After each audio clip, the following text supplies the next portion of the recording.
Due to copyright restrictions on YouTube, I have decided to create a collection of fanfiction novels in audiobook format. If you would like to access the collection, you can purchase it through one of the following platforms. Patreon or Ko-Fi. You will find both links in the description. After completing your payment, you will automatically receive a link to a private Telegram channel that has a great collection of fanfiction audiobooks in audio format. This is a one-time payment that grants lifetime access to the existing collection. Please note that the collection is continuously expanding.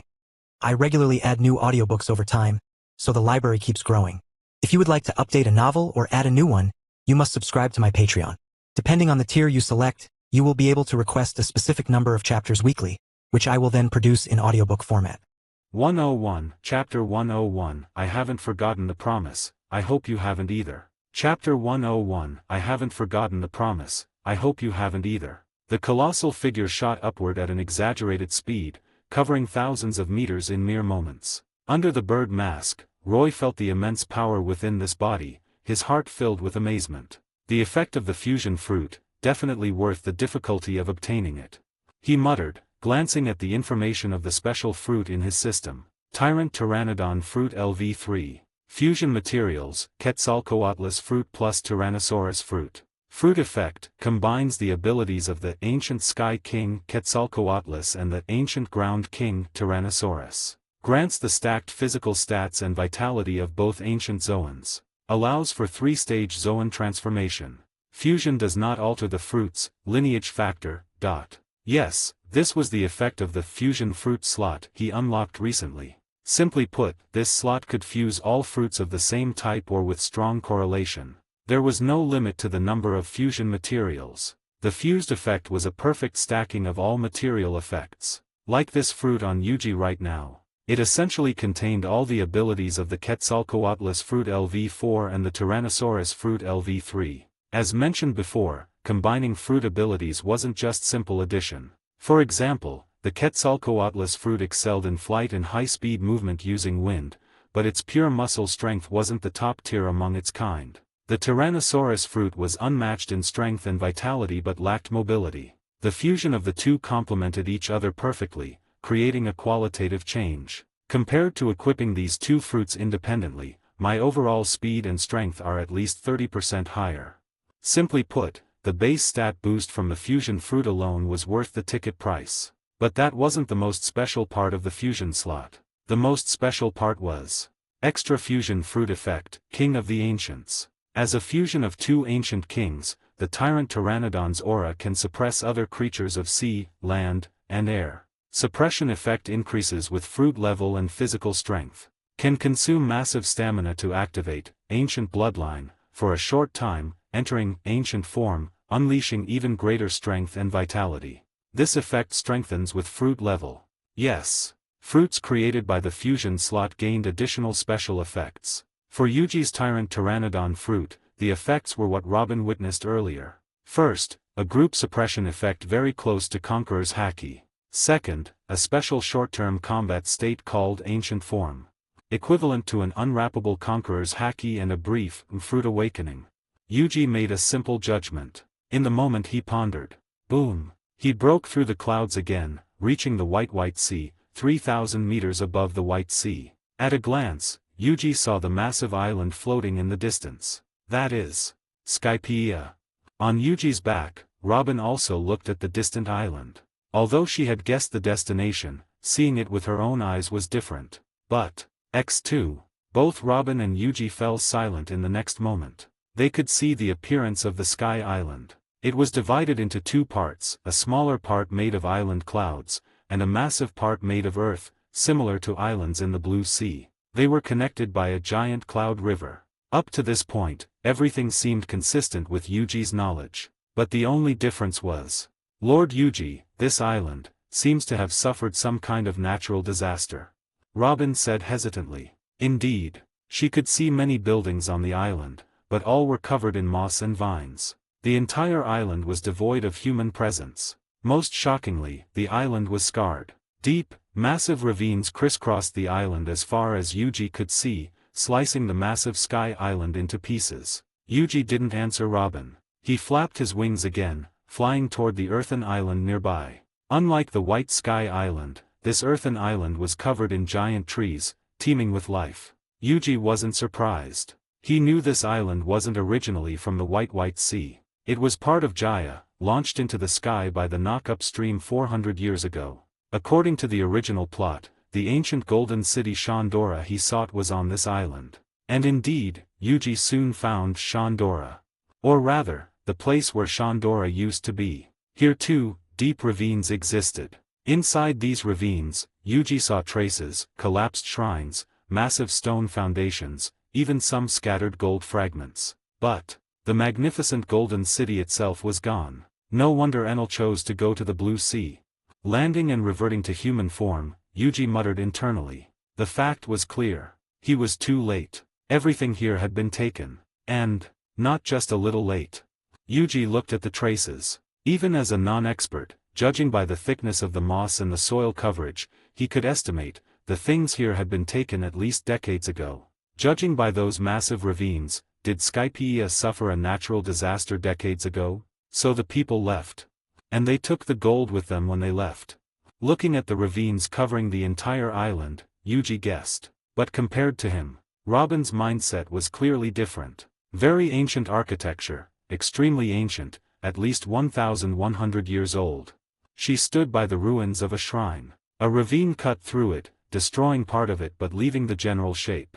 As an archaeologist, Robin's judgment of time was more precise, and she grew anxious. Such precious artifacts, actually. She leaned in to look for valuable traces but soon voiced her confusion. Lord Yuji, this mark is. Her voice trembled with gravity. Mark. Hearing her, Yuji, still pondering, frowned. He walked to the shrine and saw what Robin noticed. Indeed, part of the shrine by the ravine was destroyed. But the edge of the destroyed part was extremely smooth.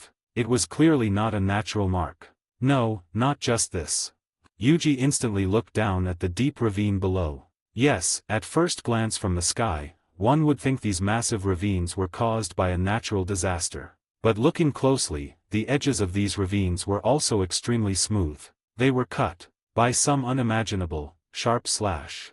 Yuji realized immediately. But then, a stronger sense of dissonance struck him. A slash sharp enough to do this. Did a powerful swordsman fight here?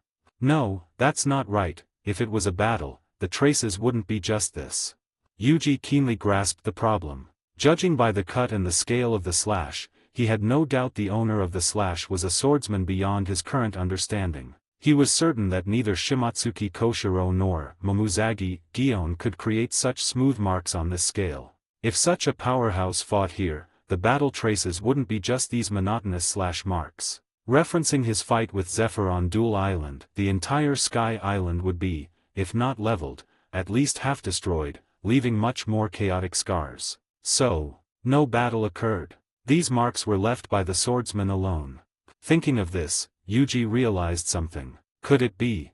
Wings sprouted from his back. Tyrant Pteranodon fruit hybrid form. The next moment, he shot into the sky again. Under Robin's puzzled gaze, he flew higher and higher, finally reaching a point almost devoid of clouds, then looked down. Then, even Yuji, who had a guess, felt his pupils constrict under the mask. Because from this height, he could see the entire Sky Island. It was an incredible sight. The vast white sea seemed to become a giant easel. The massive Sky Island below became the canvas. On the canvas, the countless massive ravines cutting through the island's ground became brushstrokes. They recorded a message from the past. Partner, I haven't forgotten the promise. I hope you haven't either. Davey D. Zebek. -30 advanced chapters now available on Patreon. https://www.pat-rayon.co-m/c/hollowborn. Just remove the hyphen symbol to access Patreon normally. If you like this novel, please consider leaving a review. That's helped the story a lot. Thank you. 102, Chapter 102, The Leader of the Zodiac, his name is Star-Lord. Chapter 102, The Leader of the Zodiac, his name is Star-Lord. In the center of the ruins of the ancient city of Shandora. It's amazing. The entire city is in ruins, yet the poneglyph was perfectly preserved.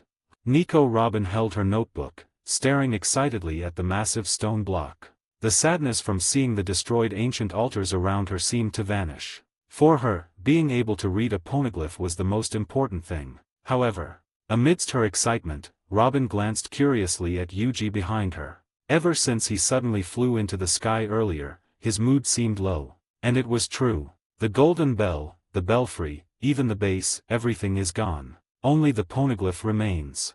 The target was incredibly specific.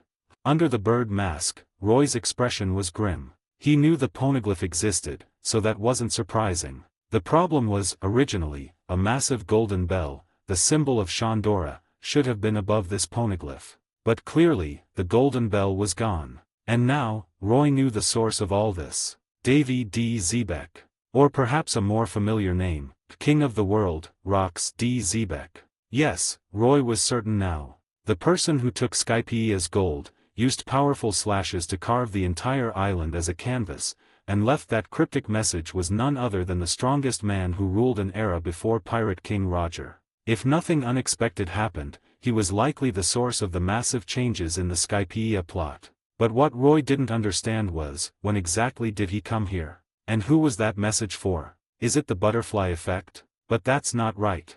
I wasn't even in the One Piece world during Rock's era. And with this, my plan for Devil Fruit freedom is ruined again. Roy muttered internally. Although he had vaguely realized the situation on Skypia might differ greatly from his knowledge, confirming it with his own eyes still left him with regret. Just as he was feeling melancholy. There's another text here, it seems to have been carved later by someone else. He heard Robin's surprised voice again. Only then did Yuji notice, on a stone beneath the poneglyph, hidden by vegetation, another message was carved in the ancient script. If it were just that, Yuji wouldn't be too surprised, he could guess who carved it. But the key was.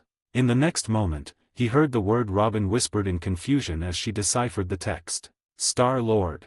As she uttered the word, Robin felt it. VMMM. The familiar conqueror's haki erupted from Yuji beside her. The sheer pressure flattened the surrounding grass instantly, and Robin once again felt like fainting. But in the next second, the intense pressure vanished. Then, Robin heard Yuji's question. What did you just say?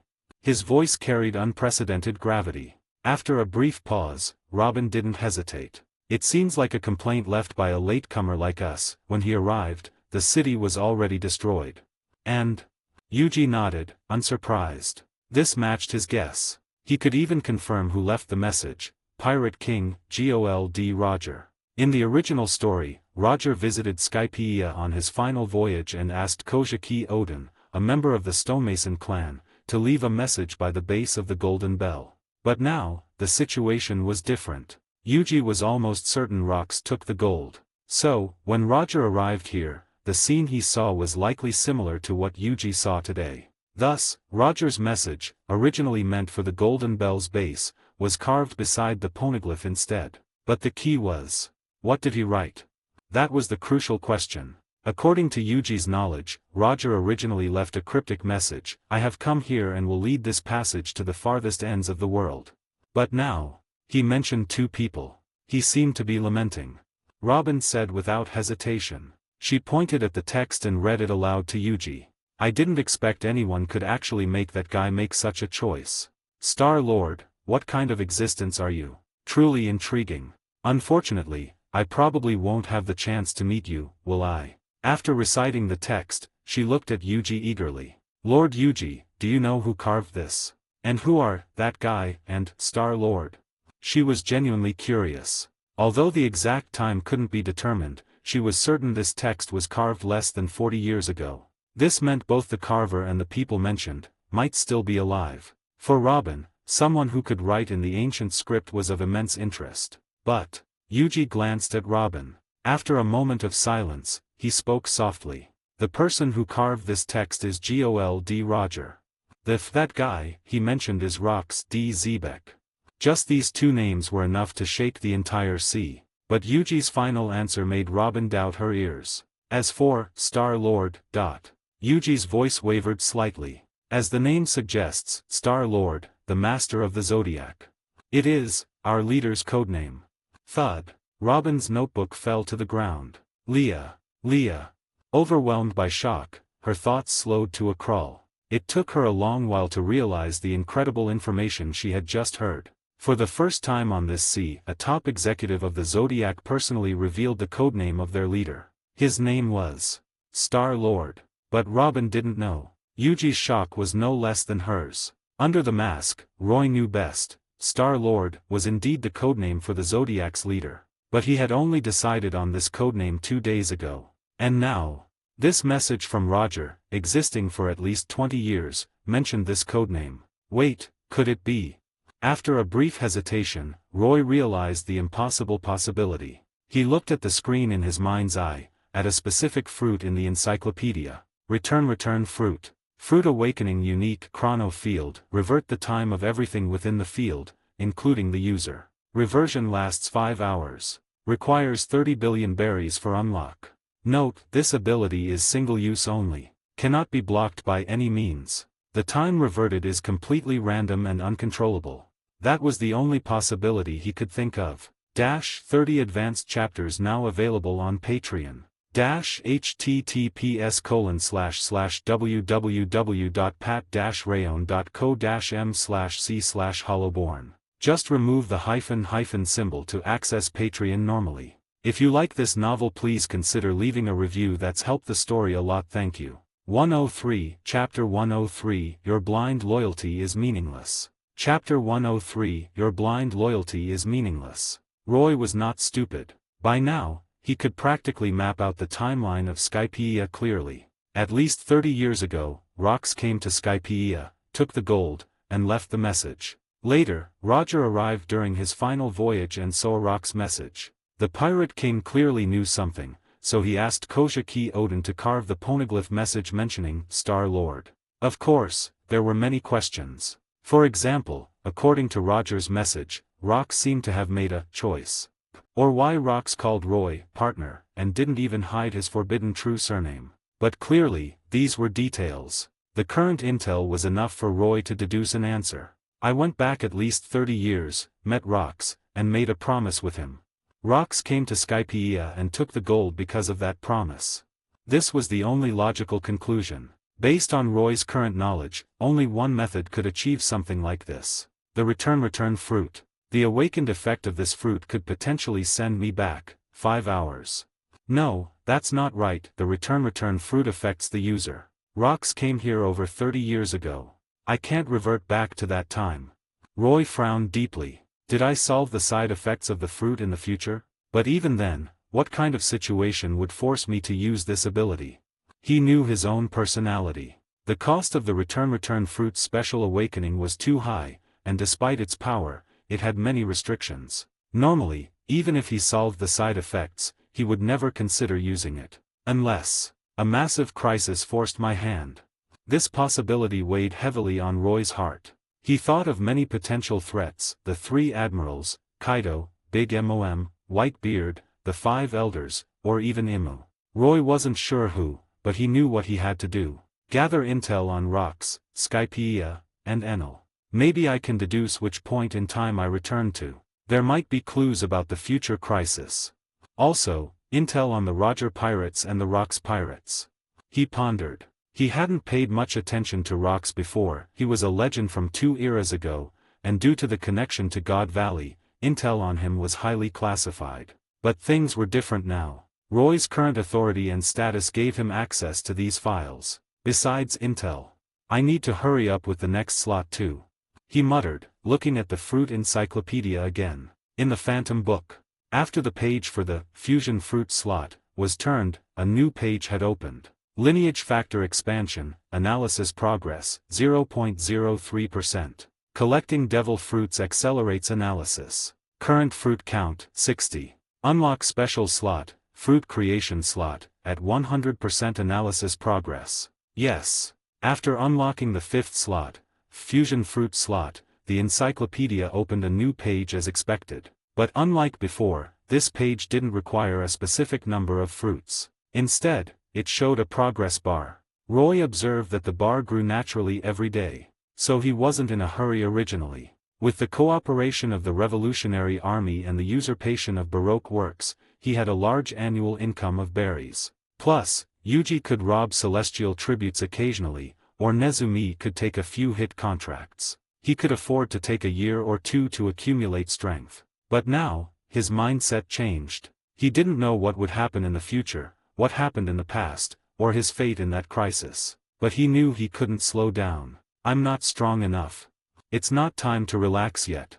Roy thought. He realized certain plans he had considered could be put on the agenda now. Although I didn't get the Skypia gold, the money from Baroque works and the revolutionaries is barely enough. The next day, Coffin Island, Killer Town. The Death House Tavern was closed today. Yes, Lord Pyacro, I've disposed of the reply from those two and all related intel. Your meeting with them will be absolutely secret. I'll go to the meeting island first to set up security measures. Don't worry, it's very covert. Nezumi hasn't noticed.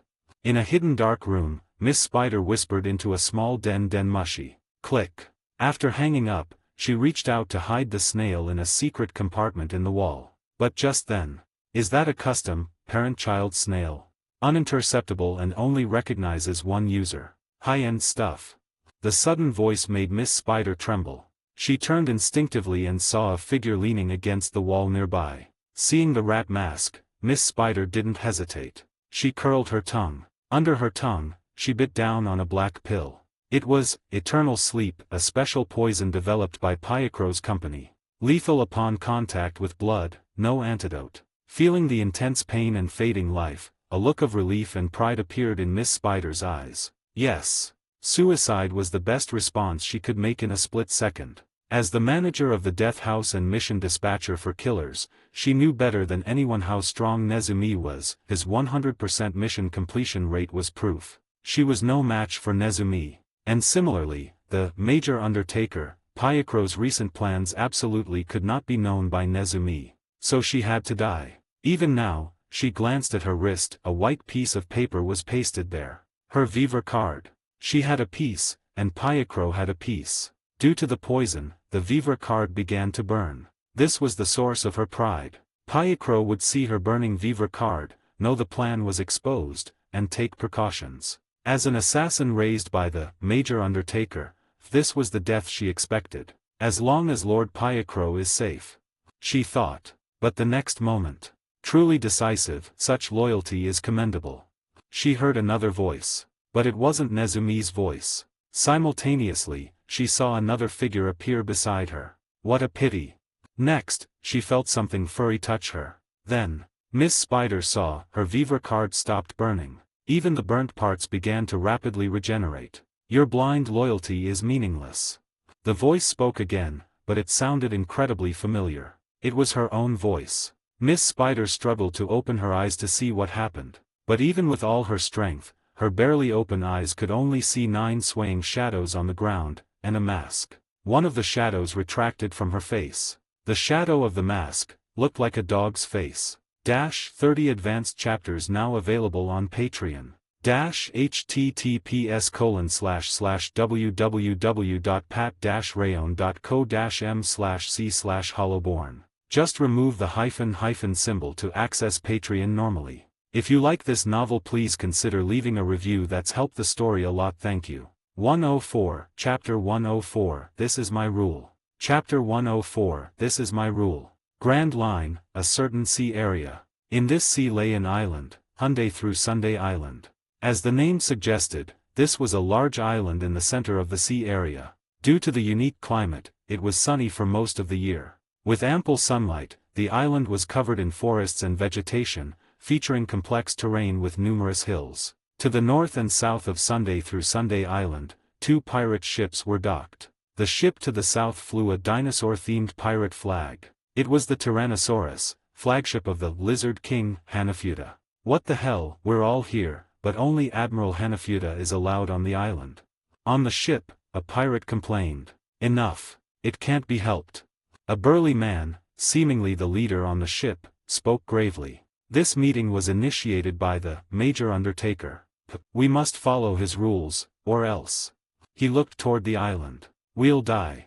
In the forests and hills of the island, shadowy figures flickered. He knew they were the direct subordinate assassins of the Major Undertaker. Anyone attempting to land would be killed instantly. Hearing this, the complaining pirate fell silent. He knew the rules, just venting. Recently, their situation had been tough. Since Hanafuda killed some of Fire Fist Ace's crewmates, Ace had been attacking them relentlessly like a madman. Unfortunately, Hanafuda had been frequently visiting Wano alone for some reason. As a result, 3 of Hanafuda's 4 beast generals had been killed by Ace. The burly man was the last one standing. Many on the ship felt insecure. Clearly, they weren't the only ones complaining. The pirate ship docked to the north was in a similar state. Dark World Emperor or whatever, making the big MOM pirates wait like this? How rude. Lord Cracker will teach him a lesson. This ship flew a skull with bright red lipstick, the flag of the big MOM pirates. Unlike Snack's ship, this one looked like it was made of giant biscuits. The mainsail read Biscuit Minister. The speaker was a pirate with a chimney on his head and wheels on his body, Diesel, a combatant of the big MOM pirates. Don't speak so ignorantly, Diesel. Nearby sat another man, dressed in a red suit, balancing a hot cup of tea on his head, missing his left eye, with an eggshell-like lower body and long legs. Baron Tamago, a knight-rank combatant of the big MOM pirates. Phew. The Major Undertaker. That guy is special even among the 6 emperors of the underworld. He took the tea cup off his head and blew on it. Special. Diesel paused. How so? He didn't question Tamago, although both were combatants. Tamago was the vice-commander of this mission and deeply trusted by Mama. Tamago sipped his tea. Specially, dangerous. He said calmly. Meanwhile, in the center of the island, surrounded by countless assassins, the King of Killers invites people to a place like this. A tall, muscular man wielding a huge sword and a biscuit shield, with a long beard, sat at a stone table in a cave, speaking with dissatisfaction. As he said, the cave was Spartan, just a long stone table. The only notable feature was the open roof, allowing ample sunlight to pour in. But this extreme lighting was harsh and glaring. To him, this venue was unworthy of his status. After all, I am Charlotte Cracker, one of the 3 sweet commanders. He slammed his sword down, shaking the cave and causing rubble to fall. This drew dissatisfaction from the other side. 3 sweet commanders? I remember it being 4, oh right, one got his head chopped off a few months ago. Opposite him, Hanafuda sat with arms crossed, speaking sarcastically. Compared to before, the warlord had changed, his muscular body bore many stitch-like scars. Strangely, his ancient Zoan recovery hadn't healed them completely, making him look grotesque. Ha! Hearing the taunt, Cracker grew angry. As a sweet commander of Big MOM, his relationship with the Beast Pirates affiliate Hanafuda was naturally poor. You government dog, what right do you have to sit here? He sneered back. Speaking of which, didn't some marine step on your head to gain fame recently? That black judge, Roy or whatever. Hearing this, Hanafuda's expression turned icy. Brat, you sure have a big mouth. As a pirate of Kaido's era, Cracker was indeed a junior to him. Just as they were about to fight. Click, click. Sudden footsteps stopped them. They looked toward the end of the stone table. A burly man wearing a creepy clown mask walked out of the shadows. He sat at the head of the table. The direct sunlight illuminated his cold face. Major Undertaker, King of Killers. Drug Peklo. His right hand rested on a scythe beside him. His left hand held a jar containing a heart. Since you accepted my invitation, please calm down. He looked at the two. This is my rule. Crush. He crushed the jar and the heart together. Blood splattered. Peklo showed an expression of enjoyment. Cracker and Hanafuda's eyes flashed sharply. But in the end, they suppressed their tempers and remained silent. Peklo nodded in satisfaction. He wiped his bloody hand on his clothes casually. Now, please tell me what do Big MOM and Kaido want regarding Nezumi. His words clarified the meeting's theme. Charlotte Cracker and Hanafuda were here representing 2 emperors of the sea, and their target was Nezumi the rat. Mama's demand is simple, she wants Nezumi's head. Brother Kaido wants Nezumi alive. He wants intel on Inashishi. Having consulted their respective emperors, they stated their demands without hesitation. But as they finished, they glared at each other dangerously. Their demands conflicted, one wanted a head, the other a living captive. Peklo wasn't surprised. He had guessed their demands. Big MOM wanted simple revenge. Destroying her sweets meant death, that was her style. Kaido's demand wasn't surprising either. Recently, intel about the Zodiac cooperating with the Revolutionary Army had spread.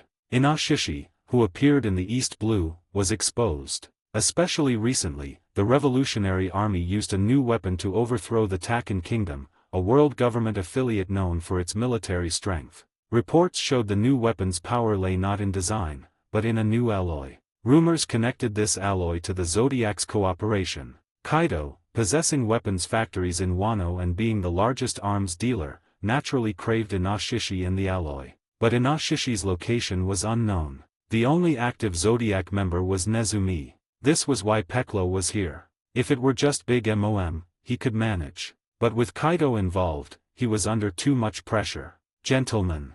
Piccolo spoke deeply. I can satisfy both demands. I will personally defeat Nezumi soon and send him to Wano. Kaido has 3 days to torture the location of Inoshishi out of him. Then you must kill him and give me his head. I will deliver it to Big Mom. His voice was cold. Are you satisfied with this deal? Cracker and Hanafuda exchanged glances. Then, no. Cracker refused instantly. We don't trust the beast pirates. Hanafuda sneered. We don't want to kill Nezumi so fast either. Maybe we can use him to lure Inoshishi out. They shared a common view. Piccolo, no need for trouble. Just tell us Nezumi's next mission intel, and we'll handle the rest. But they couldn't finish. Because, they felt a chilling killing intent. Grind. Grind. In front of them, Piccolo ground his teeth, making a sharp sound. His lion-like mane fluttered without wind, looking alive in the sunlight. I'll say it again. He growled. Nezumi can only be dealt with by me personally. He stood up, his wide eyes flashing crimson. This is my rule. 30 advanced chapters now available on Patreon. https://www.pat-rayon.co-m/c/hollowborn. Just remove the hyphen symbol to access Patreon normally. If you like this novel, please consider leaving a review. That's helped the story a lot. Thank you. 105, Chapter 105, Inu is busy, your opponent is me. Chapter 105, Inu is busy, your opponent is me. As mentioned before, the emperors of the underworld are the ones who care most about rules. Without rules, there is no order. Without order, there are no kings. My rules cannot be broken. So now, even facing the representatives of the emperors of the sea, Major Undertaker, Drug Piccolo let out a low, angry growl. The pressure from Big Mom, Kaido, and the world government was immense. He had to make a choice. But that choice absolutely could not break the order he established. He could not give intel on Nezumi, the rat, to either side. But as the Major Undertaker, he certainly had the right to personally kill anyone after accepting a mission, including other killers. Internal matters of killers must be solved by killers. This was his bottom line. As his words fell, an intense aura erupted, causing Hanafuda and Cracker to pause simultaneously. Conqueror's Haki. Both clearly sensed the Conqueror's Haki erupting from the Major Undertaker. Furthermore, they could see faint light emanating from Piccolo's body. The sunlight still shone on him, but it seemed less glaring now. That aura gave Cracker and Hanafuda a chilling sense of danger. They could sense the vibe coming from Piccolo. It was killing intent. This guy. Looking at Piccolo in this state, Cracker and Hanafuda recalled the rumors. This guy actually had killing intent toward them. Was he crazy? But Piccolo spoke in a deep voice. If you truly cannot trust each other, decide Nezumi's fate yourselves after I capture him. But regardless, this matter ends here. Piccolo spoke calmly. But the chill in his voice made it clear this was his final offer. He had run out of patience. X2. Hanafuda and Cracker fell silent. As a sweet commander and a warlord, they weren't easily scared. But clearly, fighting a dangerous lunatic like this right here wasn't a rational choice. So, fighting over the prey ourselves, that does sound like a pirate style. Hanafuda slowly sat down. I don't mind fighting this guy either. Mama shouldn't mind. Cracker did the same. In the New World, friction between emperors was common. They didn't mind fighting each other to decide who got Nezumi. So with that, cooperation established. Piccolo finally smiled. Now then. He retracted his aura and sat back down, gently taking a child snail, from a parent-child set, from his pocket. Come in. The next moment, a woman wearing a spider mask walked into the cave. It was Miss Spider. She also held a child snail in one hand, while the other carried 2 documents and a special device. Seeing her, Peclo casually glanced at the snail in her hand, then at the Vivre card placed in a glass bottle by his cuff. Confirming the parent-child snail, usable by only one person, was fine, and seeing the Vivre card drifting slightly toward Miss Spider. His tense body relaxed slightly. After entering the cave, Miss Spider activated the switch on the special device and placed it at the entrance. Instantly, the Den Mushi carried by the 3 men inside went limp and unresponsive. Both Cracker and Hanafuda recognized it. Signal jammer, a common device in underworld dealings to ensure secrecy. After doing this, Miss Spider discreetly made a secret hand sign to Peclo. Seeing this, Peclo relaxed completely. "Gentlemen, this is the part of the plan your sides are responsible for." Miss Spider walked up to Hanafuda and Cracker, placing the documents down while casually brushing against them. "Lord Peclo, please control your emotions." She then walked to Peclo, placing the jar with the heart beside him, her hand also brushing against him casually. None of the 3 noticed this tiny detail. You want us to provide custom-shaped sea stone. Hey, you dare ask us for money, you guy." Hanafuda and Cracker were reading the plan carefully. Peclo laughed loudly. "Nezumi's ability is tricky. I must ensure he can't escape. That requires custom sea stone, which only Wano craftsmen can make. And I am a killer. Since you hired me, you must pay me. That is also the rule," he stated. Although Hanafuda and Cracker frowned, they didn't object. As long as they could catch Nezumi and achieve their goals, these details didn't matter. They had no intention of staying longer and stood up to leave. But just then, they and Peclo noticed something abnormal. Miss Spider, who should have turned and left after delivering the items, was standing at the cave entrance. She smiled at the 3 men inside. "Apologies, gentlemen, you probably can't leave." "Miss Spider." Peclo's voice turned dark instantly. "What are you saying?" But Miss Spider didn't answer him. She stopped smiling and looked at the 3 with cold eyes. "I said, you have to die here." Simultaneously, the 3 saw 9 vibrant fox tails growing from her back. Strangely, the tails shimmered with changing colors. Especially 3 of them, their colors were magnificent. The 3 men could almost faintly see 3 figures appearing within the shifting colors of the tails. Those figures were themselves. Ability user, who are you? X3. By now, they realized something was wrong with this person. So, boom. X3. The 3 charged at Miss Spider almost simultaneously. But Miss Spider seemed unconcerned, simply turning to leave. At the same time, clang, clang, clang. 3 blades grew out of the ground, instantly halting their movements. "Sorry, your opponent isn't him." A calm voice came from thin air. The next moment, they saw a figure casually step out of the air. A rat mask was on his head, and he wore leather gloves. "Inu, dog, has his own mission. The one responsible for finishing you, is me." 30 advanced chapters now available on Patreon. https://www.pat-rayon.co-m/c/hollowborn. Just remove the hyphen symbol to access Patreon normally. If you like this novel, please consider leaving a review. That's helped the story a lot. Thank you. 106, Chapter 106, Severance Fruit, Thousand Face Nine Tails. Chapter 106, Severance Fruit, Thousand Face Nine Tails. Without a doubt, the figure that suddenly appeared from the air was no stranger to the 3 present. He was the very reason they had gathered here. The Zodiac. Nezumi. He was actually on this island, right beside them. "You really are as elusive as the rumors say." Cracker grinned, a savage smile spreading across his face. "And the ability user just now, he's called Inu." That codename alone explained everything. The person disguised as Miss Spider was also a top executive of the Zodiac, one who had never appeared on the seas before. "Looks like our plan has been seen through completely, huh?"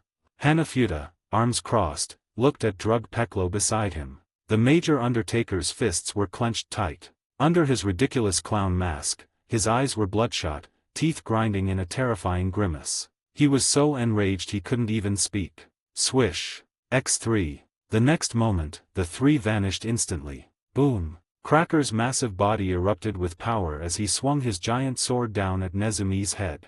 Roar! Hanafuda transformed instantly into his beast form, swinging his massive dragon tail toward Nezumi's midsection. Shing! Peklo's scythe glowed, slicing toward Nezumi's neck. The combined haki of the three shook the entire cave instantly. But, Nezumi merely looked at them and whispered, "Quiet down."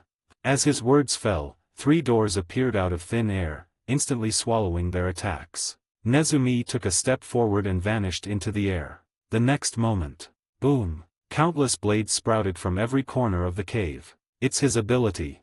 As tricky as the rumors say.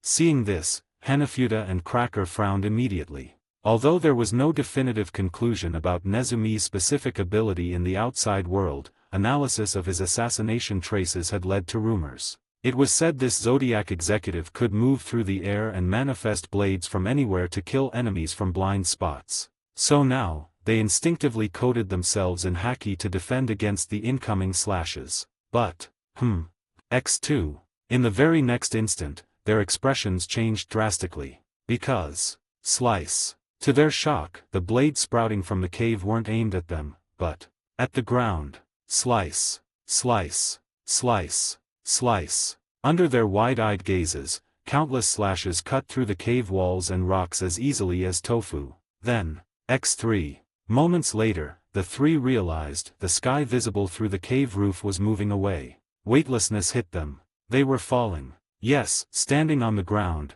they were now plummeting deep underground. If someone could see inside the massive island, they would be horrified. Centered on the cave, the island's interior was being sliced by giant invisible hands. The sliced ground softened and folded like paper, then was kneaded and reshaped by those giant hands. At this moment, the entire island became a colossal building block, folded and transformed by the player named Nezumi.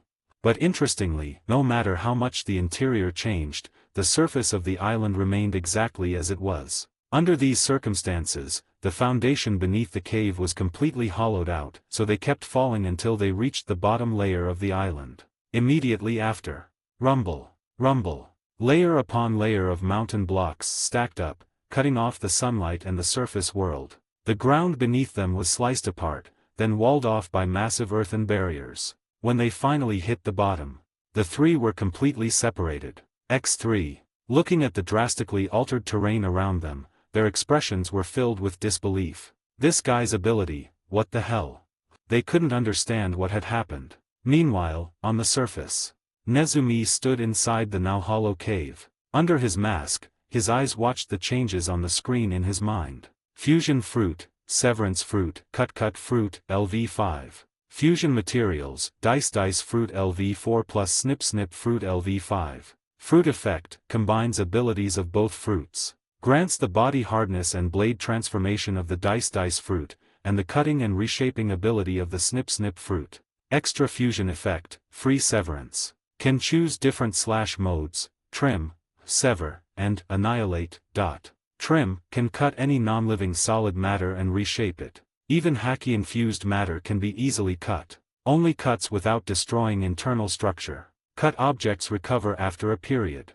Sever, against living beings, slash damage is amplified. Slashes can penetrate the surface and destroy internal body structures directly. Annihilate, awakening effect. Can cut non-substantial objects and energy, completely destroying their internal structure. Consumes massive stamina. Yes, what Nezumi used was one of the abilities of his fusion fruit, the severance fruit, trim. Combined with the flower fruit, he could reshape the island's terrain at will. Its name was Air/Trim Island Blocks. I tried to control it, but there was still some noise. Should be fine, right?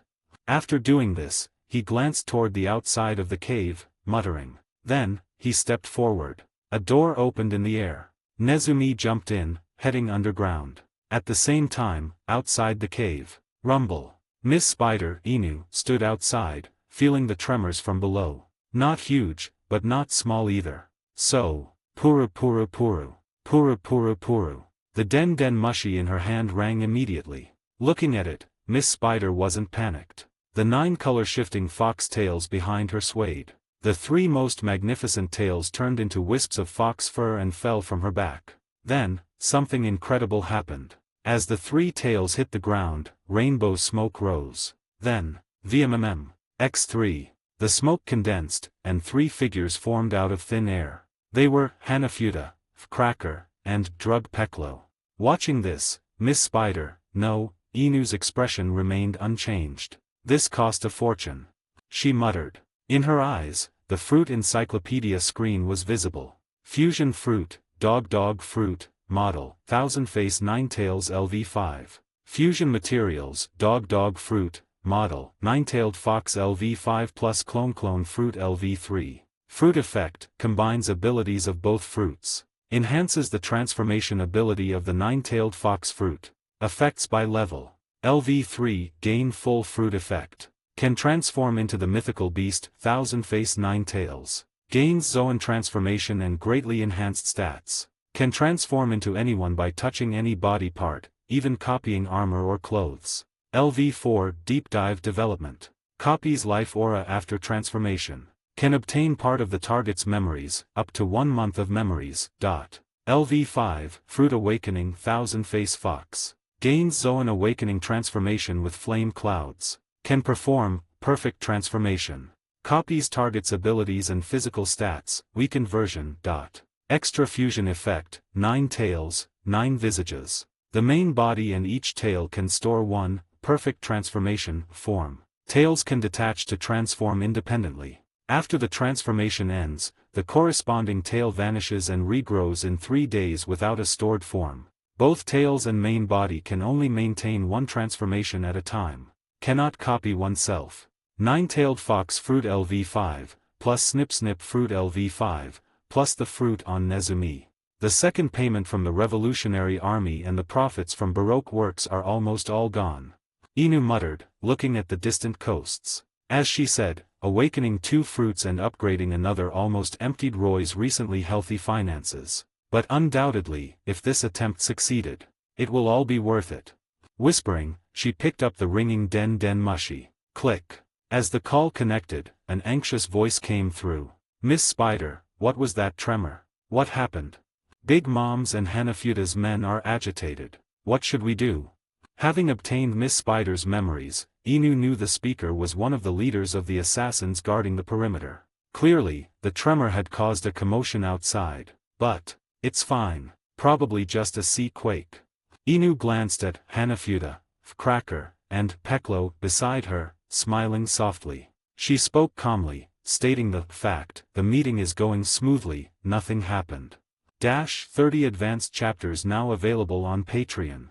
https://www.pat-rayon.co-m/c/hollowborn. Just remove the hyphen symbol to access Patreon normally. If you like this novel, please consider leaving a review. That's helped the story a lot. Thank you. 107, Chapter 107, Before the Current Me, You Are All Weak. Chapter 107, Before the Current Me, You Are All Weak. North side of Sunday through Sunday Island, on the coast. Nothing happened? Who would believe that? Black smoke puffed angrily from the chimney on Diesel's head as he glared at the assassins. Apologies, but that is what Miss Spider said. The assassin's attitude was cold and unyielding. Is her word completely trustworthy? She is Lord Peklo's trusted aide, and she uses a dedicated parent-child den mushi. There is absolutely no mistake. Hearing this, Diesel's gaze darkened. But then, click, click. With crisp footsteps, Baron Tamago signaled Diesel to step back. He walked up to the assassin leaders. Gentlemen. Balancing his teacup, he looked polite. But his words were sharp. We are the big MOM pirates. We stayed off the island out of respect for the King of Killers, but that does not mean we fear you. His single eye stared at the assassins. In fact, on this sea, we are the ones who should be feared by all. Step aside. We need to confirm Lord Cracker's safety, or else. He placed the teacup back on his head, his gaze piercing. Although you are well-trained killers, you would not want to start a war with us. Assassins. Hearing this, the assassin leader fell silent. The atmosphere grew tense. But just then, hey, what are you arguing about? A sudden voice made everyone pause. Tamago looked toward the 2 figures walking out of the jungle. It was Cracker and Miss Spider. Lord Cracker. But Tamago's expression changed. He saw that Cracker seemed to have just been in a fight. His biscuit shield had cracks, though biscuit crumbs were constantly appearing to repair it. However, the repair speed was slightly slow. "My lord, what happened?" "Humph. Just exchanged a few moves with Hanafuda." Cracker snorted coldly. "If this woman hadn't stopped me, I would have killed him."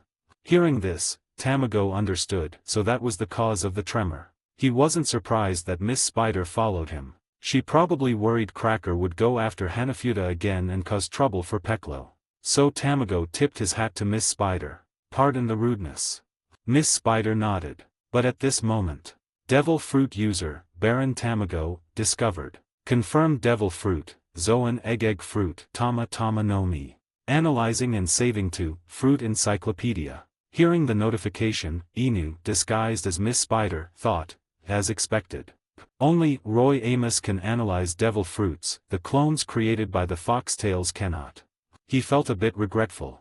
In fact, he had guessed this before. The owner name in the encyclopedia was Roy Amos, so only he and his slice fruit clones, perfect slices of himself, could use it. The clones created by the nine-tailed fox fruit, due to the inability to copy the main body, couldn't use the encyclopedia. But despite the regret, Inu wasn't in a hurry. As long as these two foxtail clones can deceive Big Mom and Kaido and infiltrate successfully, I can just have Nezumi send Inu over later to swap places. I can still analyze the fruits of the Beast Pirates and Big Mom Pirates eventually. It just takes more time.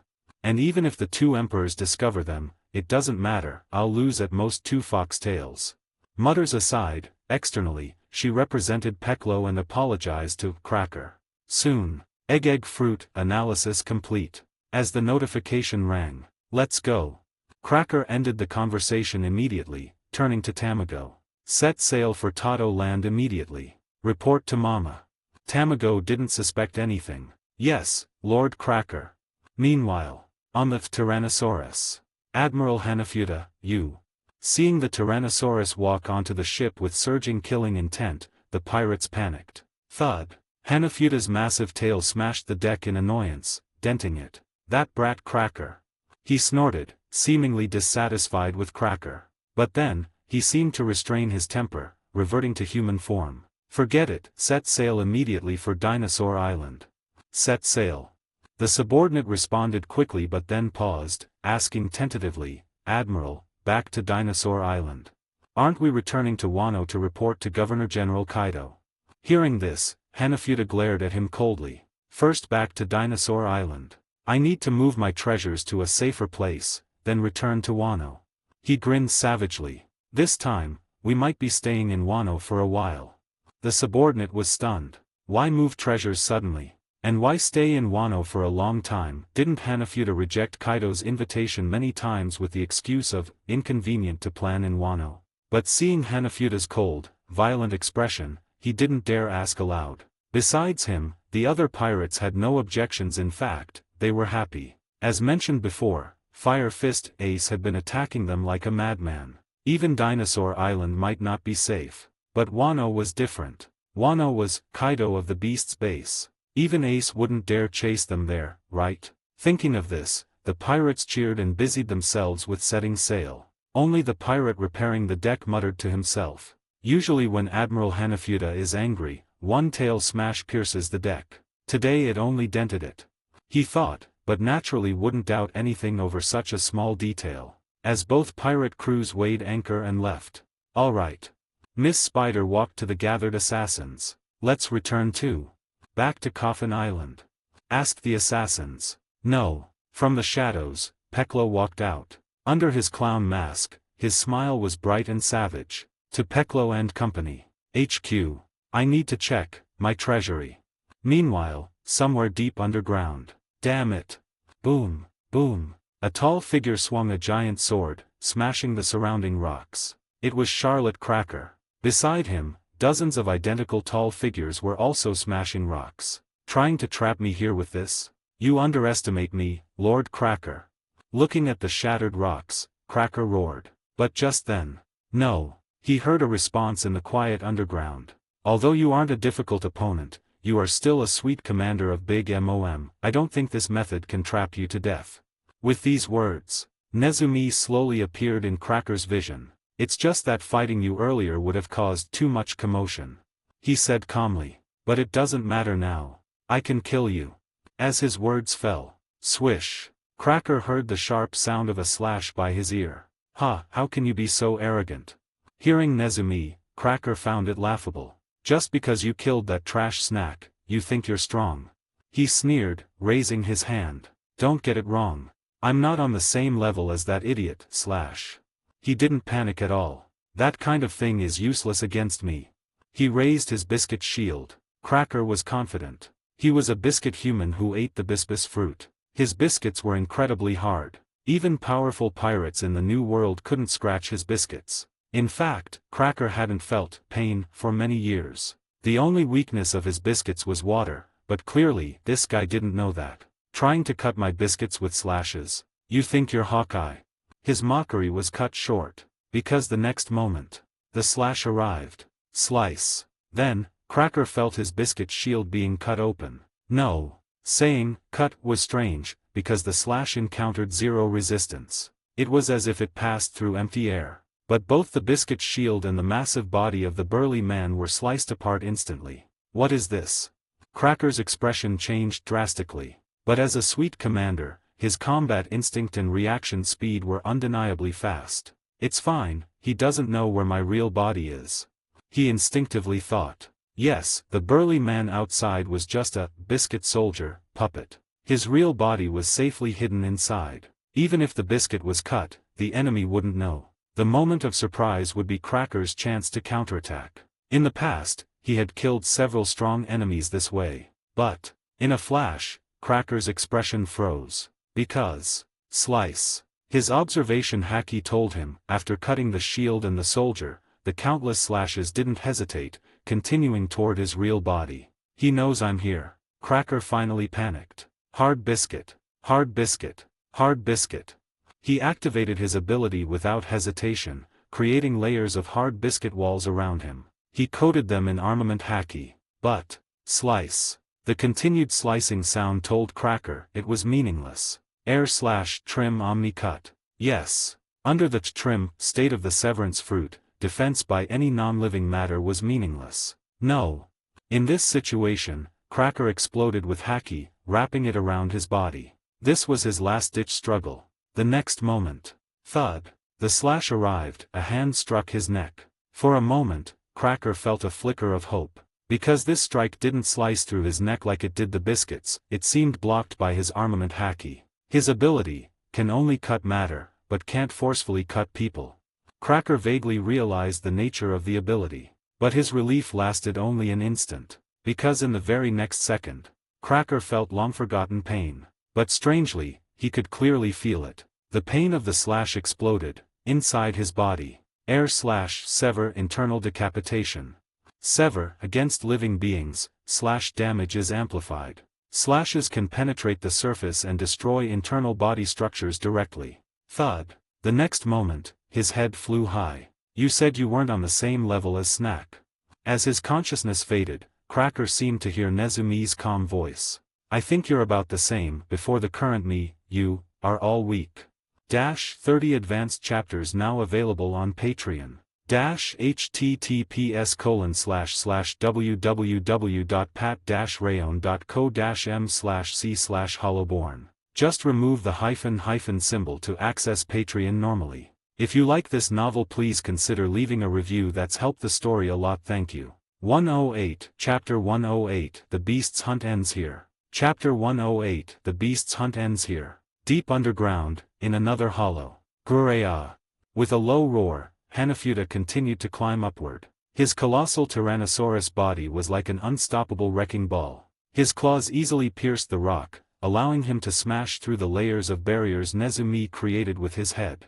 The sharp rocks couldn't even scratch his skin. The gruesome stitches on his body made him look like a true monster. Clearly, as Nezumi said earlier, the deep underground environment was enough to trap most creatures, but it couldn't kill a powerhouse of the sea. Especially not a beast thirsting for hunting and revenge. But the next moment. Roar. Hanafuda paused his climb. Thud. He leaped onto a nearby stone platform, transforming into his half-human, half-beast hybrid form. On the other side of the platform, he saw a figure emerging from the stone. No, looking closely, the stone was clearly sliced open and reshaped into a passage. Drip, drip. In the quiet underground, the sound of dripping blood was jarring. Nezumi shook the blood off his hand, looking at Hanafuda from a distance. Hanafuda seemed curious. Whose blood? The question escaped his fangs. Crackers. Nezumi didn't hesitate to answer. No wonder, the blood of the weak always smells foul. Hanafuda sneered. The so-called sweet commanders are just brats at that level. But, kid, you shouldn't have appeared in front of me. As his words fell, the stone platform beneath him buckled instantly. With the roar of his massive body breaking the wind, Hanafuda vanished, reappearing on the cave wall above Nezumi. That terrifying speed, he was faster than when he fought Roy. Roar. The growl, combined with his stitched appearance, was terrifying in the dark underground. I'm different from that soft brat. Without further greeting, his massive tail slammed down. But, VMMM. An invisible spatial door appeared instantly, swallowing his tail attack. Roar. The feeling of hitting empty air infuriated Hanafuda. But he didn't hesitate, stomping his foot to attack again. But before he could, he felt the rock wall beneath him collapsing. Looking down, he saw several blade-like arms had already sliced open the ground beneath him. Trim, stone gouge. As Nezumi spoke, Hanafuda lost his footing and began to fall again. This move again. Falling, Hanafuda growled. But before he could find leverage, the next instant, sever 1,000 body blades. Nezumi launched another attack. Countless slashes erupted from the rock walls and Hanafuda's body simultaneously. Falling in midair, Hanafuda had no way to dodge. Slash, slash, slash. Almost all slashes hit. The intense cuts erupted from within Hanafuda's body. Roar. Hanafuda spat blood, and blood burst from all over his body. But, clank, clank, clank. Under countless slashes capable of mincing a real Tyrannosaurus, Hanafuda spat blood and weakened, but his body remained intact. Instead, sounds came from inside him. Clear, cold, metallic mechanical sounds, definitely not biological. And it was true. The next moment, spikes shot out from Hanafuda's legs. The sharp spikes pierced the surrounding walls instantly, halting his fall. Then, it hurts. Slahis erupting from inside. Such a thing exists. Muttering, the stitched wounds on his body seemed to split open from the slashes, revealing the bones inside. Within the Tyrannosaurus skeleton, amidst the blood vessels and muscles, was a strong metallic texture. But in his vertical pupils, sharpness and violence remained. But, useless. Pain, as long as I can gain power and victory, a beast doesn't care about such things. Roaring, his muscular legs began to emit scorching fire. Vroom. Engine roars erupted from his legs. The truth was clear. The metallic sheen, the engine sounds, this creature was no longer purely biological. Hanafuda was now a full-fledged cyborg. Boom. Engines roaring, he leaped toward Nezumi with even more terrifying speed. Boom, boom, boom. The massive figure moved through the underground walls so fast the naked eye couldn't track him, only seeing the walls shatter and cave in as he approached Nezumi. Countless arms sprouted from the walls, unleashing slashes to block his path. But, useless, useless, useless. Hanafuda roared, charging through the slashes. Queen's modification tech is top tier. To ensure strength, I even had him use the Queen alloy developed from your zodiac metal. He recalled the pain. To undergo this modification, he even ignored Fire Fist Ace attacking his subordinates. According to Queen, such extensive modification required him to be in peak condition, even with ancient Zoan vitality. And to ensure muscle integration, he couldn't be anesthetized. Even Hanafuda almost died. But he survived, and what he gained was unprecedented power. My pure strength, explosive speed, and internal and external defense are leagues above before. Your weak slashes do nothing but excite me with pain.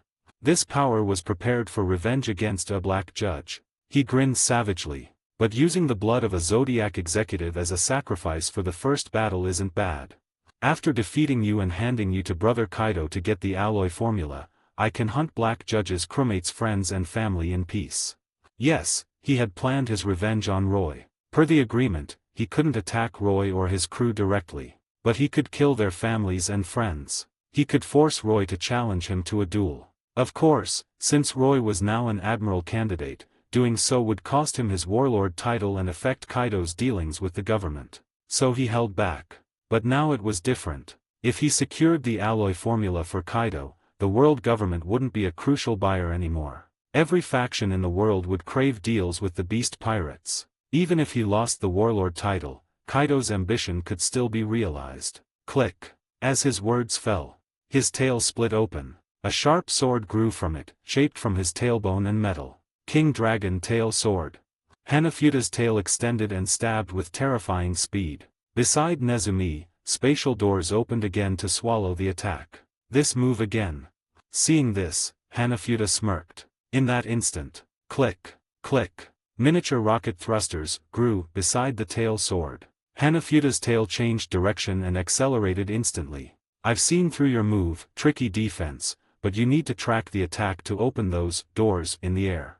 Hanafuda roared. But you can't track the speed of my tail sword. The sharp tail sword accelerated to the limit. The underground filled with the piercing shriek of breaking air. In Hanafuda's eyes, everything seemed to slow down. He was the best beast. Though violent and arrogant, he was patient when hunting. Until he saw Nezumi move slightly. Now, he knew, this was the chance he waited for. Seeing my speed and power, he must want to use his ability to dodge or flee. As rumored, Nezumi's elusive ability was well known. This was the moment Hanafuda waited for. Prey is most vulnerable and defenseless when trying to flee. You can't escape. King Dragon Car Super Speed Tail Sword.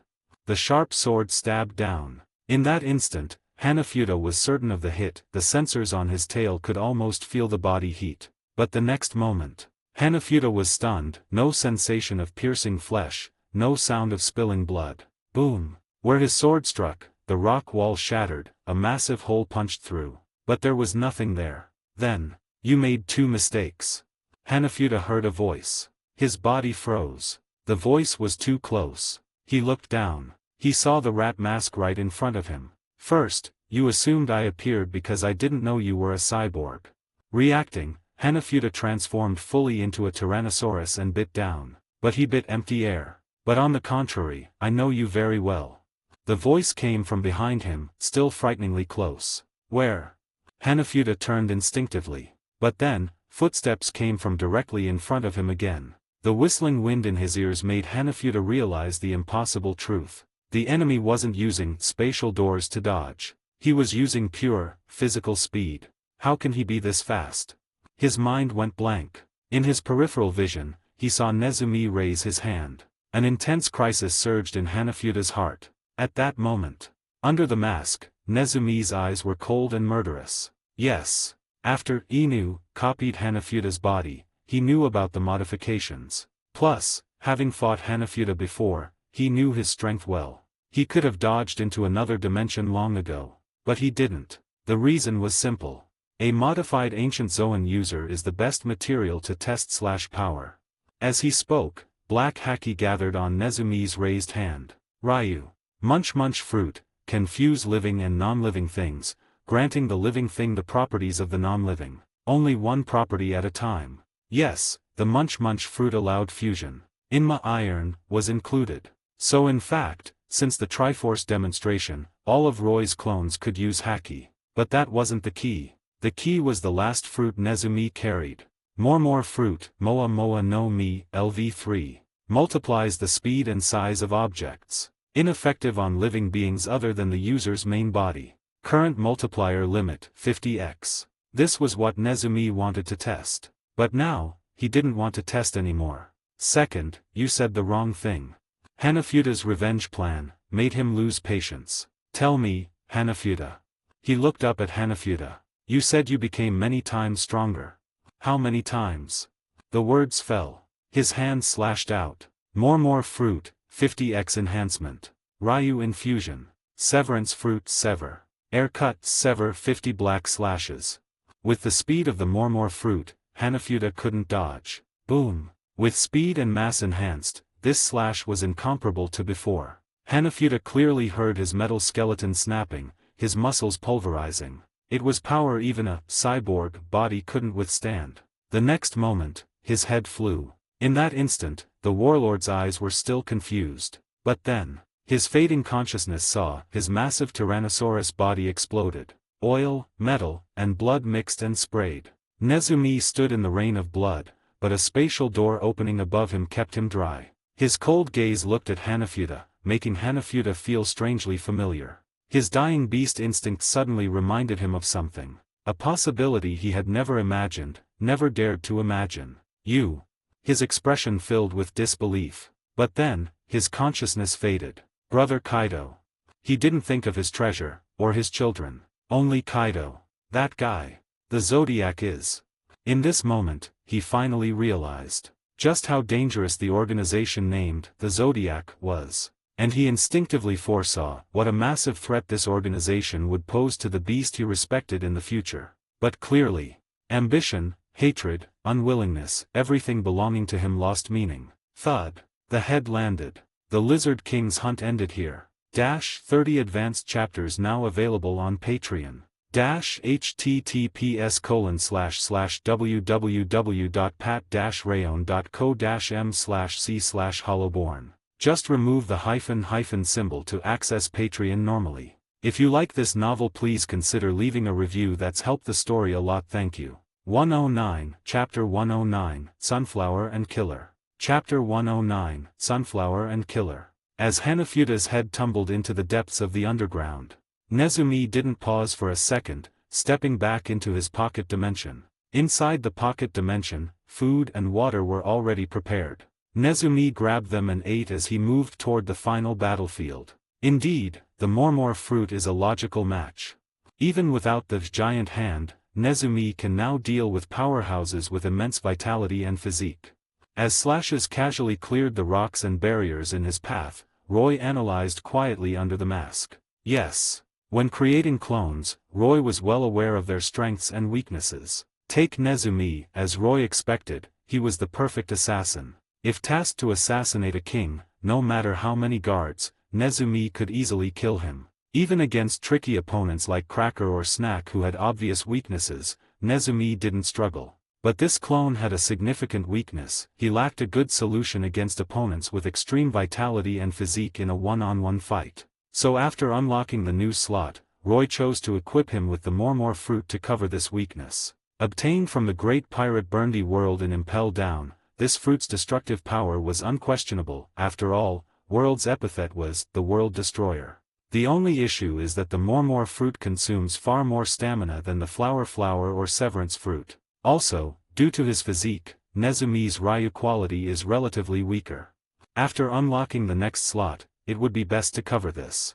Roy muttered internally, but wasn't impatient. On the contrary, he felt the satisfaction of a creator. Watching his clones grow stronger was a joy in itself. While thinking, Nezumi arrived at the final underground hollow. Through the pocket dimension, he could see the burly man wearing a half-clown mask sitting in the hollow. Unlike Cracker and Hanafuda, Drug Peklo wasn't rampaging or searching for Nezumi. He was just leaning against a rock, head lowered, as if asleep. Major Undertaker.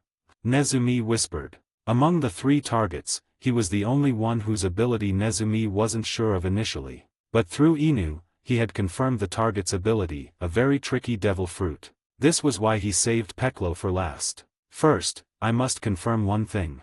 Whispering, Nezumi aimed at the King of Killers and pointed his finger. Ryu Infusion. Sever Dark Raid 50-fold speed. He didn't hold back, activating the more fruit's max speed instantly. The next moment. VMMM. From beneath the rock where the King of Killers sat, giant black blades coated in Ryu shot up. Like giant spider legs, they snapped shut at a speed invisible to the naked eye. Slice. With the sound of flesh being pierced, blood sprayed. The King of Killers' arms, head, and torso were sliced apart instantly. Thud. The dismembered body parts fell silently in the dark underground. With just one strike, the battle seemed over. But Nezumi didn't relax. He stood quietly in the pocket dimension, waiting for a change. And he didn't wait long. Soon, VMMM. In the pitch-black underground, light shone. It was sunlight. This was impossible. How could there be sunlight so deep underground? The answer was finally here. A deep voice spoke from Peklo's severed head. The hideous clown mask was stained red, but he licked his own blood, as if enjoying the taste. The light erupted from his scattered fragments. With the burst of sunlight, the severed muscles, bones, and organs intertwined like vines, quickly sticking back together. In an instant, the Major Undertaker reappeared in the underground hollow. Under his skin, sunlight seemed to flow, revealing dazzling golden patterns. Seeing this, Nezumi's expression turned solemn. As expected. He looked at the resurrected figure, seeing the intel Inu had analyzed earlier in his vision. Devil Fruit user, Drug Peklo, discovered. Confirmed Devil Fruit, Special Paramecia Sunday through Sunday Fruit, Himawari no Mi / Sunflower Fruit. Analyzing and saving to, Fruit Encyclopedia. Fruit ability, can absorb and store light energy, granting the body immense strength and incredible recovery capabilities. Effects by level. LV3, can sense the position of the sun. Body can absorb light energy. Under sunlight, physical stats are greatly enhanced. Requires 1.8 billion berries for unlock. LV4, deep dive development. Cells can store light energy, though slowly. Can fight using stored light energy even without sunlight. With sufficient light energy, can consume it for extreme vitality. Requires 3 billion berries for permanent unlock. LV5, Fruit Awakening Avatar of Light. Can absorb all stored and surrounding light energy to enter solar state. Grants near immortality and immense power for a short time, followed by a period of weakness. Requires 11 billion berries for permanent unlock. Yes. Major Undertaker, Drug Peklo was also an ability user. And his Devil Fruit was an extremely rare, special paramecia. This was why Nezumi chose to drag the mysterious King of Killers underground immediately. Besides hiding the battle traces, it was largely to limit his ability. The slash just now confirmed his recovery ability was as extreme as the description said. But clearly, Nezumi had no interest in chatting. He raised his hand again without hesitation. Sever 1,000 blades. The roaring slashes shredded Peklo's body again. The bursting blood announced. The final battle in this deep underground had begun. 30 advanced chapters now available on Patreon. https://www.pat-rayon.co-m/c/hollowborn. Just remove the hyphen symbol to access Patreon normally. If you like this novel, please consider leaving a review. That's helped the story a lot. Thank you. 110, Chapter 110, Grand Secret World Severance. Chapter 110, Grand Secret World Severance. Slice. Slice. The relentless sound of slashing became Nezumi's trademark in the underground, accompanied by the crumbling rock walls. Peklo's body was repeatedly shredded and reconnected. The brilliant sunlight emanating from him never ceased. But now, the King of Killers wore a twisted smile. This pain, and the taste of blood, truly exquisite. Even better than crushing the hearts of corpses.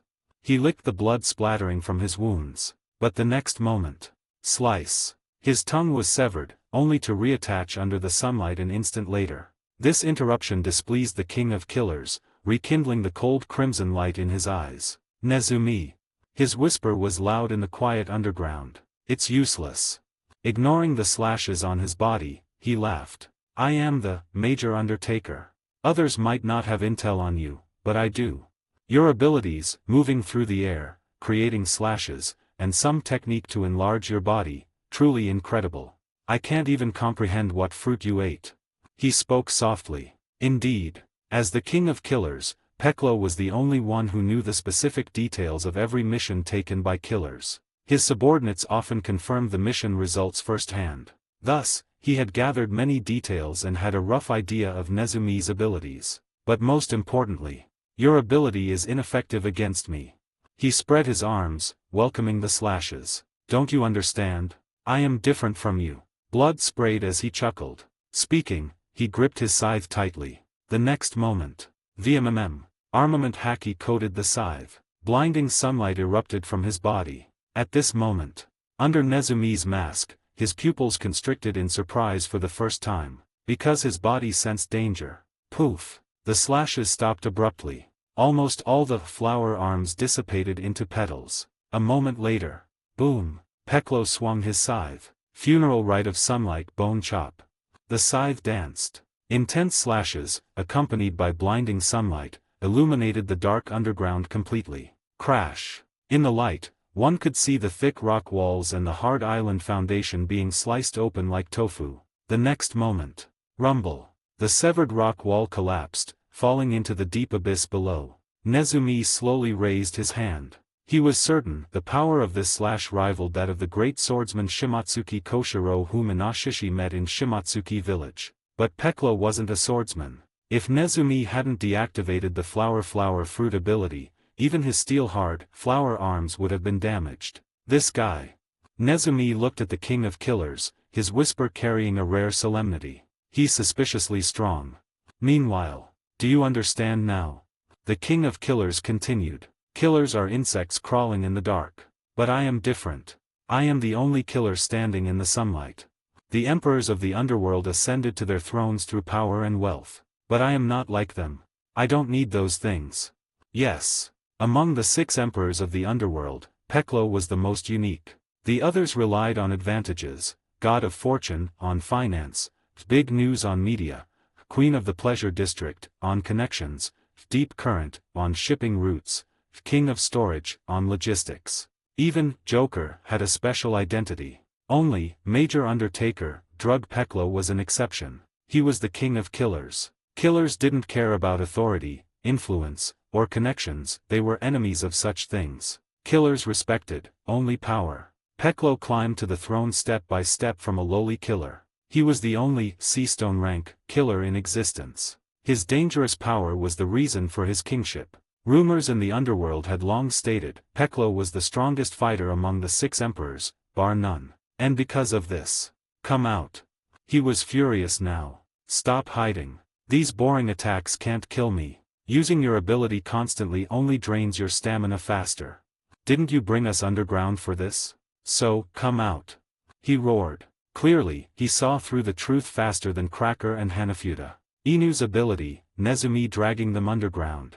Peklo couldn't be sure of the plan, but he was certain of one thing. Nezumi wouldn't let them leave alive. So this elusive killer wouldn't run this time. This was no longer an assassination, but a death match. If you want my throne, come take it yourself.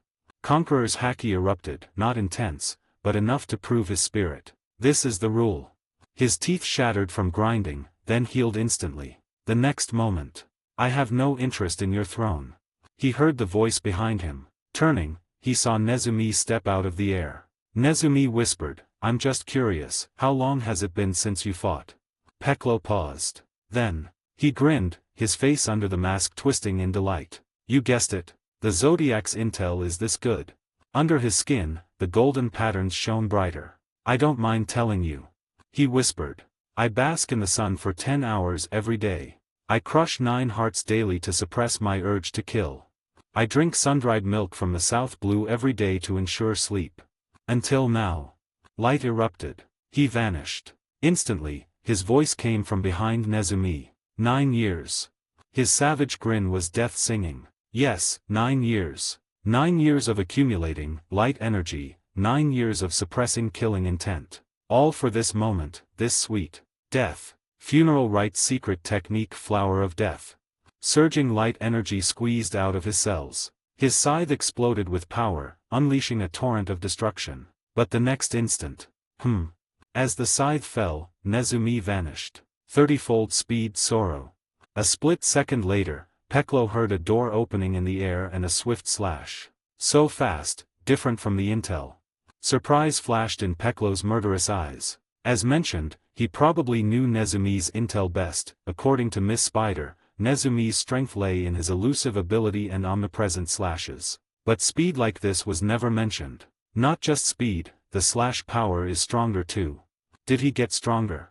Peklo pondered. But he didn't dodge. With 9 years of accumulation, every cell in his body was filled with light energy. Even facing an emperor of the sea, he was confident he could, well, last a while. But the next moment.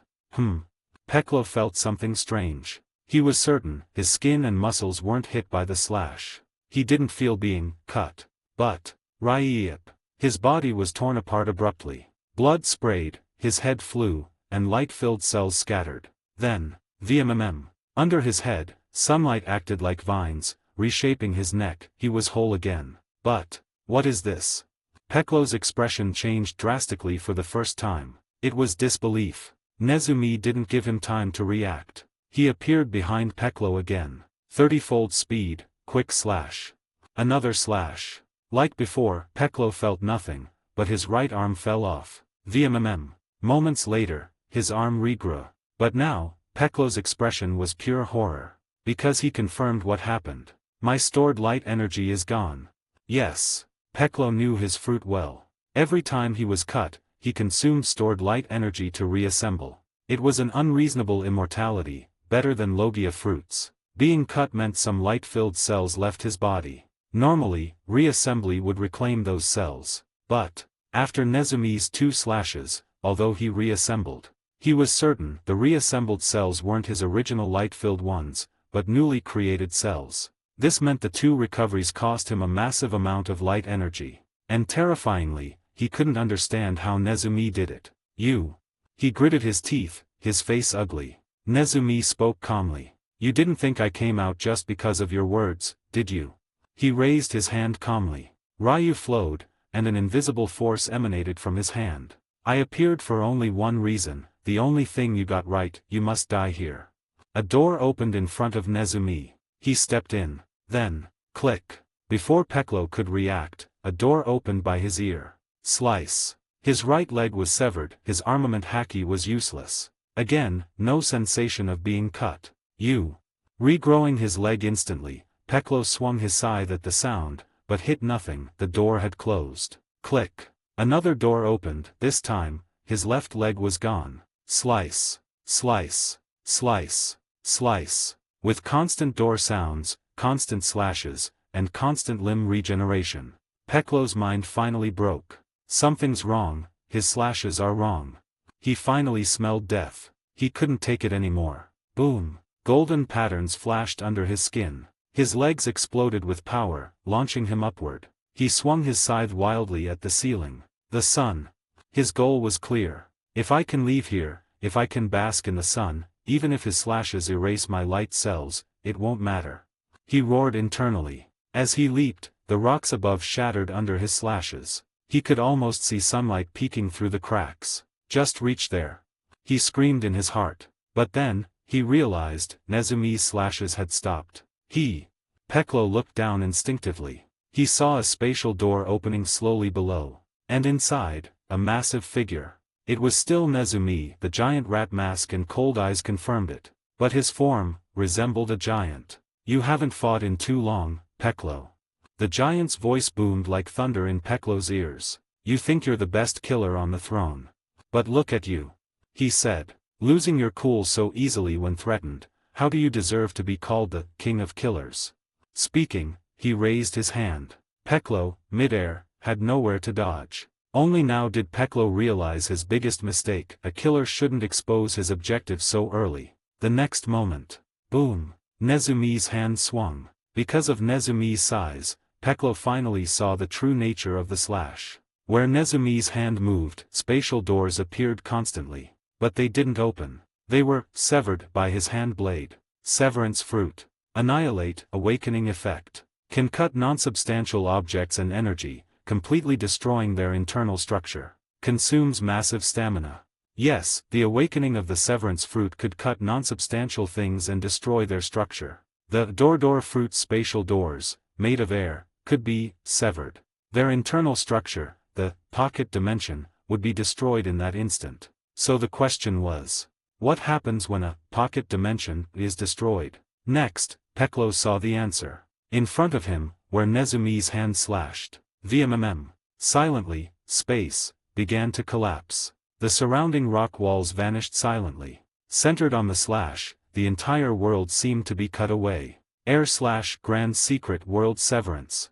That was why his light cells disappeared. They were literally erased from this space. Peklo wanted to say something, begging, cursing, or lamenting. But his words and body were swallowed by the collapsing space. An instant later, the spectacle of world severance vanished. Huff, huff.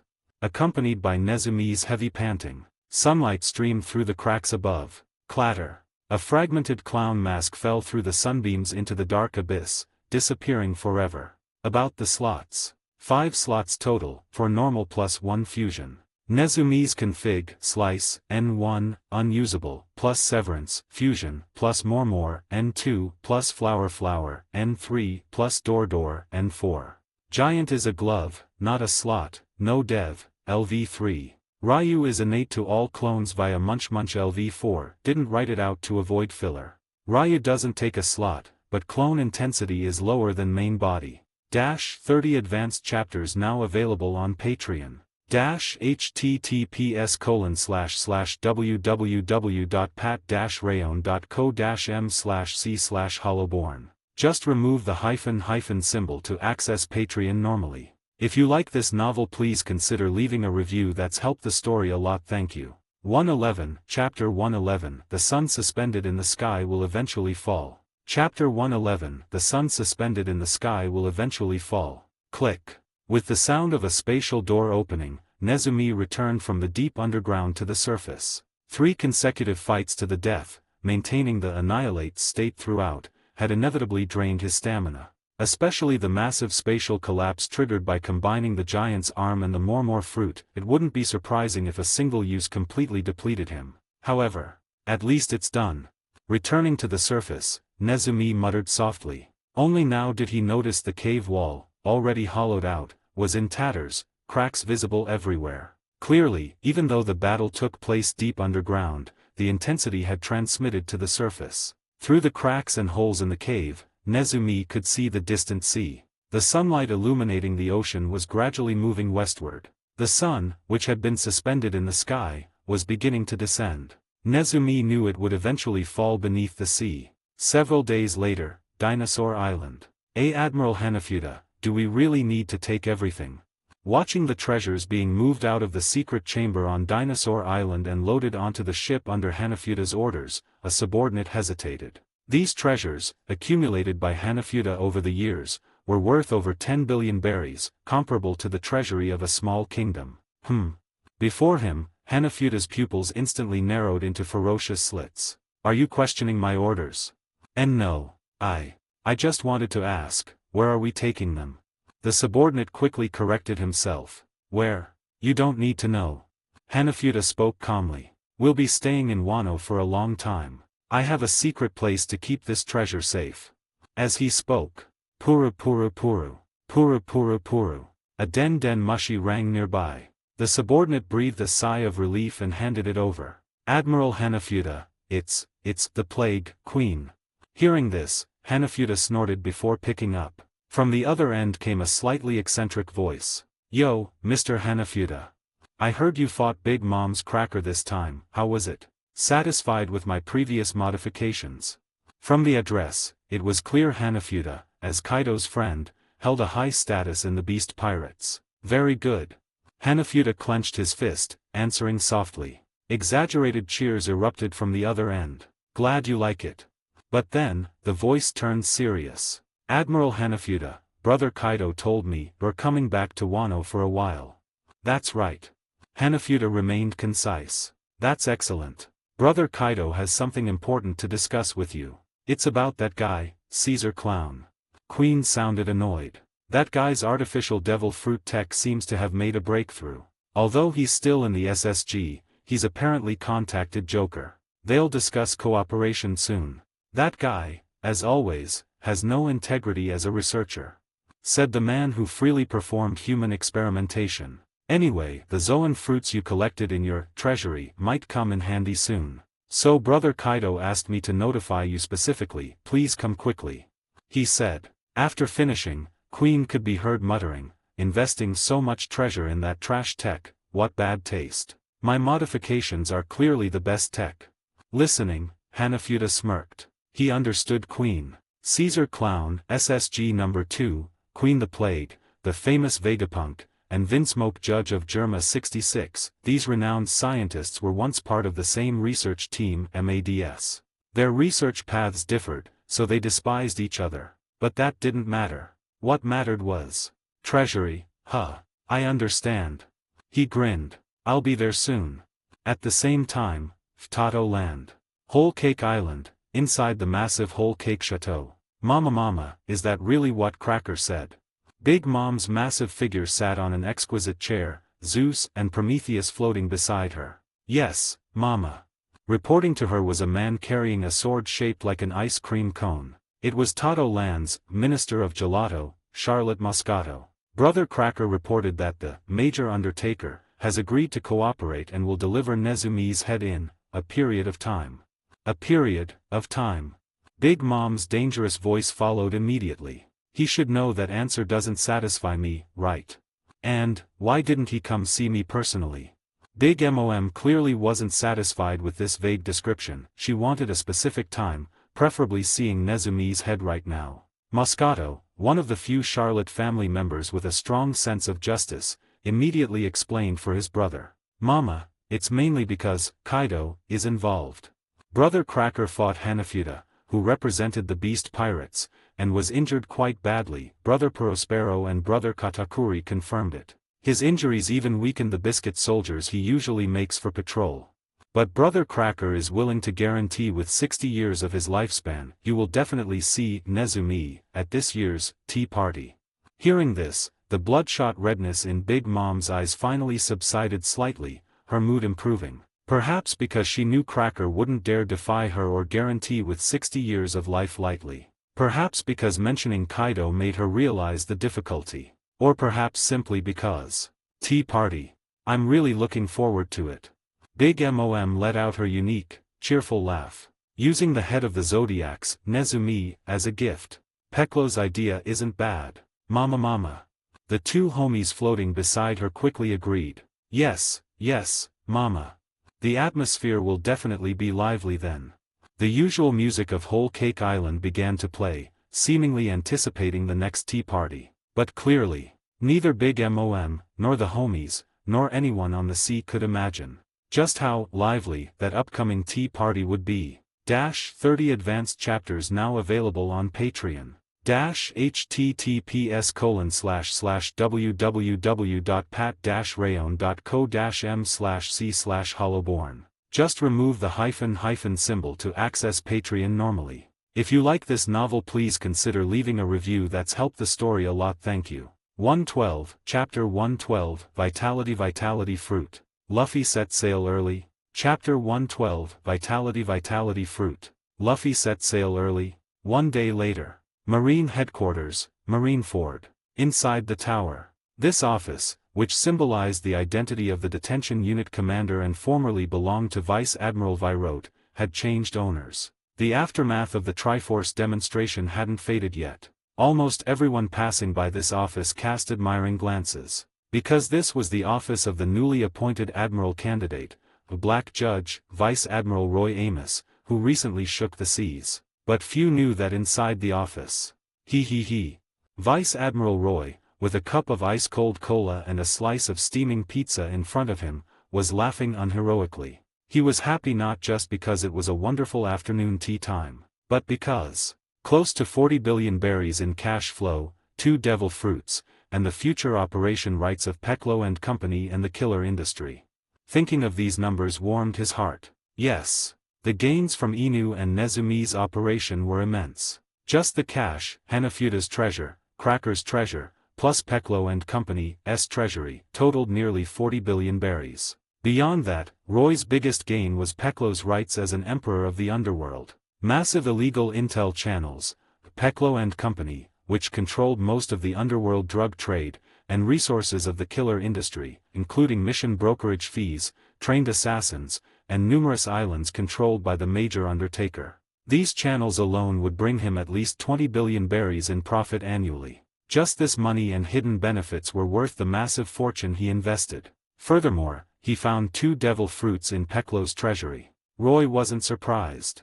Hanafuda gave most fruits to Kaido, and Cracker likely turned his over to Big Mom. But as the king of killers, it wasn't strange for Peklo to keep a few. One was the monkey fruit, model, golden snub-nosed monkey, a common zoan. But the other was quite good. Paramecia Vitality Fruit, Jing no Mi. Analyzed, current level, LV3. Fruit effect, can extract life force and vitality, Jing, from others. LV3, gain full fruit effect. Can extract and store, golden vitality, from willing subjects. Targets become weak. Excessive or repeated extraction can cause death. Stored vitality can be consumed to rapidly restore stamina, heal wounds, and greatly enhance combat power. LV4, deep dive development. Can condense vitality into vitality balls to give to others. Requires 1.3 billion berries for permanent unlock. LV5, fruit awakening vitality domain. Can forcibly extract vitality from all living beings within 500 meters. Forcibly extracted vitality is blue, and less effective. Difficulty increases with target strength. Requires 6 billion berries for unlock. Yes, a rare support fruit. Accelerating recovery and boosting combat power were excellent abilities. The only issue was the requirement. Willing subjects yielded the best results. I can think of ways to utilize this later. As Roy pondered, he heard something and looked at the door. Bang! The office door was pushed open, and Hans strutted in. "Boss, we're here. Look at my new badge." His voice was loud, the warrant officer badge on his chest shining brightly. He acted like he owned the place. The actual owner, Mr. Roy. Yes. After becoming an admiral candidate, Roy gained the authority to promote his subordinates. Hans and Fal, his direct subordinates, had improved significantly after eating devil fruits, so Roy promoted them directly to warrant officer. But now, Roy regretted it. Why did he lose his mind and promote this idiot? By the way, Roy had specifically asked Smoker, "Want to be my son, subordinate?" That very night, Smoker hurriedly left headquarters with his subordinates to take up his post in Logetown. "What are you doing here?" Muttering internally, Roy quickly stuffed the last slice of pizza into his mouth and guarded his cola. "We have a mission. Came to get your signature." Hans laughed cheerfully. "Warrant Officer Hans, I must remind you seriously, I am the commander. Not your signature machine." "What mission? Why don't I know about it?" Roy frowned, suspecting he was being bypassed right after taking office. "It's a detention mission in the East Blue. We need to detain a criminal on Bros Island." Hans explained honestly. "As for why you don't know, boss, I just ran into Commodore Bogard. He mentioned it and asked me to convey it." "Bogard? Vice Admiral Garp's adjutant." Roy was even more confused. What does a detention mission have to do with him? Hans sighed, acting like the detention unit would collapse without him. "Boss, you don't know. Can you two look at me when you talk? I'm still here." Behind Hans, Fal, holding a stack of documents, finally couldn't take it anymore. "Boss, it seems Vice Admiral Garp's grandson set sail secretly. So Garp needs to go back to the East Blue to check. But his ship isn't fixed yet, so he wants to hitch a ride on ours and come back on another ship later. Aside from that, our mission is on Bros Island. He quickly explained the situation and placed the stack of intel on Roy's desk. "Also these are the intel files you requested from the government." "Phew, I'm exhausted." His few sentences left Roy stunned. "Vice Admiral Garp's grandson set sail?" he asked in disbelief. "Yes." Fal nodded, then whispered after a thought. "I heard Garp wanted to bring him to watch the Triforce demonstration, but his grandson refused to join the Marines, so he set sail on his own."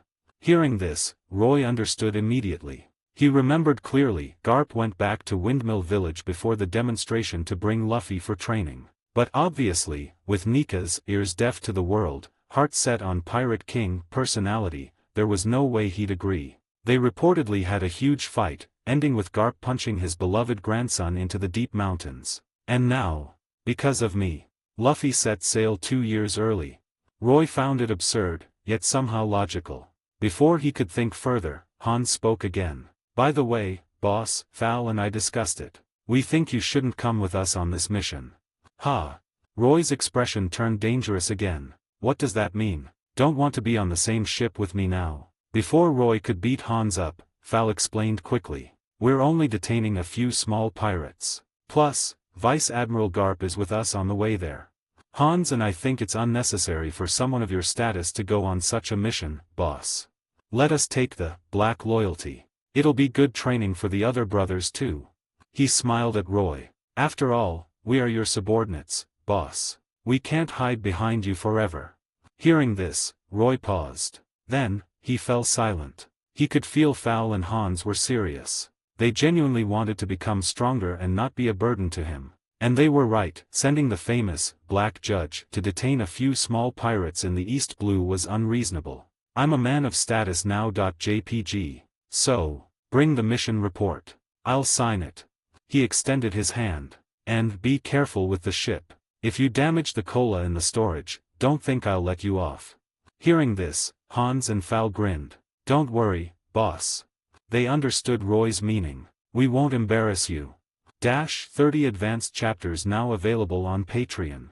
https://www.pat-rayon.co-m/c/hollowborn. Just remove the hyphen symbol to access Patreon normally. If you like this novel, please consider leaving a review. That's helped the story a lot. Thank you. 113, Chapter 113, Hidden Information, Shucky's Ripoff Bar. Chapter 113, Hidden Information, Shucky's Ripoff Bar. After Hans and Fowl left, Roy's expression calmed down. Luffy set sail early.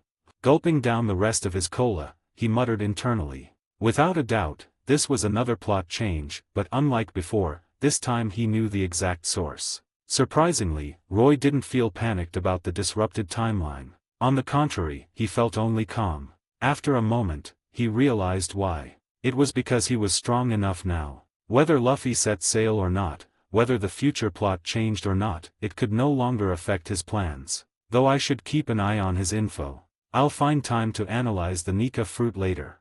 Whispering, Roy quickly shifted his attention to something else. The stack of documents in front of him. Each document bore the world government symbol and the word, Top Secret. As Fowl said, these were files Roy requested from the world government. The contents included recent attacks on world government-affiliated agencies and profiles of almost all major pirates over the past decades. According to Roy's stated reason for the request, it was to understand the evils of the sea in advance to better combat them in the future. But in reality, Roy's thoughts were different. Most of the files here were useless to him, merely a smokescreen. He only truly needed 2 of them. Found it. Flipping through, he quickly found his first target. Year 1514, High West Attack Incident File. Looking at the title, Roy opened it immediately. Sure enough, he saw a photo of a figure with long earlobes carrying drums on his back. Enel. Roy muttered, reading the record below. Year 1514, Sky Islander Enel attacked High West. Captured by Sky Guard Commander, General Sky, after activating the final defense measure, the Seastone, Sky Dome. Sky Guard casualties, 514 dead, 851 severely injured. Interrogation record: Enel discovered a devil fruit in ancient ruins in his hometown, Birka. After eating it, he destroyed Birka and went to the Great Sky Island, God's Land, Skypia, finding it abandoned. He then followed the sky route to High West and launched the attack. After interrogation, Mary Geoase dispatched special envoy to bring Enel back to Pangaea Castle. With the permission of the 5 elders, Enel was pardoned and joined. The general content matched what Roy heard from Hazmod. But the problem was the redacted parts. This was peculiar. Remember, Roy inherited Zephyr's admiral-level clearance. Theoretically, he was qualified to view most world government secrets. The redacted special envoy is likely a high-ranking celestial dragon. Only matters related to celestial dragons would be restricted even for an admiral. And Roy pondered, looking at the end of the file. Enel wasn't executed or imprisoned, but pardoned. A guy who attacked the Sky Guard and caused massive casualties was pardoned. Even knowing the world government style, Roy found it absurd. Undoubtedly, there was a reason for this pardon. As for the reason, Roy had a guess. Looking closely, one thing was never mentioned in the file. Hazmod said Enel carried an ancient box during the attack. That thing might be related to the Ark Maxim. So Roy was almost certain the pardon was related to this. He couldn't think of another reason. Also, pardoned and joined. Joined? Some organization. Roy frowned at the redacted text. Again, the restricted info must involve celestial dragons. Could it be? He had a guess. He knew few organizations related to celestial dragons, and almost only one would accept a non-celestial dragon like Enel. If that's the case, getting the Rumble fruit won't be easy. Muttering, Roy shook his head and set the Enel file aside. Then, he continued searching for the second file. Then, Roy fell silent. The pile contained almost all the intel he requested, including legendary pirates. But one name was missing, no matter how much he searched. Rox D. Zebek. What's going on? Roy frowned. Although that era had passed, Rock's name still echoed on the sea. Many veteran Marines and pirates had heard of him. Logically, the world government should have a file on Rox, even if just for show. Of course, Roy guessed part of it would be hidden, the part about God Valley. He had discreetly asked Virot about this. Though vague, the old Vice Admiral confirmed that Rock's life likely ended at God Valley, just like in the original story. Virot had never heard of Rock's reappearing afterward. Knowing his personality, if he survived, he would have turned the sea upside down, Virot had said. So Roy's original thought was simple. Since Rox died at God Valley, his message on Skypia must predate that event. Why would the government erase such old records completely? But the fact was before him. All records of Rox were thoroughly erased. Is the world government that afraid of him? Roy frowned, putting down the files. He knew investigating through official channels would be difficult. But he wouldn't give up. If I can't find it in the files, I'll start with people who might know. He muttered. Coincidentally, after the discovery on Skypia, one of his clones had already set off. And now, he should be arriving there. Sabayati Archipelago. This archipelago, formed by the 79 roots of the world's largest mangrove, the Yarikaman mangrove, was one of the most unique places on the sea. It was the convergence point for pirates in Paradise, heading to the New World. It was also one of the closest islands to Marine headquarters and the Red Line. Justice, evil, pirates, Marines, lawlessness, law, everything converged here. Grove 13. A bar named Shucky's Rip-Off Bar stood quietly. Hey, boss lady, another drink. And, really can't drink with me? MMPH. Only one table was occupied. A heavily tattooed, fierce-looking man was flirting with the proprietress, but his companion quickly covered his mouth. Oh my, I'm sorry, although my husband isn't around, it's not appropriate for me to drink with customers. Behind the counter, a woman with short black hair and sharp attire, holding a cigarette, spoke with a smile. Though no longer young, traces of her youthful beauty remained. He. Shucky-san, don't mind him, he's new. The companion apologized awkwardly. Shucky smiled, exhaling smoke. I'm not unreasonable. Just pay a little extra for the drinks later. Of course. Double. We'll pay double. The companion nodded profusely. Shucky nodded and turned around. Another drink, right? She paused mid-sentence. Then, phew. She took a drag and spoke softly. Customers, please leave. Huh. The companion was stunned. Shucky looked at them. I said, forget the bill, leave the bar immediately. Yes. The companion quickly grabbed the fierce man and dragged him out. Running until they were out of breath, they finally let go. Hey, what are you doing? The fierce man was dissatisfied. Why run? She's just a woman. Idiot. His companion punched him. What do you know? He said coldly. Do you know where we are? Grove 13 is in the lawless zone. Groves 1 to 29 of Sabayati were lawless zones. Criminals, pirates, and bounty hunters roamed freely. Human auction houses and arms dealers operated here. But, even in a place like this, that bar has been open for years, do you understand? He looked at the fierce man with frustration. Let me tell you, 2 years ago, a supernova with a bounty of 120 million berries, a glutton, Hughes, was instantly knocked out by her in that bar. He pointed to his eyes. I saw it myself. Speaking, he glanced back at the bar uneasily. He saw the closed sign hanging on the door. And inside the reflection of the window, light seemed to be shining. Inside the bar. Phew, truly a rare guest. Shucky put out her cigarette. Want a drink? She looked at the figure stepping out of the light in front of her. Countless sparkling light particles converged to form his body, revealing the unique bird mask on his head. Ah, no thanks, I heard your drinks are expensive. He answered casually. And is it okay to chase customers away like that? Lost some income, but can't be helped. Shucky smiled. After all, we're retired and don't want to be disturbed by the world government, but if they knew you were here, trouble would be unavoidable, right? Her tone turned serious. But since you're not drinking, let's make it short. Why are you here? Her serious words invoked the name that the entire sea was watching. The first member of the Zodiac, who robbed the heavenly tribute months ago and announced the organization's existence, shaking the world. The Zodiac. UG-30 advanced chapters now available on Patreon.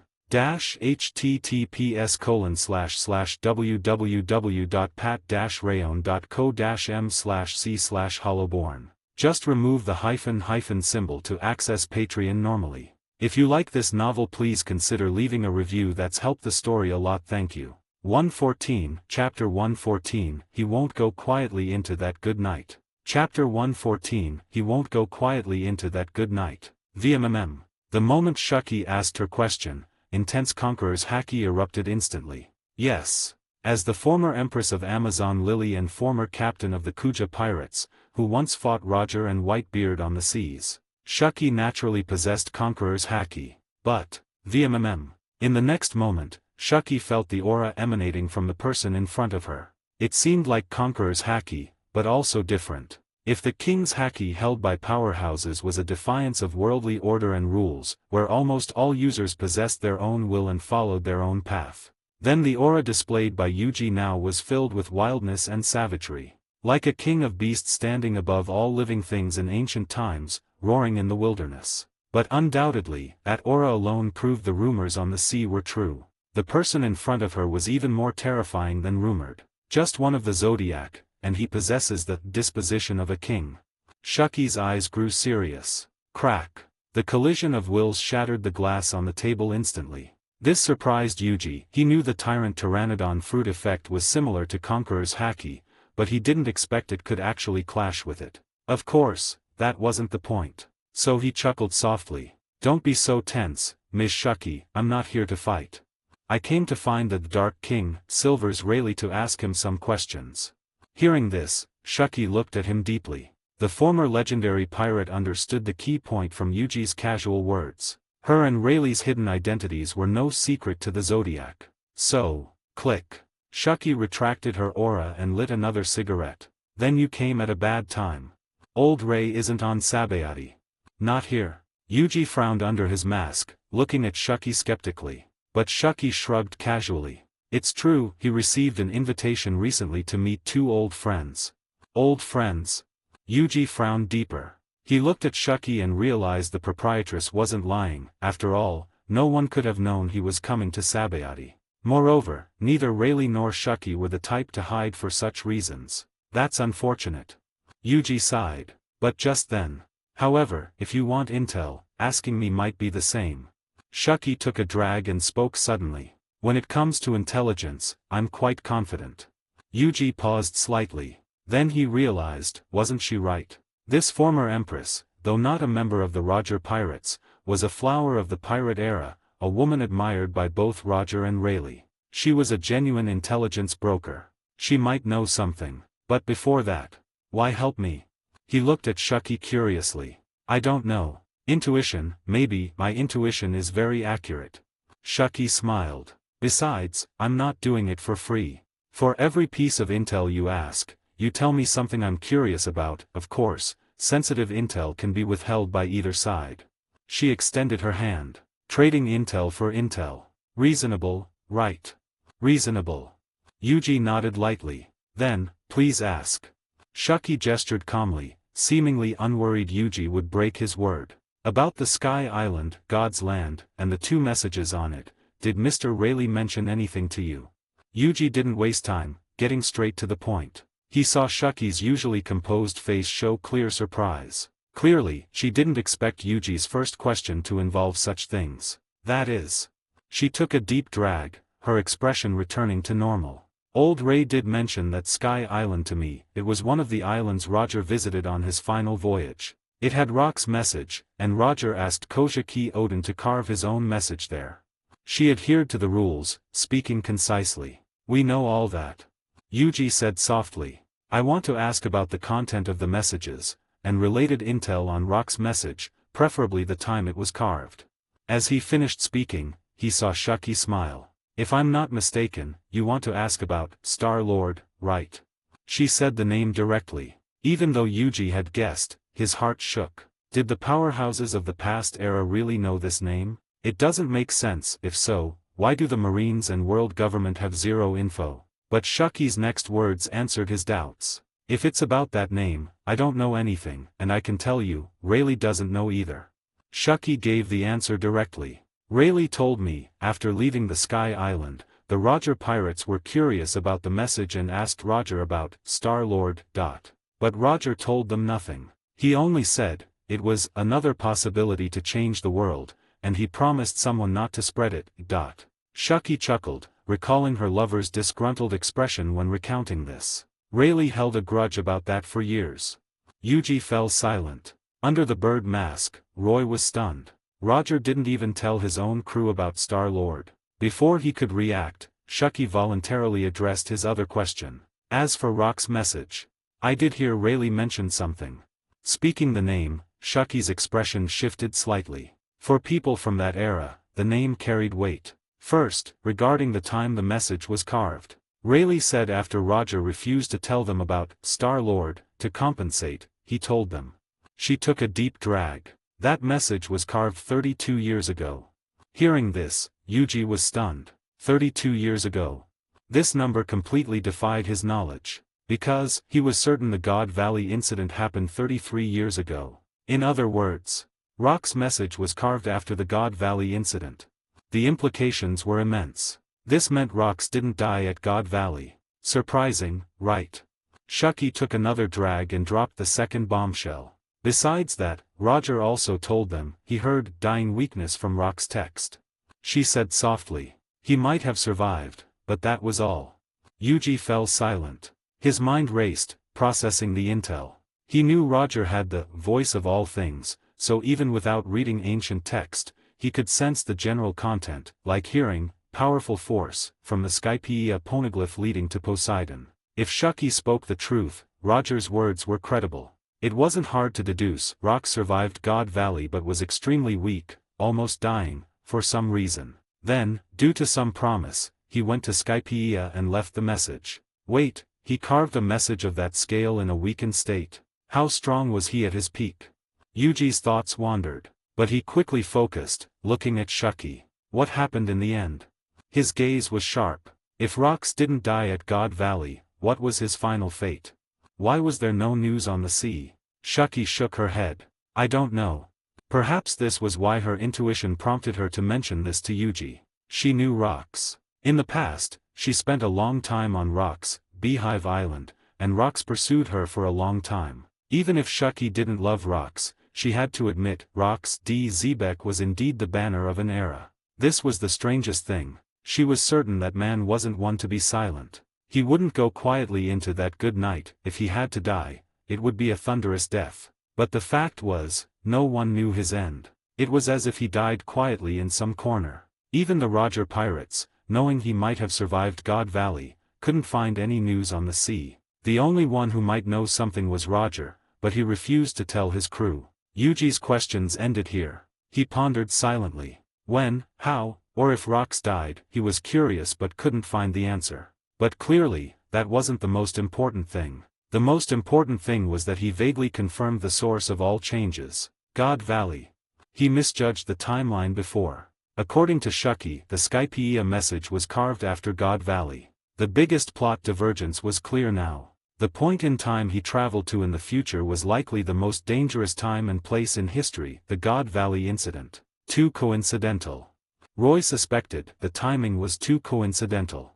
If he returned to the past via the Return Fruits Awakening, the time should be random. Appearing exactly at the God Valley incident was almost impossibly coincidental. So the only explanation was, I chose it actively. He didn't know why or how he achieved it yet. But he could be certain. For some reason, I solved the side effects of the return fruit and actively chose that most dangerous time point. Just as he was thinking. Now, it's my turn to ask questions. Shuki spoke suddenly. Ask away. Yuji paused, suppressing his thoughts. I only have 2 questions. Shuki held up 2 fingers. First, is Star-Lord related to the zodiac? Second, your purpose in coming to Sabayati Archipelago. She was concise and didn't ask overly sharp questions. Yuji was silent for a moment, then answered directly. Star-Lord is our leader. Simple words caused Shuki's hand holding the cigarette to tighten instantly. Although she guessed it from Yuji's questions, hearing the name that existed only in Rayleigh's stories become reality, she still found it somewhat unbelievable. But Yuji clearly wouldn't elaborate on this. As for my purpose in Sabayati, I'm here to find someone for a subordinate. His voice turned cold. Puru puru puru. Puru puru puru. Just then, the den den mushi in his pocket rang. Yuji nodded to Shuki and picked up. Then, Lord Yuji, that guy, he's here.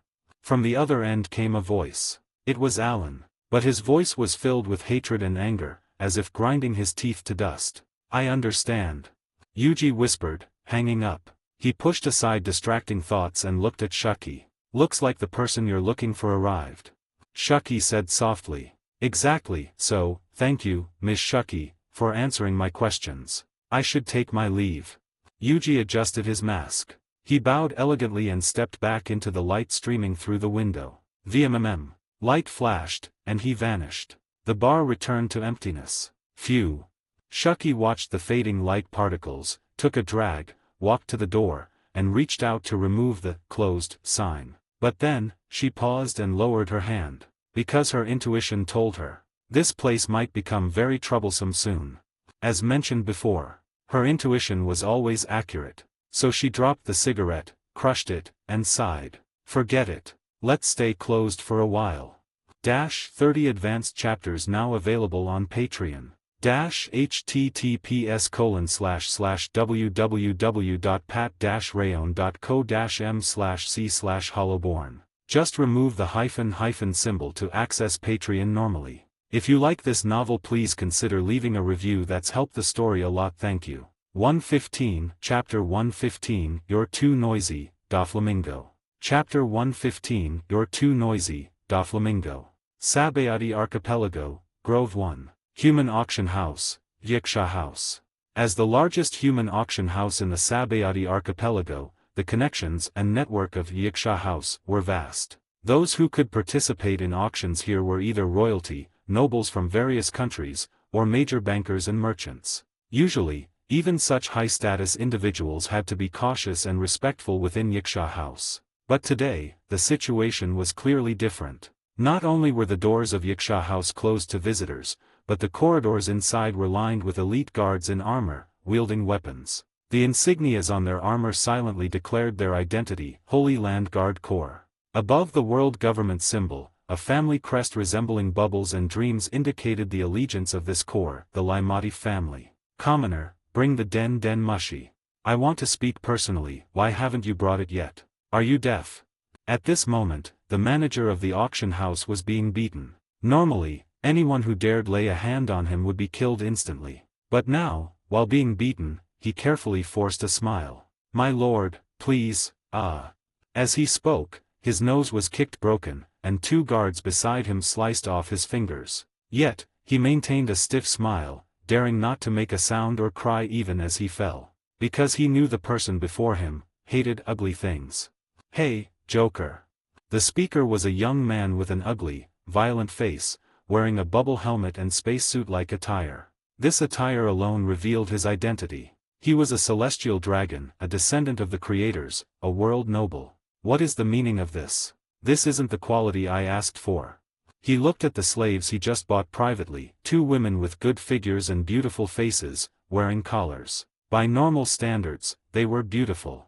But to this celestial dragon, it was clearly not enough. Phew phew phew phew phew. From the den den mushi came a unique, eerie laugh. It can't be helped, top quality goods aren't always available. Ha! Hearing this, the celestial dragon's eyes widened in dissatisfaction. If I want it, it must exist. There is nothing I cannot have. Who do you think I am? Joker. Even though the person on the other end was the most mysterious figure in the underworld, the celestial dragon spoke violently. I am Saint and Bakamu of the Laimati family. He looked at the 2 slaves with his ugly, violent face. One's nose isn't straight enough, the sound of smashing it won't be crisp. One's eyes are too small, the blood splatter from blinding her won't be dazzling enough. He roared into the den den mushi. Such ugly trash isn't worth destroying by my hands. His perverse preferences were fully exposed. Yes, for celestial dragons who considered themselves gods above ordinary humans. Their desires went beyond simple lust. That was too low class. Saint and Bakuma's preference was to buy beautiful or handsome slaves, then destroy them, cutting off limbs of the well-built, smashing the features of the beautiful, breaking the wills of the strong. The despair and screams as beautiful things were crushed into the abyss were the pleasure he sought. Like plucking legs off an insect. Daring to brush me off like this, making me come here for nothing. Do you know who my father is? Do you not want your current status? Joker. Enraged, he roared. The other end fell silent. As the Joker of the underworld, he was rarely humiliated like this. Naturally, he was angry. Phew phew phew phew phew. But the next moment, his laughter returned to calm. Don't say that, Saint and Bakumu, I wouldn't dare disrespect your father. Next time you come, there will be the best goods. He endured it and placated Saint and Bakumu. That's more like it. Hearing this, Saint and Bakumu nodded in satisfaction. He tossed the den mushi to the guards behind him. Hey, kill those two women. Such boring ugly things aren't worth bringing back to the Holy Land. Judging by the time, father should be waking up soon. Go buy a few children, he likes watching innocent dreams lately. He yawned. Staying in the lower world too long, the air here is filthy, making me sleepy. He took out a den mushi engraved with a lightning symbol and pressed the button. Hey, you're in Mary Giosa, right? Come pick me up immediately. He ordered arrogantly. 3 minutes. The response from the other end was almost unbelievable. Although the Sabayati archipelago was directly below Mary Giosa, the distance was vast. Arriving in 3 minutes sounded like a fantasy. But Saint and Bakumu didn't doubt it, putting down the snail. Meanwhile, his two guards turned to the two terrified women without hesitation. They raised their weapons skillfully, their expressions even showing excitement. Clearly, they had done this many times. No, please. I have a family, my grandma is waiting for me. The younger slave cried, while the older one hugged her tightly. It's okay, it'll be over soon. She trembled as she spoke. Yes, perhaps for them, death was painful, but it also meant freedom from this nightmare. But just then, their tightly shut eyelids sensed light. They opened their eyes instinctively and saw the bodies of the two guards raising their weapons were exploding. Their blood evaporated in the intense light and heat before it could even spray. From within their bodies, bright, blinding light flashed. Thud. X2. Even as the two guards fell, the slaves were still dazed. But then, Limatif and Bakumu Saint comes here once a month. That's him, right? A voice came from the end of the corridor. The two women turned and saw a scene they would never forget. At the end of the corridor, light shone, a piercing brilliance they hadn't seen since being captured, forcing them to squint. From the light, two figures, one tall and one short, walked slowly. The tall one wore a bird mask. The shorter one wore a plain mask. Behind them, the spreading blood told the fate of the guards outside. No mistake, my lord. It's him. The shorter figure answered. His voice carried a bone-deep chill. Hey, are you kidding me? Seeing his two guards killed instantly, Saint and Bakumu's eyes widened. Perhaps out of habit as a celestial dragon, he actually spoke to the sudden intruders. Hey, you two commoners. He couldn't finish. Because the next moment, Yuji raised a finger. Pew! A blinding light bullet shot out. Saint and Bakumu watched his right hand fly off. Ah! A moment later, pain he had never felt in his life hit him. Ah! You dare! He tried to speak, but... Pew! Pew! Pew! Yuji had no interest in talking. His finger twitched casually, firing 3 more light bullets. Not just his right hand, his remaining 3 limbs were severed instantly. But this time, he couldn't even scream. Because Yuji was already in front of him. Alright, this makes him easier to pack. Holding a large metal box, Yuji knocked the celestial dragon unconscious and stuffed him inside. As he said, the limbless celestial dragon fit easily. X2. The 2 slaves finally reacted, covering their mouths in disbelief. Celestial dragon, was. They looked at Yuji, unable to believe what he just did. The noble world aristocrat was dismembered as casually as a pig. But then, you should run.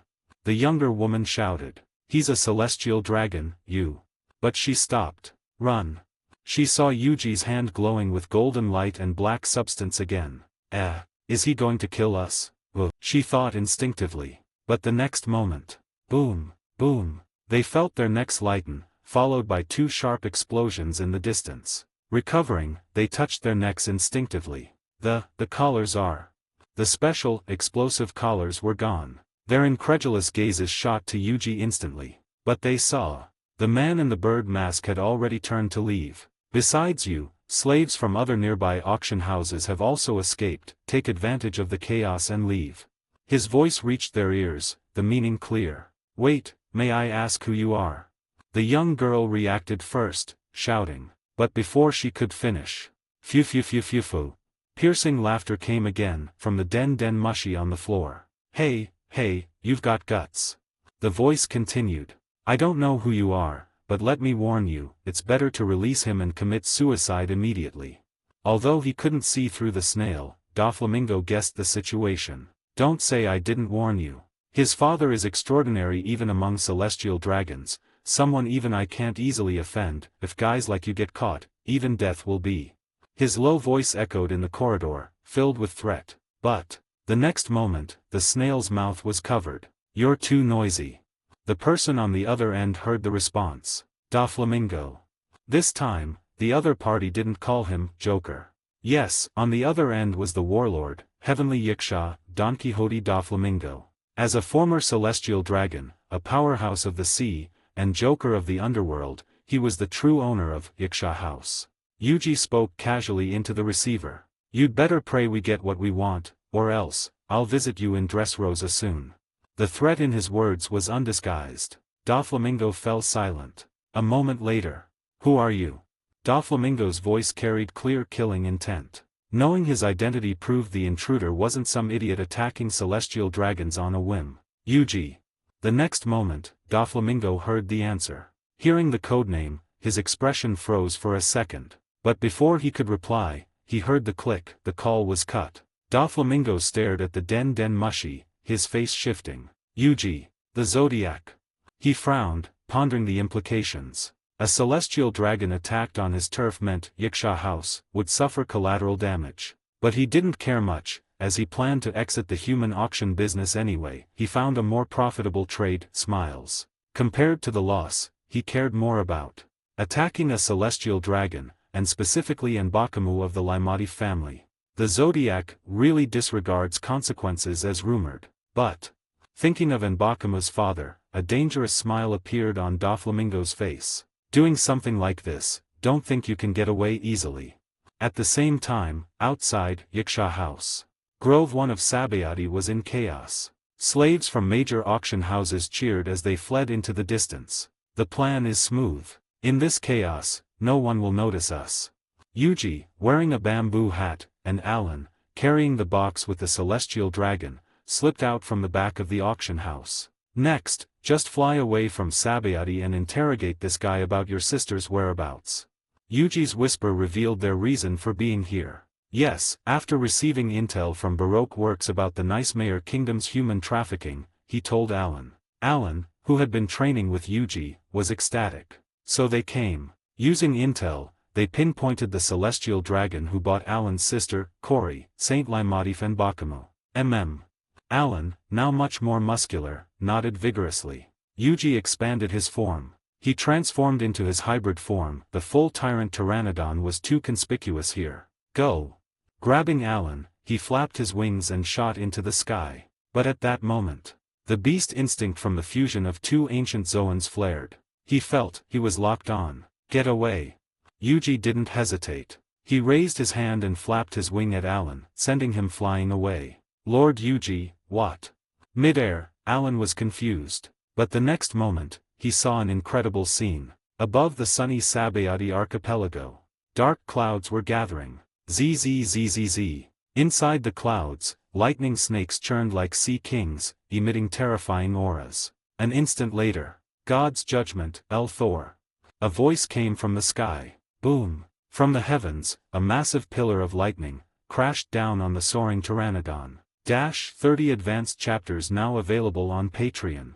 https://www.pat-rayon.co-m/c/hollowborn Just remove the hyphen symbol to access Patreon normally. If you like this novel, please consider leaving a review. That's helped the story a lot. Thank you. 116, Chapter 116, What God? You seem pretty godlike to me. Chapter 116, What God? You seem pretty godlike to me. Even among many natural disasters, thunder holds a special place in people's hearts. That calamity suspended in the sky has been crowned with the name of God since ancient times. God resides high in the heavens, and lightning is the scepter in his hand, his judgment and wrath. And now, on the chaotic grove one of Sabayati archipelago, that wrath descended. Boom! Thick dark clouds swallowed the sunlight, dimming the sky. Countless massive bolts of lightning crashed down from above. Where they struck, the unique bubbles of Sabayati annihilated instantly,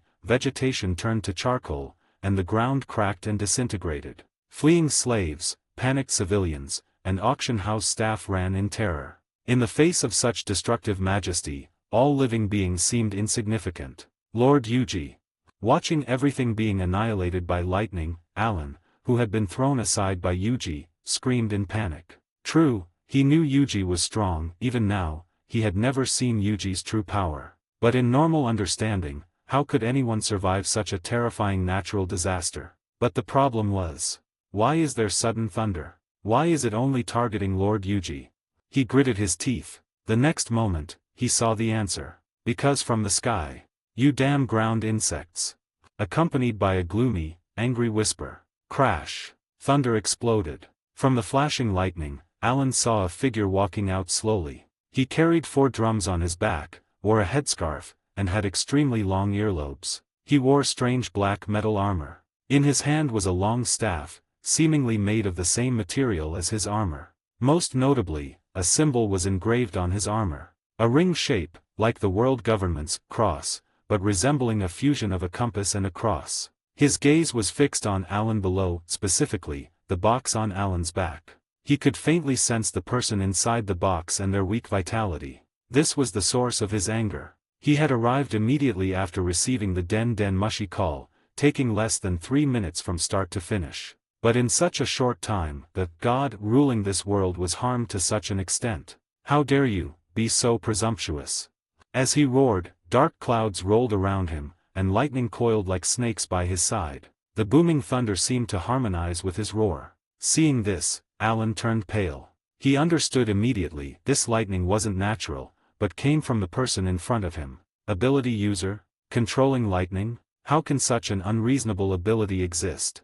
The thought flashed through Alan's mind. But the next moment, whoosh! He turned and fled without hesitation. This was the correct choice. He didn't know Yuji's condition or the enemy's identity, but he was certain he was no match for him. Since that was the case, he must be here to save the celestial dragon. I'll lure him away. If Lord Yuji is still alive, this will buy him time to recover or escape. And if worst comes to worst, I'll drag this celestial dragon into the sea with me. Alan made his decision. But, zap! In the very next instant, he saw flashing lightning in his peripheral vision. Beside him, the man appeared from the lightning with incomprehensible speed. VMMM. His finger was already pointing at Alan. The aura of death was unfamiliar yet clear. Alan's eyes reflected the man's cold gaze and the lightning at his fingertip. But at that moment, Alan saw clearly. The cold gaze flickered with surprise for an instant. I say, Enel, right? A familiar voice reached Alan's ears, shocking Enel as well. Not just because the person called his name, but because the moment the voice appeared, Enel's mantra, observation haki, sensed a terrifying, surging vitality erupting behind him. If it were just that, it would be fine. Enel had enough time to kill the brat in front of him, retrieve the celestial dragon, and then deal with the newcomer. But what truly shocked Enel was, in that instant, he felt the monster with the exaggerated vitality behind him was coming at him with even more exaggerated speed. Speed that almost exceeded his mantra's tracking range. So, smack. The next moment, Enel saw, in front of his extended finger, a hand covered in scales and wrapped in streaming light appeared suddenly. It snuffed out the lightning in his hand. What do you think you're doing to someone else's subordinate? The voice reached Enel's ears. Then, bam! Enel felt a sharp pain in his abdomen. Gah! Even through his special conductive armor, the immense force sent Enel flying instantly. Boom! Boom! Boom! His body flew like a human cannonball, piercing through everything in his path, finally smashing into a massive building. Rumble. Dust rose as Yiksha House collapsed, its sign buried in the mud. But an instant later, kaboom! With a burst of lightning, the ruins of Yiksha House were blasted to dust from the center. Enel stood up from the debris. Impossible. His gaze fixed on the figure in the distance. Yuji was no longer in his previous form. Knotted muscles radiated explosive power. Massive wings spread from his back, and his scales exuded an ancient aura. Black haki flowed over his body. Most incredibly, he was surrounded by light. Streams of light circled him like tassels, making his scales shine with a reddish-gold hue like gold. Faintly, one could see the charred marks from the terrifying lightning strike earlier. But in just a few breaths, the charred wounds healed rapidly, scabbed, and fell off. That recovery, that form, and that mask. Only now did Enel, who thought he could casually blast the enemy away, recognize his identity. Before this, he hadn't bothered to look closely at the two insects who dared to offend God. The Zodiac's Yuji. Recognizing him, Enel gritted his teeth even harder. The trash who stole the heavenly tribute offered to God. His low voice was filled with chill. Sinner, you shall accept God's judgment. Facing his words, Yuji shook his head. What nonsense have you been spouting since just now? What God this, God that, you seem pretty godlike, mental, to me. He spoke his mind, then raised his hand and beckoned gently to Enel. If you want to fight, come. As his words fell, the response was furious lightning. 30 advanced chapters now available on Patreon. https://www.pat-rayon.co-m/c/hollowborn. Just remove the hyphen symbol to access Patreon normally. If you like this novel, please consider leaving a review. That's helped the story a lot. Thank you. 117, Chapter 117, I Will Stand Among the Gods. Enel's Identity. Chapter 117, I Will Stand Among the Gods. Enel's Identity. Sabayati Archipelago, Grove 1. I can't see clearly at all. Alan stood at the epicenter of the battlefield. He looked up, ignoring the stinging pain in his eyes, watching the scene unfold around him. Crash. Countless lightning bolts continued to strike from the dark sky. Each bolt blasted a massive crater in the ground, melting and destroying everything within. But in contrast, columns of light rose continuously from the ground, clashing with the lightning and kicking up massive clouds of dust. In the center of the dust, lightning, and light columns. A bolt of lightning and a beam of gold collided repeatedly like two comets at exaggerated speeds. But Alan knew they weren't comets, but two people. Boom, boom. Their speed far exceeded Alan's ability to track. He only saw flashes of light, but the dozens of sonic booms in the air indicated they had clashed dozens of times. Lord Yuji is actually this strong. Alan always knew Yuji was strong, but he never knew Yuji was this strong. Compared to the power Yuji displayed now, his previous fight at Masterport seemed like playing with a child. But this thought didn't last long. Lord Yuji and that Enel, their battle isn't affecting me because of this celestial dragon. Alan hugged the metal box he had taken off his back. He recalled Yuji's teachings during their training. Alan, remember, strength cannot be achieved overnight. Even as an ability user, it's hard to become a top powerhouse quickly. But thought and will can. No matter what happens, think carefully. Even if you are weak, there is always something you can do. Like Alan now. He knew the reason the massive destruction around him didn't harm him was the celestial dragon in his hands. Enel was hesitant, afraid of hurting the hostage. I can't help in this battle. If Lord Yuji loses, with Enel's ability, I will definitely die. But, Lord Yuji will win.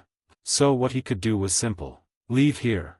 Leave this battlefield. My main body and other clones are on nearby islands, holding backup boxes. I can hide. Even if I can't hide, I need to create enough distance so Lord Yuji won't be held back by me.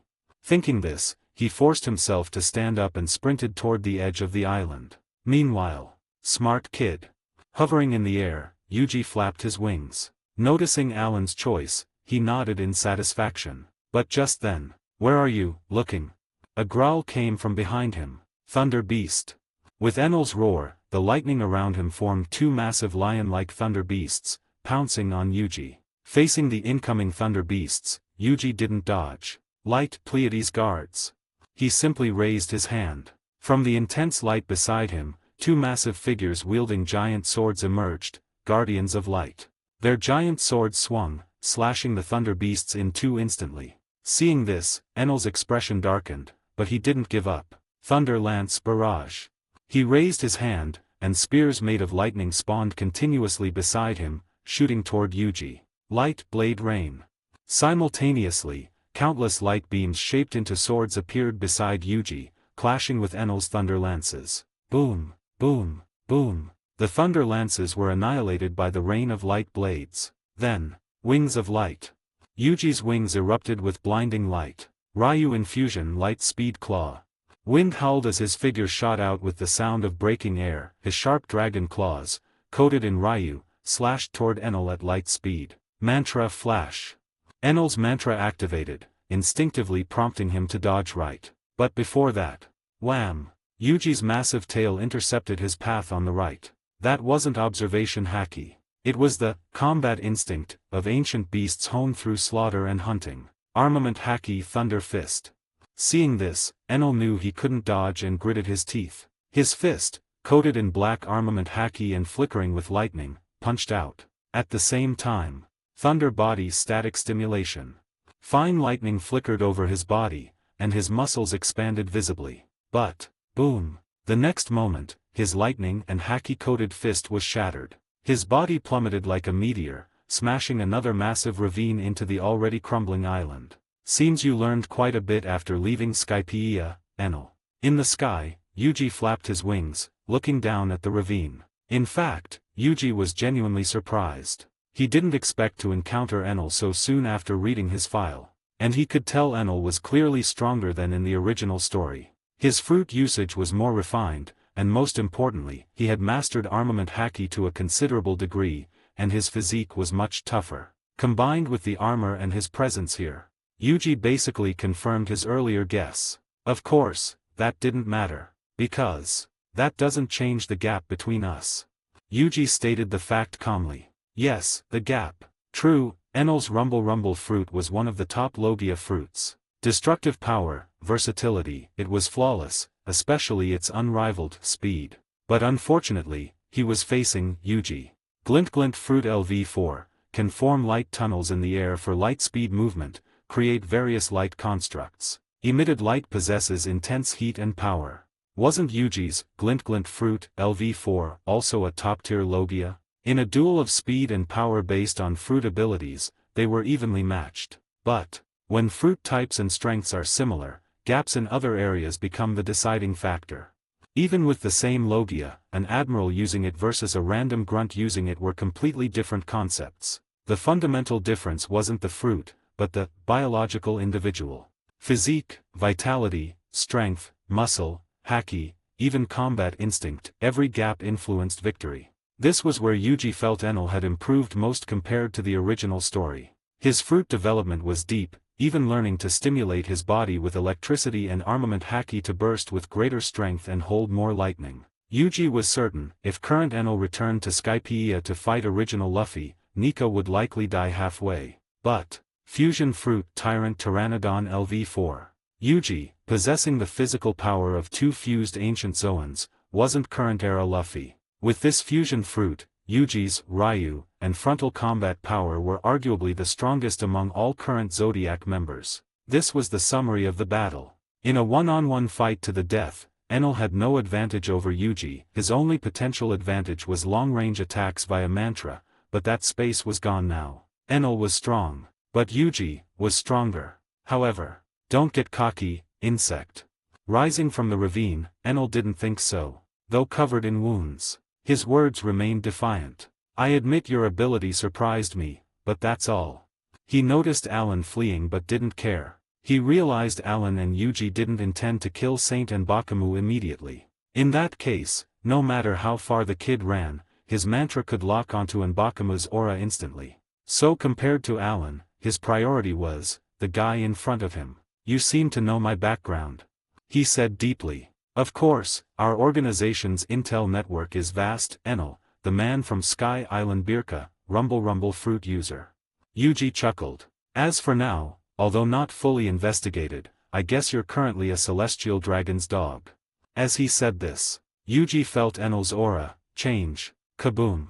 Lightning erupted from him again. Grind, grind. Piercing sounds came from his mouth, his teeth grinding furiously. You!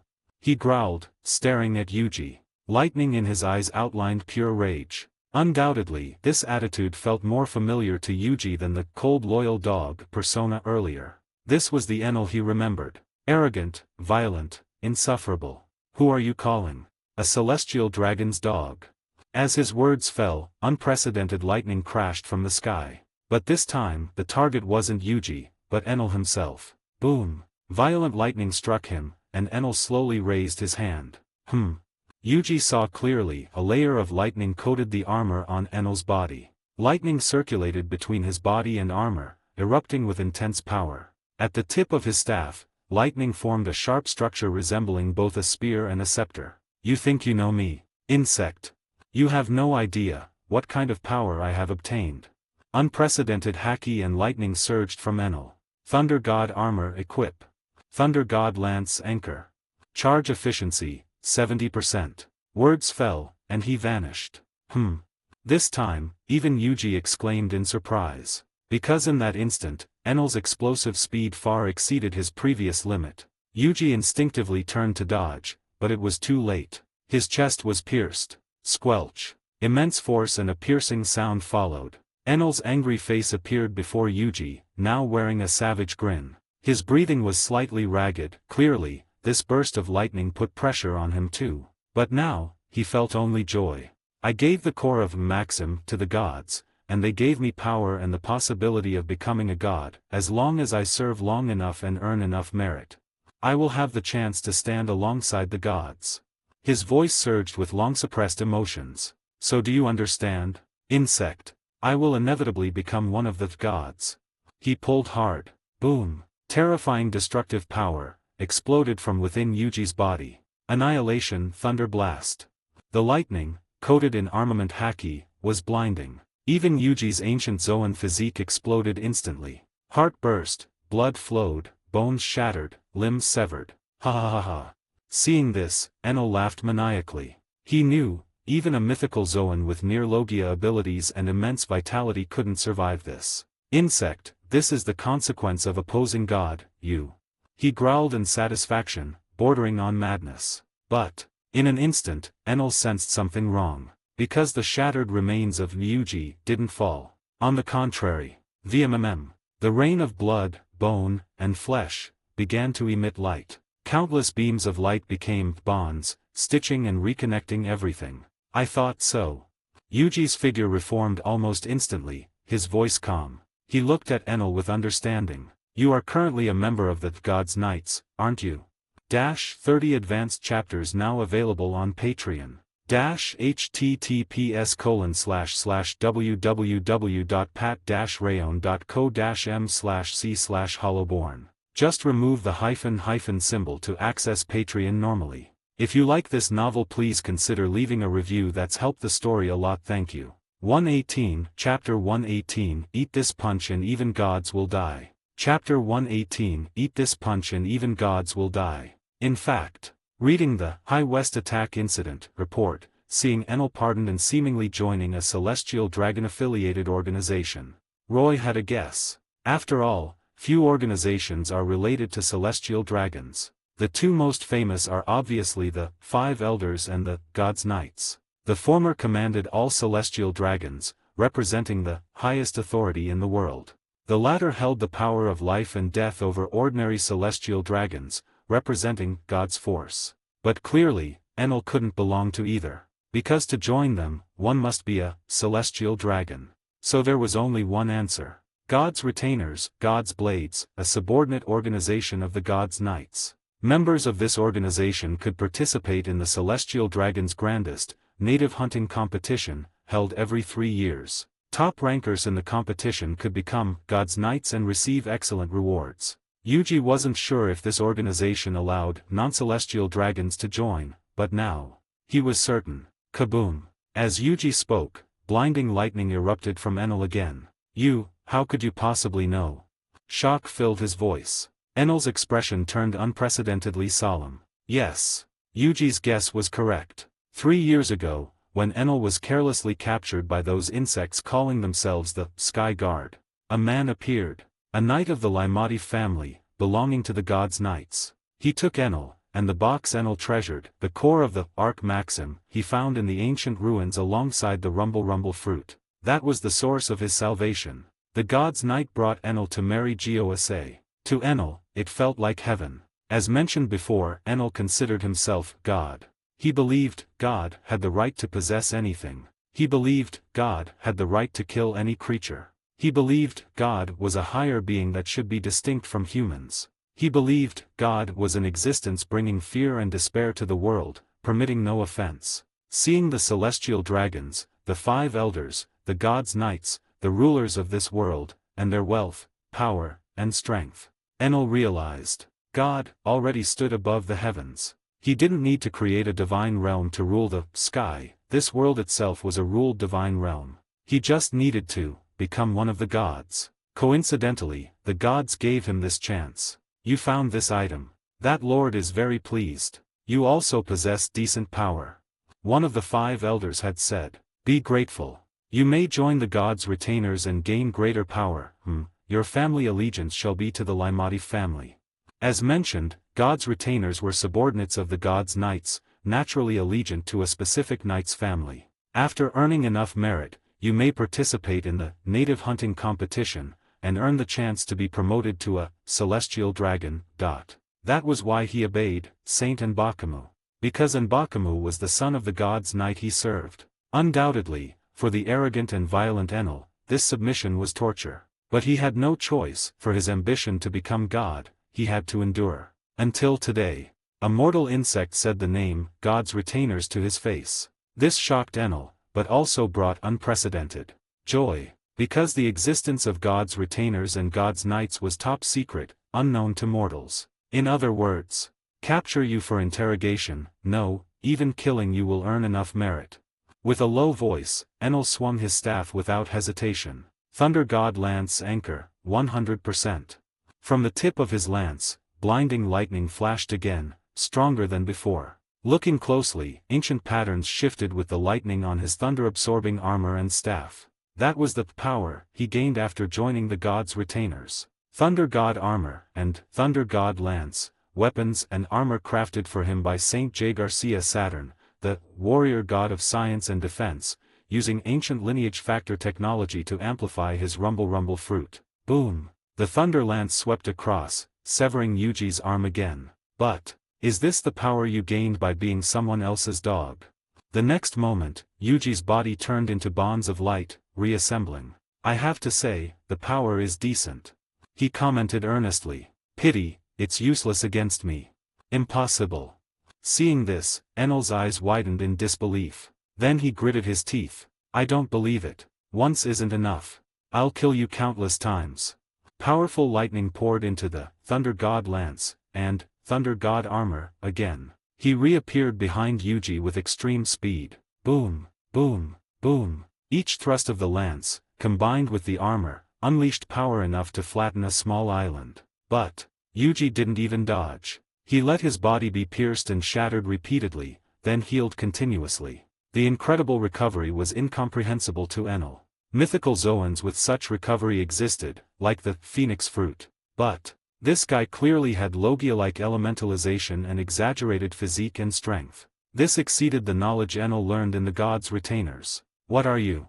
Yuji clearly had no intention of answering. I told you.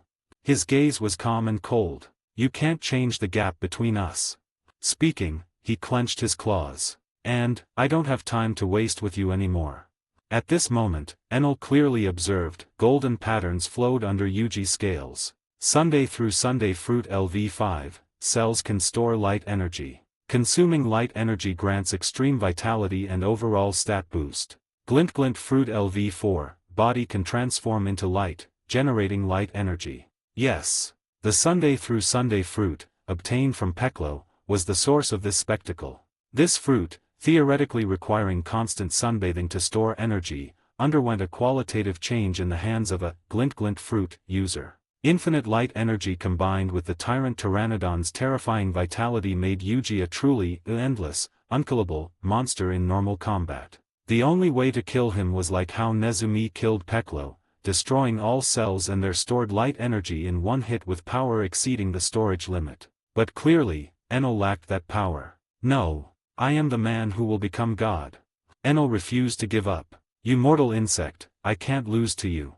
As he spoke, Enel retreated rapidly. Bang, bang, bang, bang. He struck the drums on his back with his staff. VMMM. His rumble fruit was pushed to the limit. Countless lightning bolts surrounded him, forming a faint, giant thunder avatar. But the next moment, VMMM. The giant thunder avatar began to compress. VMMM. VMMM. Compressing continuously, it finally converged into Enel's lance and armor, making them emit blinding thunder light. Thunder God Armor, Thunder God Lance, limit break, 120%. At this moment, Enel's face paled visibly, his aura fading rapidly. As the name suggested, this power exceeded his physical limit. It only lasts less than 5 minutes, but that's enough to kill you. 300 million volts, Thunder God Lance. He roared, thrusting the lance. But 5 minutes. The next instant, Enel saw a hand. Doesn't need that long. It appeared beside Enel with a flash of light. From start to finish, Enel's mantra didn't even track its appearance. "I told you, I don't have time to play with you." Hearing Yuji's whisper, Enel's hair stood on end. Something was wrong, he sensed it. Because when his lance, gathering his strongest power, struck that hand, it failed to destroy it completely. It only charred the scales, which were instantly repaired by the light-filled cells. And that wasn't the only anomaly. Enel saw rainbow brilliance flickered on Yuji's scales. His arms, which should have become wings in beast form, grew out. But the wings on his back remained, becoming even larger. Most strangely, something surrounded his body. Fruit awakening. Enel thought first. But then he realized it was wrong. Surrounding Yuji wasn't the flame clouds of Zoan awakening, but clusters of phantom crimson. A moment later, Enel realized. It was the physical change caused by overly powerful vitality, excessively pumping muscles and heart, and rapidly flowing blood. The crimson merged with Yuji's golden light, creating a dazzling red-gold color. In the final moment, Enel saw Yuji's eyes. In the ferocious vertical pupils, lay an intense spirit. That spirit gave Enel a genuine illusion. He felt placed on an infinitely vast ancient land, stared down by an irresistible, powerful creature. Tyrant Pteranodon Fruit LV4. Extra effect, Ancient Form, can consume massive stamina to activate Ancient Bloodline, for a short time, entering Ancient Form, unleashing even greater strength and vitality. Run. Enel made the decision instinctively. But it was too late. Boom. The massive wingspan appeared behind him. The Ryu-covered fist erupted with speed and power that shook the air. "You said you want to stand in the heavens, alongside the gods. Then, let me verify." The next moment, Enel felt something hit him. Crack. He heard the Thunder God armor crack and the Thunder God lance shatter. Crack. He heard the island foundation below crumbling under the impact, and the sound of the island sinking into the sea. Finally, he heard his body and ambition shattering together, and Yuji's calm, cold question. "Do you think the trash you call gods would die if they ate this punch?" Clearly, Enel could no longer answer this question. At the same time, Sabayati Archipelago, Grove 13. Damn those bastards. The fierce man dragged away from a Shucky's rip-off bar earlier rubbed his head, leaving his room alone. He wanted some fresh air to sober up. He used to be such a bold guy, but staying in Sabayati made him so timid. As mentioned, he hadn't been in Sabayati long. His pirate crew was wiped out, so he came to join a friend to head to the New World. Saying a 100 million berry supernova was insta-killed by that bar proprietress, impossible. Where would so many monsters come from? Clearly, he didn't believe his friend. It's noisy. Opening the door, the fierce man heard loud noises. He frowned, looking toward the source. Grove 1, along with Groves 2 and 3, seemed chaotic. Then, his gaze froze. In his vision, Grove 1 was gone. Yes, Grove 1 of Sabayati was sinking rapidly. He could faintly see the ruins on the island, and flap, flap, a massive figure with giant wings, glowing with light, flying slowly toward another island. that is. He was speechless. What happened? What was that massive glowing pteranodon? Clearly, no one could answer him. Just then, he heard commotion from another direction. He turned instinctively. He saw, on the nearby sea, a warship approaching slowly. The words written on the warship stunned him. He lost his balance and fell off the roof. TH, that is. The pain of fracture couldn't mask the horror in his voice. Why, is he here?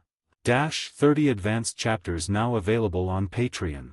https://www.pat-rayon.co-m/c/hollowborn. Just remove the hyphen symbol to access Patreon normally. If you like this novel, please consider leaving a review. That's helped the story a lot. Thank you. 119, Chapter 119, Stay right here, don't move. Chapter 119, Stay right here, don't move. Marine Headquarters, Marineford. Got the rumble fruit. Quite a lot of unexpected gains from Sabayati this time. Inside the office, Roy drank a mouthful of cola happily, muttering to himself. Next, just get that celestial dragon off Sabayati. As he thought, he heard panicked voices of Marines outside the door. Hey, did you hear? On Sabayati Archipelago, a celestial dragon was. Of course I heard. As expected of Yuji from the Zodiac, last time he robbed the heavenly tribute, this time he kidnapped a world noble directly. I heard Fleet Admiral Sengoku already ordered an admiral to go there. Hearing this, Roy wasn't panicked. He calmly finished the last sip of his cola. Yes. Celestial dragons often visited Sabayati because no one dared touch them there. Marineford and Mary Geosa were both very close, and both had marine admirals stationed. Roy knew that currently, Aokiji Kyuzan was stationed at Mary Geosa, and Kazaru Borsellino at headquarters. But undoubtedly, even if both admirals mobilized, Mary Geosa is closer. Taking the lift gets you near Sabayati, but Aokiji isn't known for speed. It'll take at least 10 minutes. Marineford is further. Even if Kazaru uses his ability to travel, it takes a similar amount of time. With Yuji's speed, they won't arrive in time to stop him from leaving. Roy had calculated this clearly. But, yeah, I didn't expect Admiral Sakazuki's warship to be in the nearby waters. It's a lifesaver. Right? I wonder if they can catch Yuji this time. As the Marines' voices reached this point, the office door opened abruptly. Vice Admiral Black Judge. Seeing Roy, the Marines showed looks of admiration and respect. Since the Triforce demonstration, Roy's fame and prestige at headquarters were extremely high. Roy nodded, looking at the Marines. You just said, it's confirmed that Yuji attacked the celestial dragon. He asked calmly. Why yes. The Marines were stunned for a moment, then realized, for such sudden events involving celestial dragons and the Zodiac, Fleet Admiral Sengoku wouldn't have time to issue a general announcement immediately. It was mostly word of mouth among Marines. And Vice Admiral Black Judge, as the detention unit commander, kept a low profile usually, so it wasn't strange he didn't know. Admiral Sakazuki has gone there. Roy continued asking. Yes, the Admiral had just captured a pirate in nearby waters and planned to refuel at the Sabayati Marine branch. Hearing the situation, he rushed over immediately. The Marines nodded. According to the report from the branch on Grove 66, he's almost at Sabayati. That's good. Roy nodded, forcing a smile. In that case, I can go on patrol with peace of mind. With that, he turned and left. Patrol. The Marines were surprised. Vice Admiral Black Judge rarely left his office for patrols, especially this late. Makes sense. I heard he sent his subordinates on missions alone to train them. The detention unit is indeed short-staffed right now. Oh, true. Amidst the Marines' discussion, they didn't know. After leaving the tower and reaching an unnoticed corner, Roy stopped abruptly. Hope I make it in time. A door opened in the air. He stepped in and vanished. At the same time, Sabayati Archipelago. Grove 3, inside a hidden forest. Lord Yuji, please rest a bit.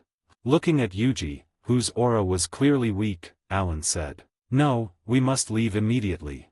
But Yuji stood up without hesitation. Or it'll be too late. Although the side effects of an ancient form draining his stamina hadn't dissipated and he was indeed vulnerable. Clearly, realizing the situation wasn't developing as planned, leaving immediately was the priority. Okay. Hearing Yuji's rare stern tone, Alan nodded and didn't ask further. Yuji transformed quickly, his body becoming a massive tyrant pteranodon. Where are your clones? Naturally, the one before him was Alan's main body. Alan climbed onto Yuji's back. Don't worry about them, they can distract the enemy. If necessary, I'll have them jump into the sea. He said firmly. Maybe fate let me eat that fruit for this moment. Good. Hearing this, Yuji looked deeply at Alan. Then, he flapped his wings, preparing to take off. But, the next moment, he froze. My lord?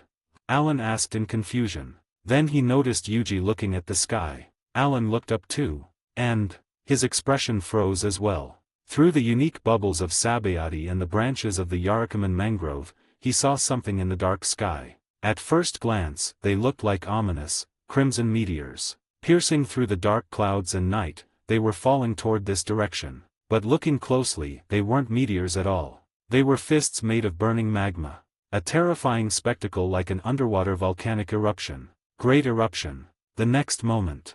Whoosh! The intense heat burst the bubbles of Sabayati instantly and ignited the mangrove roots. Boom! Boom! Boom! Violent explosions and fire swept across the entire island instantly. It was a strike far exceeding the power of Enel's lightning. Truly, reckless guy. Yuji spoke gravely. Then, Alan, plan change. He looked into the distance, the source of the countless magma meteors, a warship approaching on the sea. With Yuji's vision, he could even see the figure standing on the warship. The crimson suit, the fluttering marine coat, and the flag on the mast. It was Akainu Sakazuki. As agreed, you stay right here, don't move. Yuji adjusted his bird mask, seemingly grinning. I'll be right back. 30 advanced chapters now available on Patreon. https://www.pat-rayon.co-m/c/hollowborn. Just remove the hyphen symbol to access Patreon normally. If you like this novel, please consider leaving a review. That's helped the story a lot. Thank you. 120, Chapter 120, The Sun Rises Reborn from Fire and Light. Chapter 120, The Sun Rises Reborn from Fire and Light. Hey, Sakazuki, don't do anything reckless. On the warship's Den Mushi, Fleet Admiral Sengoku's voice echoed constantly. Your ability is too dangerous. Using it carelessly will cause major problems. Sabayati Archipelago's geographical location is crucial. His tone was full of reminders and warnings. Kyuzan has already taken the Grand Lift, and Borsalino's warship has set off. You just need to stall Yuji. But clearly, his warning was too late. Because at this moment, in the darkness of the night, raging flames were already burning on the Sabayati archipelago. Especially in the lawless zone, from Grove 1 to 29, the flames were particularly intense. Fleet Admiral Sengoku. Akainu's calm but chilling voice replied. Those who don't walk the path of justice have no value in existing. My job isn't to stall evil, but to annihilate it. Seemingly answering off topic, but the meaning was clear. He didn't intend to hold back. Who's talking about that? I mean the celestial dragon. I don't care if he lives or dies, but if he dies from the aftershocks of a marine admiral's attack, the nature of the incident changes completely. Click. Sengoku's warning was cut off along with the call. Admiral Sakazuki, what do we? Beside him, the marine soldiers witnessing this trembled, yet felt the excitement of watching drama unfold. Talking back to the fleet admiral is a mandatory course for every admiral. Must savor it. JPG. Dock the ship. Search island by island. The zodiac scum must still be on the island. Akainu paused mid-sentence. His gaze shot toward a certain direction on the island. In the night sky, a massive creature, surrounded by light, was flying over Grove 8. Amidst the firelight and flowing magma on the ground, it scattered a rain of light, connecting into lines like painting in the dark. Akainu's expression turned solemn and cold. Without a doubt, although larger than Commodore Lanley's report, that form was undoubtedly Yuji. Evil fleeing before justice was natural. Akainu wasn't surprised. But clearly, his justice wasn't one to let evil retreat. Justice is absolute, allowing villains to escape is condoning the next evil. His body turned into scorching magma. He smashed his fists into the sea surface before him. Great eruption, sea fire. Scorching magma plunged into the cold sea, instantly vaporizing water into steam. But undoubtedly, like an underwater volcanic eruption, the intense heat and lava couldn't be cooled by seawater instantly. The next moment, boom! From beneath the foundation of Grove 8, crimson magma turned into a pillar of fire, melting through the entire island and bursting from the ground. Immediately after, the massive magma pillar shattered into countless fists, flying toward Yuji from all directions. Yuji felt like he was standing at the mouth of an erupting volcano, unavoidable. The intensity of this ability and haki, truly terrifying. Feeling the scorching heat, the explosive sounds in the air, and the intense haki faintly wrapping the magma. Even having experienced Zephyr's full power and seen Garp's Conqueror's haki, facing a Marine Admiral in his prime, Yuji couldn't help but sigh. The current 3 admirals were indeed monsters. And Akainu, who would defeat Aokiji in the future, was the strongest among monsters, heart, body, technique, he had no flaws. However, this distance, barely acceptable. Ideally a bit further. Yuji glanced at the distant Grove 3 where Alan was. The next moment, boom! The scorching magma hit him mercilessly. Scorching heat assaulted his body, as the Logia with the highest destructive power, the haki-infused magma's destructive force far exceeded Enel's lightning. A direct hit on the full body could burn out all the light energy in Yuji's cells instantly. But Yuji didn't seem panicked. On the contrary, a chuckle seemed to come from under his mask. Then let me, rampage. With those words, his burning figure plummeted downward. Shot down successfully. He was too big to dodge. We won. Taking a direct hit from Admiral Sakazuki like that, whether he's a Pteranodon or a T-Rex, he's dead. Dock the ship. We're arresting a Zodiac member today. The guy who robbed Heavenly Tribute and kidnapped a celestial dragon. This is a huge merit. On the speeding warship, Marines cheered. But just then, Akainu's gaze remained fixed on the distant island, where Yuji had crashed. Besides the firelight, there was a distinct, blinding glow faintly emerging from the flames. Akainu could clearly sense the enemy's state. He's still alive. So I'll go personally. He turned to his subordinates. Then, boom, he leaped. Scorching magma paved a path beneath his feet as he flew toward Yuji's crash site. Silence fell on the warship. Still alive after taking that attack. Impossible, right? Idiot, are you doubting Admiral Sakazuki's judgment? And no. As members of Akainu's crew, they knew the lethality of his ability. Could someone really survive a direct hit like that? No, it's not just alive. But then, someone else spoke on the ship. A tall marine with a terrifying zombie-like face, holding a great sword and wearing knight-like armor. Captain T-Bone. The Marines recognized him, Akainu's direct subordinate and adjutant for this mission, ship cutter, T-Bone. Formerly a knight of a certain kingdom who joined the Marines out of righteousness, he was famous for his great slashes honed against giant beasts, capable of slicing pirate ships like steak. So now, accustomed to fighting giant beasts, T-Bone sensed the dissonance on the island. Like the heartbeat of some terrifying beast being born. T-Bone whispered. As he said, the entity named Yuji wasn't just simply alive. We cannot participate in this battle. Leave it to Admiral Sakazuki.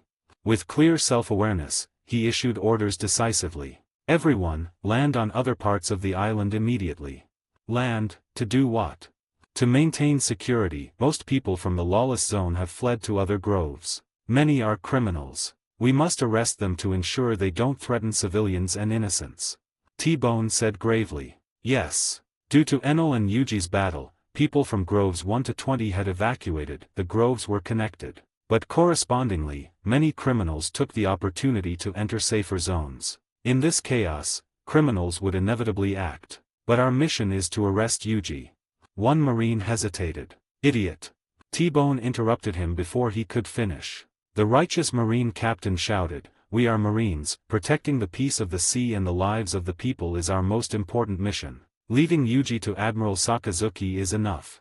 He looked at the burning islands. He didn't blame Akainu. The Admiral's style was always extreme, and fighting evil wasn't wrong. He was just stating their duty. Ignoring known crimes happening right before us would bring shame to the justice behind you. Meanwhile, Akainu, arriving at Yuji's crash site, saw the increasingly distinct light flickering in the flames. And the thing within the light. VMMM. It was a giant egg. VMMM. Light flashed constantly on the egg, golden patterns flowing beneath the shell. VMMM. Each flash erupted with intense vitality and blinding light. This was the last fruit equipped on Yuji. Special Zoan Egg Fruit Tama Tama no Mi, LV5. Fruit effect, can transform into an egg after sustaining severe injury and be reborn stronger after hatching. LV3 Gain full fruit effect. Can transform into an egg and hatch after injury. LV4 Deep Dive Development. Reborn with greater power and different forms. 3 forms total: initial egg, second chick, third rooster. Fourth time reverts to initial form and weakens. LV5 Fruit Awakening 4th form. Can choose to become an egg anytime, choose forms freely. Gain extra 4th form, awakened crowing sun rooster. After hatching, body restores to peak condition, surrounded by Zoan awakening flame clouds, and gains full stat boost. Consumes massive stamina continuously in this state. Note, regardless of level, sustaining heavy damage while in egg form interrupts rebirth. After using crowing sun rooster, cannot transform again for 10 minutes. Yes, this fruit obtained from Baron Tamago was a unique and powerful category even among Zoans. Its rebirth ability was in some ways stronger than the mythical phoenix fruit. The phoenix didn't get stronger after healing. Of course, the flaw was huge. Heavy damage during the rebirth process interrupts it, leading to certain death. Clearly, although Akainu couldn't determine the effect of the giant egg immediately, years of combat told him what to do. Whatever the enemy wants to do, stopping them is always right. Hellhound, Negu. Scorching magma erupted instantly. The high-speed magma punch, like a hound's fang, hit the giant egg. But next, even Akainu frowned in confusion. Because although his hellhound successfully pierced the egg, in an instant, endless light erupted. The pierced egg healed in less than a breath. Akainu frowned, but didn't hesitate. 100 crack hellhound. He raised his fists again. This time, countless punches flew out. Boom, boom, boom. Each punch carried exaggerated destructive power, turning the egg into a honeycomb instantly. But it wasn't over. Dog biting crimson lotus. Akainu's arms elementalized again. A massive magma dog head swallowed the entire egg instantly. Sizzle. Magma began to burn everything. But Akainu was shocked to find that even in this condition, the egg continued to emit light, shining brighter and brighter. In contrast, the firelight around it seemed to dim. Its brilliance almost illuminated the nearby night sky, as if the egg contained a blinding sun. Sunday through Sunday Fruit LV5 Awakening Avatar of Light. Absorb all stored and surrounding light energy to enter solar state. Grant near immortality for a short time, followed by a period of weakness. Yes, this was the perfect combo Roy selected for Yuji. The egg fruit rebirth is interrupted by heavy damage, then make the egg immortal. Moreover, the solar avatar state leaves the user weak afterward. But the egg fruit's awakening transformation restores the body to peak condition. A perfect match. And at this moment, crack. Akainu heard a sound. A crisp cracking sound. Then, boom. Under blinding light, a figure shining like the sun was reborn from the light. 30 advanced chapters now available on Patreon. https://www.pat-rayon.co-m/c/hollowborn. Just remove the hyphen symbol to access Patreon normally. If you like this novel, please consider leaving a review. That's helped the story a lot. Thank you. 121, Chapter 121, Fastest and Strongest. The Winged Dragon of RA Mode. Chapter 121, Fastest and Strongest. The Winged Dragon of RA Mode. Under the pitch-black night sky, light dispersed. Whoosh! Accompanied by a gale, it appeared, suppressing the raging flames. Surging with immense power, it cracked the earth. Boom, boom, boom. In front of Akainu, unprecedentedly huge wings of light unfurled. The figure stepping out of the egg was dazzling like the sun. The golden patterns that were originally under his skin now seemed to surface directly. The pteranodon body, originally covered in scales, was now overlaid with a layer of golden feathers due to the egg fruit's effect. But the feathers merged with the scales, forming an armor-like structure. The awakening's unique flame clouds turned golden under the light. Above the sharp beak were crimson eyes. Red mist swirled around his body. His appearance was both bird and dragon. Even the experienced Akainu turned serious. What mythical Zoan is that? As an admiral, he was no stranger to mythical Zoans. He had heard rumors of Yuji being a mythical Zoan user. But, this form was unheard of. Yuji adjusted his bird mask.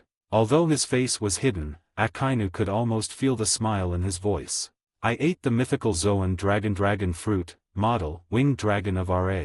He spun a baseless lie casually. By the way, you can call me, sun god, winged dragon of RA. Accustomed to powerhouses announcing their fruit names, Akainu actually considered it. Never heard of. Bang! Before he could finish, his pupils constricted. He saw Yuji spread his wings and vanish instantly. The next moment. Behind. His observation Haki caught the aura from behind. But what shocked Akainu was, the speed and power of the aura were unbelievable. Boom. He could hear the ground and trees shattering from the shockwave of that strike. Crimson armor. Magma surged from Akainu instantly, forming a crimson armor around him. But, boom. The strike from behind pierced the magma armor and Akainu's body without hesitation. Ugh. Even with elementalization, the Ryu-infused strike blasted Akainu away. Crash. Crash. His body pierced through all buildings on Grove 8, landing on Grove 9. Flying through the air, Akainu saw clearly Yuji, wings spread, looking like a god. The scorching heat from Akainu's magma had eroded his scales and feathers, but they healed under the light before they could even burn. It was only natural. To the current me, even your magma cannot burn me. Yuji clenched his fist calmly, feeling the unprecedented power. Sunday through Sunday Fruit Awakening Solar State. Tyrant Pteranodon Special State Ancient Form. Egg Fruit Awakening Crowing Sun Rooster. This was the strongest form of the Zodiac member named Yuji. Or more precisely, among all of Roy's current clones. For assassination, Nezumi was first. For destruction speed, Inoshishi was unrivaled. For changing weather and terrain, Ryaji was the best. For infiltration and intel, Inu excelled. But for a true one-on-one frontal confrontation, Yuji in Winged Dragon of RA mode was absolutely the strongest. Of course, maintaining these three special states consumed massive stamina. Even with the fused vitality of two ancient Zoans, Yuji felt his stamina draining like a flood. This form couldn't last long, but as he said earlier, it was enough to let him rampage. VMMM. Wings flapped, wind and light coexisting. Yuji appeared above Akainu, who hadn't even landed yet, with untrackable speed. The terrifying speed made Akainu's pupils constrict again, but he struggled to raise his hands and punch. Hellhound. The punches pierced Yuji's head instantly, but it regenerated the next moment. Instead, body of light tail strike. His giant tail smashed down like a hammer on Akainu's head. Boom. Before Akainu could be smashed into the ground, Yuji slashed again. Light claw behemoth slash. Sharp claws wrapped in Ryu carved 3 bone-deep gashes on Akainu's body, blasting him through Grove 11 and 12, straight to the sky above Grove 13. Meteor volcano. Even under heavy blows, Akainu elementalized, coating his hands in intense haki, launching a rain of magma fists at Yuji. Shield of light sun wing aegis. Yuji simply blocked with his wings. Boom, boom. Magma burned the wing membranes but couldn't pierce the glowing wings. Next, flapping his wings, wind blades and light rain blasted away the remaining magma. Yuji appeared in front of Akainu again. Crack. Light erupted from his fist, forcing Akainu to close his eyes. The light seemed to illuminate the entire Sabayati archipelago. Secret technique Winged Dragon of RA strike. Yuji punched down. In that instant, piercing shrieks and explosive light fell upon the island like a meteor. Boom. Accompanied by a pillar of light reaching the sky, a terrifying shockwave pierced through Grove 13. The island foundation, made of roots, shattered instantly. A massive mushroom cloud rose, waves surged, and the Yarikaman mangrove on the island collapsed. With one punch, the 79 islands of Sabayati became one less. Undoubtedly, the battle was witnessed by onlookers. Marines rescuing civilians with T-bone, fleeing slaves and civilians, criminals hiding from the Marines. All watched in stupor. That's Akainu. A Marine admiral is being. Impossible. How can Admiral Akainu be suppressed by Yuji? Did he kill him? The Zodiac, what kind of monsters are they? Hey, run. If those two monsters fight over here, we'll all die. I heard Grove 1 is gone, maybe it was them. Amidst the chaos and screams. Phew. On a tree trunk on a distant island, Shucky exhaled smoke. Truly, reckless guy. Watching Grove 13 disappear from the sea, she shook her head. Although her intuition predicted Yuji would cause trouble, she didn't expect it to be this big. Not just the zodiac, but celestial dragons and an admiral were involved. And, what incredible power. She looked at Yuji, shining like the sun, illuminating everything he passed. Even having witnessed two legendary eras, she had to admire Yuji's power. Although she could tell, Yuji's aura was depleting rapidly, and this state couldn't last. But suppressing an admiral to this extent, even briefly, was remarkable. The Zodiac. I need to talk to Rayleigh when he gets back. And about the new bar, time to dig into Rayleigh's secret stash. She muttered, staring at Yuji. Although she didn't intend to help, her stance was clear. Then, Noticing something, she raised an eyebrow with interest, a smile forming on her lips. Meanwhile, flap, flap, Yuji flew in the sky, looking down at the massive dust cloud from the sunken island. And, haha, the Zodiac, you really are dangerous guys. A low, dangerous voice came from the dust. Whoosh. Magma burned, crimson light spreading on the sea surface. Sizzle. Scorching magma cooled on the water, forming a massive, floating island, of rock. On the floating island, Akainu walked out of the smoke. His red suit was torn, revealing his muscular body and dripping wounds. Blood stained the corner of his mouth, but his eyes were tough as iron. I sensed it when Fleet Admiral Sengoku and Vice Admiral Garp mentioned you. Magma gathered on his gloved fists again. You are one of the greatest new evils on this sea.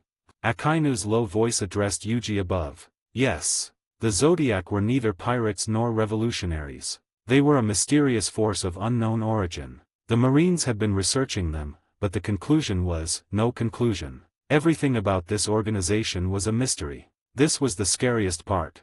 Emperors wouldn't rob heavenly tribute rashly to avoid war with the world government. Revolutionaries wouldn't assassinate kings en masse to avoid losing public support. Every force in the world should be traceable. But, the Zodiac, was the exception. They seemed to collect berries, but the Marines never found out why. They possessed extraordinary technology, creating alloys causing huge impact worldwide.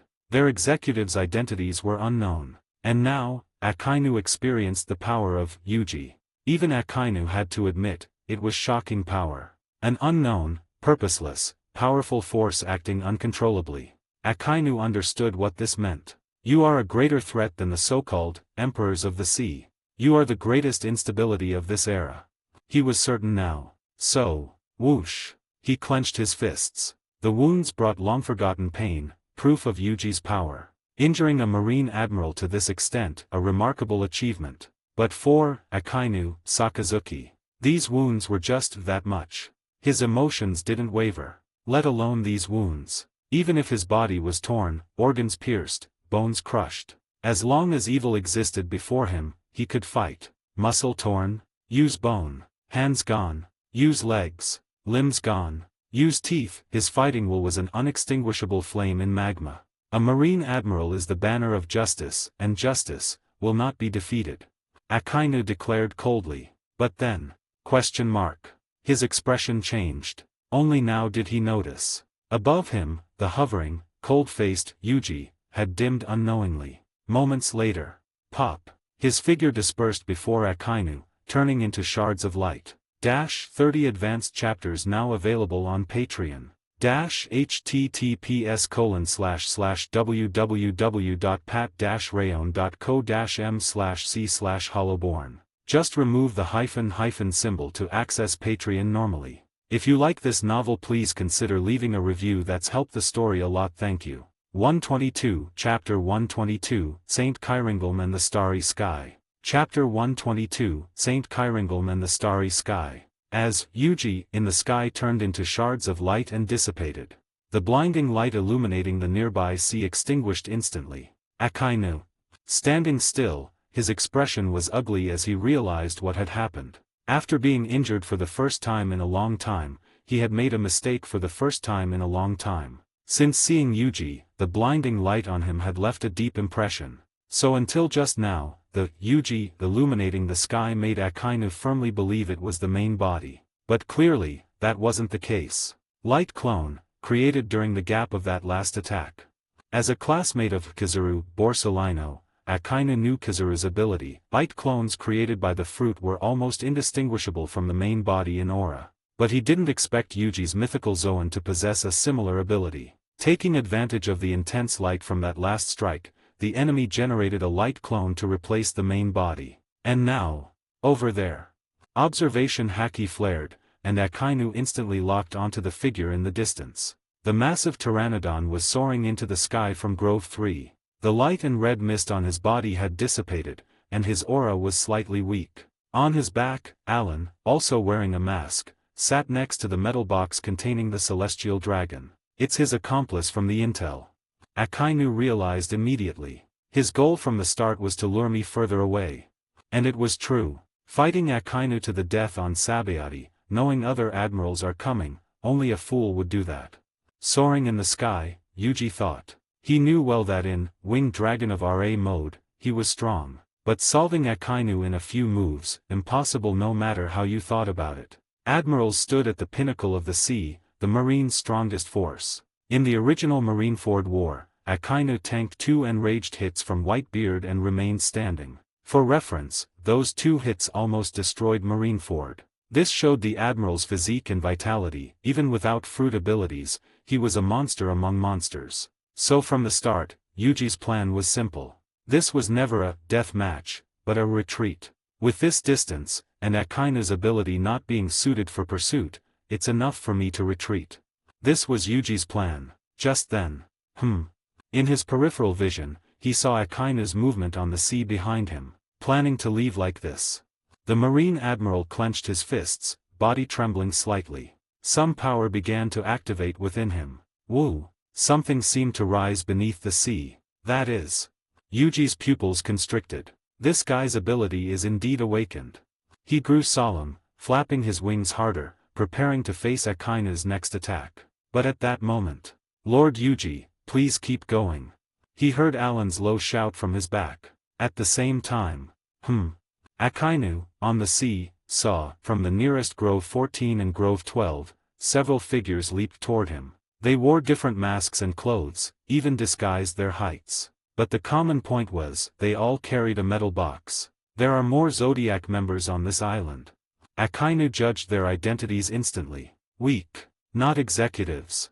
His observation haki sensed they were weak. So weak that even if he didn't resist, they couldn't threaten him, let alone interrupt his charging attack. But the next moment.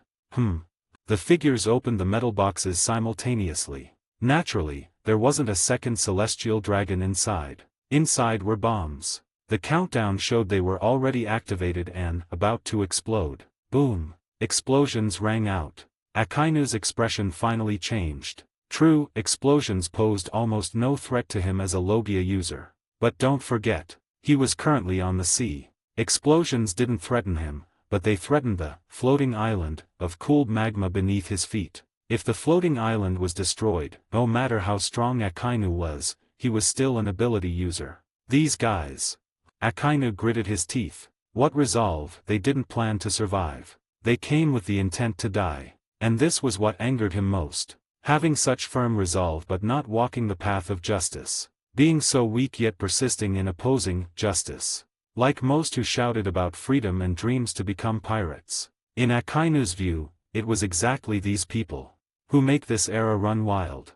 He roared. Magma erupted, forming a wall to block the explosions. The brave figures turned into fireworks in the night. But the fireworks weren't meaningless. Because in this instant, Akainu's impending, fruit awakening, attack was interrupted. And with Yuji's speed, this momentary gap was enough for him to cover a significant distance again. Grind. Grind. Akainu's teeth ground loudly. Meanwhile, splurt. Alan spat blood, collapsing weakly on Yuji's back. Haha. The feedback of almost all clones dying instantly stacked on him, undoubtedly unimaginable pain. Enough to knock out most determined warriors instantly. But, Lord Yuji. Alan didn't faint. He was even smiling, revealing white teeth. Even the weak can do something. He did what he should do. Witnessing this, Yuji fell silent. He didn't know when Alan put bombs in those boxes. Originally, the clones were just meant to cause chaos if needed. Reckless brat. Looking at the dying Alan, Yuji shook his head. But, you said one thing wrong. What? Alan was confused. You aren't weak. Then, he heard Yuji's smiling voice. In fact, you're stronger than I expected, in turn brat. Hee hee. But with this, your ability is gone, is that okay? It's okay. Alan grinned. You said it yourself, Lord Yuji. Ability is just part of strength. Following you, I'll become strong even without it.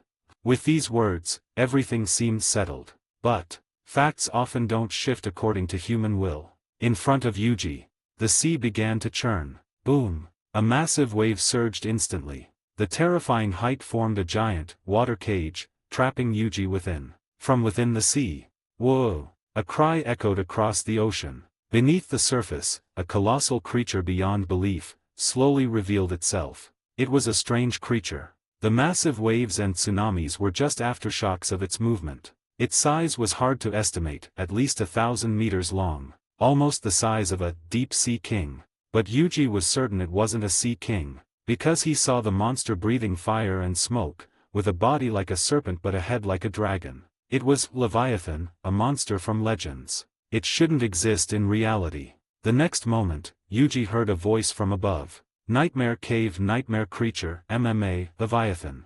Appearing with the voice was a figure. A tall, slender creature with horns like a goat or deer, covered in scales. A Kirin. But surrounded by white flame clouds, wearing a magnificent uniform, a celestial dragon-style resin bubble helmet, a breathing mask, and holding a trident. Without a doubt, an ability user. And Yuji knew who it was. Devil Fruit user, Saint Limatif Kyringlm, discovered. Confirmed Devil Fruit, Zoan Mythical Dragon Fruit, Model, Kylan, analyzing. Fruit ability, can manipulate dreams, turning dreams into reality. Effects by level.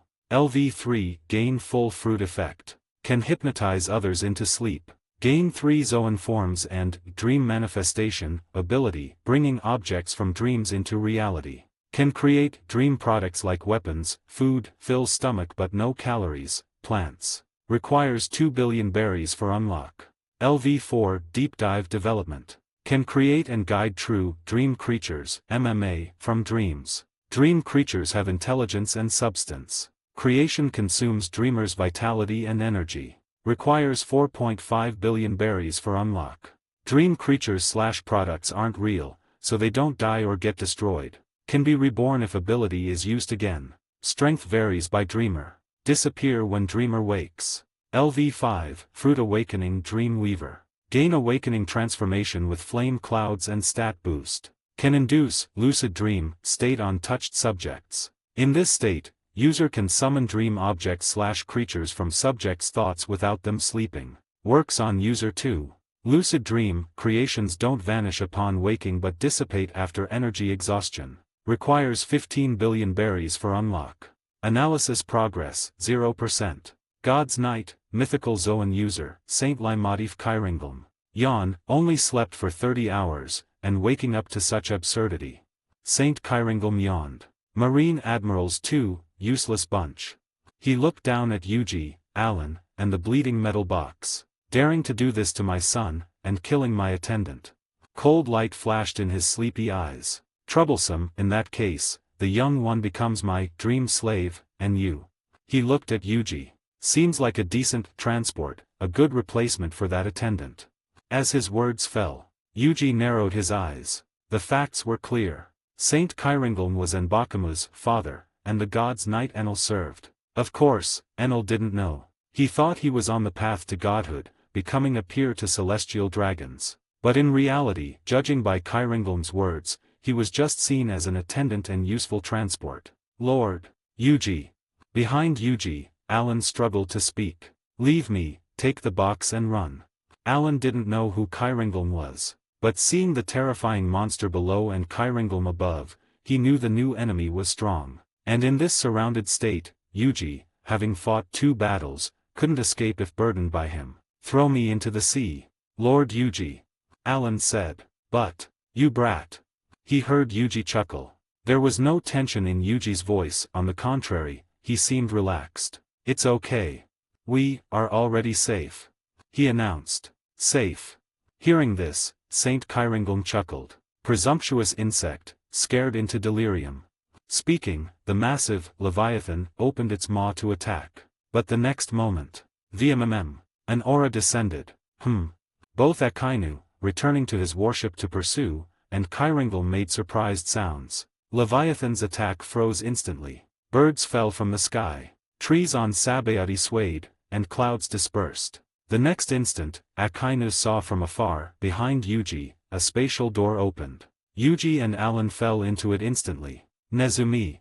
Akainu judged immediately. The Marines knew of Nezumi's elusive spatial ability. But a moment later, Akainu froze. Because although distant, he saw the figure emerging from the spatial door. It wasn't wearing Nezumi's rat mask, but a sea beast mask never recorded in Marine intel.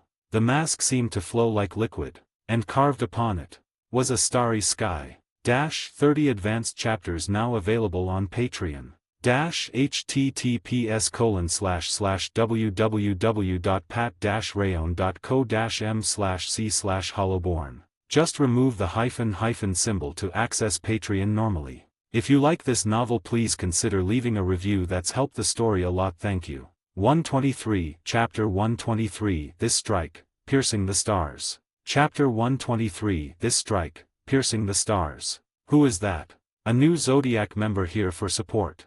Looking at the figure appearing inside the spatial door, Akainu's pupils constricted sharply. On that mask, the flowing starlight manifested a detached mystery and grandeur. More importantly, looking closely, one would notice.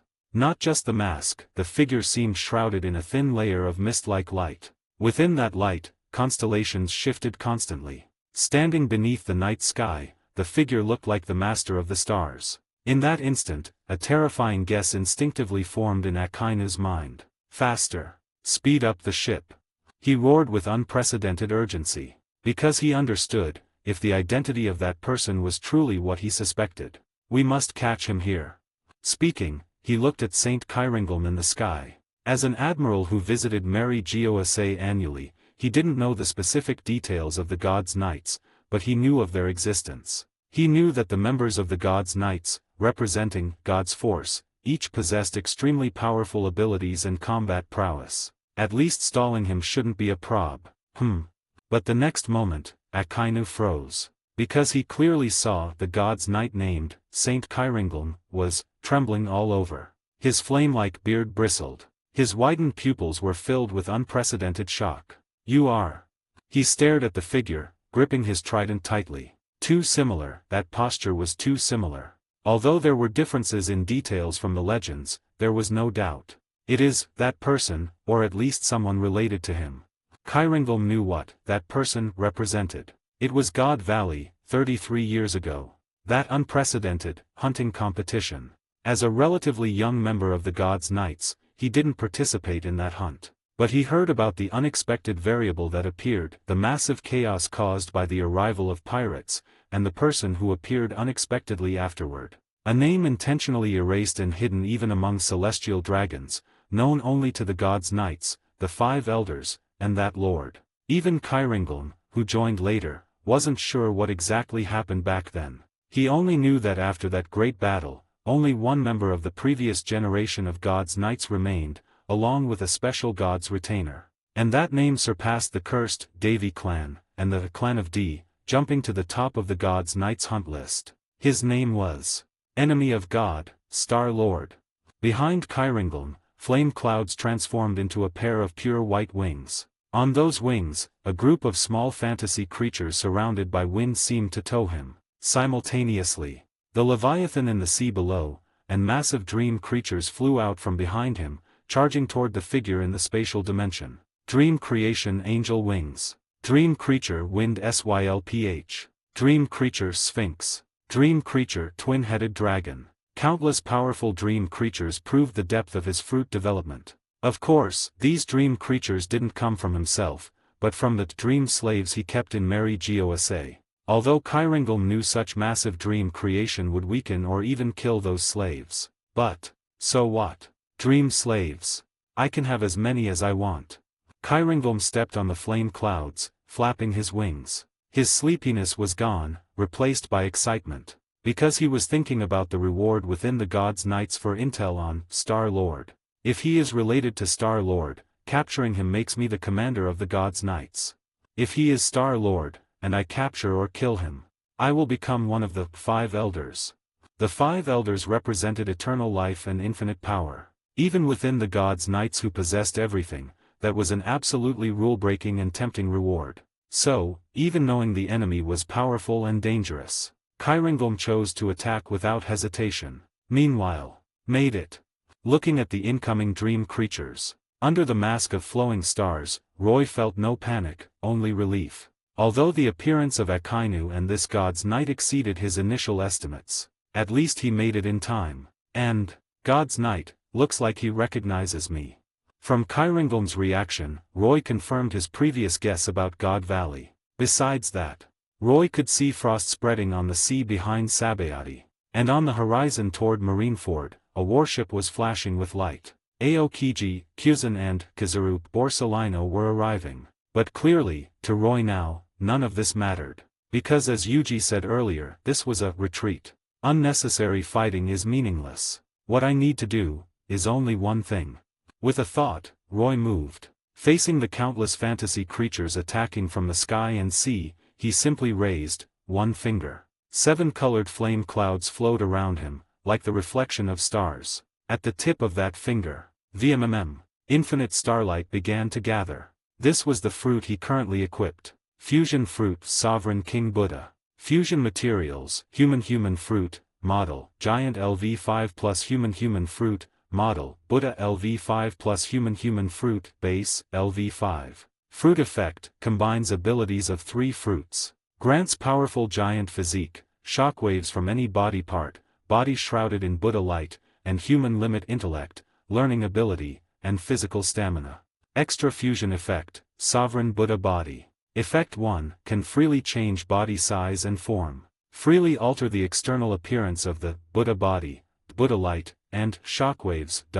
This was the reason for the starlight, 7 colored flame clouds, and the flowing star mask on Roy. And now, Roy was using the second effect of this fruit. Effect 2, simultaneously activate awakening of Giant Fruit, and Buddha Fruit, entering manifested Sovereign Tathagata state. In this form, gain physique and strength comparable to ancient giants. Emitted shockwaves can accommodate the properties of any other energy to enhance power.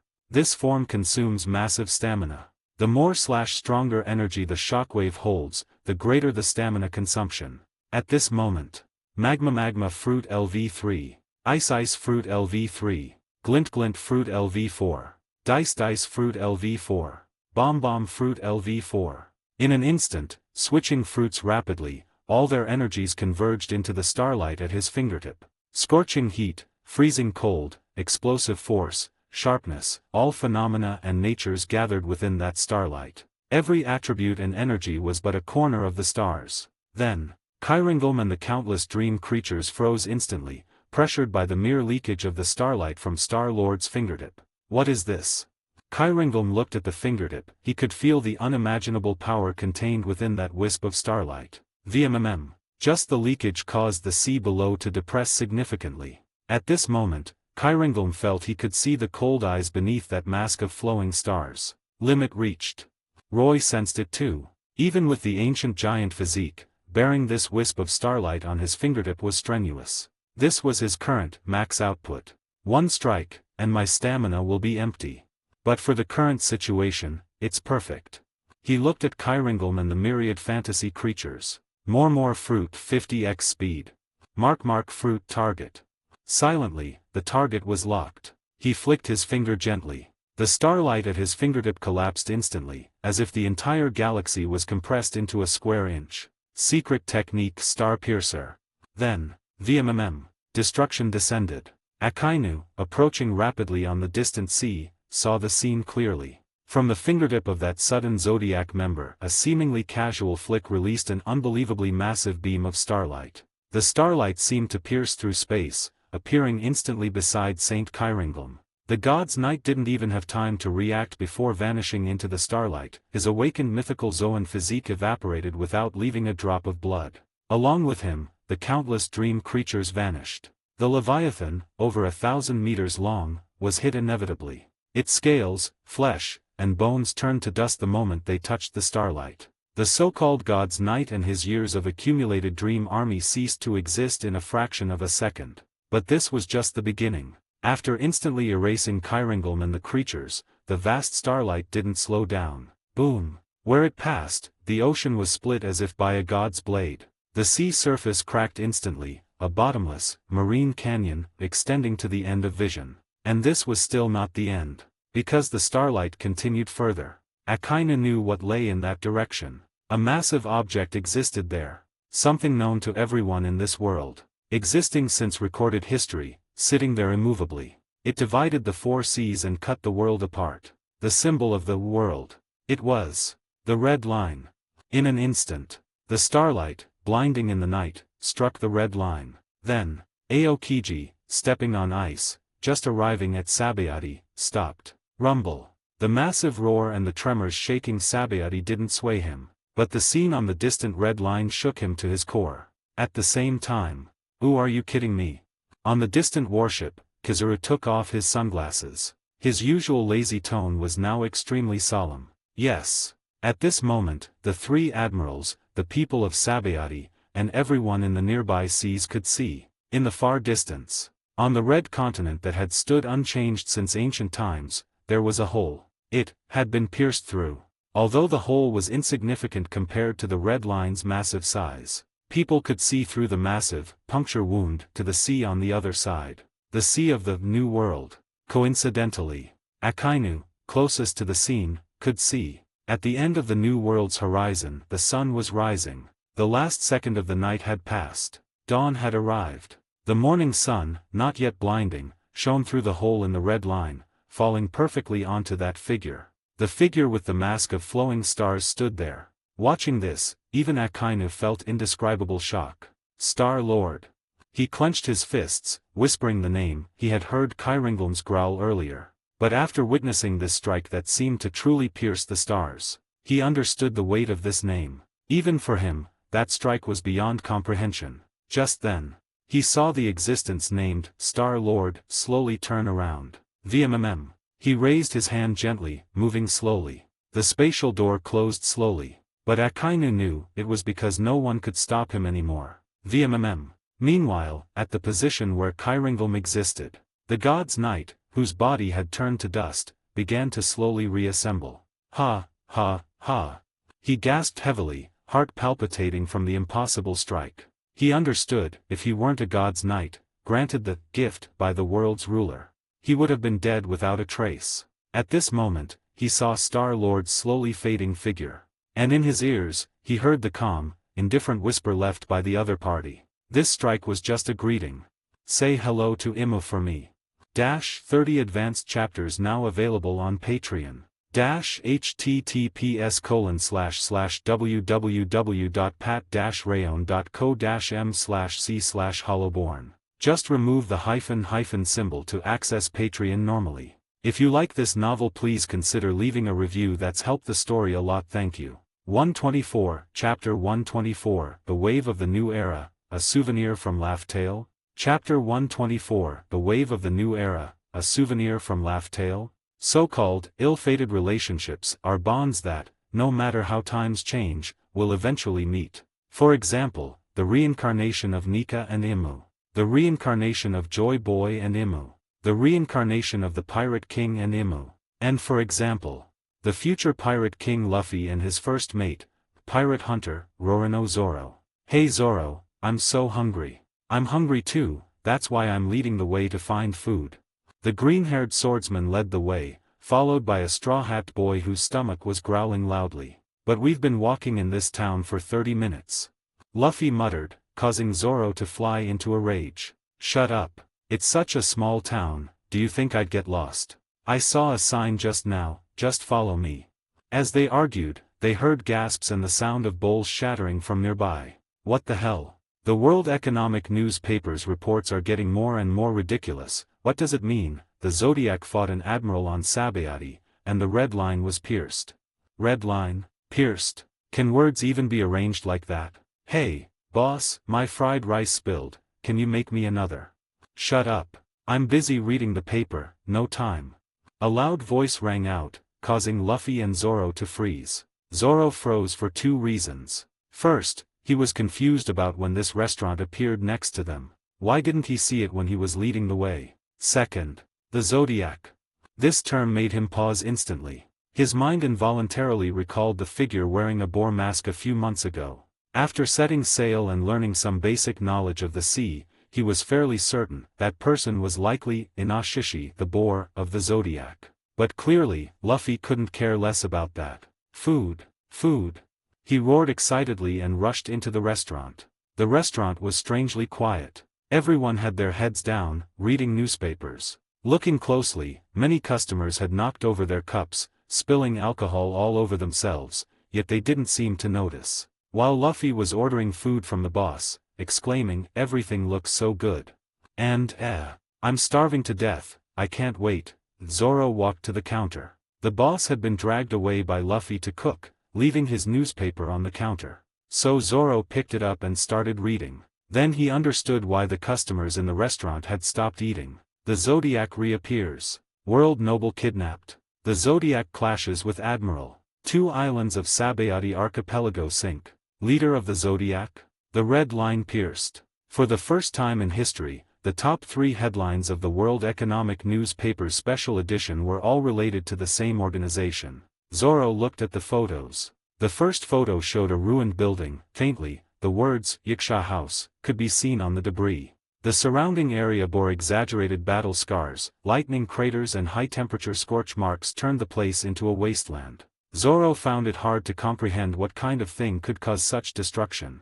The second photo was even more absurd. It seemed overexposed, blindingly bright. In the center, a figure with massive wings, surrounded by glowing light, seemed to be blasting another figure down onto an island, which was clearly sinking. From the caption, Zoro roughly understood the winged figure was Yuji of the Zodiac, and the one being shot down was Marine Admiral Akainu. Not Inoshishi, but he looks ridiculously strong too. The Zodiac guys. Zoro muttered internally. Finally, he turned to the last photo. This photo was special. It was taken from a considerable distance. It showed a massive object. Zoro knew it, the red line. The colossal wall dividing the 4 seas, the symbol of the beginning, middle, and end of the Grand Line. But now, on this ancient, massive continent, there was a hole. Inside the hole, sunlight shone through. It fell upon a figure hovering over the distant sea. Below was the caption from the World Economic Newspaper. Due to our reporter fainting from shock while taking this photo, this image was purchased at a high price from an anonymous photographer, Hold Ray's wife. Incidentally, the identity of the existence who pierced the red line remains a mystery. However, it is confirmed that he seems to be a member of the Zodiac, but does not appear to be one of the known, top executives wearing animal masks. Our reporters are tracking follow-up reports. Even Zoro, who prided himself on his calm, didn't know what to say. His mind recalled what Shimatsuki Koshiro emphasized before he left Shimatsuki village. Zoro, as you can see, the strong on this sea are as numerous as carps in a river. You will eventually go to the Grand Line. I won't stop my disciple from pursuing his dream. But before that, ensure you are fully prepared. Now, Zoro recognized the vastness of the sea again. A guy who destroyed dozens of pirate ships in one strike, a guy who sank an island in one hit, and now a monster who pierced the red line alone. The Zodiac, the 4 emperors, and the 7 warlords of the sea, where that man is. Zoro looked down at the swords at his waist. Is this the Grand Line we are going to challenge? He whispered, trembling. That was the biological instinct of fear. And the excitement and anticipation of a swordsman. Zoro, are you finally willing to be my partner? An untimely voice interrupted Zoro's musings. He turned and saw the guy he just met, stuffing a pile of food into his stomach amidst the boss's holy crap, now looking at him like a ball with excitement. Who wants to be your partner? Zoro glared at him. But you just said you wanted to go to the Grand Line, I heard it. Are you an idiot? I'm not going now, teacher told me, unless my swordsmanship grows strong enough by challenging the strong, or I find strong enough partners. Zoro said, then saw Luffy getting even more excited. Right. You're already strong, and... He grinned, pointing a thumb at himself. Although the departure time is different from expected, I'm very strong too. Who's talking about that? Zoro didn't deny the guy was strong. He had seen Luffy fight. As a rare ability user in the East Blue, ordinary pirates were nothing before him. Compared to the real monsters, you are completely... Wait, how much food did you order? Didn't you say you forgot your money because you set sail early? Mid-sentence, Zoro noticed a problem. The pile of food next to Luffy was absurdly high. Luffy continued stuffing his face. What does it matter? You have money, right? Most of my money was stolen by those pirates and spent. Did you forget how we met? As they spoke, two esteemed guests. The muscular boss arrived in front of them. If I heard correctly, do you too have no money to pay the bill? While the future pirate king and his first mate were forced to wash dishes in a restaurant. New World, Elbaf. Young World, West Village. A banquet was underway. But unexpectedly, those partying weren't the giants of Elbaf, but a group of human pirates. Strictly speaking, only the bar proprietress serving giant food and drinks, and a pink-haired boy wearing a Viking helmet, were giants. Hey, Lucky, take me to sea with you. I'm very strong. The giant boy spoke to the man who was tiny compared to him. Ha ha ha. The fat man wearing a green hat and small sunglasses laughed loudly. He bit into a piece of meat. That won't work, Kots. Didn't the captain already reject you? Besides, gulp gulp. He drank a giant-sized cup of ale, sighed in satisfaction, and pointed to the side with his lips. Mr. Gaban is still there. I don't want to get beaten up by him. Ha ha ha. Didn't Dad used to be a pirate like Shanks? Why won't he let me set sail? Kots said unhappily. It's not that he won't let you, but... Lucky Roo looked at the three figures drinking alone in the distance. He grinned. The sea isn't stable right now, it's not suitable for a young man without enough resolve. Clearly, the giant boy named Kots didn't understand what resolve meant. Sulking, he looked at the three men in the distance. Living in Elbaf with limited information, he didn't truly know their identities. But any veteran pirate or marine on the sea would never be unfamiliar with them. Former Roger Pirates No. 3, Scopper Gaban. Former Roger Pirates No. 2, Dark King, Silvers Rayleigh. Former Roger Pirates Apprentice, current Emperor of the Sea, red-haired Shanks. Yes, these three drinking and chatting about the past were legends enough to shake the sea and make the world government and marines nervous. However, their conversation wasn't exactly legendary. Ha ha ha. Rayleigh, I didn't expect you to have a day where you hide private money. Careful not to let Shucky find out, or you'll have to sell yourself to the auction house. Gaban mocked his old friend. Ha, I don't believe Ripley doesn't check your accounts. In front of his old friend, Rayleigh dropped his usual composure, speaking annoyed. Besides, my stash is very hidden, even Shucky doesn't know. I don't know what you're talking about. Ripley is a good woman. Heh, maybe I should ask her right now. Old geezer, are you looking for a fight in Elbaf? Seeing the two about to spar, Shanks quickly intervened. Mr. Gaban, Mr. Rayleigh, it's rare to drink together, let's not talk about such things.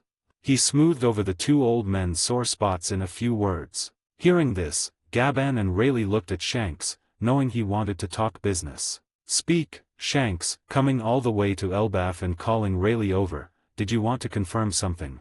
Gaban downed his bowl-like cup of ale. Yes. Since Pirate King, Roger, died, the crew rarely met. Gaban occasionally visited old friends to drink. But being invited specifically by Shanks like this, was a first. Ah, there are indeed some things. Shanks nodded. It's about the new era Captain Roger spoke of. At the mention of serious business, Rayleigh and Gaban turned solemn. Any crew member who went to Laugh Tale knew the new era was coming soon. It was the wave that would change the world, the hope for the world's freedom. Shanks continued, you both know my identity. After the captain died, I returned to the Holy Land for a while. Rayleigh and Gaban showed surprise. They knew Shanks wasn't ordinary, he was a direct descendant of the celestial dragon, the Garland family. I joined the God's Knights. Shanks said, his voice cold. Clearly, those years weren't pleasant for him. What he saw and did there, still made him sick to recall. They didn't fully trust me. I didn't meet that person. Shanks whispered. Rayleigh and Gaban knew who he meant. They had heard Roger speak of the monster who might be the world itself. But even so, I obtained a lot of intel through some means. Including a fruit the world government has been searching for, and a name. He touched his severed left arm. Because of fate, that fruit has found a suitable owner. That was the new era, he bet on. What I want to tell you too is that name. Star-Lord. Shanks said. Hearing this, Rayleigh and Gaban's expressions turned completely grave. The person Roger mentioned on Sky Island. Gaban frowned. Shanks said. According to what I heard in the God's Nights, he is called the enemy of God, the existence the world government fears most. I think I've guessed how Captain Roger knew this name. It should be related to Rocks and Whitebeard. Just as he was about to continue, Captain. The bar door opened, and a man walked in. It was the Red Hair Pirates' vice captain, Ben Beckman. He clutched a newspaper tightly. Read this. He handed it to Shanks. Shanks glanced at it, his expression freezing. Then, as expected, an excited smile appeared on his lips. Mr. Rayleigh, Mr. Gaban, look at this. He tossed the paper to them. The two old men took the paper and saw the content, and the figure piercing the red line. Incidentally, Rayleigh's expression darkened. He saw, Grove 13, was gone. Although he believed Shucky could protect herself, the bar was undoubtedly destroyed. This gave him a slight chill. But clearly, Shanks didn't know his thoughts. It's Star-Lord. The Emperor's voice held unprecedented joy and anticipation. He really still exists. Shanks clenched his fist, haki surging. The wave of the new era is coming. He was perhaps one of the few people in the world who knew much of the truth. So he understood how important the content of this newspaper was. He looked at Gaban and Rayleigh quickly. Mr. Gaban, Mr. Rayleigh, do you remember the item the captain got from Laugh Tale? He asked. Item? Oh, you mean that? Gaban paused, then realized. After reaching Laugh Tale, although they learned the truth of the world, they couldn't take anything because the time wasn't right. The only exception was some souvenirs from Laugh Tale. Since those items didn't look like treasure, no one thought of taking them. Except Roger. I remember Roger took it, saying he wanted to make it a souvenir for others. Gaban smiled nostalgically. He looked at Shanks. I thought he gave it to you and Buggy, who couldn't go to the island. But from your tone, it seems not. Shanks nodded. I confirmed with Buggy in Lobetown. He didn't receive it. Gaban looked at Rayleigh. If neither Shanks nor Buggy got it, and he didn't, then only Rayleigh remained. But, he didn't give it to me either. Rayleigh shook his head.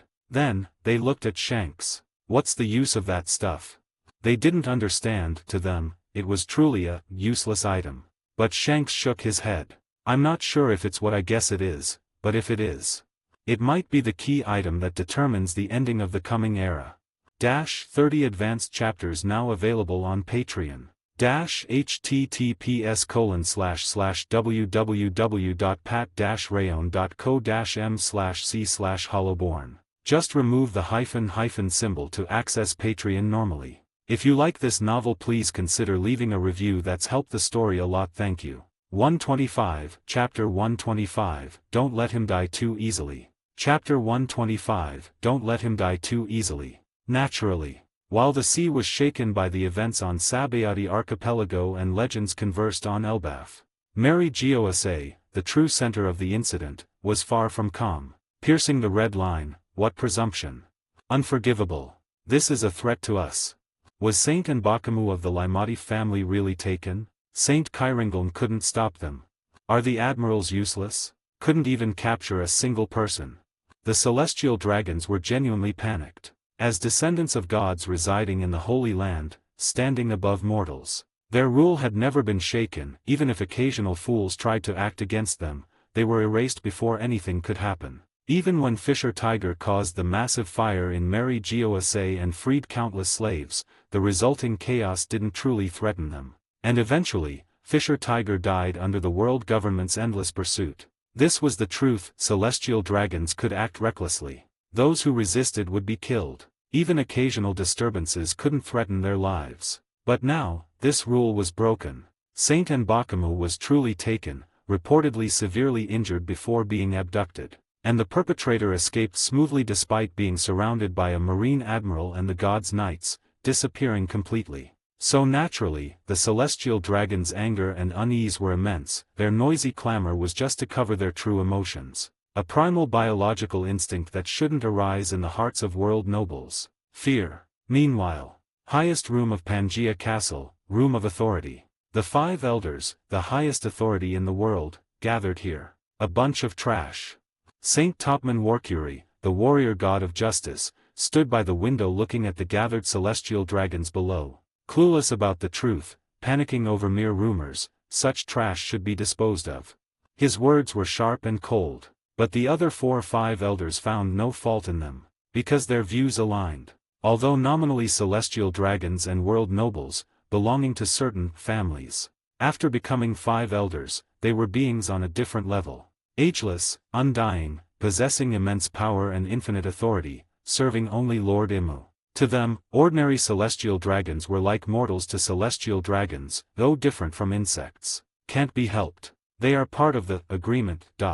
Saint J. Garcia Saturn, the warrior god of science and defense, said calmly. More importantly, is Sakazuki under control? He looked at the other 3-5 elders sitting on the sofa. He and his subordinates have been brought to the Holy Land. Saint Marcus Mars, the warrior god of environment, nodded. He didn't seem to hear Lord Imu's name, but he heard Star-Lord. Yes. After that battle, Akainu, and his subordinates, who overheard some secrets, were brought to the Holy Land. The excuse was intel investigation, but in reality, we just wait for Lord Imu to make a decision after hearing Kairinglam's report, to release or execute him. Yes. They were waiting for the true World King's order. Once decided, even a Marine Admiral like Akainu could be executed immediately. This was their power. Admirals, Fleet Admiral, even the entire Marines, ultimately just tentacles of their authority. As they spoke, their gazes pierced through walls toward the deepest part of Pangaea Castle.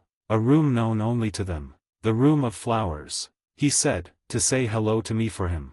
Butterflies fluttered in the air, lush green grass swaying with intense vitality. The World King's voice seemed to come from every corner of the room, indistinguishable between male and female. As he spoke, a butterfly landed on his slender fingertip, like resting on a tree branch. Why yes. Before him, Saint Kairinglam prostrate on the ground, forehead almost touching the floor. He dared not look up. No one in this world was qualified to look directly at him. You took a hit from him? Imu continued asking. Yes, a terrifying strike. If not for your gift, I would have died complete. Wrong. Before Kairinglam finished, he heard Imu's calm but cold voice. Accompanying the word was the slowly falling corpse of the butterfly. Its body fell into the grass, seemingly crushed. But the next moment, it flew up again, flapping its wings as if trying to escape Imu. Looking closely, everything about it seemed normal again. Kairinglam couldn't tell, did the dead butterfly revive, or did the Lord create an identical one instantly? But clearly, it didn't matter. Because for the existence named Imu, life and death, insects and beasts, flowers and birds, all phenomena in the world were his slaves. If it were truly him, Imu said, with his conqueror's haki and power, you wouldn't have had the chance to resurrect via the gift. His voice seemed misty, recalling something from the past. But the ability you described is indeed him. Did he get weaker? At this point, his tone carried a hint of delight and chill. He turned slowly. No need to hide anymore. Let that Marine, let the whole world know of the existence of Star-Lord. Then, go confirm.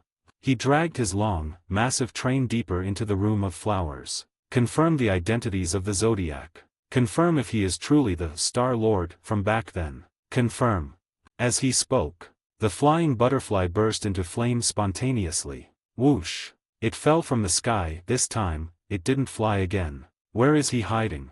The voice, cold enough to seem inhuman, faded. The Room of Flowers remained eternal spring. Kairinglam, still prostrate, dared not lift his head. He backed out of the room. Only after leaving did he exhale deeply. Phew.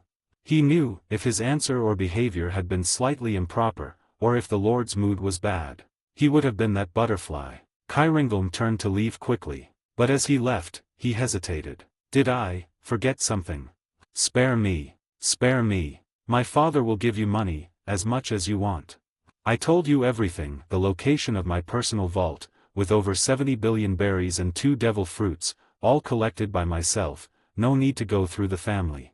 That slave named Cory was broken by me, but she was still disobedient, so I had her thrown onto Plague Island to continue the torture. I don't know if she's still alive. Don't.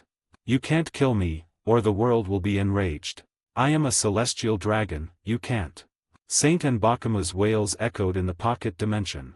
The celestial dragon, already missing 4 limbs, looked even more miserable than before. His nose was broken, one eye blinded, clearly tortured severely. In front of him, Alan's fists were clenched tight. Fingernails dug into his palms, drawing red blood. But he seemed unaware, staring at N'Bakumu with hatred. As mentioned, N'Bakuma's pleasure wasn't lust, but torturing and destroying beautiful things. So what he confessed was enough for Alan to want to eat his flesh bite by bite. Plague Island. He whispered the name. Beside Alan, Yuji was reading the intel obtained by Baroque works. He didn't speak, just read silently. Plague Island, an island in the Grand Line. Territory of the non-world government-affiliated, Adi Kingdom. Reportedly filled with intense miasma and deadly poisons. Surviving a month there was a pipe dream for normal people. Strangely, this dangerous, valueless island was treasured by the Adi Kingdom. The royal family stationed many guards there, forbidding entry, nominally, to prevent casualties. The kingdom's power was rising, rumored to join the world government soon. At first glance, a kingdom caring for its people. But reality was different. From N'Bakumu, Yuji learned the truth. The Adi Kingdom hosted a celestial dragon hunting competition in the past. The royals sold out all citizens on Plague Island as targets. The island wasn't originally toxic, it became so because losing celestial dragons dumped massive amounts of incurable poison there out of spite. Afterward, it became a dumping ground for slaves. The Adi Kingdom prospered due to this connection with celestial dragons. Typical world government. Anyone with a shred of humanity couldn't do this. Yuji muttered. Just then, Lord Yuji. He heard Alan's voice. Turning, he saw the determined gaze under Alan's mask. I want to go to Plague Island. To confirm if Cory is alive. I think she might still. He choked up. Clearly, he knew Cory's survival chance was minimal. But he had to confirm. Besides that. And, this guy. He looked at N'Bakumu, took a deep breath, and clenched his fists again. He's right. He's valuable, exchanging him could get a lot of money. Although I'm just an intern, I'm part of the organization. For the organization, I should hand him over to you.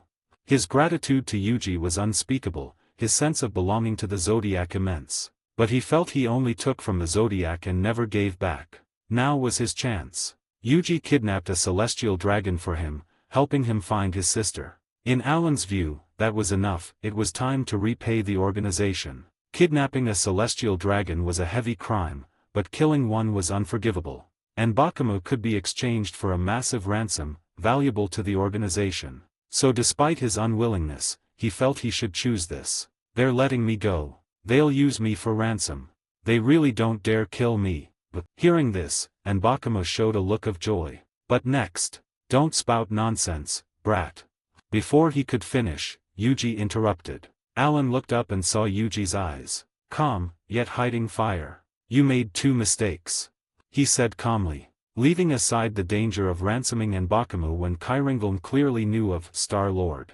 Just the act itself. First, who do you think I am? Yuji stared at Alan. I am Yuji. Letting trash like this breathe for 1 more second annoys me. Releasing him back. I wouldn't be able to sleep if I did that. Second, who said you're an intern? Saying so, he raised his hand and tossed something to Alan. Alan caught it instinctively and realized. It was a sea beast mask. On top of the mask was a small crow. From today on, you are a formal member of the Zodiac, the crow under my rooster division. Yuji looked at him. In other words, you are my direct subordinate. If you say such stupid things again, I'll kill you myself. He threatened, then added, as for your sister, our fame is a bit high lately. The leader asked us to lay low. And Plague Island is dangerous for you. Yuji paused. However, I have a colleague who specializes in this area. I'll ask him to handle your sister's matter. Hearing this, Alan was stunned. holding the heavy sea beast mask, his nose soured. "Lord Yuji. Shut up." Then, he saw Yuji turn around, leaving. Before leaving, Yuji pointed at the stunned Enbakumu. "I find this guy annoying, but you have more reason to kill him than I do. So I leave him to you. This is also your first formal mission. Don't let him die too easily." With those words, Yuji dissolved into light and vanished. Left behind, Alan took a deep breath. He took off his mask, turned, and looked at Enbakumu struggling to escape. Tears and a smile appeared simultaneously, making his young face look somewhat savage. "Yes, sir." He put the new sea beast mask on his head, like a soldier performing a loyalty ritual. "I guarantee mission completion. 30 advanced chapters now available on Patreon. https://www.pat-rayon.co-m/c/hollowborn. Just remove the hyphen symbol to access Patreon normally. If you like this novel, please consider leaving a review. That's helped the story a lot. Thank you. 126, Chapter 126, The Outsider on Plague Island. Chapter 126, The Outsider on Plague Island. Grand Line, Plague Island. As mentioned before, this island was perhaps one of the most uninhabitable places on the entire sea. Every inch of the land was cracked, with dark, toxic sludge seeping from the fissures. The soles of a normal person's shoes would corrode just by stepping on it. The water sources across the island shimmered with an eerie dark purple hue, and many areas were shrouded in a thick fog that was visibly poisonous at a glance. The only plants that survived were toxic flora adapted to the poison.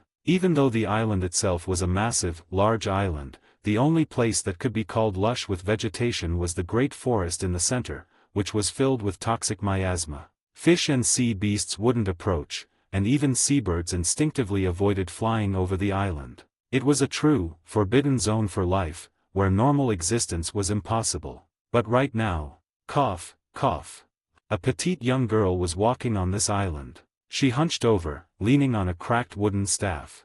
Her entire body, including her face, was wrapped in thick fabric to shield her from the environment. Even so, it was evident that her body was abnormal. Her shoulder blades were crooked and protruding, as if they had been forcibly broken and allowed to heal haphazardly. One of her legs seemed broken, and one arm was bent at a very unnatural angle, the flesh so thin she looked like a skeleton. One of her eyes was blind, but judging by the moistness and shape of the remaining eye, she must have been a great beauty in the past. She avoided the dangerous poison pools and rivers, specifically skirting around the central Great Forest, climbing up Venom Sting Mountain, which had a relatively higher elevation. Almost there. I wonder if that gentleman found the medicine Grandpa Millis needs.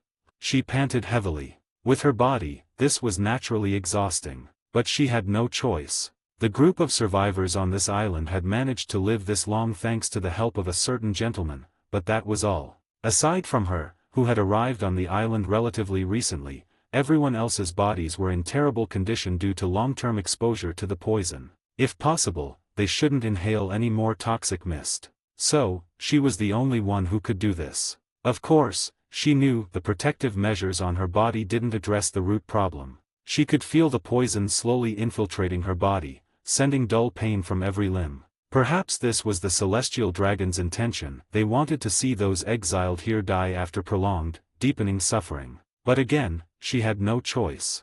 I must survive. I have to go back.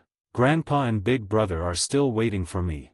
This conviction was the only reason she was still standing. She had a reason to live. This little bit of pain is nothing.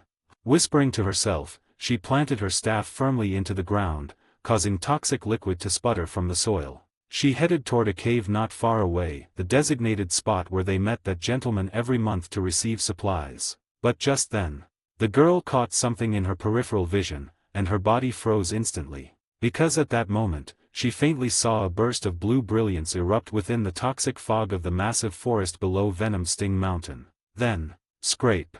A massive friction sound emerged, and it was getting closer. The girl wanted to hide, but with her physical condition, she couldn't dodge in time. So, she could only watch as a massive shadow faintly emerged from the depths of the mist. Another new creature from the miasma forest. Seeing this, the girl tensed up, instinctively gripping her staff tighter. The miasma forest was the most dangerous place on Plague Island. It was filled with numerous venomous creatures, mostly monsters released by the Adi kingdom at the behest of the celestial dragons. Only monsters with immense vitality could adapt to this environment. If there was a slight chance of survival outside, the forest was a true death zone where survival probability was 0. What is that? She struggled to move behind a rock. Then, her remaining eye widened as she saw the things emerging from the thick toxic fog. It was indeed a massive monster, at least 20 meters long, resembling a twisted, deformed lizard. Its colorful blood indicated its terrifying toxicity. And this was just the first one. Beside it, 3 other behemoths of similar size appeared together. The girl knew these monsters were likely the most dangerous apex predators even within the miasma forest. But right now, they were all dead. Their massive bodies were simply being dragged out of the forest by a figure in front of them. The girl saw the figure. It was a slender figure wearing white clothes, surrounded by strange clouds interwoven with white and blue. What caught the girl's attention most was the sea beast mask on his head. It was a sheep mask. Oh! At this moment, his gaze seemed to notice the girl, and he actually waved at her from afar. Yo! Young lady, are you a survivor on this island?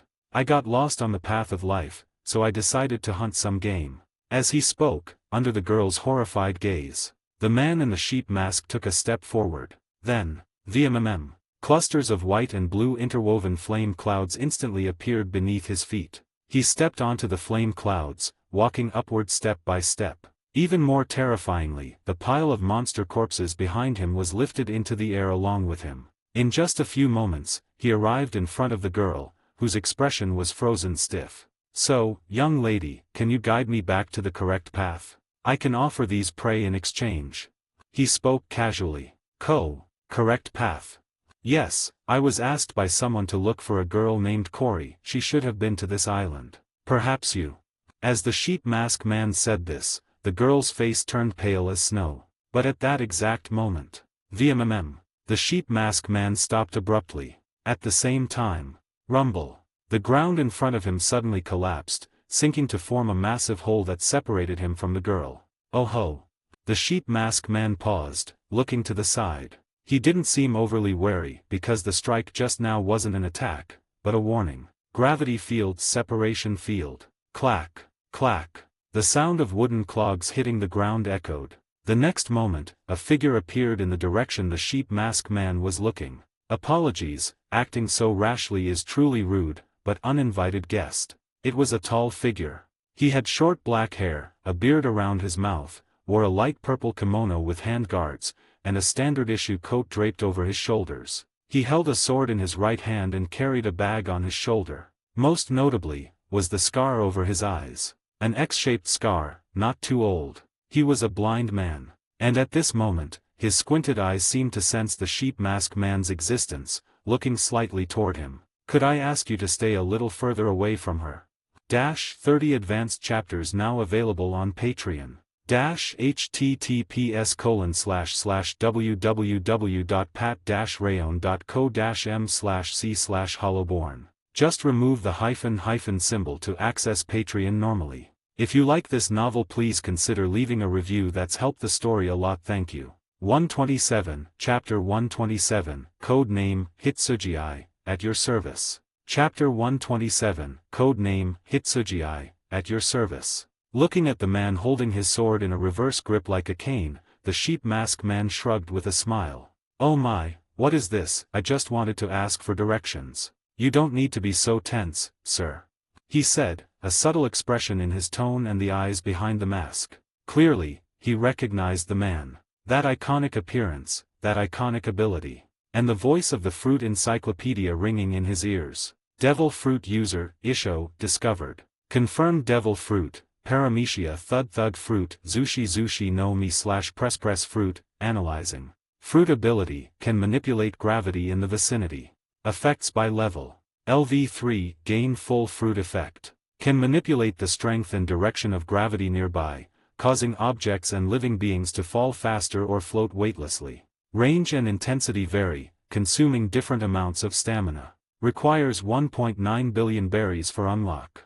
LV4, deep dive development. Can attach gravity to weapons or objects, enhancing attack power.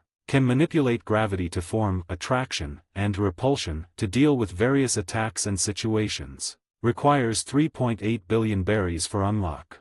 LV5, Fruit Awakening Gravity World. Ability can affect the surrounding environment on a larger scale. Can swap gravity within an area, pull down meteors from the sky, or create bottomless pits. Requires 12.7 billion berries for permanent unlock. Analysis progress, 0%. Yes, the opponent possessed the Thud fruit, one of the Paramecia fruits with theoretically the highest ceiling. And the sword in his hand was one of the 12 supreme grade swords, the Gambler's Line. He was the future Marine Admiral, Fujitora Isho.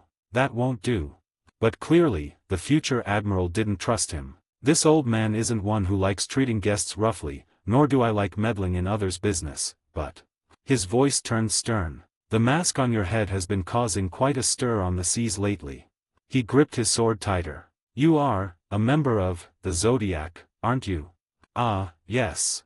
Hearing this, the sheep mask man didn't deny it. He patted the dust off his white clothes. Thanks to the leader's favor, I serve as one of the top executives of the Zodiac. His tone remained gentle. Code name, Hitsugi the sheep, at your service. Then I'm not mistaken. Hearing this, Isho's voice grew heavier. Recently caused chaos on Sabayati Archipelago, kidnapped a world noble, and even pierced the Red Line, a powerful criminal organization. Seeing someone like you on this island, this old man cannot ignore it. Well, it wasn't hard to imagine. Although the Zodiac weren't pirates, in the reports of the world government and the World Economic Newspaper, they certainly weren't portrayed positively. At least the label, criminal organization, was inescapable. This old man swore to protect the people on this island until the very end. With those words, he swung his sword abruptly toward the girl beside him. The next moment, a repulsive force pushed the girl away gently, landing her safely at a distance. Simultaneously, the bag on Isho's left shoulder flew to her hands, spilling some contents, food, water, and medicine. His intention was clear: if a fight broke out, he wanted the girl as far away as possible. This is somewhat confusing. Seeing this, Hitsugi shook his head. If my information is correct, and my eyes don't deceive me, your stance seems a bit strange, sir. He pointed at the uniform on Isho and the badge on it. That badge you're wearing belongs to the Adi Kingdom's royal guard, doesn't it? He said softly, his meaning clear. The Adi Kingdom was the source of this island's tragedy, an accomplice to the celestial dragons. Isho wearing the uniform of the Adi royal guard, his identity was self-evident. His stance seemed strange indeed. Of course, although he asked, Hitsugi had some guesses. Hearing Hitsugi's pointed words, Isho fell silent for a moment. This uniform isn't my wish. I wear it only out of obligation due to a debt of gratitude. Once the debt is repaid and ties are cut, I will tear it off. But protecting the people on this island is my true wish. As he spoke, haki surged from him. So, please leave. But just then. Wait, Uncle Isho. The girl in the distance finally spoke. Hearing her voice, Hitsugi was stunned. Because the girl was not only physically disabled but her voice was extremely hoarse, as if her vocal cords had been intentionally torn. Speaking seemed difficult for her. But she struggled to stand up with her staff. You said he kidnapped a celestial dragon. Her voice carried a hint of anticipation. Then, without waiting for Isho's answer, she looked at Hitsugi. You just said you were looking for someone named Kori. Exactly. Hitsugi nodded. In fact, the incident caused by my colleague is related to Miss Kori. The celestial dragon named Saint and Bakamu he took away was the one who knew. He waved his hand. By the way, the word kidnap isn't accurate. We just wanted to ask him some questions, not demand ransom or anything. Hearing the name N'Bakamu, the girl became extremely agitated. Her body trembled uncontrollably, her face and even her single eye turning red. N'Bakamu. She gritted her teeth. What happened to him? Dead. Oh, more accurately, he was scattered. Seeing her reaction, Hitsugi realized the truth. Looks like my luck isn't bad, young lady, you must be Miss Kori, right? Hearing this, Isho stopped his battle stance. Especially upon hearing the celestial dragon's name and his death. The future admiral's expression turned solemn, showing a hint of satisfaction and respect. I am. Hearing Hitsugi's question, Kori paused. Then, she nodded gently. Her face, which had been strong and unmoved since arriving on Plague Island, showed uncontrollable nervousness and anticipation for the first time. Yes. Although she had almost no news from the outside world on Plague Island. Isho brought supplies weekly, but that was it, no newspapers. She had never heard of the Zodiac. But she wasn't stupid. She understood one thing: the other party must be an extremely powerful organization. For such an organization to kill a celestial dragon and reportedly pierce the red line for her sake, there must be a reason. And that reason, Cory almost dared not imagine. It was a possibility too beautiful, too dreamlike to be real. But she couldn't help but think about it. People trapped in darkness for too long would hold immense hope for even a faint glimmer of light. Even if fire burned beneath that light, they would pursue it regardless of burns. Fortunately, what the man named Hitsugi brought wasn't scorching fire, but true light. Miss Cory. His voice softened. He took something out of his pocket. It was a doll. Not exquisite, even shabby. Faintly, it resembled a pair of siblings, a boy and a girl. Seeing it, Cory felt her breathing stop. Because she would never forget it, it was a gift from her brother in the past. I made this myself, Cory. In that small fishing village, the boy named Alan couldn't give his sister an exquisite doll. Wherever you go, it will stay by your side and protect you for me. Really, Alan? If bad guys take me away, will you come save me too? Of course. You're my sister. What if the bad guys are scary? Then I'll become scary too. Even if I die 100 times, I'll bring you back. All he could give was a promise and love. That was the reason the girl named Cory could persist until today. She couldn't bring the doll with her, but she believed in her brother. And now, facts proved it. Her belief had an answer. Your brother Alan asked me to bring you home. As Hitsugi's voice fell, the girl burst into tears. Amidst the sobbing, click, Isho slowly sheathed his sword. He looked up at the sky. He was blind, but he knew the sky over Plague Island was always gloomy and depressing. But why did he feel warmth on his eyes today? Truly, a good day. 30 advanced chapters now available on Patreon. https://www.pat-rayon.co-m/c/hollowborn. Just remove the hyphen symbol to access Patreon normally. If you like this novel, please consider leaving a review. That's helped the story a lot. Thank you. 128, Chapter 128, Mere Deadly Poison, Why Can't We Eat It? Chapter 128, Mere Deadly Poison, Why Can't We Eat It? Plague Island South. Survivors' Home. As one of the gathering places for survivors on the entire island, this place was essentially a series of man-made caves dug into relatively high ground. Despite this, the turbid air still carried the scent of spreading poison. Compared to the outside of Plague Island, the situation here was slightly better, but only slightly. Inside the cave, dozens of figures curled up on tattered cloths that barely passed as beds. Most were physically disabled or weak. Some had skin covered in pustules, some had twisted joints, and some seemed to have amputated their own legs due to poison erosion. Traces of poison spreading could still be seen on the stumps. Good, cough, cough.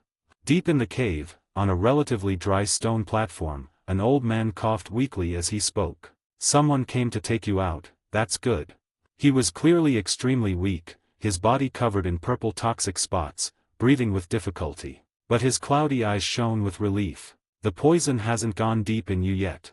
Although there is no antidote for Plague Island's poison, at least, cough, you still have many years to live. We originally planned to ask Mr. Isho to take you away after we died. Since there's a chance now, you should go quickly. He said. But, Grandpa Millis, everyone. Cory's voice was low. The joy of learning Hitsugi's purpose earlier was washed away by guilt and reluctance. She looked at everyone in the survivors' home. Including the leader Millis, almost everyone else was a slave thrown here by celestial dragons or nobles of world government-affiliated nations. When she arrived on this island, these people accepted and helped her. Otherwise, she would have died somewhere on the island long ago. Don't overthink it, Cory.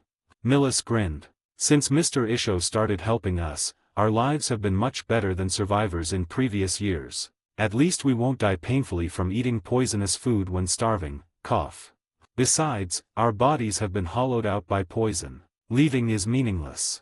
He stated the fact. Even though that fact was their death. Go reunite with your family.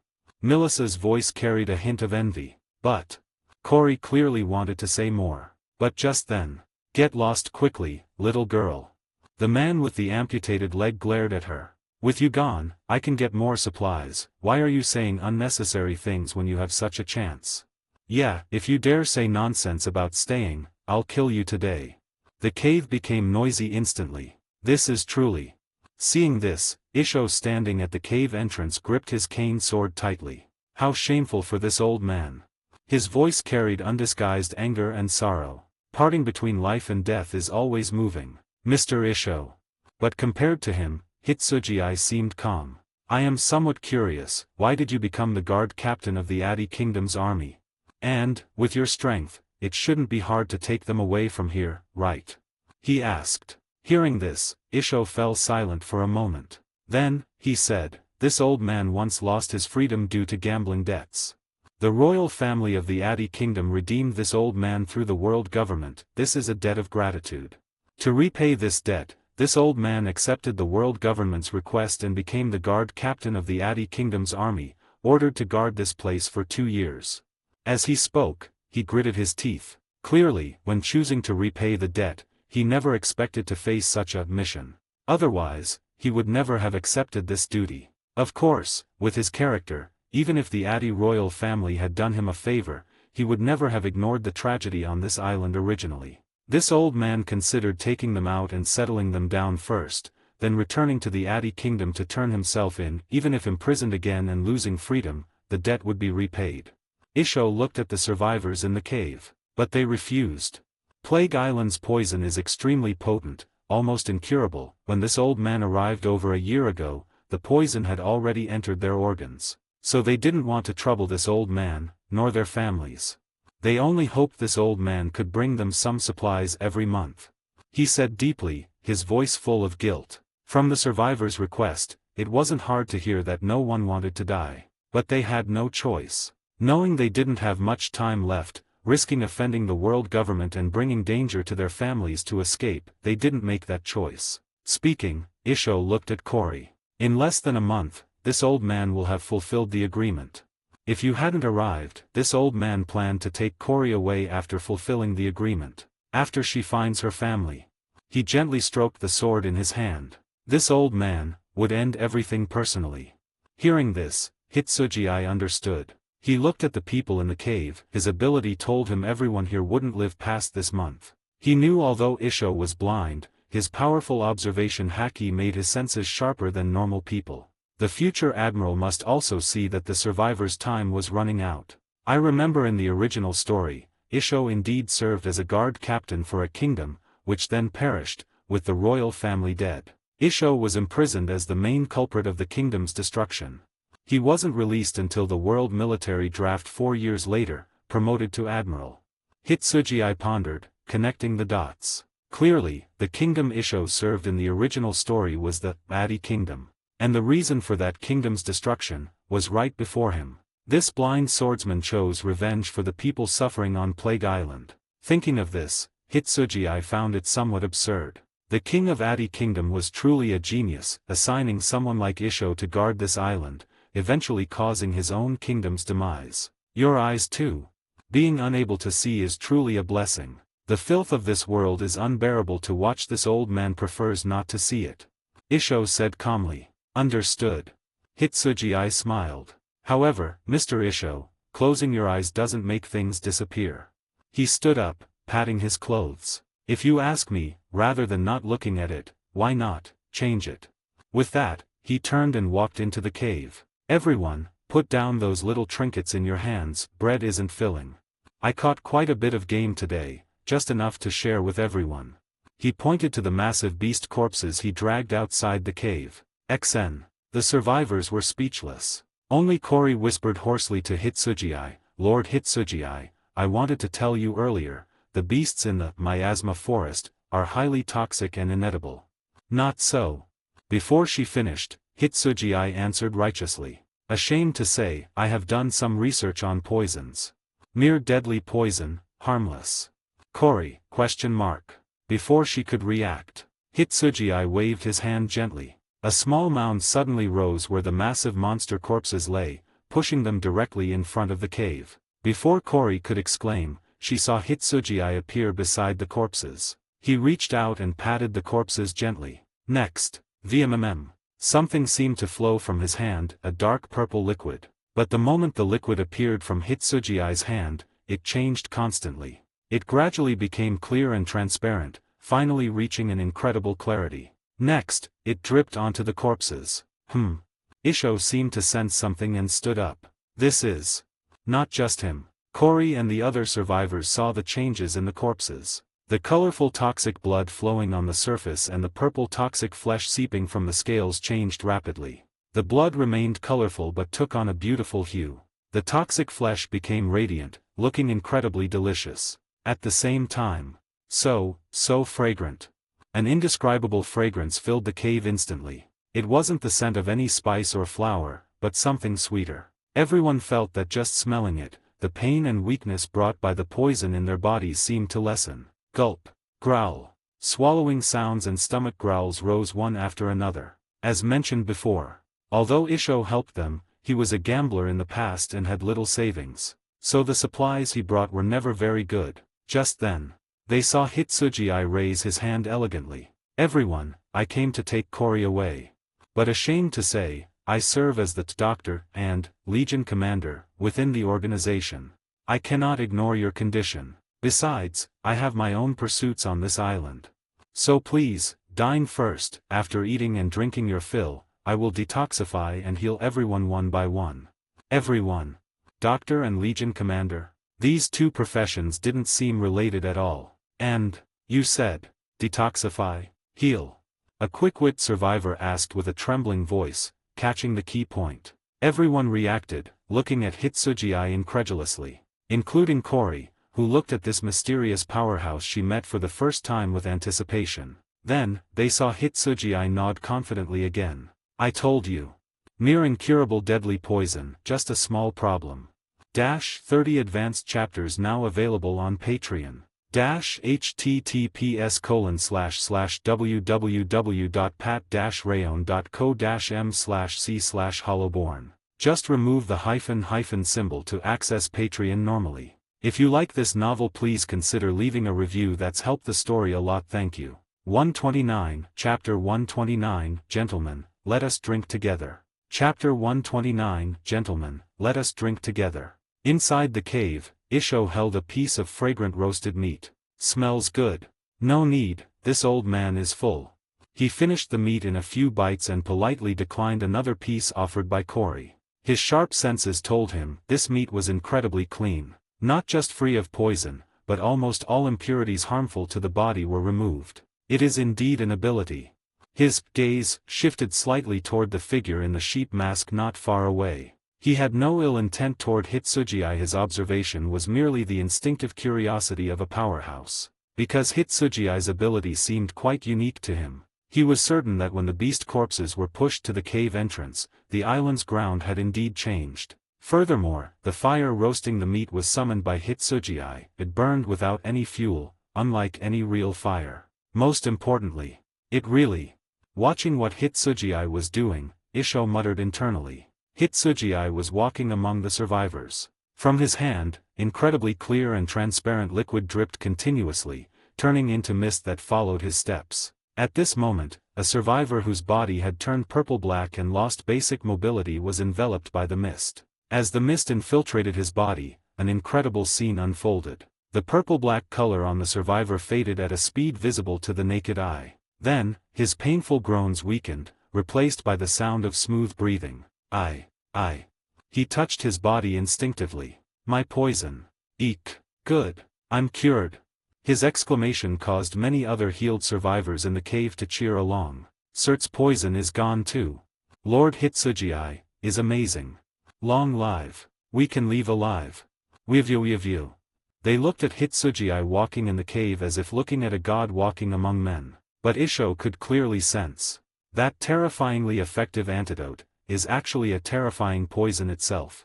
In Hitsugii's hand, the dark purple liquid that just emerged was actually some extremely terrifying poison. Its effect shocked even Isho.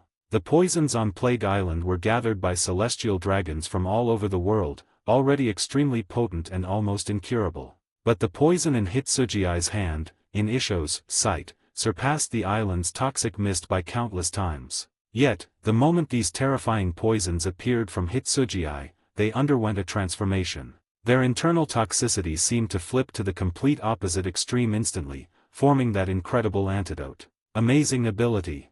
So Isho could only sigh. He couldn't understand what fruit Hitsugiai had eaten, but the ability was undoubtedly remarkable. And it was true. Roy Amos, Slice Clone, Hitsugiai. Venom Fruit LV5, creates terrifying poison. The venom encompasses effects of almost all poisons in the world, including neurotoxin, corrosive toxin, cytotoxin, myotoxin, making it the strongest deadly poison. The user is immune to almost all poisons.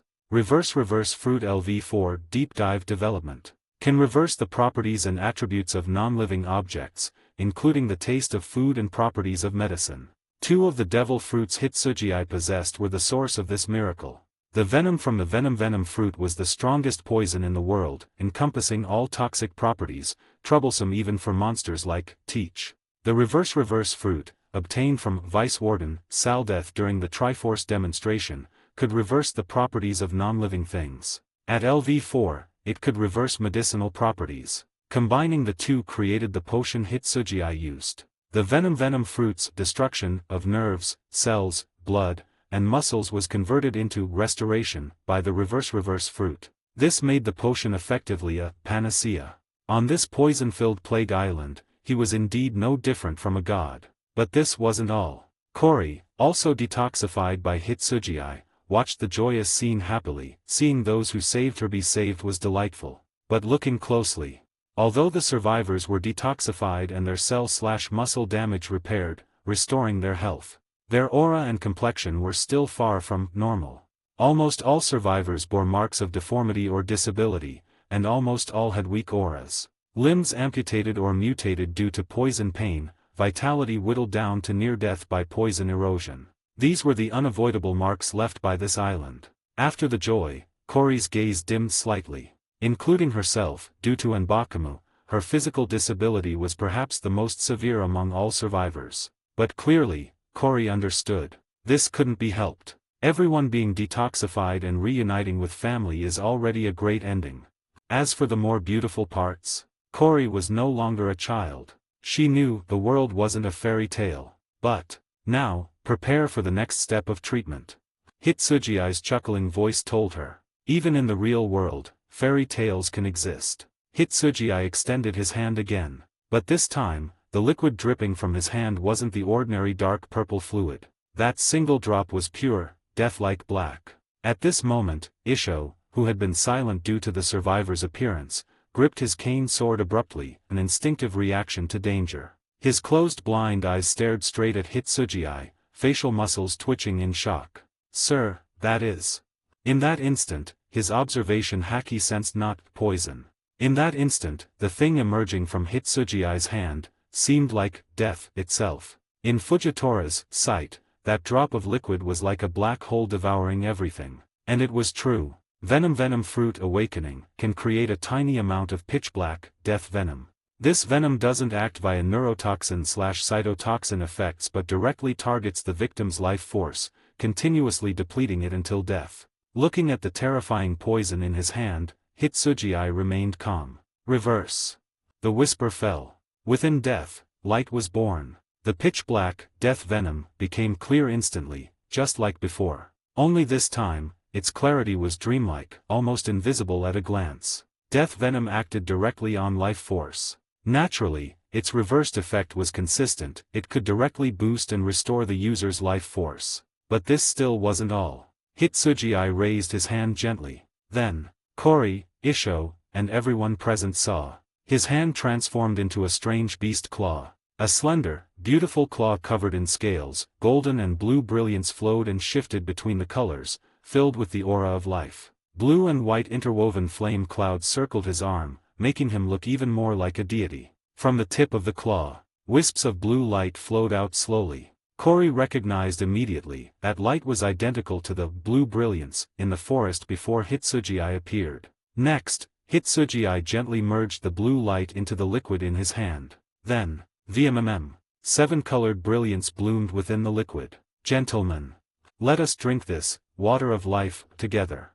Laughing, Hitsugii spoke, and the water turned into a 7-colored mist, sprinkling over the entire cave. The miracle of life descended here. Where the 7-colored mist fell, the deformities on all survivors began to be corrected instantly. Their bodily foundations, inevitably weakened by poison, began to fill up rapidly. Most importantly, their missing limbs began to itch, new flesh sprouting, and then, my hand.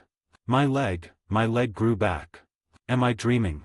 The regenerated limbs made them feel like they were in a dream, especially Cory. She felt strength return to her leg with severed tendons. Her broken hand bones, shattered shoulder blade, and all scars on her body seemed to be repaired in a warm current. Finally, she realized, her blind eye had returned to brightness. She touched her face and eyes instinctively. Hitsugii seemed prepared, handing her a mirror. Cory saw herself in the mirror. The beautiful face made her almost cry again. Not for beauty, after everything, she cared little for appearance. But clearly, Isho understood her feelings. Oh.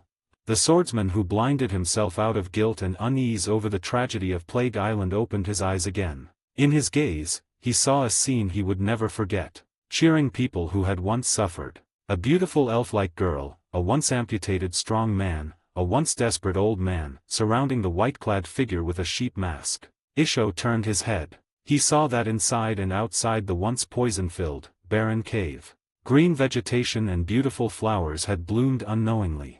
Life always finds a way. Even in a foul environment with no foothold, once hope appears, they will bloom again. This old man's eyes can still see beautiful things. Isho revealed a gentle smile. Truly, wonderful. 30 advanced chapters now available on Patreon. https://www.pat-rayon.co-m/c/hollowborn. Just remove the hyphen symbol to access Patreon normally. If you like this novel, please consider leaving a review. That's helped the story a lot. Thank you. 130, Chapter 130, Mythical Beast, Yazi, Hear This Roar. Chapter 130, Mythical Beast, Yazi, Hear This Roar. Lord Hitsugii, I don't know how to thank you. In the joyous cave, the survivors knelt and bowed to Hitsugii in gratitude. They didn't know what the water of life Hitsugii sprinkled was, but they knew something capable of regrowing severed limbs must be precious beyond imagination. Facing their thanks, Hitsugii waved his hand. Oh my, it's just trivial medical skill, he said softly. Besides, as I said, aside from finding Cory for a colleague, I have my own purpose on this island. If you don't mind, perhaps you could help me with a small favor later. Hearing this, the survivors were stunned. Then, of course, no problem. Whatever orders you have, Lord Hitsugii, I, Hata, will fulfill them. Even if it costs me my life, my lord. Hitsugii chuckled. It won't cost your lives. Puru puru puru. Puru puru puru. Just then, Isho, watching with a smile, heard a sound from his sleeve. He took out a special den mushi equipped with a small gas mask, frowned, and picked up. Hello. Hey, Captain Isho. A sloppy voice came from the other end. You've been patrolling long enough. The kingdom's inspection fleet is here. Come welcome them quickly. This time, the second prince is leading the fleet personally. He wants to take photos of the vermin on Plague Island for some world nobles. It seemed to be Isho's subordinate. But from the tone, there was no respect for Isho. Understood. Isho answered calmly and hung up. Of all days. He whispered. Hitsugii and the survivors roughly understood the situation. Clearly, although Isho sympathized with the survivors on Plague Island, most of the Adi Kingdom guards stationed here didn't share his sentiment. They naturally didn't get along with Isho and had long since sidelined him. Of course, this sidelining was what they assumed. Isho didn't want to be with them either. Every month on this day, he found excuses to sneak supplies to the survivors. With his ability and status as guard captain, it wasn't hard. But today was different. The second prince of Adi Kingdom led a fleet for inspection, and his intention to photograph vermin referred to the survivors. Fine. Isho seemed to make up his mind. He looked up at the people in the cave. Since everyone is healed, this old man will go destroy that fleet and take you away. Please wait a moment. He said calmly. Yes. For Isho, promises and honor were important, that's why he agreed to serve as the Adi Kingdom's guard captain. But they weren't the most important. Most important was conscience. Since the survivors were healed, even if he had to break his promise and status to sink the Adi fleet in exchange for their freedom, he wouldn't hesitate. Saying so, he stood up to leave. But just then, Mr. Isho, please wait. Hitsugii stopped him. I feel there is someone more suitable to act than you right now, Mr. Isho. He said. After all, revenge must be taken personally to be satisfying. Isho paused. What do you mean, Lord Hitsugii? He looked at Hitsugii suspiciously. Personal revenge? This lord didn't seem to have a grudge against the Adi Kingdom. If anyone here truly had a grudge against the Adi Kingdom, could it be? Isho looked at the other survivors in the cave. Hitsugii didn't speak further to Isho. He walked to the center of the cave and looked at the survivors. Everyone. I said earlier that the payment for this treatment is a small favor from you. Now, I want to ask, do you harbor hatred toward the Adi Kingdom?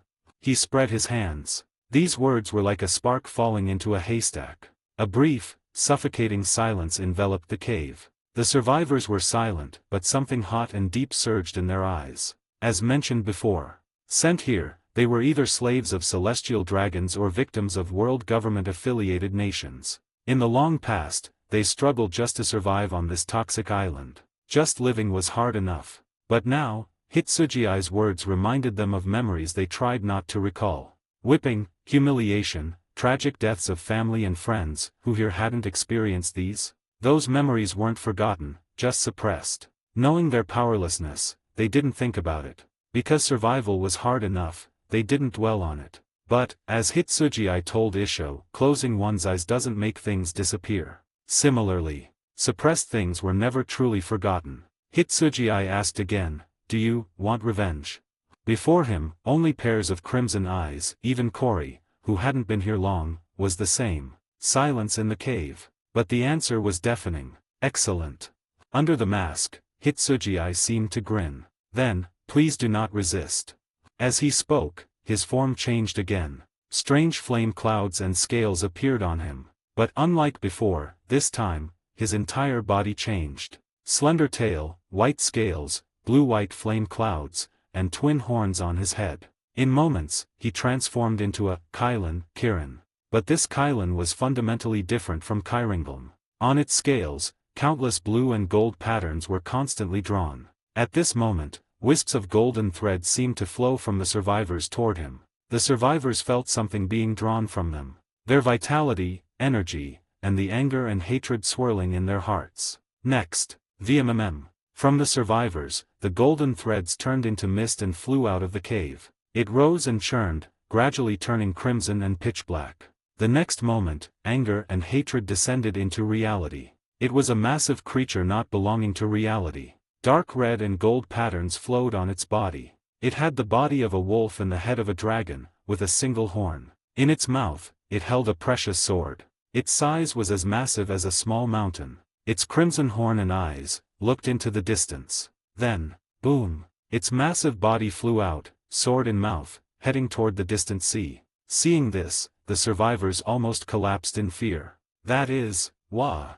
Cory covered her mouth, staring incredulously at the behemoth derived from them. Only Isho widened his eyes, looking at Hitsugii. He realized the form and ability Hitsugii displayed were undoubtedly those of a mythical Zoan. And it was true. Fusion fruit, dragon fruit, model, dream Kylan. Fusion materials, dragon fruit, model, Kylan LV5 plus vitality fruit LV5. Fruit effect, combines abilities of two fruits. Can control dreams and create dream creatures. Can extract life force/vitality from others to strengthen dream creatures and extend their existence in reality.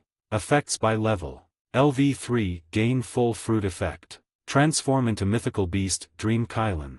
Gain Zoan transformation and greatly enhanced stats. Can extract life vitality, induce sleep, and create dream objects from dreams. Can maintain existence by replenishing vitality. LV4, can create dream creatures. Consumes life vitality to create. User can modify appearance, size, and enhance abilities using vitality. Can stitch multiple dreams/emotions together.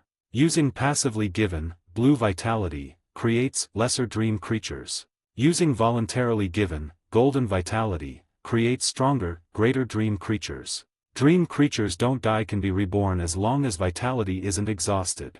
LV5, Awakening Dream Weaver. Gain awakening transformation with flame clouds and stat boost. Induce, lucid dream on touched subjects. Create dream creatures from emotions/thoughts while subject is awake. Extra fusion effect, King of Dreams. Dream Kylan is the king of all dream creatures. Can merge all nearby dream creatures with self, entering true Kylan form.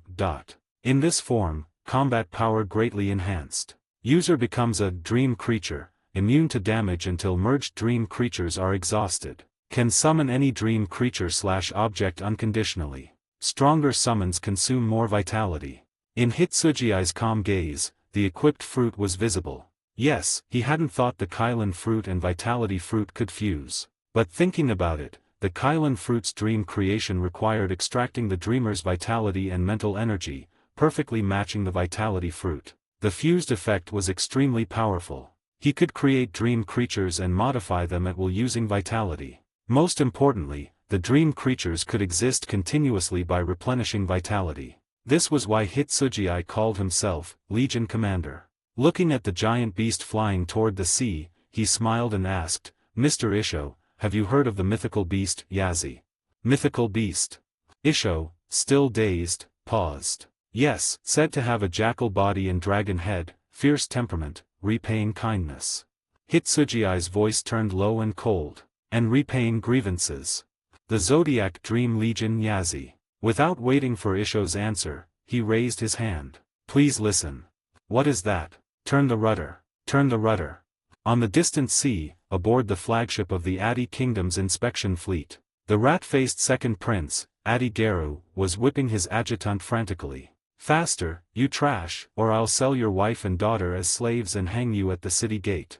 The adjutant ignored the pain, ordering soldiers to turn the ship. Through the telescope, he saw it. The massive thing holding a sword had destroyed the guard station on Plague Island and was flying toward them. From start to finish, the guards didn't last 2 minutes. The monster wasn't injured, didn't even lose a hair. The adjutant saw a cannonball pierce its body, but it healed instantly. Damn it! Damn it! But clearly, with the Adi soldiers' lack of discipline and habit of bullying the weak, their efficiency in danger was predictable. Instead of turning, the ship stopped in place. But Adi Garu had no time to curse his adjutant, because he could almost hear the massive sound of the giant monster flying. Boom. Maybe the sound of other ships firing cannons. Boom. Maybe the sound of waves churned by the behemoth. Or perhaps, roar.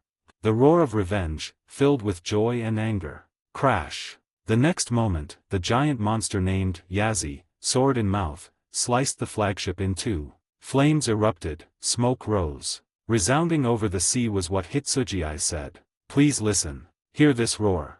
30 advanced chapters now available on Patreon. https://www.pat-rayon.co-m/c/hollowborn. Just remove the hyphen symbol to access Patreon normally. If you like this novel, please consider leaving a review. That's helped the story a lot. Thank you. 131, Chapter 131, Plague No More, Only Dreams Remain. Chapter 131, Plague No More, Only Dreams Remain. Plague Island, Island Edge. Woof.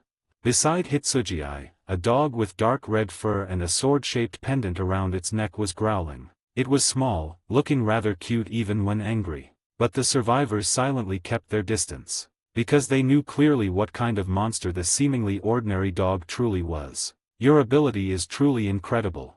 Holding his cane sword, Isho couldn't help but sigh. Even as an ability user himself, he couldn't help but marvel at Hitsuji's power. Not at all, just some immature tricks. "Hey, Yazi, quiet down." Hitsuji interrupted his modest words to shout at the dog, who whined once and quieted down. Hitsuji nodded in satisfaction, then looked at Isho. "Sorry, this guy is a product of anger, so he didn't leave a ship intact. I'll have to trouble you to send them back, Mr. Isho. No trouble at all. Isho shook his head. Witnessing their return home and ensuring their family's safety is this old man's heartfelt wish. However, he looked at Hitsuji with some hesitation. But, are you really going to stay on this island? Even though he had heard Hitsuji's plan, he still found it unbelievable. Yes. After dealing with the Adi Kingdom's fleet, Isho naturally planned to send the survivors back to their hometowns. But Hitsuji was different. According to him, he intended to stay on Plague Island. To be precise, this island is suitable for completing the mission assigned by the leader. Hitsuji nodded. You should reconsider. Even if the island's poison doesn't affect you, after what happened, the Adi Kingdom and the world government will inevitably investigate. Isho said seriously. They showed kindness to this old man, so I won't speak ill of them, but for you, it's truly not a good situation. Hearing this, Hitsuji shook his head. Did you forget, Mr. Isho? I am, the zodiac, he said calmly. As for opposing the world, my colleagues have done it countless times. I have my ways to handle it. Seeing Hitsuji's attitude, Isho fell silent. But, after sending the survivors home and ensuring their safety, this old man will return. He looked at Hitsuji seriously. This is this old man's promise. Hearing this, Hitsuji chuckled. No need. To be honest, even if you return, Mr. Isho, you might not find this island. Isho couldn't understand this. Anyway, promise made. But he didn't mind, taking it as Hitsuji's evasion. Debts must be paid, grievances must be avenged. The no longer blind swordsman grinned. This old man likes the rules of that mythical beast you mentioned. Before Hitsuji could reply, Isho turned decisively. Gravity floating field. Purple light circles flowed. The ground beneath the survivors shattered and floated up amidst their exclamations, flying into the distance. What a stubborn guy. Watching Isho fly away determinedly, Hitsuji shook his head. Then, he turned to the other figure behind him. So, Miss Kori, what about you? Are you sure about this?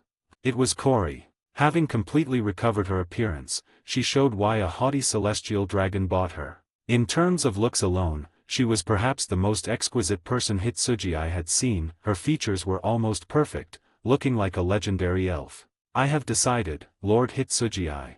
But now, her moist eyes held no girl's weakness, only determination. It made her look heroic. I won't go back. I want to join you. I know I'm weak, but I'm willing to learn from the basics. She looked at Hitsuji earnestly. Please grant permission. Yes. Although she had the chance to return to normal life, she didn't plan to. Her appearance and body recovered, but part of her soul remained in the past forever. The experiences of this period changed her completely. She knew her brother was a member of the Zodiac, under Yuji's command. She knew he must have paid a lot to find her. He fulfilled his promise, becoming a warrior against the world to find her. But, I can't always hide behind others. She felt she should step onto the battlefield too. If one day, Alan needs my help, or others like me in this world need help, then, I think I should go. She looked at Hitsuji firmly. So, no need to be so formal. Hitsuji scratched his head. Since you said so, I'm not unreasonable. But joining the organization requires assessment, can't just agree casually. He raised his hand, dream clouds rising, and tossed something to her. But my next mission happens to need an assistant, wear this first.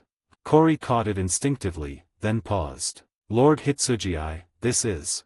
She looked at the item in her hand. It was a mask, but not a sea beast mask. It was a flowing veil, like a dream. Dream creation veil of the fairy. Your mission item. Complete the mission, and you can formally join the Zodiac. Hitsuji explained casually. But before that, let's leave this sea area. Leave? Kori was confused. Didn't you say you'd stay on Plague Island? Hearing this, Hitsuji patted her head with a smile. I only said I'd stay on this island, not in this sea area. And who said this island is called Plague Island? As he spoke, Kori saw an incredible scene. Hitsuji's body began to slowly merge into the ground beneath his feet, until his body completely disappeared into the ground. Rumble. Transformation began on the entire Plague Island. Starting from where Hitsuji merged, changes spread. The soil seeping with poison underfoot seemed painted over by an invisible brush, emitting a gentle luster. The stinking poison swamps in the lowlands slowly turned into beautiful waters. They converged into crystal-clear streams. And the miasma forest, in the center, underwent exaggerated changes. The gray-purple toxic fog shrouding the sun churned and condensed, turning into transparent curtains filtering the sunlight gently. Twisted trees vanished instantly, replaced by dreamlike plants. They had leaves shimmering with rainbow light, massive canopy-like trunks, scattering starlight with the wind. The ground had no rotting leaves or poisonous insects, but layers of glowing blue moss. The entire forest was like a dream. Finally, in the center of the forest, a massive peak rose from the ground. From the peak, 7-colored water of life flowed down, forming a huge pool in the center of the forest. Yes. In moments, the Plague Island symbolizing death transformed into a fairy tale wonderland. Watching this miracle, Cory, holding the veil, was stunned. Just then, boom! She heard the waves and saw the changes in the tide. Cory realized what was happening. The island is moving. She vaguely understood Hitsugi's words. He didn't plan to leave the island. But the island would leave this sea area. And at this moment, Cory. The ground beneath her feet suddenly opened its eyes. Lord Hitsugi. Cory's eyes widened instantly. Hitsugi's sheep mask face had become part of the soil beneath her feet. This was the last fruit equipped on Hitsugi. Island fruit LV4, can merge body into an island, making the island part of oneself. Can change island appearance and form at will, sense everything within, and control island movement. In merged state, damage to the island reflects on the main body. In independent state, can still influence the island partially. At this moment, a voice came from the entire island. It seemed like a silent declaration to the world. Remember, this island is not Plague Island. From today on, it is Neverland, Dream Island. And you? He smiled. Are the guide of the island, Miss Fairy. 30 advanced chapters now available on Patreon. https://www.pat-rayon.co-m/c/hollowborn. Just remove the hyphen symbol to access Patreon normally. If you like this novel, please consider leaving a review. That's helped the story a lot. Thank you. 132, Chapter 132, Fountain of Youth and The Promised Neverland.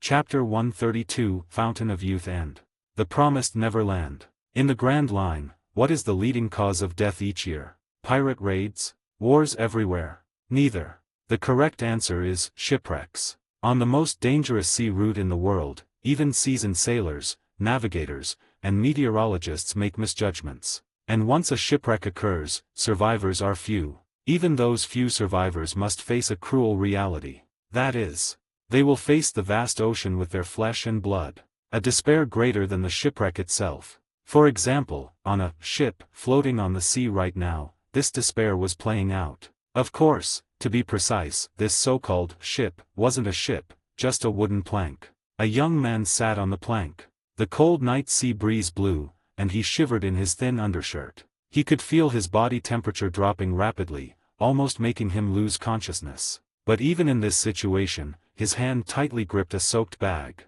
The clinking sound from the bag indicated it contained money. True, money should be meaningless when drifting alone on the boundless sea after a shipwreck. But for the young man, this bag of money was all he had, and the reason he set sail. I'm probably doomed. Holding on to the last bit of consciousness, the young man's mind began to blur. I will die here, but maybe my body will be found by another ship someday. I hope they see the message I left in the bag. Hope it's not pirates who find my body. They definitely won't help me. His thoughts wandered. Even though his rationality told him the chance of even encountering pirates was low. The most likely ending was falling into the sea during a storm, being eaten by sea beasts, or sinking into the deep ocean. But this desperate rationality wasn't what he needed right now. He needed comfort, fantasizing about a miracle. But the next moment, the young man's blurry gaze saw something. On the distant sea, there seemed to be something. A ship. His mind reacted slowly. But soon he realized it wasn't a ship, it seemed too large. As the behemoth approached, the young man felt his blurry consciousness sharpen instantly. Because he saw the true form of the massive object. It was an island. He muttered, daring not to believe it. because the island appearing before him was abnormal. It was surrounded by a veil-like mist. From the back of the island, light particles fell. These particles seemed to merge with the falling starlight and moonlight from the sky, drifting with the sea breeze. This left a trail of brilliance wherever the island passed, as if it dragged the starlight into a ribbon. Mirage? No, it's not. Am I dying? Is this my dying dream?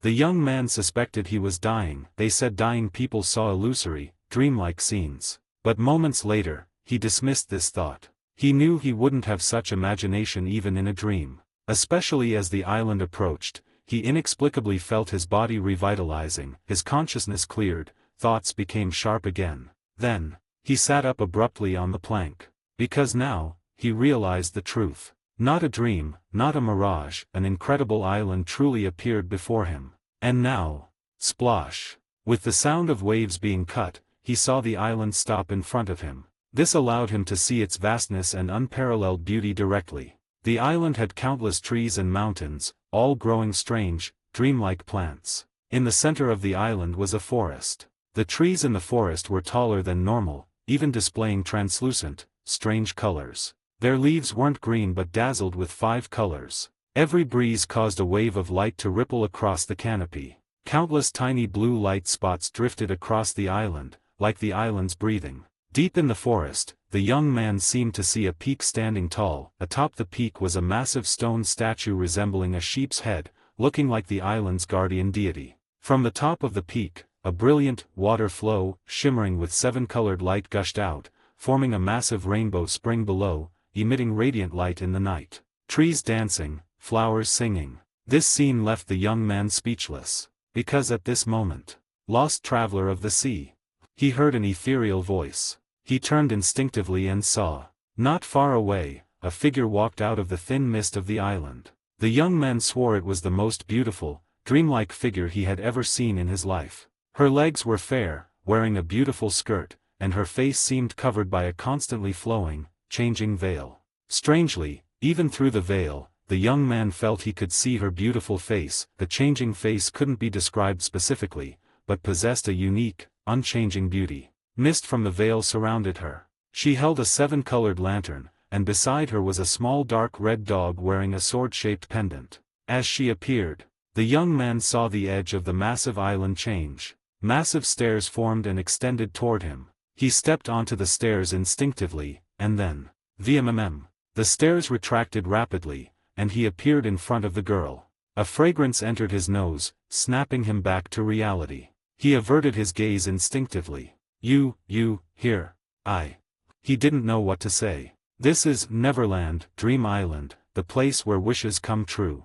The girl naturally understood him. I am Miss Fairy, following the island spirit's order to guide lost travelers. Her voice seemed to tremble slightly, perhaps out of shyness. But the young man didn't notice. Neverland. Miss Fairy. These terms made him feel like he had become part of the legend spread across the 4 seas. But just then, rare lost traveler, warm yourself first. Miss Fairy said softly. The next moment, the young man heard the dark red dog beside her bark, a woo. Immediately after, whoosh, he saw balls of fire appear from the forest behind the dog. Looking closely, the fireballs seemed to have faces and eyes, even soldier-like attire. They marched to the young man and jumped onto him amidst his exclamation. I'm on fire. The young man saw himself burning and screamed instinctively. But the next instant, he was surprised to find. Not hot at all. Although the flames burning on him distorted the air, he felt no pain of burning. Instead, his body gradually warmed up. This is, fairy fire, ... He heard Miss Fairy whisper. They are familiars of Yazi, one of the mythical beast lords of Neverland. They can control their flames not to burn people. Hearing this, the young man looked at the flames on his body again. He even saw a wisp of fire waving at him. This made him suspect he was dreaming again. Maybe the shipwreck never happened, and he was still sleeping in the cabin of the merchant ship. But moments later, he saw the flames jump off him, bow to the dark red dog, and hop away, disappearing. The young man snapped awake completely. The next moment, he heard Miss Fairy's follow-up question. So, lost traveler. Do you wish to make a wish? The words fell, and the young man froze. Make a wish. Yes. Miss Fairy smiled. Neverland is a place of wishes. The island spirit has an agreement with the Master of the Stars to grant a wish to everyone who comes to the island. If the visitor voluntarily offers something precious, the island spirit will grant their wish accordingly. Hearing this, the young man froze again. Then, I want food, water, and a ship, is that okay? He asked tentatively. These three things were essential for survival on the sea, but as his words fell, he saw, at the edge of the island, strange clouds of blue, gold, and white flowed. Then, a seven-colored, semi-transparent ship appeared out of thin air. On the ship, as he wished, were food and water. Even the food was the chickpea soup made by his mother, which he missed most. But the food and water seemed to flow with blue light spots. The dream ship can exist for 30 days, immune to wind and rain, enough for you to reach nearby islands. Miss Fairy's tone remained gentle, seemingly accustomed to such dialogue. These food and water have the best taste and won't spoil. Consuming them will restore your stamina and vitality. Your wish has been granted, so, are you willing to offer something precious in exchange? Saying so, she looked at the young man. Something precious. The young man hugged the bag tightly. Do you mean money? Yes, and no. Gold and silver are useless to the island spirit, but precious to worldly people. So the island spirit accepts gold and silver, but not exclusively. Miss Fairy smiled. Besides gold and silver, other things you possess can also be chips for exchange. Like your health, your life. After all, a wish is something one would achieve at all costs, right? Something to achieve at all costs. These words shook the young man's heart. From his heart, maybe. An instinctive thought rose. The reason he chose to set sail and become a sailor in the dangerous Grand Line. He took a deep breath. If I want to exchange for my mother's health, can this wish be granted too? His voice trembled, hiding clear excitement. She has a strange illness. I found the best doctor on nearby islands, but he said he'd never seen such a disease. Curing it requires a lot of money, so I came to the Grand Line. Sailors earn the most here. This young sailor, who didn't cry even when facing death, now had tears in his eyes. I just want to save her. As he spoke, perhaps due to excitement, the bag in his hand slipped, revealing the crumpled, worn berries and coins inside, and the text written in blood on the wooden plank. If anyone finds my body, I beg you, take this money to Ms. Mohi on Pela Island, in the South Blue. Please leave at least 2/3. It's the money needed for her treatment. Please tell her, her son Raiden loves her forever. Miss Fairy fell silent. Is it impossible? Despair rose in Raiden's heart. Since learning of his mother's illness, he had prayed countless times to gods, to no avail. But this time was clearly different. Because this time, the god responded. So, Mr. Raiden, what are you willing to offer? He heard Miss Fairy's answer. She seemed to have just composed herself, asking, clearly, for a son brave enough to run toward the most dangerous sea without fearing death. The answer was self-evident. Everything. He answered firmly. Money, health, life. Miss Fairy, take it all. But please leave me a little lifespan to go back and see my mother. As his words fell, he saw Miss Fairy pause again. Then, she nodded. In that case. Raiden saw, beneath the sheep-head statue atop the distant peak, the seven-colored strange water flowed backward. A drop of seven-colored water streaked across the sky like a meteor, landing in front of Miss Fairy. Miss Fairy caught the drop, raised her hand, and a glass bottle appeared in the air. She put the water in it and looked at Raiden. This is Neverland's most precious treasure, the island spirit's greatest creation. Its name is Fountain of Youth, or you can call it Water of Life. It can cure all diseases, regrow severed limbs, and return the old to youth. It can grant your wish, so please close your eyes. Her soft words were like a lullaby. The island spirit will take your exchange and grant your wish. Hearing this, Raiden was shocked by the effect of the Fountain of Youth. But then, he closed his eyes without hesitation. The next moment, golden brilliance flashed from his body. Countless golden life essence surged out, and Raiden felt his body becoming incredibly weak. As Miss Fairy said, the island spirit was taking his life. But at this moment, Raiden felt no fear. On the contrary, faint red brilliance surged from his head. What flowed in his heart now was joy. At some point, Yazi, joy, isn't a dream belonging to you. Give it to me quickly, the Lord needs it to create another mythical beast lord. Those life essences aren't yours either. Lord Hitsuji said, golden essence is precious. Give it to me, or I'll tell on you. We of you. He seemed to hear vague voices, but like a dream, his muddled brain couldn't understand the content. His vision went black, and he fainted. Until some time later. Splash. Splash. Raiden woke up groggily. The sound of waves and familiar coldness returned. Was it a dream? His brain instinctively recalled the dreamlike island and the dreamlike Miss Fairy. He instinctively thought he was back on the wooden plank. Maybe everything before was a dream. But the next moment, opening his eyes slightly, he found it wasn't so. With the sound of breaking waves, he was on a phantom ship. This is, that dream ship. He widened his eyes, then seemed to react, looking around. Soon he found what he was looking for. Not far away, the bag he held tightly before lay there. Raiden stood up trembling, he felt incredibly weak. But he still tensed up and approached the bag. Sure enough, the berries inside were gone, replaced by a glass bottle. Inside the bottle, the seven-colored fountain of youth emitted radiant brilliance. Beside the bottle, on the wooden plank where he wrote with blood, lines of seven-colored text floated above it. Your wish has been granted. The island spirit has an agreement with the Master of the Stars to grant wishes to beautiful things and reward the brave. The reward you won for yourself is your life. As the words fell, the seven-colored brilliance dissipated. Raiden's weak body hugged the bag tightly. The morning sun rose on the distant sea. Everything seemed like a fantasy. But he knew. It wasn't a dream. That island truly existed. That promised Neverland. 30 advanced chapters now available on Patreon. https://www.pat-rayon.co-m/c/hollowborn. Just remove the hyphen symbol to access Patreon normally. If you like this novel, please consider leaving a review. That's helped the story a lot. Thank you. 133, Chapter 133, Roy, Gossip About Myself. Chapter 133, Roy, Gossip About Myself. The young sailor who went to sea to save his mother returned from the Grand Line. But that was not the end of the story, only the beginning. Soon, a new maritime legend began to circulate in the Grand Line. It was the legend of Neverland.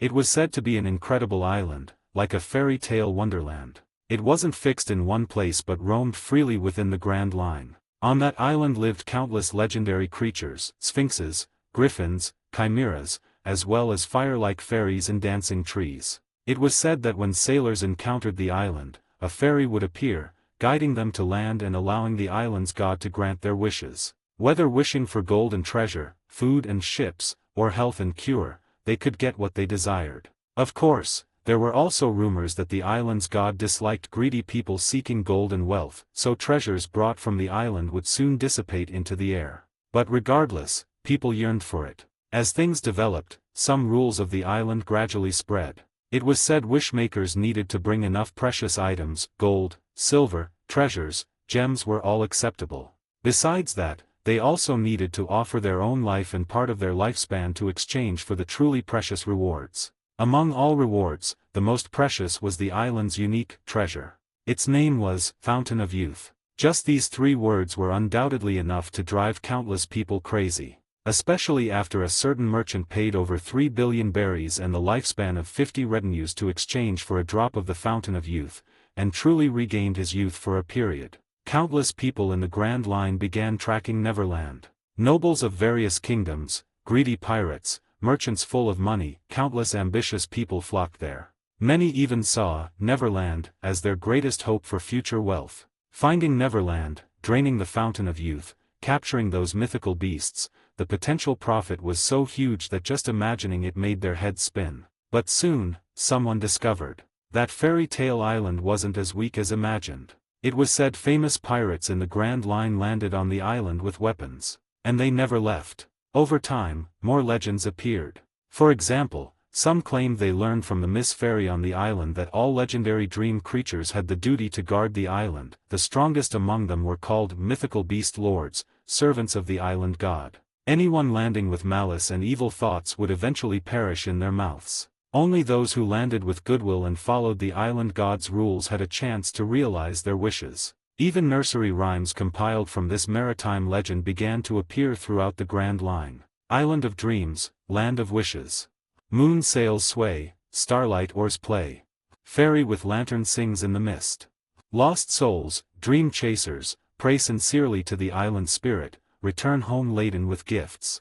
Greedy ones, wielding blades, vines and rainbow springs become nooses, bones sink into the ocean. To be honest, this nursery rhyme sounds a bit off, right? Which kid made this up? Marineford, inside the tower, Grand Conference Room. Roy, having just heard the nursery rhyme, commented sharply. Indeed.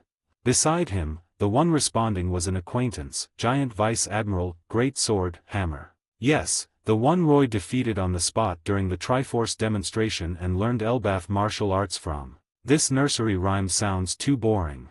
However, this giant vice admiral who became friends with Roy after a fight seemed very cheerful. Warriors of Elbaf never hold grudges, on the contrary, the strength Roy displayed last time earned the respect of this power-worshipping giant warrior. So he laughed heartily. Still, the nursery rhymes I sang as a kid had more kick, slash the head, crush the bone and blood, or banner flies, blood sprays.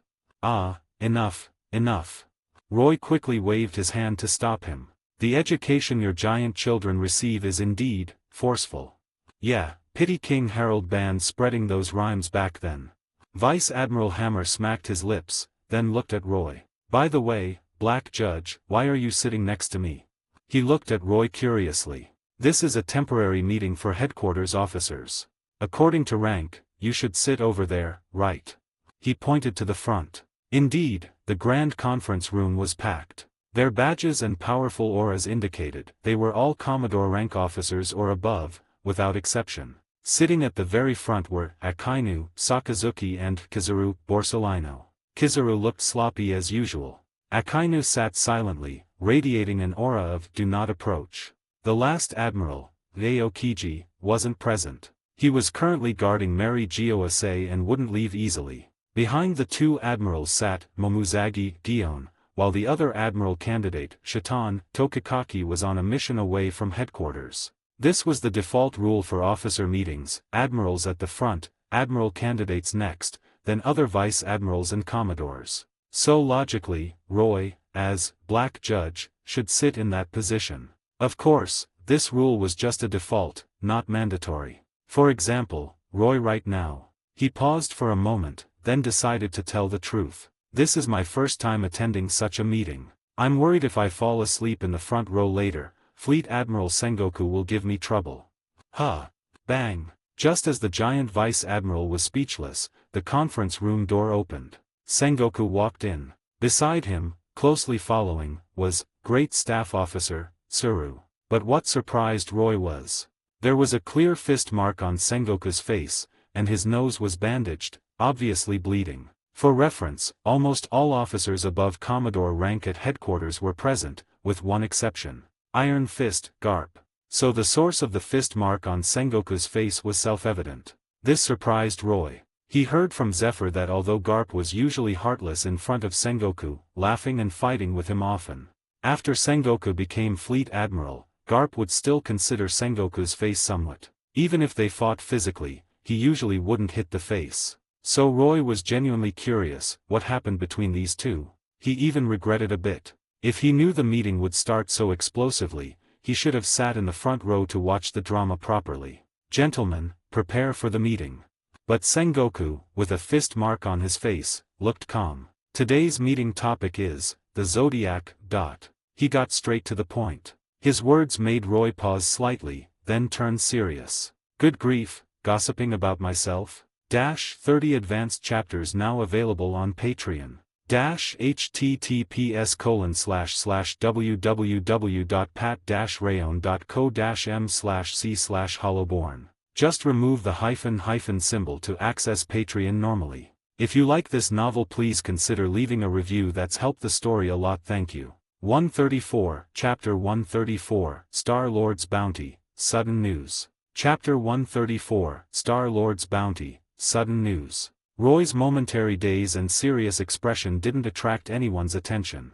Because right now, almost everyone in the conference room had the same expression. Even Kizaru, who was lazily picking his ear, and Akainu, who always had a sour face, looked visibly serious. The Zodiac. This organization, unknown half a year ago, had captured the world's attention in just a few months. Every single thing they did was a major event that shook the seas. Every executive who appeared so far was exceptionally powerful, even more terrifying than the warlords handpicked by the world government. And most importantly, their mystery. So far, even though they had appeared more than once, and 5 top executives had been recorded, intel on their organization remained a fog. Even though their existence was known worldwide, the world government still tried to cover it up. Inside the Marines, understanding of them was limited to hearsay. Even after the recent battle on Sabayati Archipelago, the entire Marine force didn't know the specifics. Akainu, a participant, had only recently been allowed to return to Marineford. But now, Sengoku mentioned this name in the meeting and made it the main topic. The significance was self-evident. The government has authorized the declassification of the Zodiac's files and provided extra information previously known only to the government. We have updated the internal marine database on the Zodiac and their bounties. Sengoku explained concisely. Meanwhile, Tsuru took out several wanted posters from her sleeve. She handed the first one to Sengoku. First, the first Zodiac member to appear, Yuji Rooster. Sengoku's voice rang out. Initially, Yuji appeared at the Heavenly Tribute storage in the Nice Mayor Kingdom, robbing this year's tribute, then vanished. Recently, he and a subordinate appeared on Sabayati Archipelago and kidnapped a world noble. As he spoke, Tsuru put up the photo of Saint Nbakamu. Recently, through the Celestial Dragon's Vivre card, the government confirmed his death. His private vault was also robbed. Silence fell on the room. Good grief, what guts.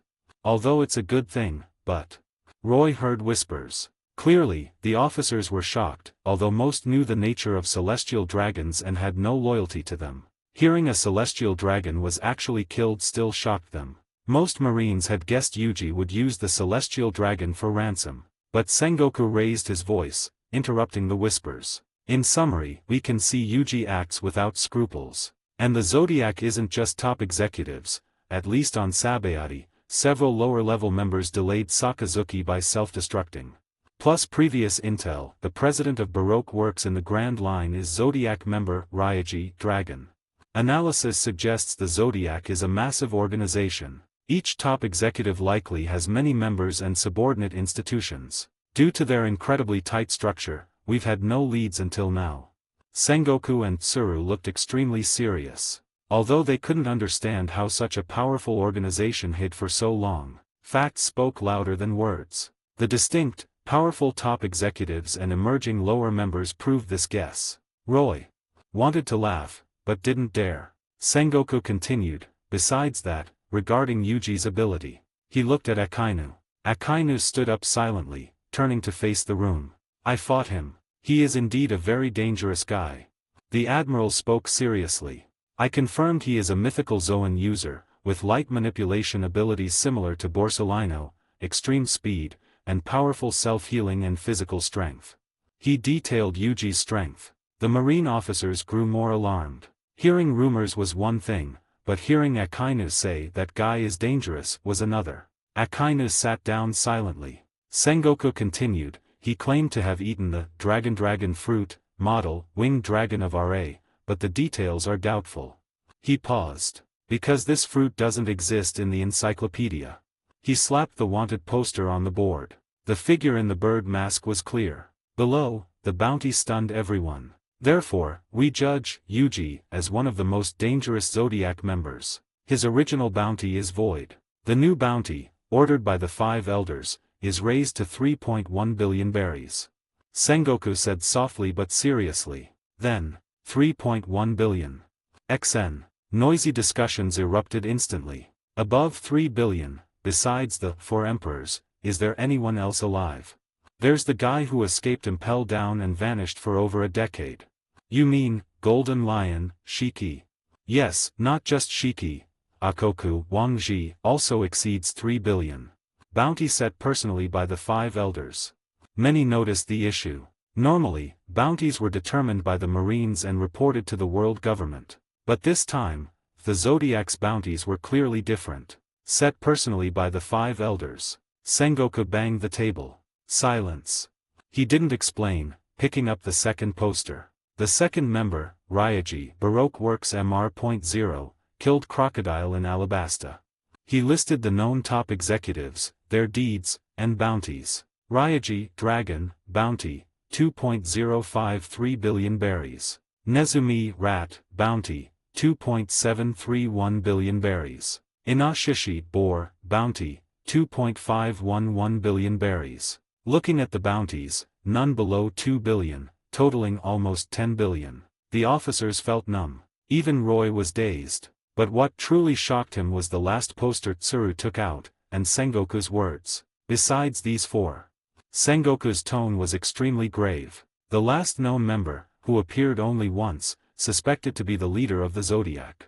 According to government intel, his code name is Star-Lord. Sengoku revealed the poster. His bounty is 10 billion berries. How much? Many officers asked instinctively. After seeing the number of zeros clearly, they realized they hadn't misheard. 10 billion. Knowing they heard right, they suspected their brains were malfunctioning. They knew what 10 billion berries meant. Bounty represented danger to the world. Even Pirate King Gold Roger, who started the Great Pirate Era, had a bounty of only 5.5648 billion berries. But now, the existence named Star-Lord, who appeared only once, had almost double Roger's bounty. That meant the world government made no secret of their thought. Star-Lord was a far greater threat to the world than the Pirate King. Why? This number will cause chaos. Even if he pierced the red line and is terrifyingly strong, this number is 2. The officers couldn't understand. But Sengoku shook his head. This is what I wanted to tell you, intel just given by the government. He scanned the room gravely. Star-Lord is not a criminal who appeared in this era.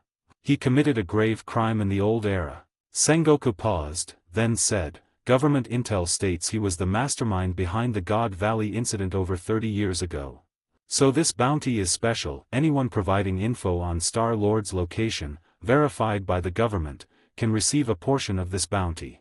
Furthermore, the government will dispatch special envoys to inspect and explore countries freely. They have the authority to mobilize local marine and government forces to find traces of the Zodiac and Star-Lord. Silence fell again. As mentioned, the God Valley incident was a secret erased by the government. But marine officers had heard of it. They knew Garp became the hero of the marines there, and the Rock's pirates vanished after that battle. Even God Valley itself sank into the sea, with few survivors. Many famous names today reportedly rose after that battle. It was an event that truly influenced an era. And now, new news appeared. The existence named Star-Lord in the Zodiac seemed related to that event, even being the mastermind. So Star-Lord is very old. A powerhouse existing from the old era to now. Has the Zodiac existed for so long too?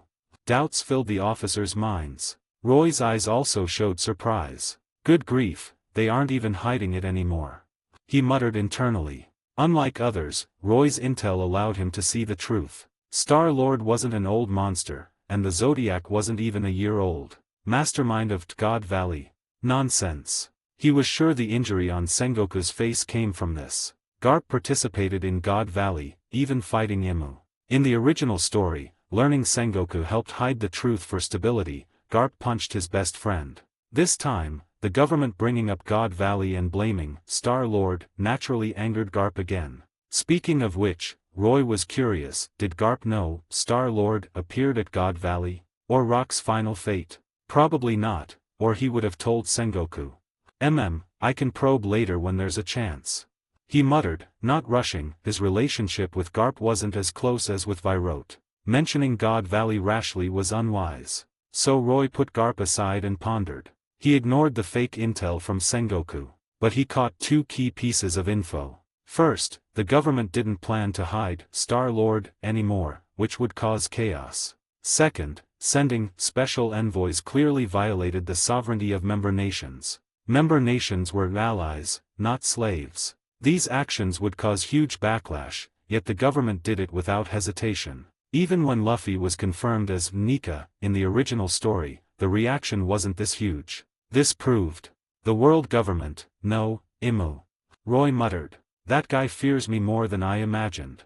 Thinking this, Roy didn't panic. Star-Lord's tracks. Find them if you can. But at this moment, puru puru puru, puru puru puru. A small red den mushy in Roy's sleeve rang. Though not loud in the noisy room, it made Roy frown. He wouldn't carry a normal snail to a meeting, silencing phones was common sense. But this red snail was an exception. It was the emergency snail of the detention unit, only used for real emergencies. Hello. Roy picked up. He heard a nervous, anxious voice. Boss. It was Motora, the liaison officer of the detention unit. Hans and the others went missing in the East Blue. Debris of the Black Loyalty was found in the area. They might be in trouble. 30 advanced chapters now available on Patreon. https://www.pat-rayon.co-m/c/hollowborn. Just remove the hyphen symbol to access Patreon normally. If you like this novel, please consider leaving a review. That's helped the story a lot. Thank you. 135, Chapter 135, Enemy from the Sky. Gust Fruit. Chapter 135, Enemy from the Sky. Gust Fruit. East Blue. A warship of the Marine 213th branch was docked. He's here. The commander of the warship, Captain Palu, of the 213th branch, was a bit nervous. The Marines had fewer than 300 branches in the East Blue, and the number 213 indicated this place was at the eastern edge of the East Blue, almost the end of the four seas. A small figure in such a place would naturally be nervous facing a big shot from Marine headquarters, especially knowing that the visitor was famous even at headquarters and likely came to demand answers. That Vice Admiral, Black Judge, Roy Amos. Beside him, his first mate, also holding a telescope, spoke with a trembling voice. Yes. Palu also watched through his telescope. Notify the helmsman to prepare to approach. Such a big shot coming personally, we must welcome him properly. In his telescope's view, a warship from Marine headquarters was approaching from the horizon. Although very distant, they could see the figure standing at the bow. The Marine coat fluttered in the wind, and on his hand was the gauntlet, Black Mane, rumored to be inherited from Black Arm, Zephyr. The not-so-muscular figure was slowly bending his knees. This confused Palu. Why bend the knees? But the next moment, he knew. Boom! Even from such a distance, he heard the explosive sound from the distant sea. He clearly saw the distant warship sink noticeably into the water, and massive ripples spread from it. Then, he saw the figure flying over the sea surface. Whoosh! He couldn't even see the movement clearly. The next moment. Where? He heard the question right beside his ear. He put down the telescope instinctively and saw a figure standing right next to him. Silence fell on the warship. Everyone stared at Roy incredulously. XN. A moment later, gasps erupted. He flew over directly from that distance. And that speed, is he a human cannonball? This is the legendary Black Judge of the new era. Palu swallowed hard, then saw Roy's cold gaze. Where? Roy asked again. This time, the danger in his voice made Palu tremble. He reacted immediately. Vice Admiral Black Judge, it's just in the waters behind us. He quickly led Roy to the stern. Roy saw the items at the stern. A broken mast, a sail, and several shattered deck planks. The planks were black, like a cola bottle. The mast looked like a straw. On the sail was written, Roy Amos. Needless to say, Roy recognized it immediately. It was the sail of the Black Loyalty. Everyone present felt an immense pressure that almost suffocated them. If it hadn't flashed by quickly, they would have fainted. Moments later, they heard the Vice Admiral ask, Where did you find it? Haha, over there. Palu pointed east nervously. Then, he explained what he knew. According to our records, warrant officers Hans and Far were returning to headquarters after detaining criminals on Brothers Island. They reported stopping at nearby islands for 2 days to resupply. Roy wasn't confused about this. Detention unit ships often passed through branch territories and reported to get clearance. Of course, Roy didn't need to follow this rule now. His authority allowed him free passage across the 4 seas. Resupply. Roy was puzzled by this detail. He remembered the Black Loyalty wasn't short on supplies. Yes, we checked afterward. They bought a large amount of Paisa Cola on nearby islands, saying it was a birthday gift for their superior. Palu looked at Roy strangely, thinking it shouldn't be for this vice admiral. But out of professional ethics, he explained, Paisa Cola is an East Blue specialty, made with unique Paisa mint and... No need to explain, I know it better than you. Roy waved his hand. Those two idiots, picking such a time. Continue. Skip the useless details, when did they go missing? Yes. Palu saluted quickly. In short, they reported again when leaving after resupplying. The location was nearby. But during the report, they seemed to encounter something. He took out a recording Den Mushi and played it. A voice came from the snail. Report. Detention Unit Ship DT-31, under Vice Admiral Black Judge Roy. This is Temporary Commander, strongest on the ship, Lord Hans. We are at coordinates EB 4396, resupply complete. Gulp. Returning to headquarters soon. Hans was unreliable as usual. Roy could even hear Far whispering, hey, stop drinking, that's for the boss. Do you want him to kill you? And Hans replying, I'll drink. My ability needs me to drink. But just then, hey, Far, look at the sky, what is that? Something seems to be falling. That is. All hands, prepare for battle immediately. Then, chaotic noises came from the other end, and the connection cut. Silence on the warship. That's the situation. Palu said hoarsely. We arrived at the scene immediately but didn't find the Black Loyalty, only these debris. We investigated, no high bounty pirates known in the East Blue were nearby. As he spoke, Roy walked to the mast. He touched the fracture on the mast, looking at the 3 fragments below, piecing them together with the mast. Beast claw marks. He whispered. Why? Yes.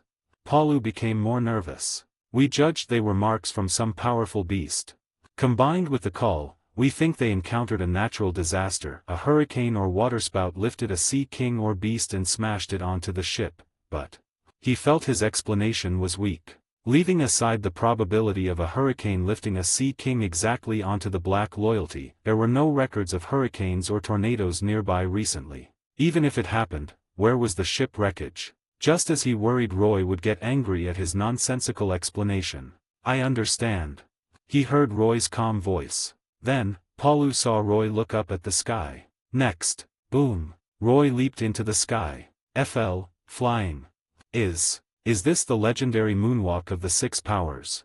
The Marines watched the soaring figure in awe. But Roy had no time to care about their shock. He flew higher and higher. Until he pierced the clouds, wind howling around him. Roy finally stopped ascending. Where no one could see, he stopped pretending to use moonwalk. He stood in the high-altitude wind. It's him. Roy had the answer to the disappearance of the detention unit soldiers and the Black Loyalty. Attacks from the sky, powerful beasts, disappearing ship. Only one answer. The legend of the past era, the pirate missing for nearly 20 years. The enemy isn't in the East Blue, his target is the East Blue. Roy closed his eyes. The sky leaves no trace of birds, flying enemies are the hardest to track. Normally, even Roy would find it hard to track him.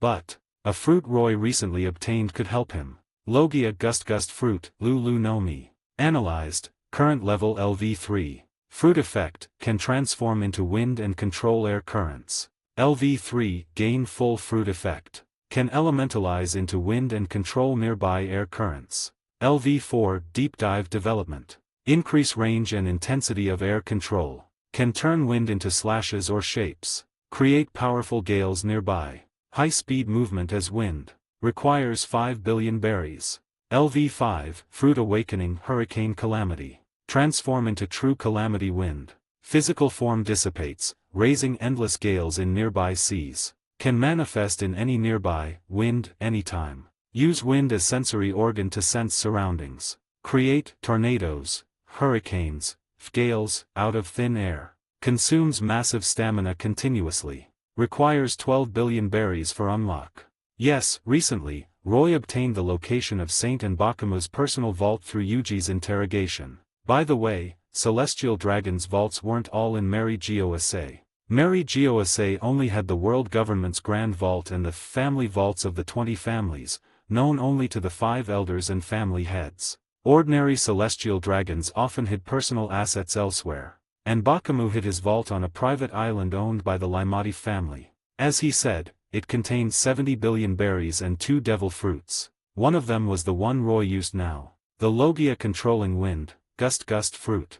Since Roy spent nearly 40 billion berries upgrading Hitsugiai's fruits recently, he was short on funds. He didn't plan to upgrade this fruit initially. But now, 15 billion berries consumed. Gust fruit LV3 LV5. Roy didn't hesitate. Instantly, the wind around Roy intensified. He became the eye of the endless gale. From the howling wind, air currents from the surrounding sea were pulled and gathered toward Roy. The sky leaves no trace. But the wind always hides clues. Fruit combo 5 senses enhancement. Roy closed his eyes, his heightened senses and smell catching anomalies in the wind. Until a certain moment. His nose caught a special mint scent. As a cola expert, Roy recognized it immediately, though faint. It was the smell of a paisa mint. Hans, you idiot, occasionally useful. Roy muttered, looking in the direction of the scent. Whoosh. The next instant, the wind howled. His figure vanished from the spot. Golden Lion, Shiki. Only his cold voice echoed in the wind. Author's note: I don't think dragon's fruit is a simple Logia wind fruit, because he likely ate it at God Valley. Known prizes at God Valley include Azure Dragon Fruit and Pawpaw Fruit. Marco's Phoenix and Shamrock Cerberus fruit likely came from their two. Whitebeard probably gave one to Marco, Garland to his son. So I think God Valley fruits are likely mythical zoans or special paramecia. Dragon, as the Revolutionary Army leader, shouldn't have a simple Logia wind fruit, though it's top tier. In this story setting, he likely has a mythical zoan. To prevent Oda from proving me wrong later, I used Gust fruit, Lulu no Mi, instead of Wind fruit, Kaze no Mi. If I'm wrong, I'll say this is a lower tier fruit obtained from the Celestial Dragon Vault. 30 advanced chapters now available on Patreon. https://www.pat-rayon.co-m/c/hollowborn. Just remove the hyphen symbol to access Patreon normally. If you like this novel, please consider leaving a review. That's helped the story a lot. Thank you. 136, Chapter 136, Dare to Fight This Lord for 300 rounds? Chapter 136, Dare to Fight This Lord for 300 rounds? Floating Archipelago. As the name implies, it is a cluster of islands suspended in the sky along with the seawater by someone's ability. Its former name was Merville.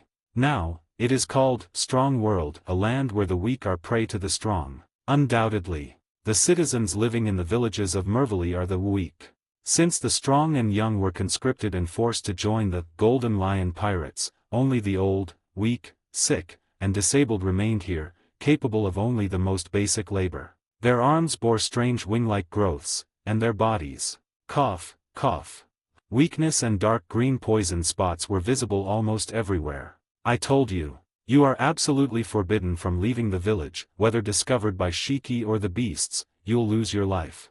A little girl was scolded by her mother again and walked out of the room dejectedly. Before leaving, she heard a weak voice from inside. Don't be angry with her, Xiao is a good child.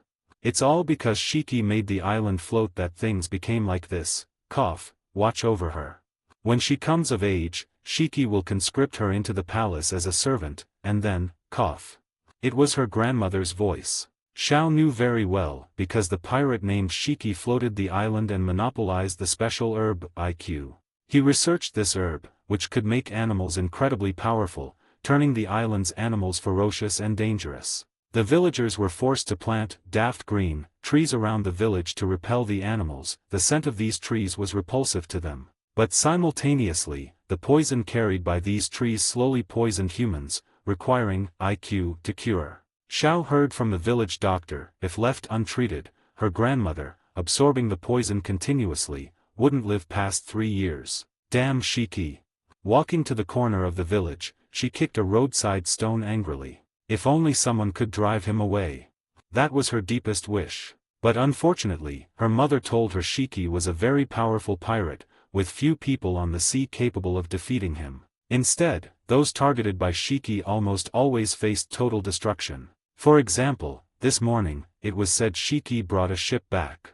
Her mother said it seemed to be a warship of the Marines, who specialized in catching pirates. Is there really no one who can defeat Shiki?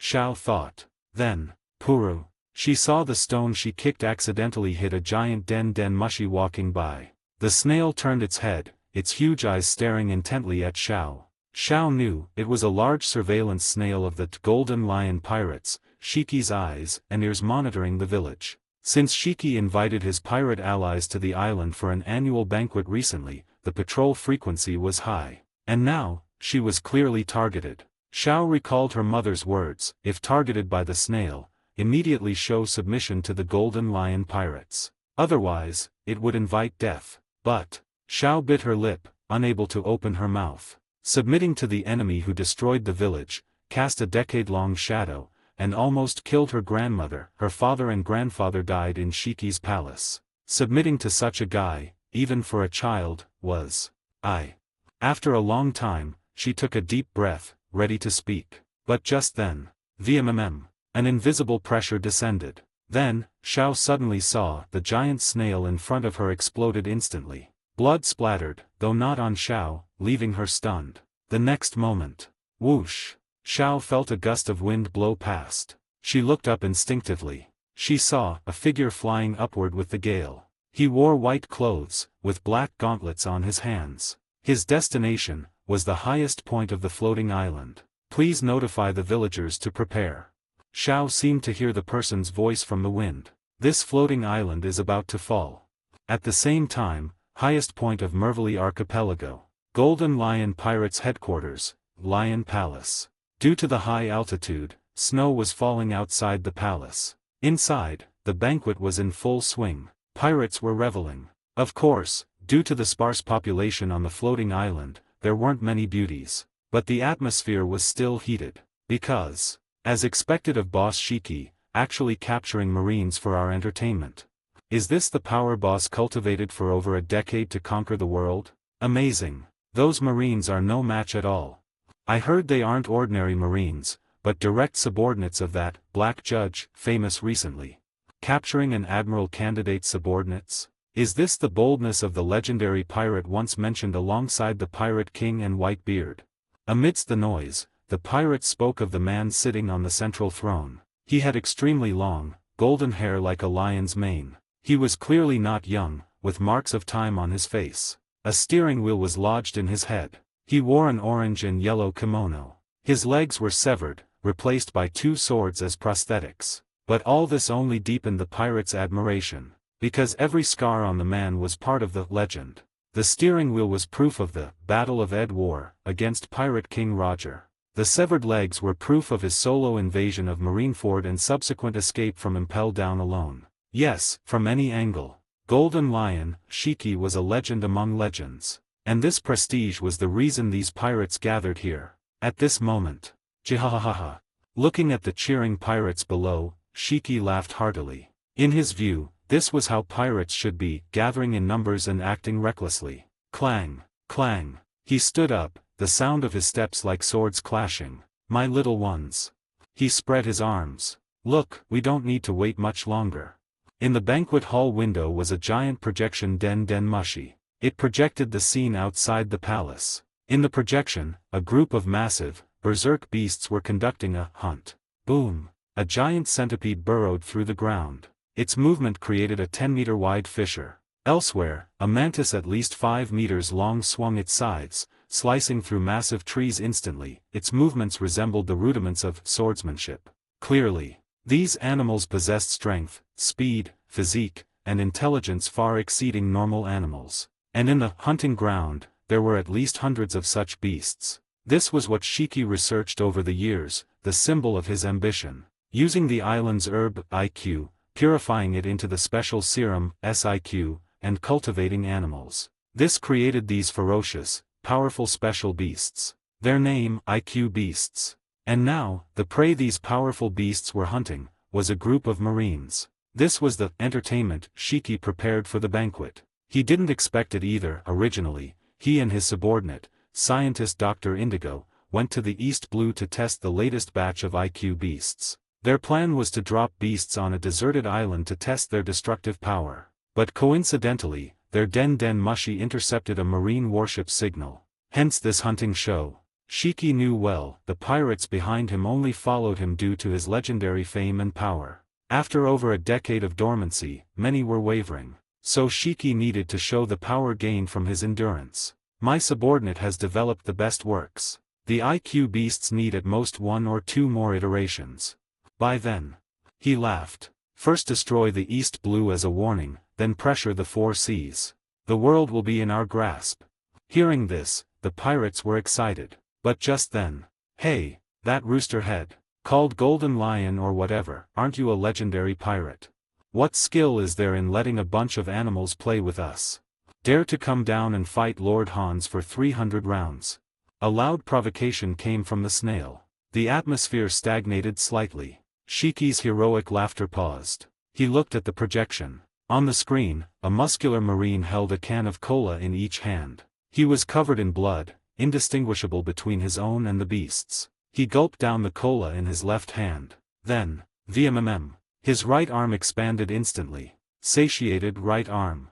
He clenched his right fist, punching a giant black bear away. Then he tossed the empty can at the bear, landing perfectly in its fur. He turned to the palace provocatively. Again, does this guy treat cola cans like white gloves? Every beast he hits gets a can thrown at it. Not just beasts, the ground is covered too. Why does he have so much cola? Completely provoking Boss Shiki. Seems to be an ability user. Fighting like that despite being so injured. The other guy seems to be an ability user too, he hid the injured marines. This was what annoyed Shiki most about today's banquet. In this banquet to establish prestige and show power, the captured marines were uncooperative, refusing to die obediently. Especially those 2 ability users. Their combat power wasn't high, weak as ants to Shiki. But as shown now, they were extremely annoying. Normally, he would laugh off such low-level provocation. But today, ignorant fools, truly annoying. A harsh light flashed in his eyes. 30 advanced chapters now available on Patreon. https://www.pat-rayon.co-m/c/hollowborn. Just remove the hyphen symbol to access Patreon normally. If you like this novel, please consider leaving a review. That's helped the story a lot. Thank you. 137, Chapter 137, I will surely appear in the final act. Chapter 137, I will surely appear in the final act. Hunting ground, inside the snow-covered forest. Roar. Low growls of beasts came from all directions. Far. Hans. I can't go on. A marine from the detention unit collapsed, gritting his teeth. His right leg had a massive gash, blood flowing freely. His face was extremely pale, his breathing weak. It's all up to you guys now. He said through gritted teeth. Give it to me. Hearing this, Karen. X2. Beside him, Hans and Far, also heavily injured, fell silent. Because at this moment, the marine named Karen was the last comrade beside them. But they didn't hesitate. They cooperated skillfully. Hans blocked the view slightly, while Far quietly passed something to Karen. Then, it's okay. Lord Hans can still hold on. Hans grinned. Rest well, don't pass out, brother. Far said softly. Or else when that guy comes, Hans and I alone can't handle it. Hearing this, Karen smiled. Don't worry. I won't miss the final act. As his words fell, Far reached out and grabbed gently. Karen's entire body was stored directly into his abdomen. If Roy were here, he would undoubtedly be surprised. Fresh fruit LV4 can store non-hostile living beings inside the body. Yes, although he hadn't had the fruit for long. Far's development of the fruit had clearly reached a considerable level. Just the 2 of us left, as expected. He smiled at Hans. Can't be helped. We are the boss's 2 top generals after all. Hans shook his arms, whispering inaudibly. But, are you sure that guy will come? He will. Far said decisively. I observed when we floated up. There are many pirates preparing for a banquet, likely subordinates, Golden Lion, gathered after escaping Impel Down. The Den Den Mushi is broadcasting us live. Those pirates must be watching. After years of dormancy, Shiki needs to stabilize his prestige. Before he could finish, Hans waved his hand. Alright, shut up, annoying to listen to. Anyway, I trust your brain. He looked into the distance. Boom, boom. A giant crocodile was slowly walking towards them, crushing trees. "Hey, do you have stock left?" Hans asked in a low voice. "Barely a little, I should ask you. Can your body hold up?" Far took out 2 cans of cola from his body and handed them to Hans. "Nonsense." Hans opened one can and gulped it down. The munch fruits effect activated. His injuries began to heal, muscles expanding. But clearly, it wasn't enough. His injuries were too severe for 1 bottle of cola. Blood continued to seep from his wounds. "But, I am Lord Hans." Hans grinned, teeth clacking. Then, he leaped. Boom. His expanded right leg kicked the giant crocodile's head, raining crocodile and marine blood. "Of course I can hold on." Speaking, Hans threw the other cola can onto the crocodile's back, then made a grimace at the distant giant snail, shouting, "Bullshit golden lion, just a crippled old dog. Dare not fight Lord Hans for 300 rounds. What kind of legend are you?"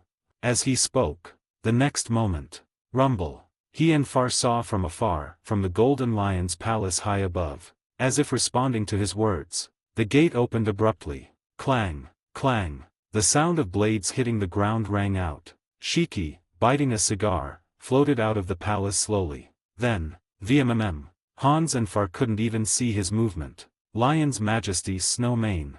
The next moment, the snowstorm reversed abruptly. Snowflakes danced, frost turning into lion's manes, binding Hans and Far's necks and lifting them up. Hug. X2. The immense pain made them groan instinctively. "And now," said enough. "Marines." Shiki appeared in front of them instantly, crossing the vast distance with extreme speed. His hair fluttered in the snowstorm, making him look truly like an enraged lion. He stared at Hans and Far. 300 rounds? Maybe if Sengoku or Garp said that. "I don't know what plan you have, but now, what can you do?" He looked at the completely bound Hans and Far. Yes, Shiki knew Hans and Far's strange provocation wasn't normal. He guessed they might have a plan. But, it didn't matter. Whatever their plan was, Shiki didn't think it posed any threat to him. "The wisdom of the weak is useless before true power," he said coldly. "Just like now, I can kill you in various ways anytime, and you can do nothing. Survival of the fittest is the rule of this sea." And he was a legend of the sea, whether as a member of Rock's Pirates or as Golden Lion. He stood at the top of the food chain, a roaring lion. "Now, choose." With his words, accompanied by massive roars, the IQ beasts in the forest gathered around. Their red, drooling eyes looked at Far and Hans, as if proving Shiki's words. "I will let these beasts eat you bit by bit, letting you feel the most painful death." Shiki raised his hand, his voice loud, echoing across the island. "Or, beg me for mercy, Marines. In that case, I might let you live." These words, transmitted to the palace, excited the pirates again. What aura! What ferocity! As expected of Boss Shiki. I knew the legendary, Golden Lion, was such a vicious pirate. They shouted, their voices piercing through the open palace gate. But the next moment, "Ha!" They heard Hans, tightly bound by snow, speak. "Are you an idiot, you?" He struggled to look up at Shiki. Then, he smiled. Shiki paused, then murderous rage flashed in his eyes. Seeking death. He spoke coldly, and the countless beasts approached them as if ordered. "I agree." But just then, Far spoke too. Since his fruit ability wasn't combat-oriented, his condition was worse than Hans, almost fainting. But he still answered his best friend. "This guy is indeed an idiot." Far, who usually disliked harsh words, said rarely, "Beg for mercy. Who do you think we are?" His voice faded, fainting completely. But the moment he fainted, VMMM, VMMM, VMMM, figures fell out of his body one by one. They wore white marine uniforms, soaked in blood from their wounds. These were the Marines Far stored earlier. When the ability user dies or faints, the ability cancels, so they fell out naturally. But they didn't seem surprised at all. On the contrary. Shiki saw clearly. Every Marine held a button tightly in their hands. Some hands were trembling. But eventually, their eyes turned firm, looking up at Shiki. In this moment, Shiki's eyes widened. Experienced in battle, he immediately looked at the surrounding beasts. Inside the cola cans Hans threw on them, he could faintly see the light of a signal lamp. "They are bombs, these guys." Shiki understood everything instantly. Yes. From the start, Hans and Far knew they couldn't win. The opponent was Golden Lion, a legendary pirate. But so what? Just because they couldn't win, they wouldn't fight. We swore to follow the boss's footsteps. We swore not to disappoint him. Everyone thought Far's fresh fruit stored food. But in fact, from the start, the most stored item was the miniature high-energy bomb from the Marine SSG. Everyone thought Hans's provocation was just empty talk before death. But actually, every cola can he threw onto the beasts and into the forest was a preparation for this moment. Everyone thought the Marines hid inside Far for protection. But actually, they were ready for this moment when they went in. Everyone thought once captured, Far and Hans's plan would fail. But actually, even if Shiki killed them on the spot, the plan would proceed. As mentioned before, this was their planned, final act. Brothers. In this instant, Hans shouted with his last strength. Tell this guy, who we are. Subordinates of a black judge, Roy Amos, Detention Unit DT-31 Team. XN. As the words fell, they pressed the buttons without hesitation. That was the resolve they had from the start. Did you hear? We are subordinates of the future Marine legend. How could we surrender to an old thing abandoned by the era like you, pirate? Next moment. Boom. In the snowstorm, a deafening sound erupted. 30 advanced chapters now available on Patreon. https://www.pat-rayon.co-m/c/hollowborn. Just remove the hyphen symbol to access Patreon normally. If you like this novel, please consider leaving a review. That's helped the story a lot. Thank you. 138, Chapter 138, Roy, you're making me very angry. Chapter 138, Roy, you're making me very angry. Flames shot into the sky, and a massive mushroom cloud rose. The powerful explosion instantly shattered the IQ beast's flesh and the surrounding earth. Inside the Golden Lion's palace, the pirates were stunned. Boss Shiki. Are these Marines crazy? They naturally couldn't have imagined the desperate Marines would counterattack with such intensity. But moments later. Hey, look, it's Boss Shiki. He's fine. I knew it. How could a legendary figure like him be hurt by a bunch of Marines? What a bunch of idiots. Knowing the opponent is Golden Lion, and still doing this, they just threw their lives away for nothing. Their voices were loud, and what they said wasn't entirely wrong. Outside the thick black smoke and explosion range, a massive lion-shaped rock emerged slowly from the dust. Golden Lion, Shiki floated inside the mouth of the giant stone lion, the black armament haki on his body slowly fading. He remained unscathed. Lion's Majesty Earthbind, Jishin. Just as the pirates said. Even the suicidal attack planned by Hans and the others, wasn't enough to harm a powerhouse like Golden Lion. But, idiots. Shiki muttered internally. But clearly, the idiots he referred to weren't the Marines, but the pirates shouting in his palace. His expression was complex. Because just now, when the detention unit soldiers pressed the detonators without hesitation, he faintly felt he saw shadows of the past. That stance of choosing to fight and never retreating, even knowing the gap was immense. Black Judge. Shiki whispered the codename. Hiding here for nearly 20 years, he had only heard of this name before. But now, he remembered it. Because that kid from the new generation of Marines has a group of remarkable subordinates. He muttered. But clearly, he knew what he should do now. He should despise these Marines to establish authority among the pirates behind him. Those guys were mostly useless trash, but still a force. You Marines are truly. But just as Shiki spoke, well done. He heard a voice. Then, he realized the sound of wind in front of him seemed a bit piercing. The next moment, the thick smoke dispersed instantly. Everyone could see the scene within the smoke. The Marines didn't turn to ash in the explosion as they thought. On the contrary, they were all alive. A figure stood in front of them. VMMM. Golden waves and swirling gales flowed, forming a massive barrier. Under the golden waves, the word justice on the figure's marine coat fluttered in the wind. Roy looked at the injured Marines calmly. Good work, everyone. Looking at the weak Hans, he took off his coat and covered him. The Marines looked at Roy incredulously. Boss. Some had red eyes, some gritted their teeth. You came. Clearly, no one is unafraid of death, and neither were they. But Hans grinned. I knew you would come. Hee, boss, we didn't shame you. He still spoke words inappropriate for the occasion. But this time, Roy didn't scold him. He nodded gently. I saw it all. A magnificent battle. He said softly. As your commander, I am proud. Hans smiled more happily. Pity. Far can't hear you now. Just tell him when he wakes up. Roy stood up slowly. Rest well. He turned around, cracking his knuckles. Crack, crack. The crisp sounds were pleasant. Leave the rest to me.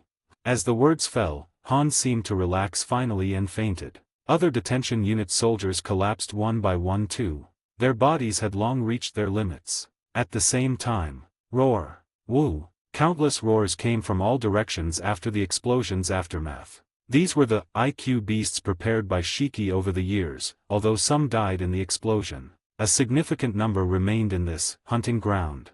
They clearly wanted to fight over the fallen prey, and devour the only prey still standing, relying on a bunch of beasts to conquer the sea. Seeing this, Roy showed no fear. I don't care. He took a slow step forward. Then, Tyrant Pteranodon LV4, Ancient Aura. Intense aura swept out instantly with his body as the center. The Berserk aura, naturally terrifying to beasts, swept across the entire floating island in an instant. Then, thud, thud, with heavy thuds. Almost all IQ beasts on the entire floating island fainted instantly, simultaneously. Roy waved his hand casually behind him. Invisible waves appeared, enveloping the fainted marines. This iconic scene, combined with the black gauntlet on Roy's hand now slowly coated in Ryu, fluttering like a lion's mane. That's the legendary wave boxing. No mistake. It's him. He is Black Judge Roy. How did he find this place? The beasts all fell. Could it be? Could it be? The pirates in the palace exclaimed, recognizing his identity. Some knowledgeable pirates thought they recognized the power Roy used. Conqueror's Haki. Meanwhile, Shiki puffed on his cigar, exhaling smoke. But such a berserk aura, a bit strange. He muttered, but his expression turned serious looking at Roy. Black Judge, I heard of you. Zephyr's disciple, the Marine's latest. Ugh. He stopped abruptly. Because Roy's figure, whoosh, appeared in front of him with a piercing sound. So fast that Shiki didn't even react. Fruit combo speed enhancement. In Shiki's ear, Roy's voice rang out. I had no interest in chatting with you. As he spoke, Roy's fist, wrapped in black Ryu, hit Shiki's abdomen. But I must tell you, I think my subordinates are right. With these words, the cigar in Shiki's mouth flew out with blood. Boom. His body was blasted away instantly, smashing through the cliff outside the palace, flying upward. But Roy didn't stop. He bent his legs. Bang! Smoke and snow rose, and his figure vanished. The next moment, he appeared above Shiki again. Clenching his fist, golden brilliance shone dazzlingly on his knuckles. A so-called legend of the sea missing for over a decade, an old relic of the past era, should have just stayed hidden obediently. Roy's eyes held anger, hot and cold simultaneously. Muscles surged and changed, his black body style was activated. Jumping out at a time like this, gathering a bunch of trash to attack my subordinates. As the words fell, Roy's fist blasted toward Shiki and the palace, symbolizing his rule below. Super wave boxing black body style grand impact. You're making me very angry right now, pirate. 30 advanced chapters now available on Patreon. https://www.pat-rayon.co-m/c/hollowborn. Just remove the hyphen symbol to access Patreon normally. If you like this novel, please consider leaving a review. That's helped the story a lot. Thank you. 139, Chapter 139, Do you have a preferred way to exit? Shiki. Chapter 139, Do you have a preferred way to exit? Shiki. As mentioned before, the pirates gathered on this floating island were the subordinates. Golden Lion, Shiki had slowly recruited in secret for his ambition after escaping Impel Down and discovering Mervily. However, to avoid his plans being discovered prematurely by the Marines or the world government, few of the pirates he recruited were renowned figures. Many were just drifters from the first half of the Grand Line, lacking even the ambition to venture into the New World. So, naturally, They never had the qualification or opportunity to witness a true powerhouse of the sea. That is. Hey, are you kidding me? Therefore, their dumbfounded reactions were hardly surprising. Whoosh! Howling cold wind blew past them, and snowflakes fell into the palace. Yes, snowflakes fell into the palace, which should have been warm. Because at this moment, the upper half of the Lion Palace, which ruled Merville, was completely gone. And the pirates knew exactly why. Because, boom, boom, boom, amidst the snowstorm, deafening explosions, several times stronger than before and sounding like thunder, rang out incessantly. They could feel the remaining foundation of the palace trembling, and their hearts trembled with it. Their gazes were fixed on the sky above. There, a battle was taking place. Or to be precise, calling it a battle wasn't accurate. Above the highest point of Merville, massive golden glows shaped like fist imprints were surging. That was the source of the palace's upper half vanishing into thin air. But the pirates didn't panic. Because compared to the entire Merville right now, losing only the upper half of the palace could be considered lucky. At this moment, the mountains on the island had been shattered. The snowstorm on the island had been suppressed. The distant clouds were continuously tearing apart. Yet, the figure wearing the marine coat with black gauntlets was still moving, still punching. And under his relentless punches, the legend of the past, the existence named Golden Lion, was being blasted away repeatedly like a balloon. His body was wrapped in black armament haki, but blood inevitably flowed from his mouth and wounds. Lion's Majesty Falling Rock. He tried to resist. For instance, the moment he was hit by a wave, he curled his fingers, the shattered rocks formed a massive lion head, biting at Roy. But, Roy didn't even need to defend. Intense waves blocked the massive lion head. Sovereign King Buddha body protection light. Then, he raised his hand for another punch. Shiki decisively manipulated the surrounding snowstorm, turning the cold snow into a massive lion body around him to block the damage. But, strong fruit 50x muscle enhancement. More fruit 30x speed. Magma fruit LV4. Super wave boxing Great Sky Volcano. Roy's wave punch instantly carried scorching firelight, melting the white snow. The next moment, the extreme speed of the punch left Shiki no room to dodge. This was the reality of the battle, clear even to the pirates below. Not a match at all. The legendary Golden Lion is completely suppressed.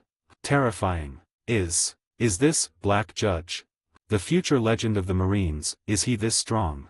Yes. The battle wasn't evenly matched, Shiki was clearly at an absolute disadvantage. Although their exclamations couldn't reach the high altitude through the snowstorm. But, this brat.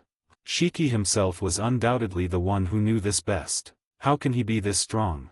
Although he stayed on Merville, he had heard some intel about Black Judge. Admiral candidate known as the future legend of the Marines, Zephyr's disciple, creator of a special martial art called wave boxing. But to Shiki, it was just that much. He never took Roy seriously. After all, he was Golden Lion. The man who once invaded Marineford alone, who once suppressed Roger and Whitebeard. His opponents should be Garp, Sengoku, the entire Marine headquarters, and the world government. How could a young brat qualify for his attention? But now, the facts were before him. Boom. Hit by Roy again, the immense pain brought immense humiliation. You brat, how dare you? How dare you make me lose face in front of my subordinates? How dare you make Golden Lion bleed? Lion Thousand Cut Valley. He barely stabilized himself and kicked. The famous swords, Oto, and Kagurashi replacing his legs unleashed golden, sharp flying slashes. Slash. The slashes collided with Roy's wave punch, tilting against each other. The slash split a massive rock, while the wave punch pulverized a small hill. In that instant, Shiki turned into an afterimage, appearing behind Roy. Slash wave twin lion claws. Both legs kicked at Roy's neck simultaneously. But the next moment, clang, he saw the hand wrapped in black mane blocking his sword legs. Creak, creak, intense haki erupted. Gritting his teeth, Shiki was horrified to find his swords couldn't advance an inch. Through the reflection on the blade, Shiki saw Roy's eyes, still cold due to his subordinates. But hidden within that coldness, was overwhelming confidence. X2. Intense waves erupted again. Arg. Shiki's body was swept by the waves, spitting blood again. But this wasn't enough to defeat him. Shiki waved his hands, activating his fruit to drop 2 nearby small islands. He prepared to fly away from Roy immediately, seeking the next opportunity. But, at this moment, Shiki was horrified to find my ability. His body, and even the 2 small islands he wanted to move, at this moment, clearly disobeyed him. The reason was simple. Whoosh! Because the howling wind around them, the surging wind had unknowingly formed a massive hurricane. The hurricane swept clouds, sand, and debris, wrapping Shiki and Roy completely. The gale bound Shiki, rendering him immobile. Shiki could see the golden waves flowing within the hurricane. Wind wave boxing divine sandstorm. Shiki's eyes widened instantly. Wind. Impossible, your wave boxing isn't. As far as he knew, Roy's wave boxing didn't include this. But the next moment, your intel is outdated. He heard Roy's voice. Using fists to drive the gale, of course I can do that. You're old. He said calmly. Time to exit. Roy's words contained both truth and falsehood. The false part was that his so-called wind wave boxing was essentially the ability of the gust fruit. In fact, after determining he would likely fight Shiki, he hadn't unequipped this fruit. The reason was simple. He knew Shiki was a user of the float fruit. His ability could make all non-living things float and control them at will, warships, items, islands. He created his flying fleet with this, once suppressing Pirate King Roger. This ability was undoubtedly top tier, but it had a fatal weakness. Wind. Floating without gravity meant being extremely susceptible to wind. The stronger the wind, the greater the restriction on him. In the original story, Shiki tried to kidnap Nami, a genius navigator, precisely to predict and avoid storms. The true part of Roy's words was, he genuinely felt Shiki was old. So far, he had fought many top powerhouses of the past or present era, directly or through the zodiac. Garp, Akainu, they were undoubtedly strong. But Shiki was different. His strength, haki, vitality, ability, and combat skills were all high level. But Roy felt something strange about Shiki. He didn't give Roy the unique threat of a top powerhouse of the sea. He was certain the pirate named Shiki before him wasn't fully equal to the Golden Lion of the past. But to Roy, this wasn't important. Facing the Golden Lion, trapped by the violent hurricane, Roy raised his fist again. Super wave boxing spear of Elbaf. Nation severing. Without hesitation, the ancient giant martial art and wave boxing erupted together. This strike hit Shiki squarely in the face again. The legendary pirate's body flew backward at an unprecedented exaggerated speed. This time, he smashed through the island, plummeting toward the floating island below. At this moment, even Shiki felt he was about to faint. Damn it. Piercing wind and air currents flowed past his ears. His eyes were closing. But just then, he saw the seawater below. The seawater suspended near the island, pulled up by his ability along with the island. The water surface was clear enough to reflect his appearance. Shiki saw himself, covered in blood, looking miserable. He was surprised to find his skin had become dark and wrinkled at some point. I didn't notice at all before.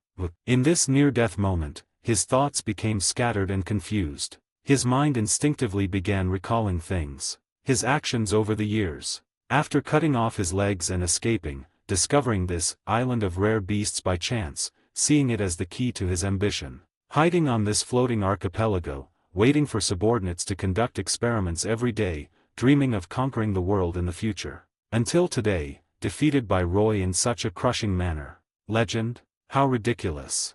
Suddenly, he felt, he was a bit ridiculous and unfamiliar. Why did he think relying on a bunch of beasts could conquer this sea full of heroes? Why did he think those trash-like pirates were qualified to be his subordinates? Soon, Shiki found the answer. I have indeed become old. Yes, he had indeed become old. Since when? The hegemon who started the Battle of Ed War, with the Pirate King for supremacy. The hero who invaded Marine headquarters alone for an answer. The Golden Lion who once roared across the sea and dominated the world. Became a coward hiding on an island, daring not to reveal his tracks. Became an old stubborn fool holding on to past glory, considering himself a legend, looking down on everything. And now, everything told him. He was completely wrong. The young guys were growing, at a speed far beyond his imagination. The sea was no longer like the past, yet he stayed in the coffin named past, rotting unknowingly. I am truly an idiot. At this moment, the corners of Shiki's mouth curled up. Deeper memories began to surface. He recalled Roger, Whitebeard, Kaido, Big Mom, the years gone by. He almost closed his eyes. But just then, "Hey, Shiki." Somewhere in his memory, a man's drunken voice seemed to ring in his ear. This sea has amazing guys in every era.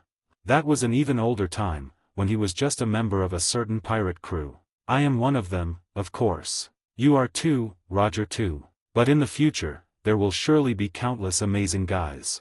If I succeed, there will be even more of them. That guy's laughter still felt piercing to Shiki. The world will surely be interesting then. When the time comes, how do you plan to exit? He remembered how stunned his younger self was hearing this question. Exit? Why do I have to consider such a thing? He asked back. Can't be helped. People can't stay young forever. Roger said something right. Everyone has their time to appear, but I think the way one exits is also important. The next moment, boom, Shiki's body crashed heavily onto the island below. But, whoa, howling wind began to blow, like the roar of a lion. 30 advanced chapters now available on Patreon. https://www.pat-rayon.co-m/c/hollowborn. Just remove the hyphen symbol to access Patreon normally. If you like this novel, please consider leaving a review. That's helped the story a lot. Thank you. 140, Chapter 140, Conqueror's Infusion. Let me see your true spirit. Chapter 140, Conqueror's Infusion. Let me see your true spirit. Mervily, Highest Palace. He was defeated. Boss Shiki lost just like that. So much for a legendary pirate, he's completely useless.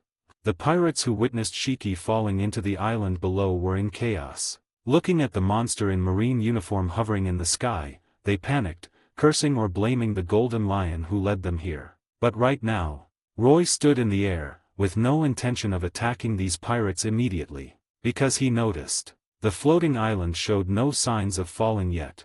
And at this moment, even without the 5 senses enhancement, fruit, he felt an instinct. Something is coming. Boom. As his words fell, he felt the berserk haki erupting from the island below. VMMM. The sky above the entire island seemed to darken instantly. ZZZT. Black-red lightning surged, pressing down all vegetation below. VMMM. The panicked pirates couldn't even finish their sentences before collapsing to the ground simultaneously. Roar. Faintly, Roy seemed to feel the terrifying spirit rising into the sky, roaring at him like a lion. The next moment, boom, a figure shot up from below. Before the figure landed, another object appeared first. Clang. It was a steering wheel. Shaped like a wheel, its tip blackened by blood, showing how many years it had been soaked in it. Roy recognized it naturally. So, looks like it's not over yet. He said softly. Jihahaha. Responding to him was hearty laughter floating up with the steering wheel, and the familiar yet unfamiliar figure. Sorry, Marine Kid, letting you see such an unsightly state, this old man is truly ashamed. Golden long hair fluttered like a lion's mane, driven by haki.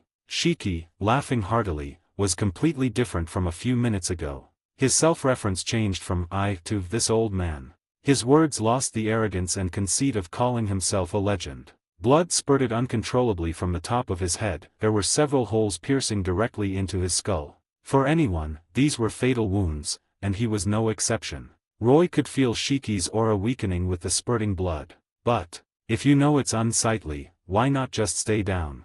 Roy felt unprecedented solemnity in his heart. Because this spirit, this posture, and this terrifying sense of danger all indicated one thing. Standing before him was no longer the pirate Shiki. It was Golden Lion. Of course, he was no longer at his peak. Even with severed legs and heavy injuries, Golden Lion was still Golden Lion. Roy dared not, and could not, underestimate him now. Jihahaha.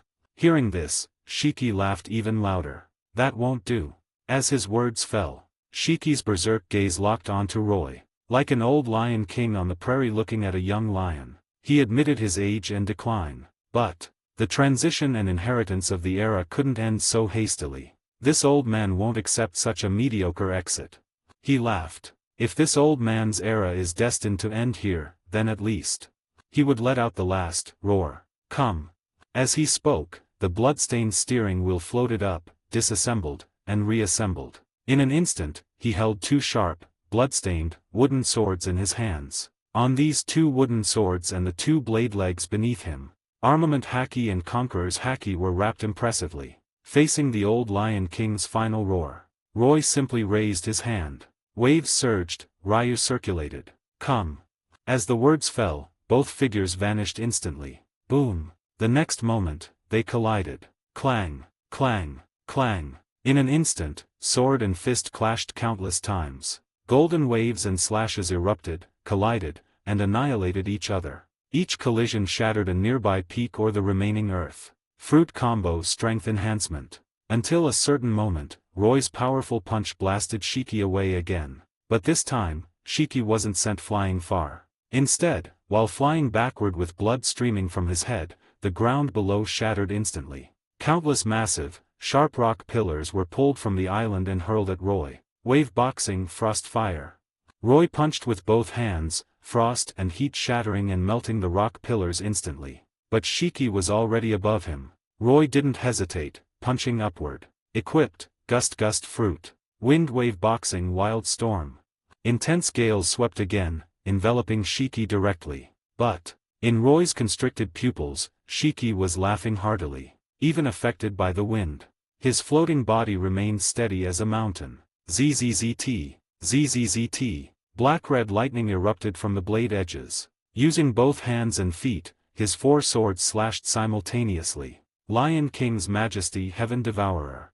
At this moment, Roy activated his protective wave glow instantly. Fruit combo defense enhancement. Wave boxing immovable wisdom king body. Iron body indestructible Vajra. But the intense sense of danger didn't fade. Roy's heart skipped a beat. He covered his body with Ryu and fully activated black body style. Then, the slash hit. Squelch. The terrifying slash blasted Roy away instantly. Roy was horrified to find that even with full defense from fruits, iron body, Ryu, and black body style, his body was still cut open instantly. A long-forgotten stinging pain and blood burst forth. Roy fell downward. But, VMMM. Fruit combo, recovery enhancement. In an instant, the hideous wound on Roy's body scabbed and healed at a speed visible to the naked eye. Seeing this, Shiki raised an eyebrow. But then, he launched even more intense attacks without hesitation. Attacks like the four claws of a lion poured down like a storm.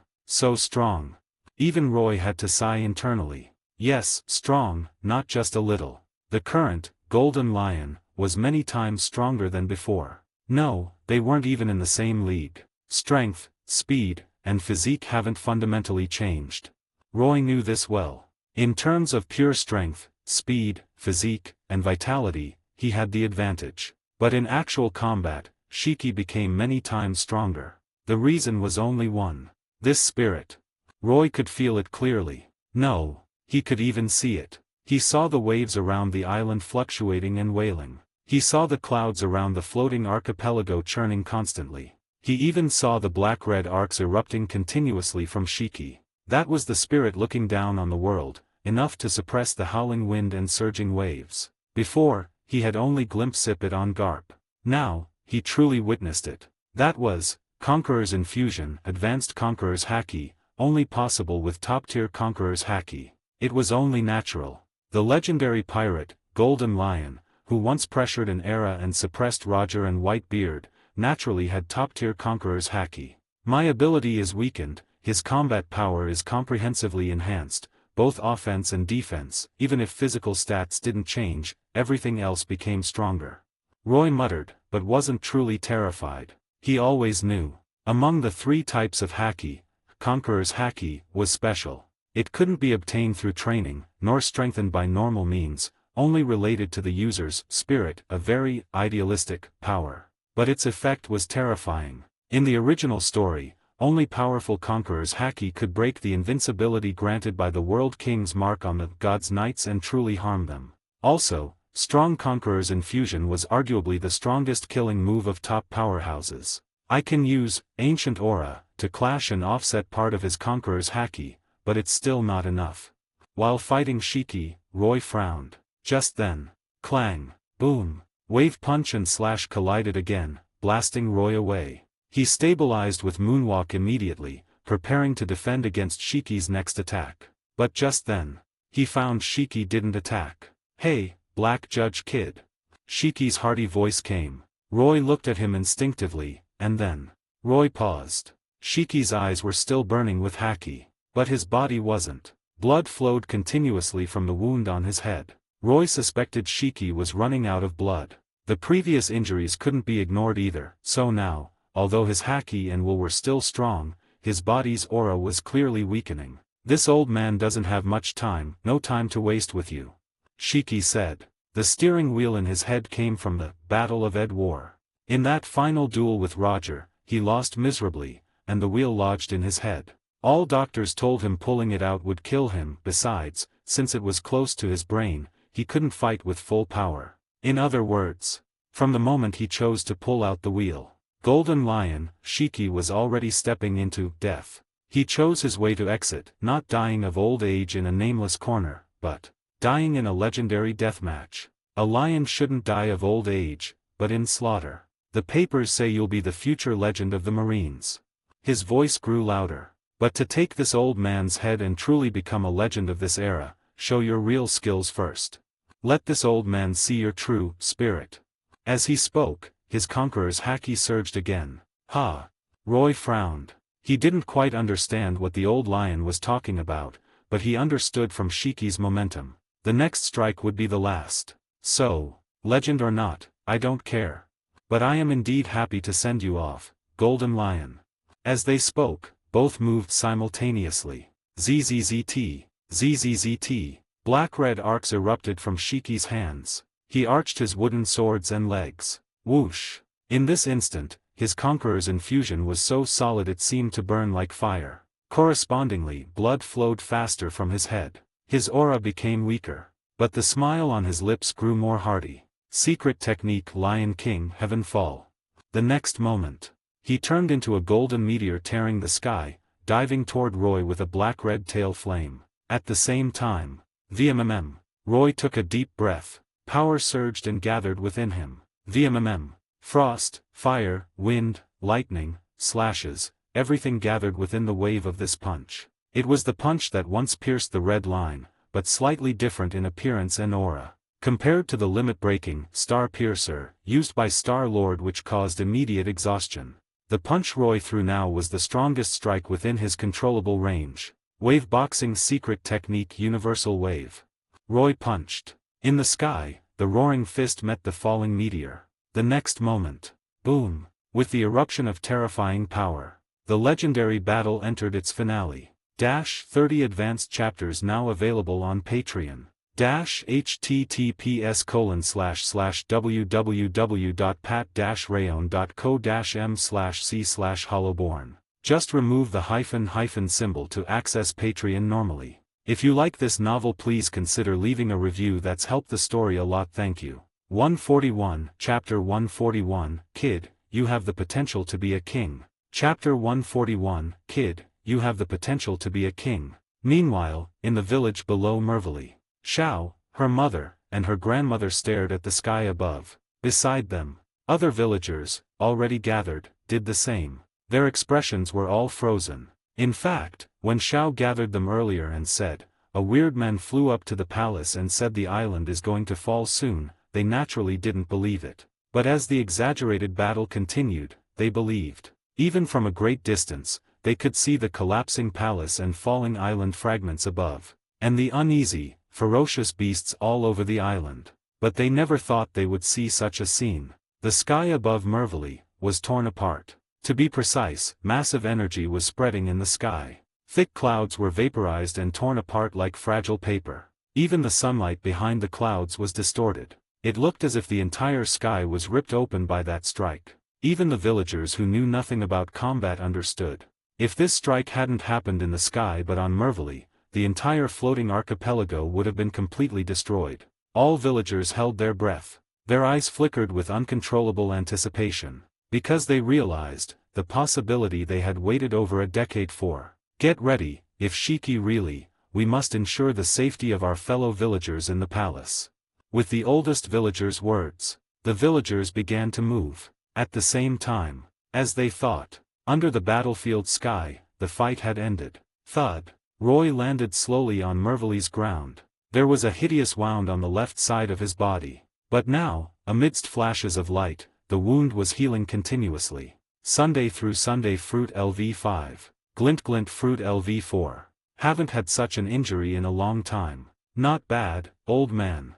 Roy looked ahead. There was a massive crater. Inside the crater. Haha.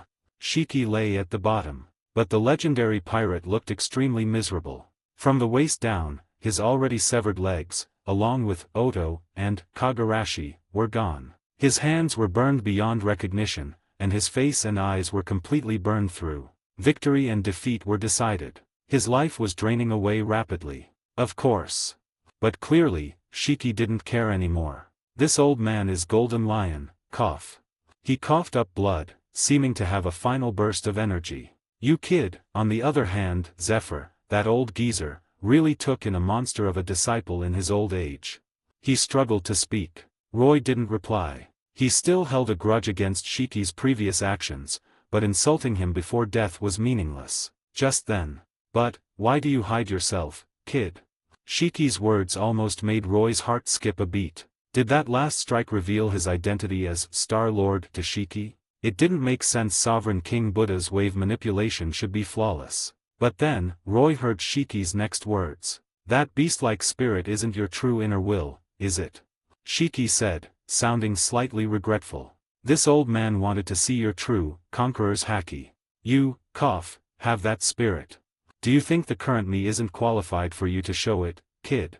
Hearing this, Roy was stunned. If he heard correctly, Shiki's meaning was clear. Shiki seemed to have sensed that Roy's beast-like spirit, similar to Conqueror's haki, wasn't inherent to him. And it was true, every time he clashed with Conqueror's haki, Roy used the ancient aura effect of the tyrant Pteranodon. But that wasn't crucial. The crucial point was the fact revealed by Shiki's words. Are you saying I have the potential for Conqueror's haki? Facing a dying man, Roy didn't hold back. Hearing this, Shiki, who couldn't see anything, was stunned. He was surprised. He thought Roy had already mastered his Conqueror's haki, and only used some training method to disguise it as beastly spirit. But now, it seemed not to be the case. Roy didn't even seem to realize his Conqueror's potential. Then what's with that beastly spirit? Shiki didn't know. But clearly, to him now, it didn't matter. Kid, a king can sense another king. A flush of excitement flashed across his pale face. You have the potential of a king. This old man won't be mistaken. Hearing this, Roy's expression became even more serious. He didn't doubt Shiki's words. In the original story, Kaido sensed Zoro's, Conqueror's haki during battle on Onigashima, even though Zoro himself wasn't aware or showing it explicitly. Naturally, Roy was tempted. After realizing the Zodiac was targeted by the world government and Imu was wary of him beyond expectation, Roy had been struggling with how to deal with Imu, or at least the God's Knights, in the future. Conqueror's haki was the only known method to counter the God's Knights. So now, Shiki's words naturally caught his attention. He even ignored the questions he originally wanted to ask. And to Roy's surprise, remarkable. Before he could ask, Shiki forced himself to speak proactively. Kid, I know what you want to ask. Conqueror's haki is the spirit of the soul, unbound by world rules, the spirit of kings who follow only their own rules, the absolute, free will, that cannot be plundered by others. Every Conqueror's haki user is the king of their own world. Speaking here, he panted heavily. But among all kings, there is only one true king. He must step over the corpses of other kings to ascend the throne. He couldn't help but recall his old rival, Roger, and the man named Rox, from even earlier times. They grew step by step in their own eras, defeating other kings time and again. Eventually, they possessed the strongest Conqueror's haki standing at the pinnacle of the world. If you want to master Conqueror's haki quickly, find other powerful Conqueror's users, use your soul to feel their wolf. If your will isn't destroyed under their dominance, you can awaken Conqueror's haki. The stronger the user, the better the effect. Speaking here, he closed his mouth painfully. Roy realized immediately. Shiki's method might awaken Conqueror's haki quickly, but Finding powerful conquerors users and engaging in a pure clash of soul and will without fighting physically, that was obviously extremely dangerous. Maybe Luffy used this method when training with Rayleigh in the original story. He pondered. But clearly, Shiki didn't care about Roy's thoughts anymore. He gasped for air, chest heaving like bellows. But he was smiling. Because he knew clearly. Without awakened Conqueror's haki, without Conqueror's infusion, Roy was already this strong. In that case. Black Judge Kid, this old man acknowledges it. As his words fell, he laughed heartily. You will become a legend of the sea. Regarding his chosen exit, he was satisfied. His breathing stopped gradually. Hey, wait. Seeing this, Roy asked quickly. About Rocks, do you know if he survived God Valley? Do you know his ending? Rock, S. But clearly, Shiki couldn't answer. Hearing the name, he mumbled instinctively. How did you choose to exit? The mumbling faded into nothingness. 30 advanced chapters now available on Patreon.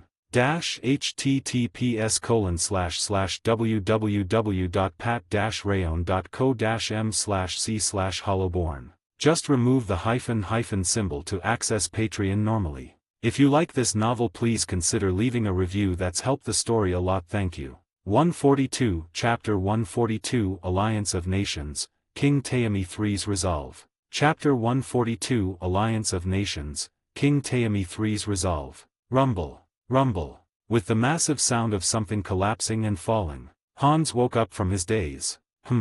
He opened his eyes groggily and faintly saw the distant sky through the deck. And, in the sky, the floating island, Merville, was collapsing and falling. Yes, its foundation was shattering, countless massive rocks plummeting toward the sea below, emitting piercing whistles. Then, Hans realized he seemed to be suspended in the air too. Am I dead? Hans instinctively felt he was doomed. But then, idiot! He heard a familiar voice beside his ear. Turning around, he found Far and the detention unit Marines leaning on the deck. Far, brothers? Holy crap, you guys are still alive. Hans blurted out, then noticed everyone on the deck was bandaged, their injuries clearly stabilized. Far looked annoyed, clenching his fist slightly. Considering Hans was the most injured among them, he refrained from punching him. At this moment, Hans realized belatedly they were on the deck of the Black Loyalty. Yes, although this warship was heavily damaged in the encounter with Shiki's IQ beasts, mast and sail destroyed, hull damaged, Shiki had brought the entire ship to the floating island. The ship is flying. Hans found it incredible. The entire Black Loyalty seemed to be floating in the air. It's the boss's new wind wave boxing, said to guide the power of wind with waves. Speaking of this, Far shook his head. He saved us, found the Black Loyalty, treated our injuries roughly, and went back to the floating island to check on the villagers. He should be back soon. He explained the situation briefly, leaving Hans stunned. Making a ship fly with fists. Impossible. Oh, wait, Garp seemed capable of similar feats. However, wind wave boxing. The boss developed a new move. He looked solemn. Outrageous, doesn't this make my dream of surpassing him and making him pour me cola even more distant? Far. Detention Unit Marines. Hans, why so serious, brothers? Don't be afraid, that guy isn't on the ship now, you can relax. Relax what? A familiar voice came from behind. Hans turned stiffly. Seeing the figure returning with moonwalk, sweat beaded on his forehead. Boss, you're back. Oh my, worried me to death. How is it? I heard there are residents on the island. Thud. Roy landed gently on the deck. He glanced at Hans, secretly noting this offense, wanting to surpass him. Disrespectful. Considering Hans's injuries, Roy didn't explode on the spot, just silently assigned all menial tasks of the detention unit for the next month to him. Look for yourself. Then, he pointed in a direction and said calmly, look for yourself. Others turned curiously. Then, they saw figures flying out from the falling floating island. Villagers with wings growing from their arms, some carrying elderly people who couldn't fly or injured ones, likely conscripted villagers from the palace. Ah, it's that uncle. Among them, Xiao, also with wings on her arms, seemed to spot Roy from afar. She waved her wings and shouted at Roy, thank you, uncle. Uncle Roy. Who are you calling uncle? I'm only 18 years and 100+ months old, a fresh young man. But seeing this, he wasn't surprised. He knew these villagers living on Merville had mutated over the past decade. They grew wings, gaining the ability to fly. Perhaps due to the special plant, IQ, on the island, or perhaps just their inner desire to escape this island and regain freedom. Like conquerors hacky born from the will of kings, inner desire might spawn incredible power at times. The human body is amazing. Hans accepted this surprisingly well. He looked at Roy heartlessly. Boss, since these villagers can fly, you running up to the island seems a bit. Halfway through, he saw Roy's malicious gaze. Realizing he was still weak and couldn't win, Hans sweated more and shut up immediately. But Roy sneered. Of course I wasn't taking a walk, I went to check on those pirates. And took some things. Roy muttered internally. He could feel the items stored in his body via the fresh fruit. Bottles of green potion. The SIQ serum Shiki developed over nearly 20 years, capable of giving animals intelligence and immense power. Roy got this after finding Shiki's subordinate Dr. Indigo on the floating island, along with the treasure Shiki accumulated. Though most was spent on research and construction, over 20 billion berries remained. Additionally, Roy found a devil fruit in the vault. Paramecia fight fruit 2 no mi. Analyzed, current level LV3. Fruit effect, enhances combat skills. LV3, enhances combat skills and battle intuition. Proficient use of all mastered martial arts, increased power. Can use any weapon to perform different martial arts. Requires 300 million berries for unlock. LV4, deep dive development. Gradually find opponents' martial art flaws during battle. Attacking flaws can cause, break, ignoring defense for greater damage. Requires 1 billion berries for unlock. LV5, Fruit Awakening, Unceasing Battle. Generate, battle marks during combat. Mark form controllable, indestructible. Marks increase with battle duration, max 4. Requires 6 billion berries for unlock. Battle marks greatly enhance users' stats and nullify enemies' similar attacks. At 4 marks, enter, battle stance, most enemy attacks invalid, user power maxed, every attack causes, break. Consumes massive stamina. The fight fruit enhanced combat intuition and martial art power, aided in finding flaws, a very practical combat type paramecia. So Roy was quite satisfied. Pirates. Hearing this, Hans reacted. Right, boss, those pirates on the island, and Golden Lion. He just woke up groggy and was distracted by the residents, only remembering this now. But he stopped mid-sentence. He realized the collapsing floating island was enough to explain Shiki's fate. And if that wasn't enough, Golden Lion is dead. As for those pirates, if they survive falling from 10,000 meters while unconscious, consider them lucky. Roy's calm words ignited the atmosphere on the deck. In fact, although Far and others woke up earlier, they couldn't be sure of Shiki's fate. Until Roy confirmed it, they finally dared to believe that legendary, Golden Lion. Even though they fought Shiki fearlessly, they knew what this name represented. A legend ended here. More importantly, they couldn't help but look at Roy. Roy looked calm, gently removing the black mane. But they knew, Shiki's death meant a new legend had begun. And that newborn legend was right before their eyes. Boss, you're too damn fierce. Amidst Hansa's inappropriate words, the cheers of the detention unit Marines resonated in the sky. Long live the boss. XN. Yes. Update of the Zodiac's bounties. Black Judge slays Golden Lion. These explosive news would surely sweep the sea soon. But before that news spread, another event already garnering much attention was unfolding. Taya Kingdom, Royal Palace. Cough, cough, cough. Neverland, location confirmed. King Tayami III of the Taya Kingdom was coughing. Not from illness, but simply old age. This 98-year-old king, reigning for over 60 years, was near death. He even missed the last reverie due to old age. Ministers were already discussing his successor privately, believing he wouldn't last another year. But clearly, the old king himself wasn't resigned. Almost. The Alliance fleet has confirmed its recent location, surrounding waters are sealed. His trusted minister said. However, it is said landing with malice is extremely dangerous. So the king of Meguro has hired the famous assassins, Funk brothers as mercenaries. The king of Luvneal hired, explosion expert, Jet, plus, plunderer, Jean, even the Don Quixote family. He listed names. Bounty hunters, assassins, martial artists, pirates, all famous powerhouses in the Grand Line. Invited by various kingdoms to land on the island, the meaning was clear. Besides, kingdoms in the Grand Line have also dispatched massive fleets. The minister was worried, his power was tied to the king. If the king failed, he would lose power soon. Normal, cough. The old king coughed, blood on his handkerchief. The alliance was formed temporarily to counter Big Mom's pressure. That emperor declared she would take Neverland after this year's tea party. But, cough, who would give up treasures like the Fountain of Youth?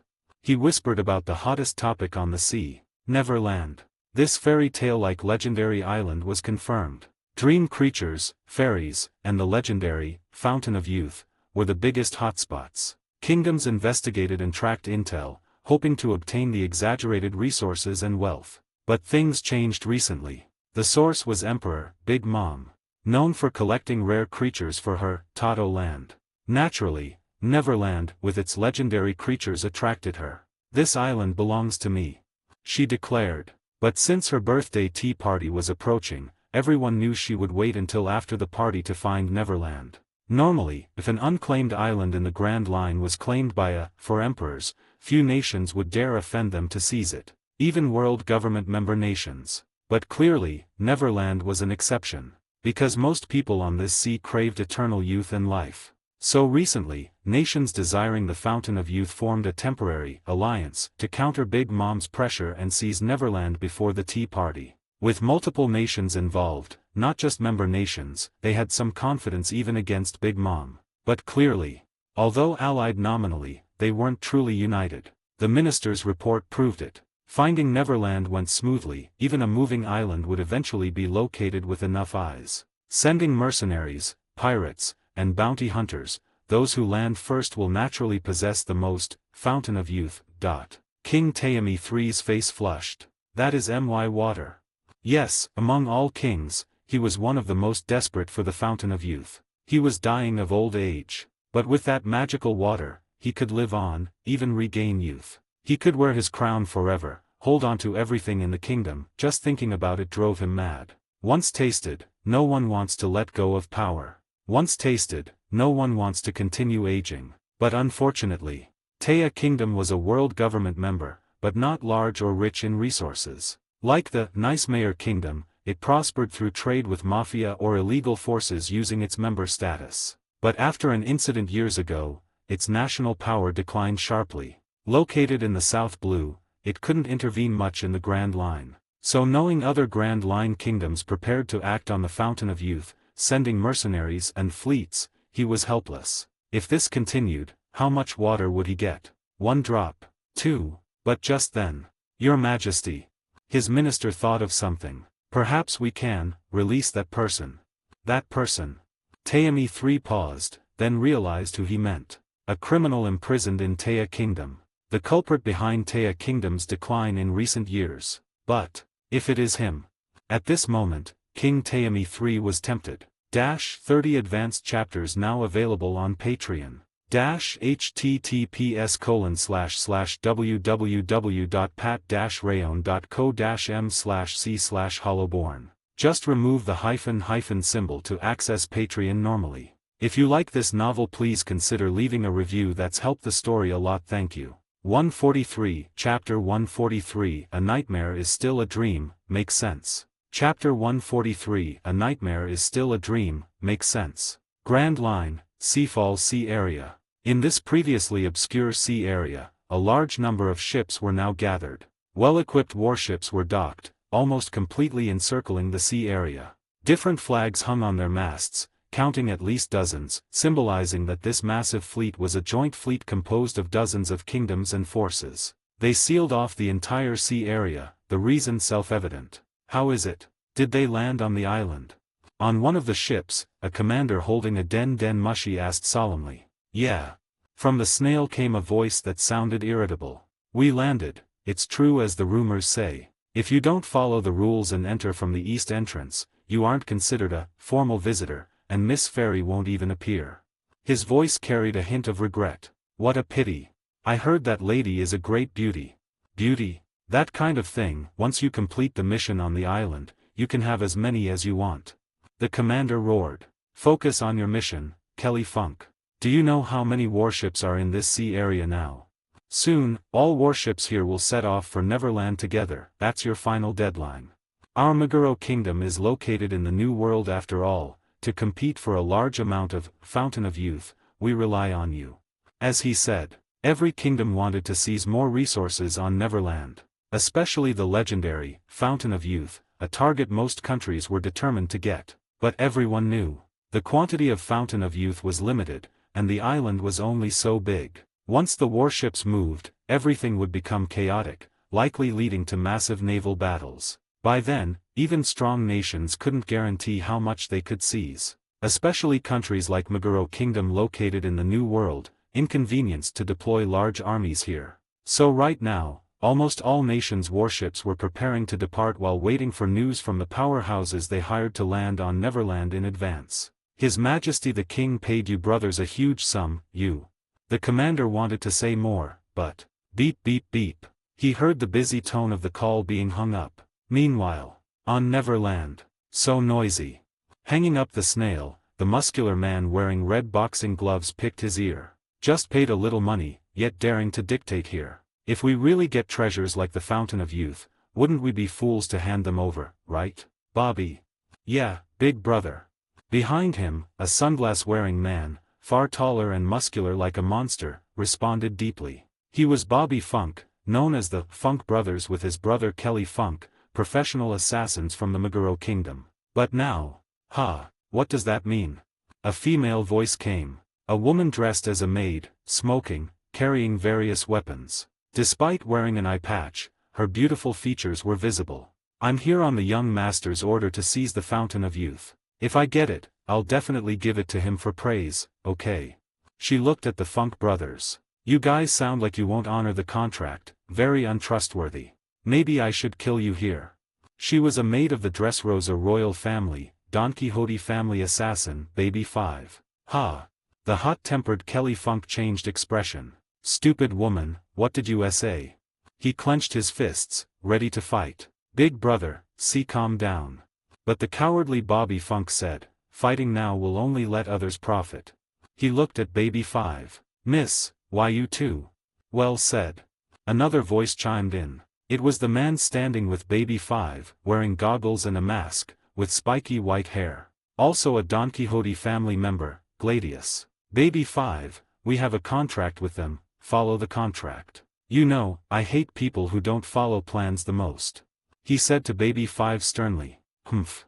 Baby 5 snorted, retracting her gun. Nearby onlookers sighed in disappointment. Yes. Besides these four, there were many others nearby, walking on the island but keeping distance, clearly not allies. They were powerhouses, pirates, or mercenaries from various kingdoms, ordered to seize the Fountain of Youth in advance. But they also heard that Neverland was extremely dangerous to uninvited guests. So after landing, this group made a pact. Cooperate to explore the island, then fight formally after finding the Fountain of Youth. A fair deal for everyone. Of course, if the Don Quixote executives and Funk brothers fought early, tearing up the contract, they wouldn't mind eliminating two competitors early. Just then.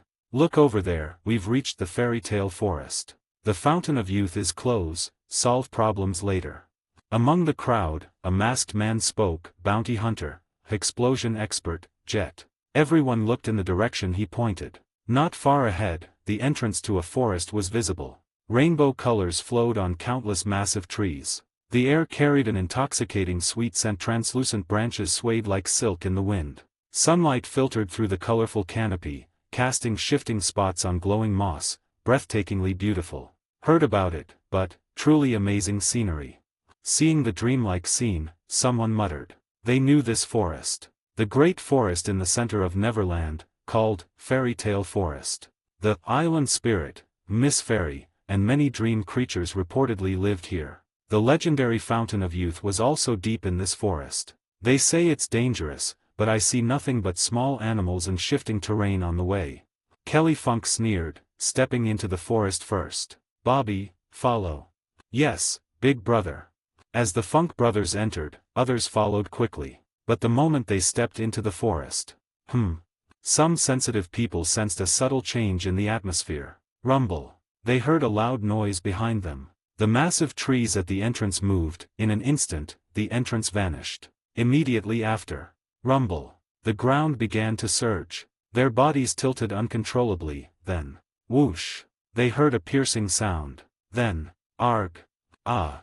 Two sounds of something breaking, followed by screams. Everyone looked toward the sound instinctively. They saw two mercenaries of the Tree Dweller tribe, who were moving by jumping on trees, now dead. Killed by the translucent, silk-like branches in the forest. Layer upon layer, they wrapped around, dyeing the sunlight in the forest with a haze. The mercenaries' necks were snapped by them, faint blue light spots falling from their bodies. This was just the beginning, because the next moment. Ah, Dola, save me. It's vines. The moss is burning. Ah. Ugh, what cut off my leg? Flowers. Those flowers. Screams and exclamations were ceaseless. Yes. In this instant, everything in the forest changed. On the glowing moss, colorful flames began to burn, igniting everything they touched. Thick vines swayed and coiled like pythons. Petals of swaying flowers became sharp as knives, grass on the ground sharp as spikes. Even the flowing stream turned into hands, dragging people into the water. Death arrived as promised. In an instant, the mercenaries suffered heavy losses, over half died before they could react. But, Bobby, combine. Kelly Funk shouted. Bobby Funk grabbed him immediately. Then, he wore his brother on his massive body like clothes. Funk Buster. Muscles bulging, a massive fist carrying terrifying compressed air blasted the ground in flames. Boom. Flowers and grass shattered instantly, flames dispersed by the fist wind. Transforms Sword Girl. Rupture. Baby 5 and Gladius used their abilities too. The former turned into a sharp sword slicing 3 massive vines, the latter made a swaying giant tree explode instantly. As mentioned, the mercenaries hired by kingdoms were somewhat strong. So now, whether ability users or martial artists, after brief shock, they reacted, repelling the enraged forest instantly. Fools, I'm a jacket human who ate the jacket fruit. Although my brother is cowardly, his physique is a natural monster. Kelly Funk laughed proudly. Combined, we are the perfect warrior. Thinking mere plants can defeat us is impossible. Ugh. He stopped mid-sentence. Because he saw, from the forest, now almost pitch black due to tree cover, accompanied by blue light spots in the air. Figures walked out of the forest continuously. They all had appearances completely alien to the real world. Within the moss, amidst burning flames, fairy fires with limbs rose. In the air, nearly transparent, harpies with wings appeared slowly. From under petals and grass, stout leprechauns drilled out. Deep in the black forest, nightmares, skeleton warhorses, surrounded by dark red flames paced out. In the rising mist, winged Quetzalcoatl's soared. Chimeras, with snake heads, scorpion tails, and lion bodies scratched the ground with fangs. This number, and this aura, what is going on? Baby 5's voice trembled. I heard creatures here are beautiful species only seen in dreams. What kind of dream is this? A nightmare? Just then. The trees and flowers shattered by their attacks earlier began to change under their incredulous gaze. Countless tiny fragments shimmering with dreamlike light began to gather under the guidance of light spots in the air. In moments, they were reborn. Trees swayed, blocking the sun. Countless dream creatures paced out of the forest. The forest remained vibrant. The scene was still dreamlike. A scene that should have delighted everyone present. But now, they only felt a chill in their hearts. They recalled the nursery rhyme circulating on the sea recently. Greedy ones, wielding blades, vines and rainbow springs become nooses, bones sink into the ocean. 30 advanced chapters now available on Patreon. https://www.pat-rayon.co-m/c/hollowborn. Just remove the hyphen symbol to access Patreon normally. If you like this novel, please consider leaving a review. That's helped the story a lot. Thank you. 144, Chapter 144, Dream Legion, Unexpected Guest. Chapter 144, Dream Legion, Unexpected Guest. Inside the fairy tale forest. Swish, swish, swish. Piercing sounds accompanied by the crackle of fire echoed. Transform Great Shield.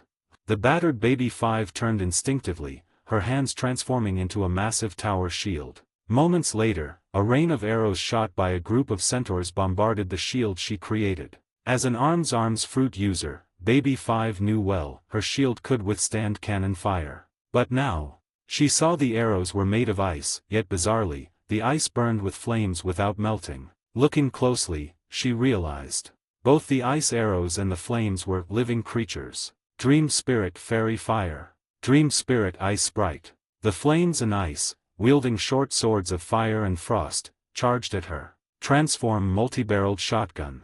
Baby 5 quickly turned her shoulders into countless short guns. Bang, bang, bang. Amidst the gunfire, she barely escaped the pursuit. These guys, what kind of monsters are they? Looking at the few remaining mercenaries around her, Baby 5 gritted her teeth. She knew what had happened in this forest in just a short time. Those legendary dream creatures that countless biologists dreamed of capturing and studying were clearly terrifying monsters. She had witnessed their power. She saw a leprechaun easily shatter a giant rock, and a chimera tear an assassin to pieces effortlessly. Individually, they weren't top-tier powerhouses of the sea, but strong enough that someone like her, a devil fruit user considered strong, had to take them seriously. One or two would be fine. But the problem was, Baby 5 had no idea how many dream creatures were in this forest. Besides numbers, the key issue was, stop attacking them, stupid woman. It's a waste of energy. Didn't you see when your companion died? These monsters are immortal. A voice came from beside Baby 5. It was Kelly Funk, or rather, Kelly Bobby Funk.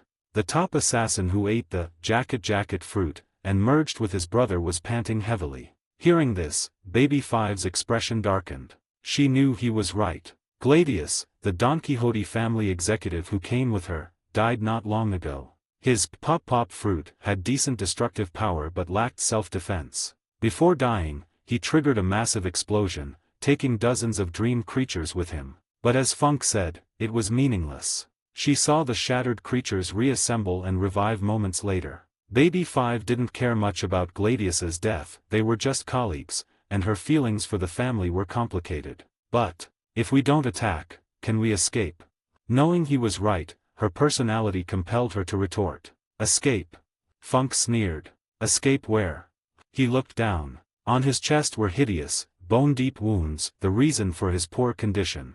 The Funk brothers' younger brother, Bobby, was born with a monstrously strong body. After merging via the jacket fruit, his physical toughness rivaled permanent armament haki. Yet, this tough body was severely injured in one strike by a terrifying creature when he tried to jump out of the forest earlier. Funk didn't know what it was he was shot down before seeing it. But he understood. We can't escape. The true monsters of this forest haven't even acted. They aren't serious at all. He said. Baby 5 fell silent. In her peripheral vision, she saw a fairy fire arguing with another. Both seemed hit by bullets earlier but were healing rapidly. It's your fault for tripping me, or I wouldn't have been hit. Your sword scratched me first. We're fire, swords are fire too, getting scratched doesn't matter. Alright, stop arguing. Get back in formation quickly, the next wave of training is starting. If we perform well, the mythical beast Lord and Lord Island Spirit will reward us with golden essence today. The conversation was undisguised. Yes, all survivors here knew. These dream creatures could have killed them all instantly. But they didn't. Because, they were training. Baby 5 sensed it too. The coordination between creatures resembled a legion. This entire island. She smiled bitterly. What Neverland? It's Monster Island. Tell me about it. Funk shook his head. The next moment, both stopped, leaping to dodge the claws of a 9-headed lion and vines attacking from behind. Transform Cannon. Funk Buster. Cannon and fist blasted out, and they leaped over the lion. 2 of its heads shattered but were regenerating rapidly. They stopped talking, cooperating in battle. Despite having no goodwill toward each other, they cooperated because they knew their only chance of survival. The fleets of the nations should be on their way. Baby 5 muttered internally. Survive until then, and we have a chance. To wait for that chance, the survivors in the forest had to unite. But just then, VMMM. Baby 5 saw, in the forest not far away, a group of flame knights riding skeleton warhorses, burning with fire, lining up in formation. Dream Legion Flame Knight Corps. The survivors looked grave. Having survived this far, they knew what was coming. The knights would charge at extreme speed, burning anyone they pierced. But, the next moment, they froze. Because abruptly, the flame knights stopped their charge. Then, as if hearing an order, they retreated into the shadows collectively. Besides that, rustle. The vines chasing them stopped. Nay, centaurs halted, harpies stopped flapping wind blades. At this moment, the survivors seemed to hear an invisible voice issuing orders. Training paused. They even saw the tightly closed forest opening a path not far away. Exit. Ignoring what happened, they rushed toward the exit. In moments, they rushed out of the terrifying forest. Sunlight on their faces almost made them cry. Sue survived. Funk exclaimed. But moments later, they noticed an anomaly. Not from the forest behind them, but from the sky not far away. In the sky, they clearly saw a figure flying. Supporting his flight on his back seemed to be a flower. At the same time, center of the forest, inside the giant sheep mask, Hitsuji also looked at the sky. Didn't expect this. His gaze held a hint of surprise. Yes. As Baby 5 thought, Hitsuji didn't take these intruders seriously. To him, they served only two purposes. First, analyzed fruits, arms fruit, jacket fruit, pop fruit. He obtained the abilities of the fruit users among them. Since his body was the island, anyone stepping on it was analyzed automatically. Second, he intended to let these uninvited guests train his Dream Legion. But he didn't expect. He actually came. Looking at the figure in the sky, Hitsuji turned solemn. This was why he stopped the dream creatures. Although I've saved quite a bit of life essence, letting lesser dream creatures fight that guy, losses would still be too heavy. The hard-earned life essence was key to his next plan. He didn't want to waste it here. But then again, this guy's ability might solve the essence problem. Hitsuji muttered, pondering. But the other nations' fleets are coming soon, must deal with this guy before they arrive. Thinking this, he seemed to sense something. Looking in another direction, he sensed another old acquaintance, returning coincidentally. Hitsuji raised an eyebrow. Then, what a coincidence. A smile appeared on his lips. 30 advanced chapters now available on Patreon. https://www.pat-rayon.co-m/c/hollowborn. Just remove the hyphen symbol to access Patreon normally. If you like this novel, please consider leaving a review. That's helped the story a lot. Thank you. 145, Chapter 145, Aramaki and Fujitora, Meteor Descent. Chapter 145, Aramaki and Fujitora, Meteor Descent. Hey, who is that guy? Is that a flower on his back? Outside the fairy tale forest, the survivors who narrowly escaped the nightmarish forest looked at the figure descending slowly from the sky. It was a man. He was tall and muscular, with high eyebrows, thick lips, and dark green curly hair. He wore sunglasses, smoked a cigarette, and was shirtless. A sword hung at his waist, and 4 characters were tattooed on his left torso. Shikawa Shinju, double suicide at Death River. Thud. His body landed slowly on the ground. Only then did everyone see clearly the spinning thing on his back was indeed a flower. As he landed, the flower withered and shattered into dust. Ability user. They realized immediately that he was likely a devil fruit user. At this moment, arrived. Sunlight feels good after a long time. They noticed the man held a den mushi, speaking into it with a cigarette in his mouth. Cough, cough. As long as you get the fountain of youth for me, Aramaki. An old voice came from the snail. The crimes of killing so many people, destroying the business of the country's important partners, and causing the country's decline. I will pardon all of them. Ha! Hearing this, the man named Aramaki sounded annoyed. Human lives, business partners. Hey, Your Majesty, don't get it wrong. He sneered. Crushing a few bugs from non-member nations isn't a crime. They aren't considered humans. To be honest, I only volunteered to go to jail because that incident involved celestial dragons. Don't misunderstand that part. He stretched his body casually. As for the Fountain of Youth, I can indeed share some with you, since you are a king of a world government member nation. But most of it must be given to the celestial dragons. The highest nobles possessing the most precious resources, that is the proper order of this world. Saying so, he hung up, ignoring the voice shouting, Aramaki, you. From the other end. His gaze swept over the survivors who escaped from the forest. As for you, he said calmly. As his words fell, almost all survivors felt a terrifying killing intent wash over them. Careful, this guy isn't friendly. They realized it immediately. Deal with him first. Then escape this island, or else the things in that forest might come out again. The hot-tempered Kelly Funk shouted, charging at Aramaki with his fist. Not just him, other survivors charged too. But at this moment. Wait. Only Baby Five's expression seemed stiff. Aramaki. I think I've heard this name. She even forgot her usual catchphrase, muttering internally. She tried hard to recall where she heard this name. Young Master, it must be the Young Master.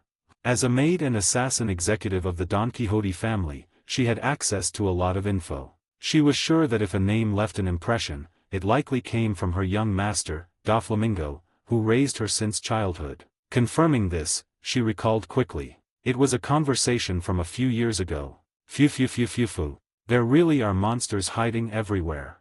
Back then, Doflamingo, not yet king of Dressrosa but just a pirate, sighed while reading a newspaper. Young master, what monster? An enemy? Baby Five asked curiously. Phew. A police officer in the Taya Kingdom. Doflamingo said. Taya Kingdom? I remember that country, seems to have cooperation with us. Not a strong country.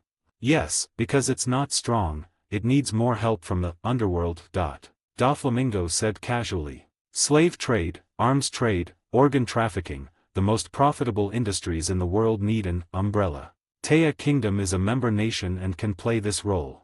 Baby Five didn't understand then, but she did now. Why did countless nations yearn to join the world government? Not just for protection from pirates. More importantly, the status was profit itself. Countless black trades needed, goods from non-member nations, arms, war, humans, organs. Non-member nations were the hunting grounds of the underworld. After getting goods, they needed an umbrella to sell them. Member status was this umbrella. Trading through it, the world government wouldn't interfere. Nations like Taya Kingdom prospered by cooperating with dark organizations under this cover. From prey to hunter. From loser to beneficiary. This was why nations desired to join the world government. But what this guy did probably enraged his king.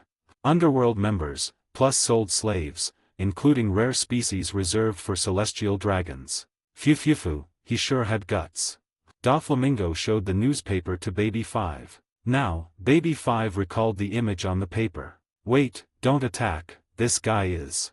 She wanted to speak, but it was too late. The man named Aramaki took the cigarette from his mouth and threw it on the ground. He stepped on it, crushing it. Or rather, what he crushed wasn't the cigarette but, then, from beneath his feet, something broke the soil. Crack, crack, crack. Plant roots. Sprouting from under his feet, they grew into vines, branches, and leaves. As if a massive forest was hidden beneath him. Again. This scene horrified the survivors instinctively. First the terrifying, fairy tale forest, now another forest. The next moment, they heard the answer. Forbidden Hate Woods. Squelch. XN. Countless branches pierced everyone around instantly. Even Bobby Funk, with a monstrous physique, couldn't resist effectively. Ugh. Ah. Intense pain made them scream miserably. But moments later, the screams faded like the cigarette's spark. Funk, Jet, the strong hired by various kingdoms saw their skin shrivel at a visible speed. Their cheeks sunk, eye sockets deepened. Ha, ha. Their pleas or roars became weak. In a short time, they turned into dried corpses wrapped in clothes, skin clinging to bones. Correspondingly, the branches piercing them became thicker. Assassins, bounty hunters, pirates, trash trying to steal precious treasures for others. Becoming nature's nutrients fits your value best. Under the lifted corpses, Aramaki looked calm. He walked forward slowly, hands in pockets. Haha, as expected. Seeing this, Baby Five tensed up completely. The scenery of corpses and trees matched the image in her memory perfectly. Taya Kingdom incident, 3,300 dead. A report that appeared briefly then vanished, erased by the underworld. Members of underworld organizations trading with Taya Kingdom, from various non-member nations. including the slaves they transported, totaling 3,300 people, all turned into tree nutrients by this man that day. The only survivors were members of world government-affiliated nations and some female slaves. He was imprisoned for this. This incident had a huge impact, making the name Aramaki famous. And now, Baby 5 faced this man. She smelled death. Injured and knowing she couldn't win even at full strength, she knew this clearly. "Woman, you better not attack me." But then, she heard Aramaki say. He walked past Baby 5. "Or else, you won't be Doflamingo's property anymore, but an enemy." Baby 5 froze, stopping her attack instinctively. "Property? What do you mean?" Mustering unknown courage, she shouted loudly. "Property? What kind of term is that, you bastard?" Aramaki turned, lowering his sunglasses. "Need to ask."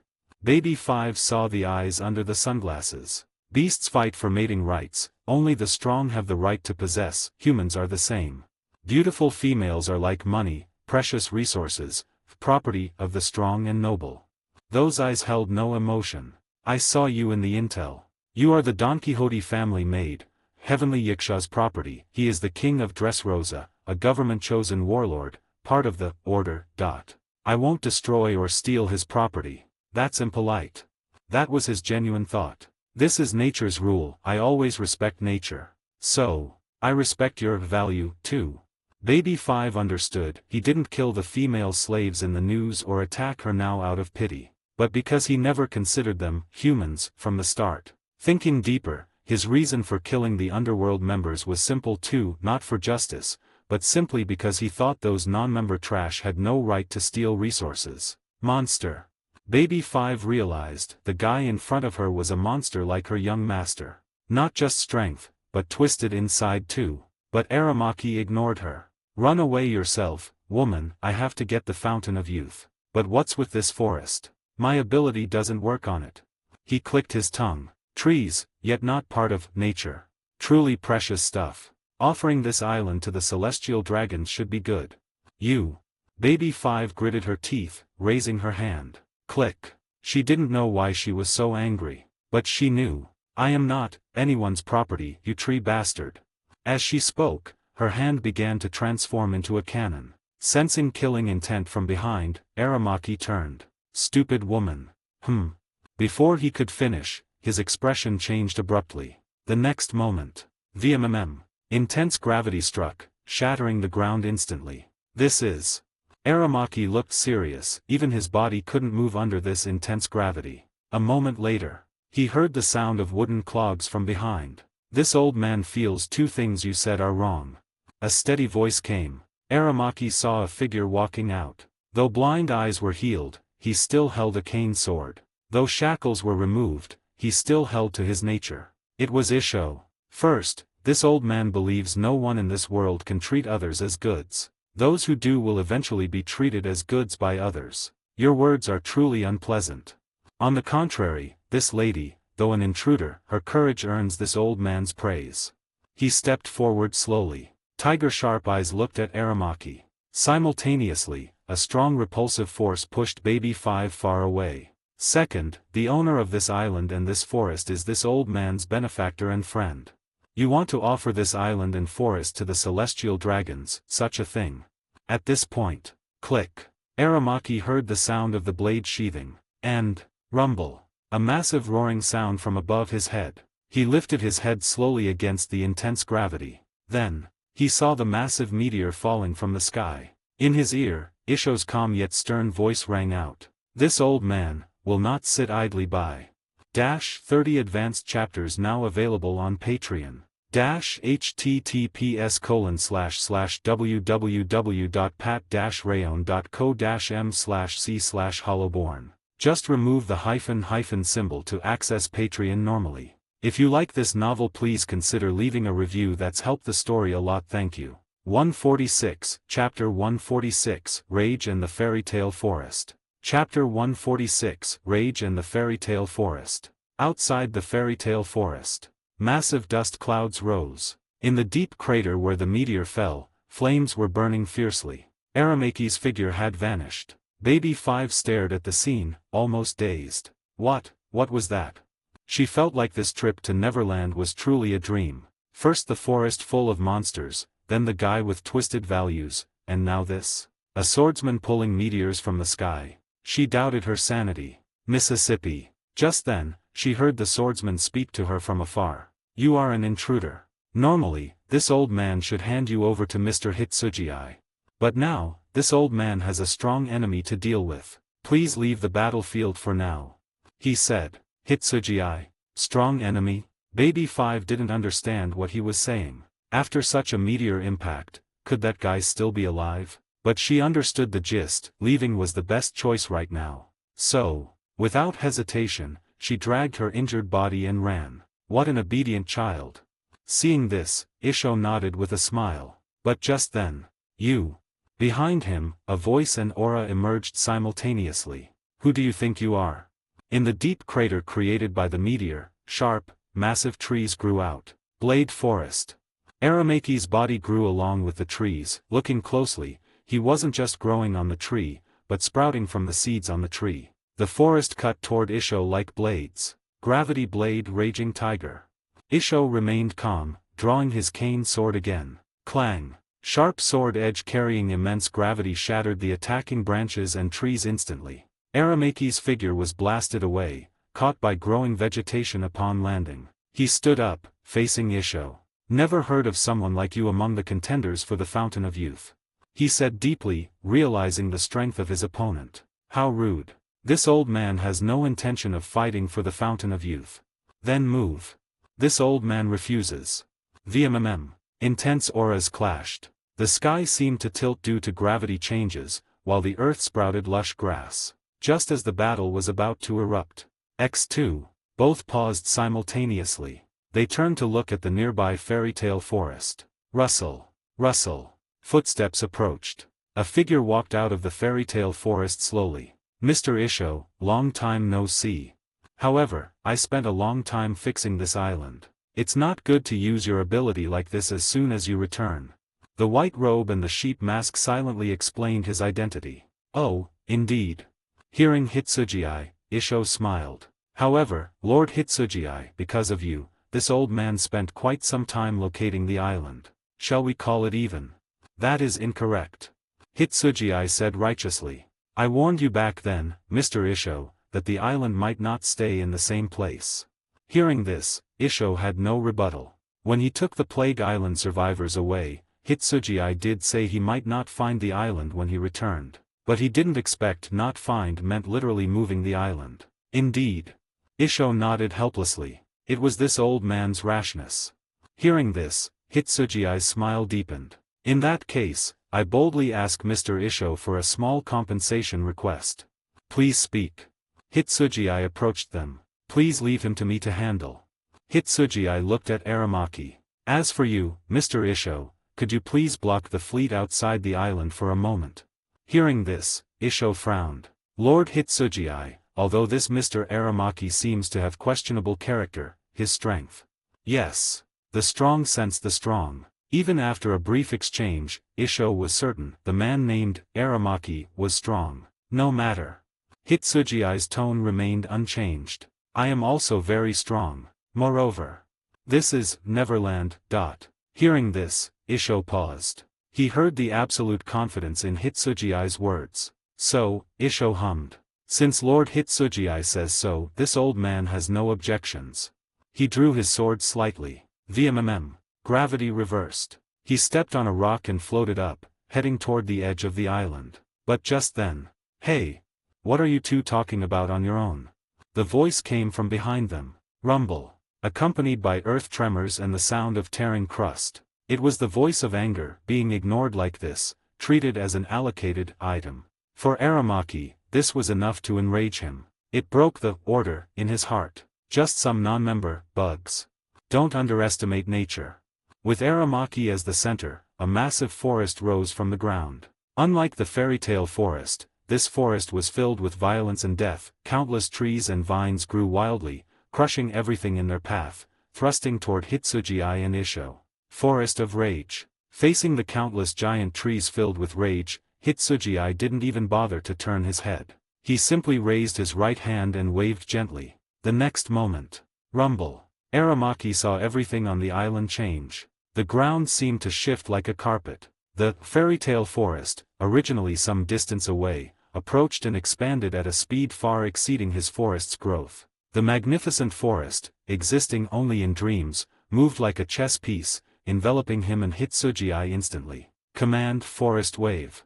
With Hitsugi's whisper, Isho flew away high into the sky. The forest of rage and the forest of dreams began to intersect. Rumble. Underground, roots entangled and withered each other. High above, leaves fluttered down like rain. Only now did Hitsugi turn around. In the forest, only he and Aramaki remained facing each other. Mr. Aramaki, you should have heard what was said just now. The one handling you, is me. Hitsugi said. I see. Hearing Hitsugi, the teeth-gritting Aramaki looked at the departing Isho. He controlled his emotions, calming down quickly. You are the so-called island spirit of this neverland. He looked at Hitsugi. Hitsugi, the sheep. He muttered the name. I remember hearing a similar codename. Hitsugi reminded him gently, I am one of the top executives of the zodiac. Hitsugi. Perhaps you heard my colleagues' codenames. The zodiac. Hearing this term, Aramaki's voice became loud instantly. The zodiac that opposes the government, stole the heavenly tribute, and killed a celestial dragon. The danger in his tone intensified. Clearly, even though he was released from prison recently, he had heard of the zodiac, the current top trending topic on the sea. Exactly. As Hitsugi admitted his identity with a chuckle. Good, good, good. Aramaki's eyes turned crimson. His teeth clacked. Didn't expect that the mission I took to exchange for freedom would be such a coincidence. You trash who embarrassed the government, attacked world nobles, and destroyed the world's order. I'll destroy you. 30 advanced chapters now available on Patreon. https://www.pat-rayon.co-m/c/hollowborn. Just remove the hyphen symbol to access Patreon normally. If you like this novel, please consider leaving a review. That's helped the story a lot. Thank you. 147, Chapter 147, 6 Mythical Beast Lords and the Legion Commander. Chapter 147, 6 Mythical Beast Lords and the Legion Commander. Boom. At this moment, what unfolded on Neverland was undoubtedly a unique spectacle on the entire sea. Two massive forests intertwined, collided, and entangled with each other. Branches twisted like giant snakes, biting and tearing. Tree trunks moved like giants, beating each other. Churned soil was like shattered flesh, splattered sap was like blood. But the key was, whether the fairy tale forest or the forest of rage summoned by Aramaki. The trees, once destroyed, would repair themselves instantly. This made the battle between the two forests almost endless. The scene resembled nature fighting nature. In the center of the battlefield, rumble. Aramaki's body had transformed into a massive treant, rampaging through the forest. His fists, covered in armament haki, constantly tried to rush toward Hitsugi's location. But every time he approached, countless dream trees grew out of thin air to block his path. Of course. Boom. They couldn't pose much hindrance, often shattered by Aramaki's punch. But in the time it took to shatter them, the ground would inexplicably retreat, widening the distance between him and Hitsugi. So from the start of the battle until now, he hadn't even touched Hitsugi. This frustrated Aramaki greatly. He felt the island seemed alive. But frustration aside, he wasn't overly anxious or worried. He knew his ability well. In this environment, he believed he feared no one on the sea. Hey, is this all you got? I don't know what's with this forest, why it's not part of nature. But if you think you can defeat me relying on it, it's laughable. He stared at the person in the distance. But, how could that be? Aramaki saw Hitsugi sitting casually on a distant tree, legs crossed. He even held a drink of unknown origin, sipping it leisurely. Mr. Aramaki is a precious guest of Neverland. I wouldn't want the guest to feel neglected. At this moment, his voice carried a smile. So to be honest, I've already found opponents for you, Mr. Aramaki. Calculating the time, they should be here. Opponents? Hearing this, Aramaki paused. Other Zodiac members? Just as the thought arose, a strong sense of crisis surged in his heart. Above his head. Roar. A massive beast roar rang out. Instantly. Slash. Aramaki felt his tree body being sliced open. No, not just sliced. Whoosh. Aramaki saw clearly, on the sliced part of his tree body. Flames ignited. Hot. The scorching flames made Aramaki growl in pain instantly. As a tree, fear of fire was instinct. But, fireproof forest. Aramaki had long overcome this instinct. He prepared to activate his fire prevention ability. Meanwhile, he saw the creature that slashed him clearly. It was a behemoth resembling a dragon and a dog, holding a sword in its mouth, with a single horn, its size rivaling his treant form. Aramaki could see burning rage in the behemoth's eyes. Dream Legion mythical beast lord of rage Yazi. What are why? Aramaki growled, but stopped mid-sentence. Because the forest around him told him. There was far more than one monster like the one before him. He tried to turn instinctively but found his body immobile. Even the activation of fireproof forest was interrupted. Looking down, he saw a strange creature resembling a snake and a fish swimming in the soil where his roots were anchored. Wherever it swam, the soil turned into a swamp, entangling his roots and preventing him from pulling out. Simultaneously, his arms felt completely different. Crack. He heard the sound of freezing. His arms were being covered in hard ice. The source of the frost was a creature resembling a mermaid. But fundamentally different from mermaids of Fishman Island. She floated in the air, surrounded by cold mist, looking dreamlike. The cold mist strangely unaffected by the flames on him, but made Aramaki feel a chill from his core. Dream Legion mythical beast lord of desire Ranyi. Dream Legion mythical beast lord of sorrow, Sambato/shark person. These two guys want to trap me. Aramaki didn't know their purpose, but the burning flames told him he couldn't sit still. Just as he prepared to resist. Roar. He heard another roar and piercing wind from behind. With combat instinct, he judged immediately the opponent's size, strength, and speed were astonishing. The power of this strike must be. Rip.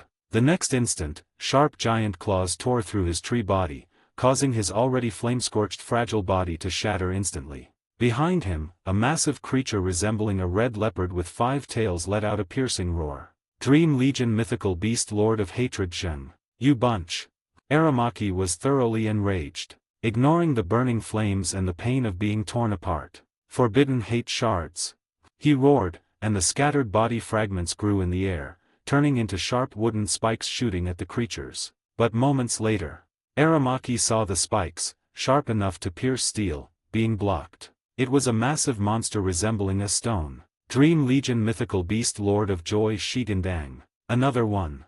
Before Aramaki could react, he felt the howling wind above his head. Looking up instinctively, he saw a giant beast resembling a tiger with wings, flapping them and glaring at him. In its mouth, shining lightning aimed at him. Dream Legion mythical beast lord of fear Kainki. Next moment. Boom. 6 powerful dream creatures attacked Aramaki simultaneously. Flames burned, lightning flashed, frost spread, rocks fell.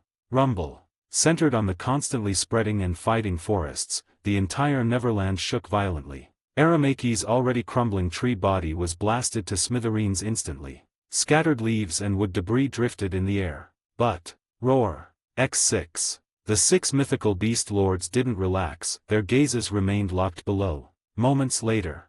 VMMM. A tree seed drilled out of the ground, then, broke the soil and grew.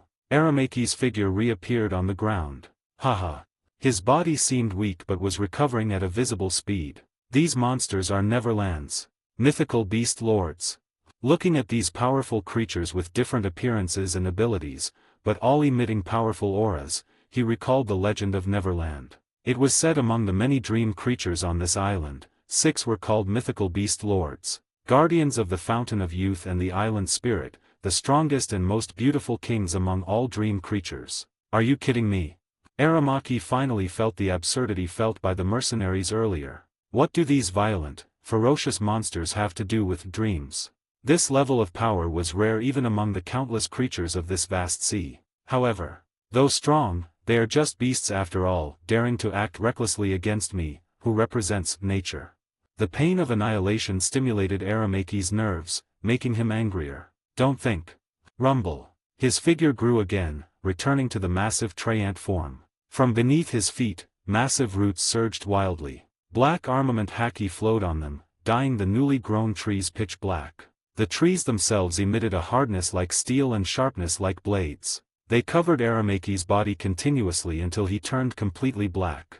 Finally, the black trees formed a set of armor and a massive wooden katana covering him. Forbidden Hate Wood's giant tree armament. Next moment, Aramaki swung the wooden katana. Massive power raised a gale instantly. The ground cracked, deep ravines carved out of thin air. That you can get away with this unscathed. He charged at the behemoths. Hitsugii, sitting in the distance, still had his legs crossed. From start to finish, he remained calm. His eyes under the mask narrowed, looking at the surrounding forest. While Aramaki fought the mythical beast lords, the roots of the forest and trees he created were undulating and expanding, seemingly absorbing something from beneath the earth. Just this much is not enough. He murmured softly. You have to work harder, Mr. Aramaki. The Legion commander is the chess player. He wouldn't step onto the front line easily. Unless victory and defeat were already decided. 148 Chapter 148 Hitsugii, you are already dead. Chapter 148 Hitsugii, you are already dead. Every living creature in this world feels pain. Every living creature in this world dies if killed. So all living creatures should respect and fear death and pain, and yield to them. Therefore, it is natural that the weak fear the strong, and the strong can trample on the weak. Just as world government member nations trample non-member nations, and celestial dragons enslave anyone at will, it's not oppression or torture, but natural order. Only this way can the world be reassuring. This was the twisted value system of the monster named Aramaki. But now, he found a group of monsters that didn't follow this order. That was Boom. The group of incredible monsters called Mythical Beast Lords. From the start, their attacks were like the oldest drumbeats in this forest. Flowing earth and freezing frost formed control and support. Roaring flames, gales, lightning, and high-speed piercing formed assault and assassination. Finally, the silent, mountain-like giant rock formed defense. 6 mythical beast lords operated like a perfect war machine, constantly attacking Aramaki. Of course, Aramaki didn't think he feared them. Every slash of his massive blade could level a large area of the forest. With terrifying armament haki, the bodies of the mythical beast lords were often shattered. Yes, mythical beast lords were powerful, true powerhouses on the sea. But Aramaki believed he was stronger. The only problem was, he didn't see fear in these creatures as he usually did. Even though his attacks were effective, and these monsters were real living beings, not painless illusions. Even when their flesh, bones, fur, and claws were shattered, these creatures would immediately attack with their broken bodies after roaring in pain. When pierced by branches, deprived of vitality and moisture, unable to move, they would even choose to kill themselves without hesitation, then reborn, in a burst of blue and gold brilliance. Monsters transcending order. Gritting his teeth, Aramaki finally admitted. These mythical beast lords, no, everyone on this island, were the type he disliked most. Just then, boom, boom, boom, he heard roaring sounds from outside the island. The sound of countless cannons firing. Aramaki knew what this meant. Fleets of various nations approached Neverland and seemed to engage someone. Likely that swordsman named Isho.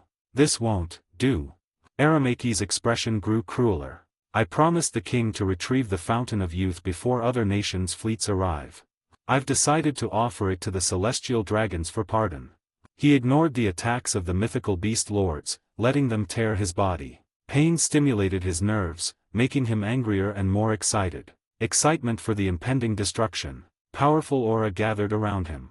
His gaze locked onto Hitsugii, still sitting leisurely in the distance. Hey! His voice became hoarse and low. Do you really know what a forest is? As he spoke, the surrounding forest of rage seemed to become an extension of his body. Overlapping voices echoed in the forest. Vibrant? Flowers everywhere? Abundant resources? Or like the so-called fairy tale forest on this island? Utterly foolish. In this moment, Aramaki didn't seem human anymore. The mythical beast lord stopped attacking for the first time. They retreated silently, guarding Hitsugii like loyal soldiers, wary of the impending terror. Thud, thud, thud. The earth seemed to have a heartbeat. All trees summoned by Aramaki rushed toward him madly. Massive trees were uprooted, withering and decomposing rapidly as they flew toward him. Shattered wood and broken roots merged into his body, as if grabbed by giant tentacles, then devoured. Aramaki began to grow. Forest is the source of life equal to the sea, the embodiment of nature. And nature is cruel. As he spoke, his body grew to an incredible size. After devouring the entire forest of rage, his form was no longer a humanoid treant, but a towering, pitch-black giant tree reaching the sky. Branches were his arms, canopy his head. The entire island seemed under his feet. The canopy blocked the sun. The mountain-thick trunk was covered in hideous, twisted patterns. Boom! A casual lash of a branch contained power enough to shatter mountains. Every part of his tree body was composed of countless small trees, as if massive forests grew on him. Under his feet, extremely thick roots breathed something from the earth, the source of Aramaki's growing power. The source of all life hidden deep beneath this island. Moisture, vitality, or collectively, nutrients. Green grass plunders nutrients from soil. Giant trees devour corpses of beasts. The weak offer everything to the strong, becoming nutrients. That is the rule of nature itself. Atop the colossal giant tree reaching beyond the sky, Aramaki's eyes looked down at the tiny, mythical beast lords and the so-called island spirit. And I am the forest human who ate the woods fruit, Mori Mori no Mi. The order I follow is the rule of the forest.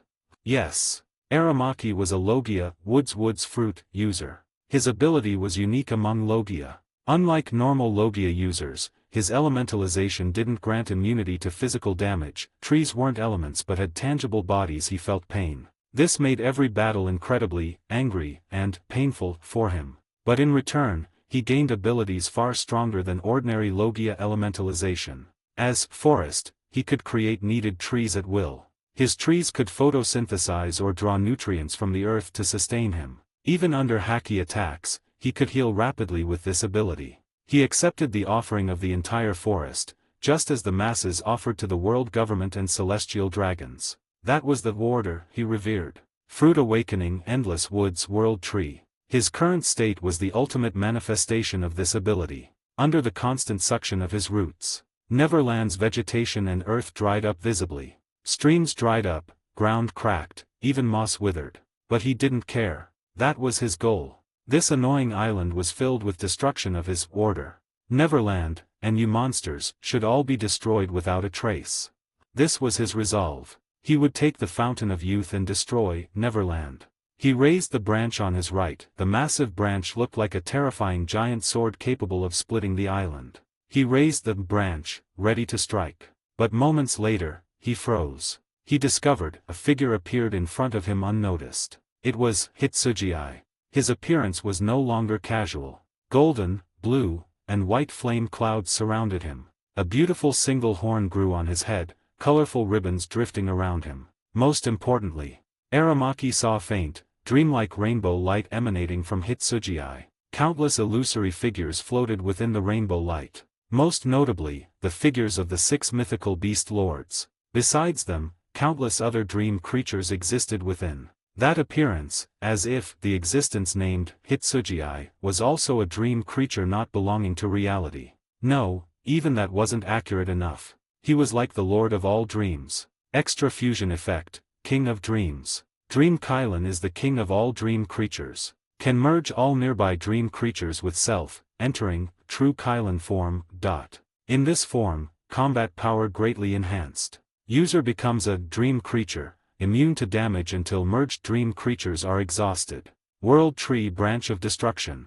Sensing something wrong instinctively, Aramaki struck immediately. The tree body, having absorbed almost all nutrients of the island, erupted with immense power. The massive branch swung, its shockwave dispersing the clouds above the island instantly, gales churning the surrounding sea into massive waves. But Aramaki was horrified to find, after this strike, Hitsugi remained floating calmly in the air before him. Yes, let alone damage, he wasn't even sure if he hit the target. Illusion.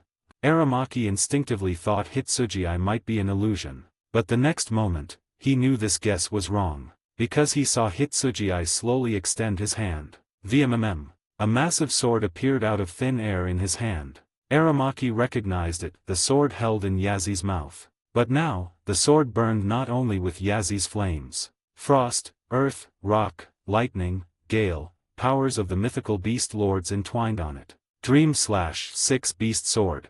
The next instant, Hitsugi slashed. Accompanied by intense pain, Aramaki saw the massive branch blocking him and Hitsugi being easily sliced apart. Pain transmitted, Aramaki looked at Hitsugi incredulously. He thought Hitsugi wasn't good at fighting personally, hence hiding far away earlier. But clearly, that wasn't the case. This guy was strong, stronger than the mythical beast lords, no, completely different level. This form, so those mythical beast lords were indeed created by his ability, not naturally born. Aramaki thought. But he didn't panic. Squelch. His severed branch grew back instantly, finally willing to fight personally. He laughed hideously. But useless, whatever your ability is, facing me as nature, it's ineffective. His voice carried absolute confidence. Mr. Isho was right. But then, he heard Hitsugi's voice. Unexpectedly, there was no fighting spirit or tension. You really aren't likable. On the contrary, his tone was calm and indifferent. Strong trampling weak makes people reassured. Hey, there's a limit to being disgusting. I'm about to vomit. Hearing this, Aramaki's expression turned colder. He wanted to attack again immediately, regardless of the opponent's ability or how he dodged, it didn't matter. He believed continuous attacks would exhaust the opponent. Rooted in the earth, he was invincible. But before he could raise his branch, the next moment, his expression changed drastically. The confident, angry, berserk expression turned into incredulous shock and unprecedented fear. Feel it. Hitsugi's voice rang in his ear. You made two big mistakes, Mr. Aramaki. This time, Aramaki heard icy chill in the voice. First, you shouldn't fight me here, or even stay here. He paused, then repeated what he told Isho at the start. I don't like boasting, but few existences here can defeat me. Second, it's not that I'm willing to fight you now. But the battle, he chuckled, is already over. As the words fell, Aramaki let out an unprecedented, despairing, agonizing scream. 149, Chapter 149, May you have a never-ending nightmare, scum. Chapter 149, May you have a never-ending nightmare, scum. Rewinding a few moments. Haha. Baby 5 felt her strength fading. The injuries from the fairy tale forest and the blood loss from constant running had weakened her to the extreme. She knew she could faint at any moment. But she also knew she couldn't stop. The Den Mushi to contact her partner Buffalo was broken. Without this flying companion, she couldn't leave the island alone. Must find a place to hide, those two monsters. Muttering, she glanced back at the battlefield in the center of the island. From the start of her escape, she had been observing that direction. So she witnessed the mutual destruction of the two forests, the 6 terrifying monsters, and every tremor of the island, every explosion in the forest told her how wrong it was to come to Neverland. Especially now. Will that monster destroy the island at this rate? Will I sink with the island? Well, this place is beautiful, dying here isn't bad. Looking at the giant tree blocking the sun in the distance, and the faintly visible sheep mask figure above it, Baby 5's thoughts wandered. I wonder if the young master and others will be sad for me. She couldn't control her thoughts anymore. So instinctively, she thought of the Don Quixote family, where she had lived since childhood. She thought of her young master Doflamingo, the executives, and, you are Doflamingo's property. The words of that bastard Aramaki. Baby 5 instinctively rejected this idea. She craved recognition, craved being needed, even becoming an assassin at a young age and enduring cruel training for it. But there was one thing. She didn't want to be an item. She was human, just not useful enough to not be abandoned by her mother. The young master said we are his family. Yes, family. She comforted herself. But her consciousness was blurring. Until now. Click. Groggy, she felt something touch her hand. Who? Instinctively, she mustered her last strength to activate her ability and resist. But massive weakness spread from her hand. Sea stone. As an assassin and ability user trained to resist sea stone torture, Baby 5 realized the source instantly. She turned her head with difficulty and saw a figure. A figure beautiful as a fairy, wearing a veil like mist, standing behind her. The mist from the veil masked her presence, causing Baby 5 to overlook her instinctively. Miss Fairy. Baby 5 recognized her immediately, the Miss Fairy from Neverland legends who guided the way. The difference was, in the legends, a small dark red dog followed her. But now, a pure white unicorn followed her. Miss Fairy nodded silently, ears turning red. Even after so long, she found the title embarrassing. But she patted the unicorn. Go. Nay. The unicorn neighed. It's okay, she's an ability user restrained by sea stone, no danger. Yazzie won't punish you. Miss Fairy said. Then, she and the unicorn approached Baby 5, who was picked up by the unicorn's mouth. What are you doing? Baby 5 asked weakly. Lord Hitsugi said it's best to keep you for potential future needs. Miss Fairy said gently. And this island will become very dangerous soon. You'll die if you stay here.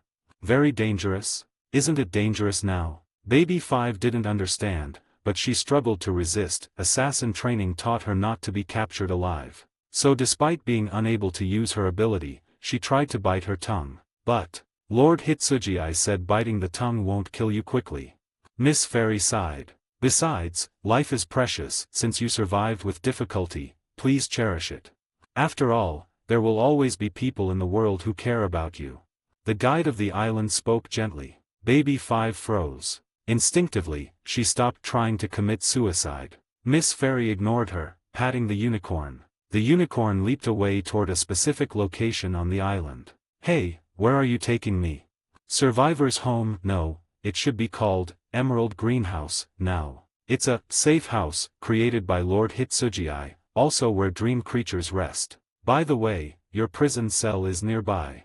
Don't say such things with a gentle face. And what did you mean by this place becoming hell?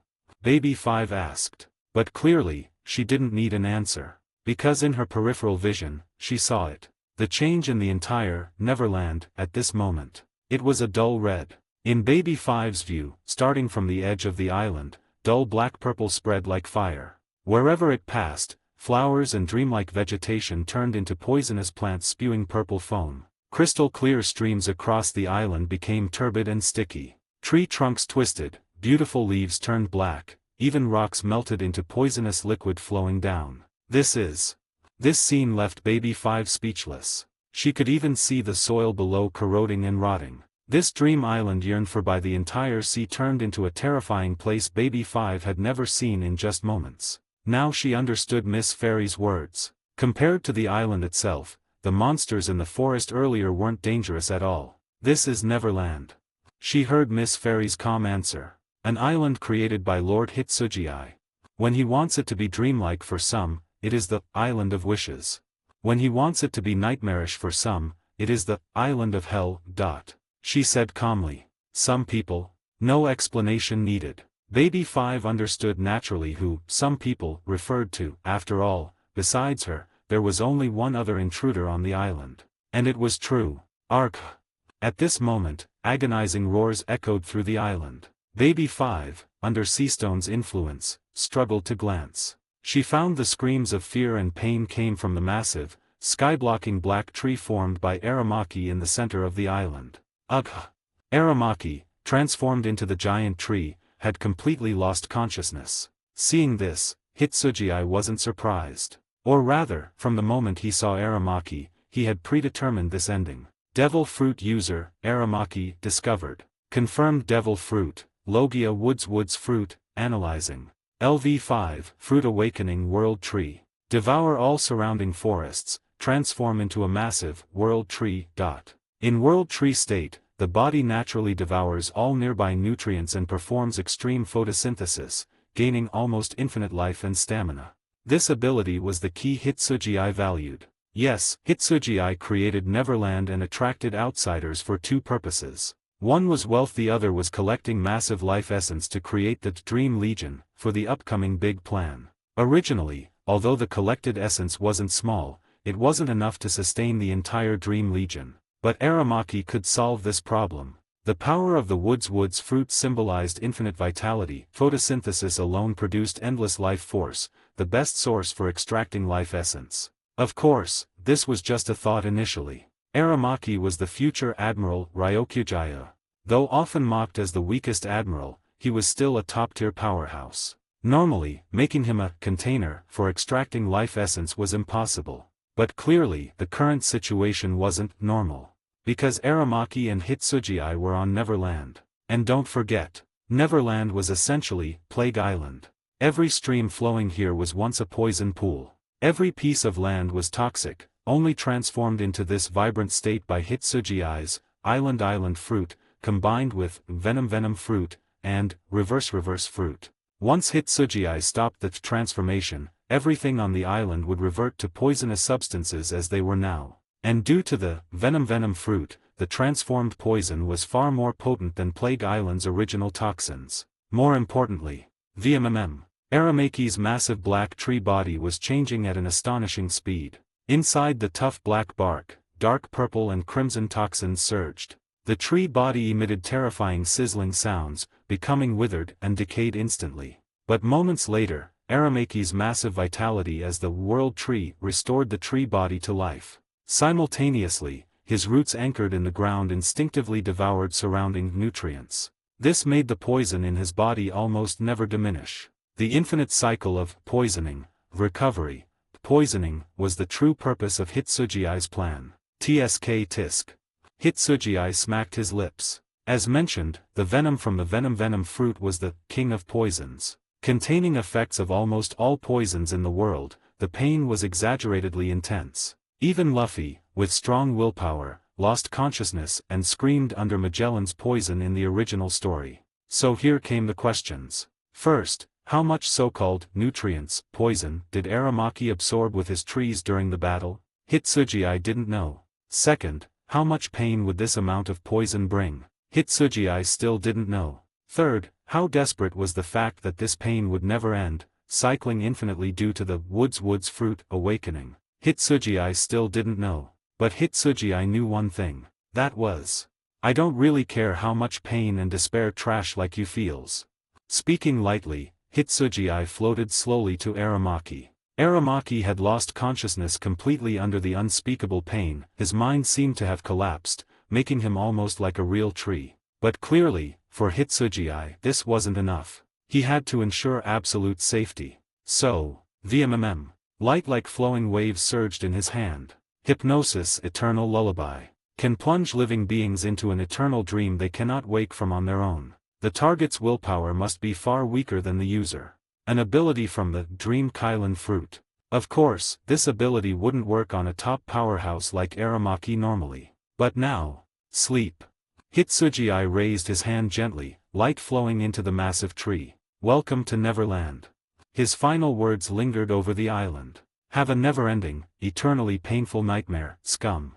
30 advanced chapters now available on Patreon. https://www.pat-rayon.co-m/c/hollowborn. Just remove the hyphen symbol to access Patreon normally. If you like this novel, please consider leaving a review. That's helped the story a lot. Thank you. 150, Chapter 150, Kylan leaps from the sea into the clouds. Chapter 150, Kylan leaps from the sea into the clouds. Outside Neverland, on the sea surface. The Meguro Kingdom commander, who previously spoke with the Funk brothers, frowned deeply. He looked at the Den Mushi that had long lost contact, scanning the surroundings with a heavy gaze. And, on the nearby sea, a large number of warships were gathered. Boom, boom, boom. Countless cannons fired simultaneously, but their target wasn't other warships, but the sky. The reason was simple. Because in front of them, on the sea leading to Neverland, meteor after meteor was falling from the sky. Almost every falling meteor created a massive cavity and waves on the sea, along with thick fog rising from the heat of the meteors. Some warships daring to enter this area were shot down instantly by the meteors. Although warships kept firing at the falling meteors, they couldn't destroy them accurately. This was why they hadn't reached Neverland long past the agreed time. What is going on in this sea area? For a moment, the commander gritted his teeth. Advance party lost contact, and now meteor rain from the sky. This is ridiculous. Even in the New World, known for extreme weather, he hadn't heard of such an extreme situation. Commander. Just then, another Den Mushi rang. He picked it up immediately and heard an anxious voice. Some kingdoms have decided, they will break formation and charge through the meteor rain. What? Hearing this, the commander's eyes widened. Are they crazy? Do they know the losses involved?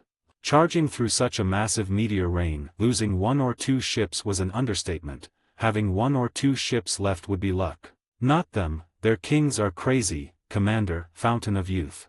The voice on the other end trembled. The commander fell silent. Yes, Fountain of Youth. Which ruler in this world wouldn't be tempted? Just then. Puru puru puru. Puru puru puru.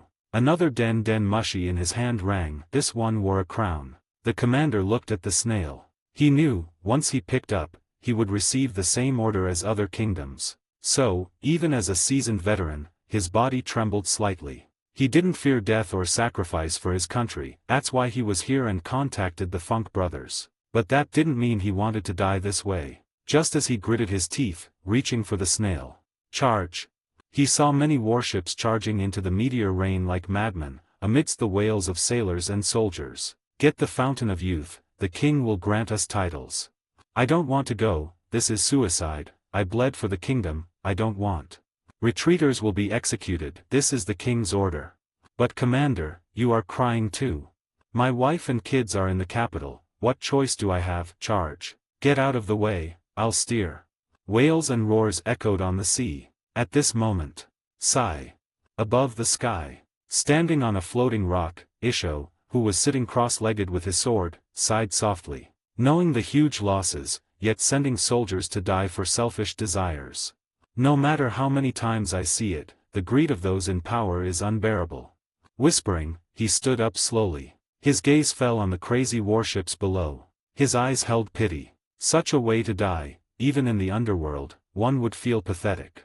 But he didn't retreat. He was kind, but not bound by benevolence. Just as he decisively chose to act against the Adi kingdom after ensuring the Plague Island survivors were cured. He lamented for these soldiers, but this old man must keep the promise to Lord Hitsuji.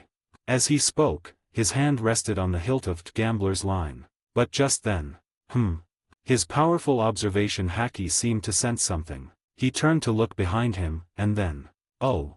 His eyes widened, revealing a joyful and surprised smile. And at this moment, hey, wait! The warships that had started the death charge stopped simultaneously. Because now, everyone could see. In the sea area surrounded by countless warships. Amidst the roar of falling meteors. From the fog blocking the sky, an invisible giant hand seemed to stir the mist. They saw clearly. From the center of the sea area, something was appearing. Whoa!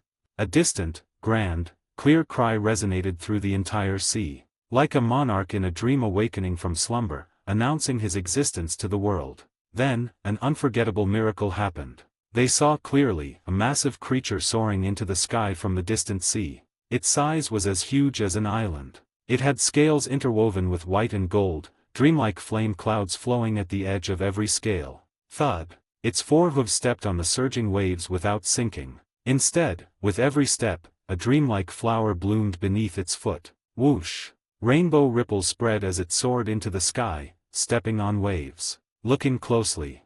On the massive, unrealistically dreamlike creature, the scales weren't scales, but hills. The patterns on its body were rivers on the island. The rainbow glow on its body was the reflection of trees and moss. And on the center of its back, there was an incredibly massive giant tree. Blue crystal light spots fell continuously from the giant tree. But this wasn't the key. The real key was that everyone could see. Beside the behemoth, countless creatures were flying alongside. 6 behemoths flew at the front, like vanguard pathfinders. Countless, fairy fires formed flowing ribbons, guiding the way. Flower fairies with butterfly wings scattered pollen, falling onto the sea below, reflecting a magnificent rainbow. Harpies hummed ancient songs, flapping wings creating gentle sea breezes. Mythical beast lords and dream creatures. Like the most loyal familiars, they surrounded their creator and monarch. This scene, like a mythological epic, stunned all warships below.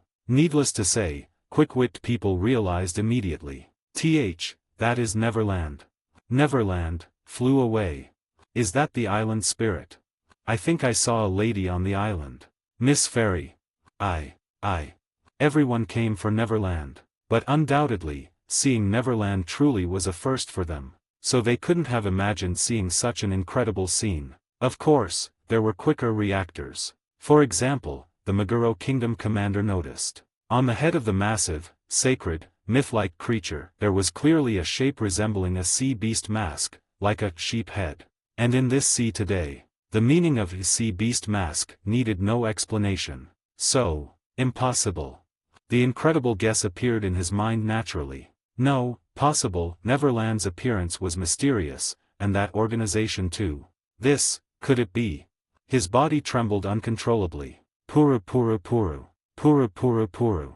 The king's den mushi in front of him was still ringing. But, click. The next moment, the commander hung it up without hesitation. He stopped thinking about the king's mission, silently looking up at the sky. There. The giant Kylan carrying the giant tree and dream creatures faced the morning sun, stepping on the rainbow bridge, leaping into the clouds. This novel is uploaded by Fanfic Novels. Please support me via Patreon. Due to copyright restrictions on YouTube, I have decided to create a collection of fanfiction novels in audiobook format. If you would like to access the collection, you can purchase it through one of the following platforms. Patreon or Ko-Fi. You will find both links in the description. After completing your payment, you will automatically receive a link to a private Telegram channel that has a great collection of fanfiction audiobooks in audio format. This is a one-time payment that grants lifetime access to the existing collection. Please note that the collection is continuously expanding. I regularly add new audiobooks over time, so the library keeps growing. If you would like to update a novel or add a new one, you must subscribe to my Patreon. Depending on the tier you select, you will be able to request a specific number of chapters weekly, which I will then produce in audiobook format.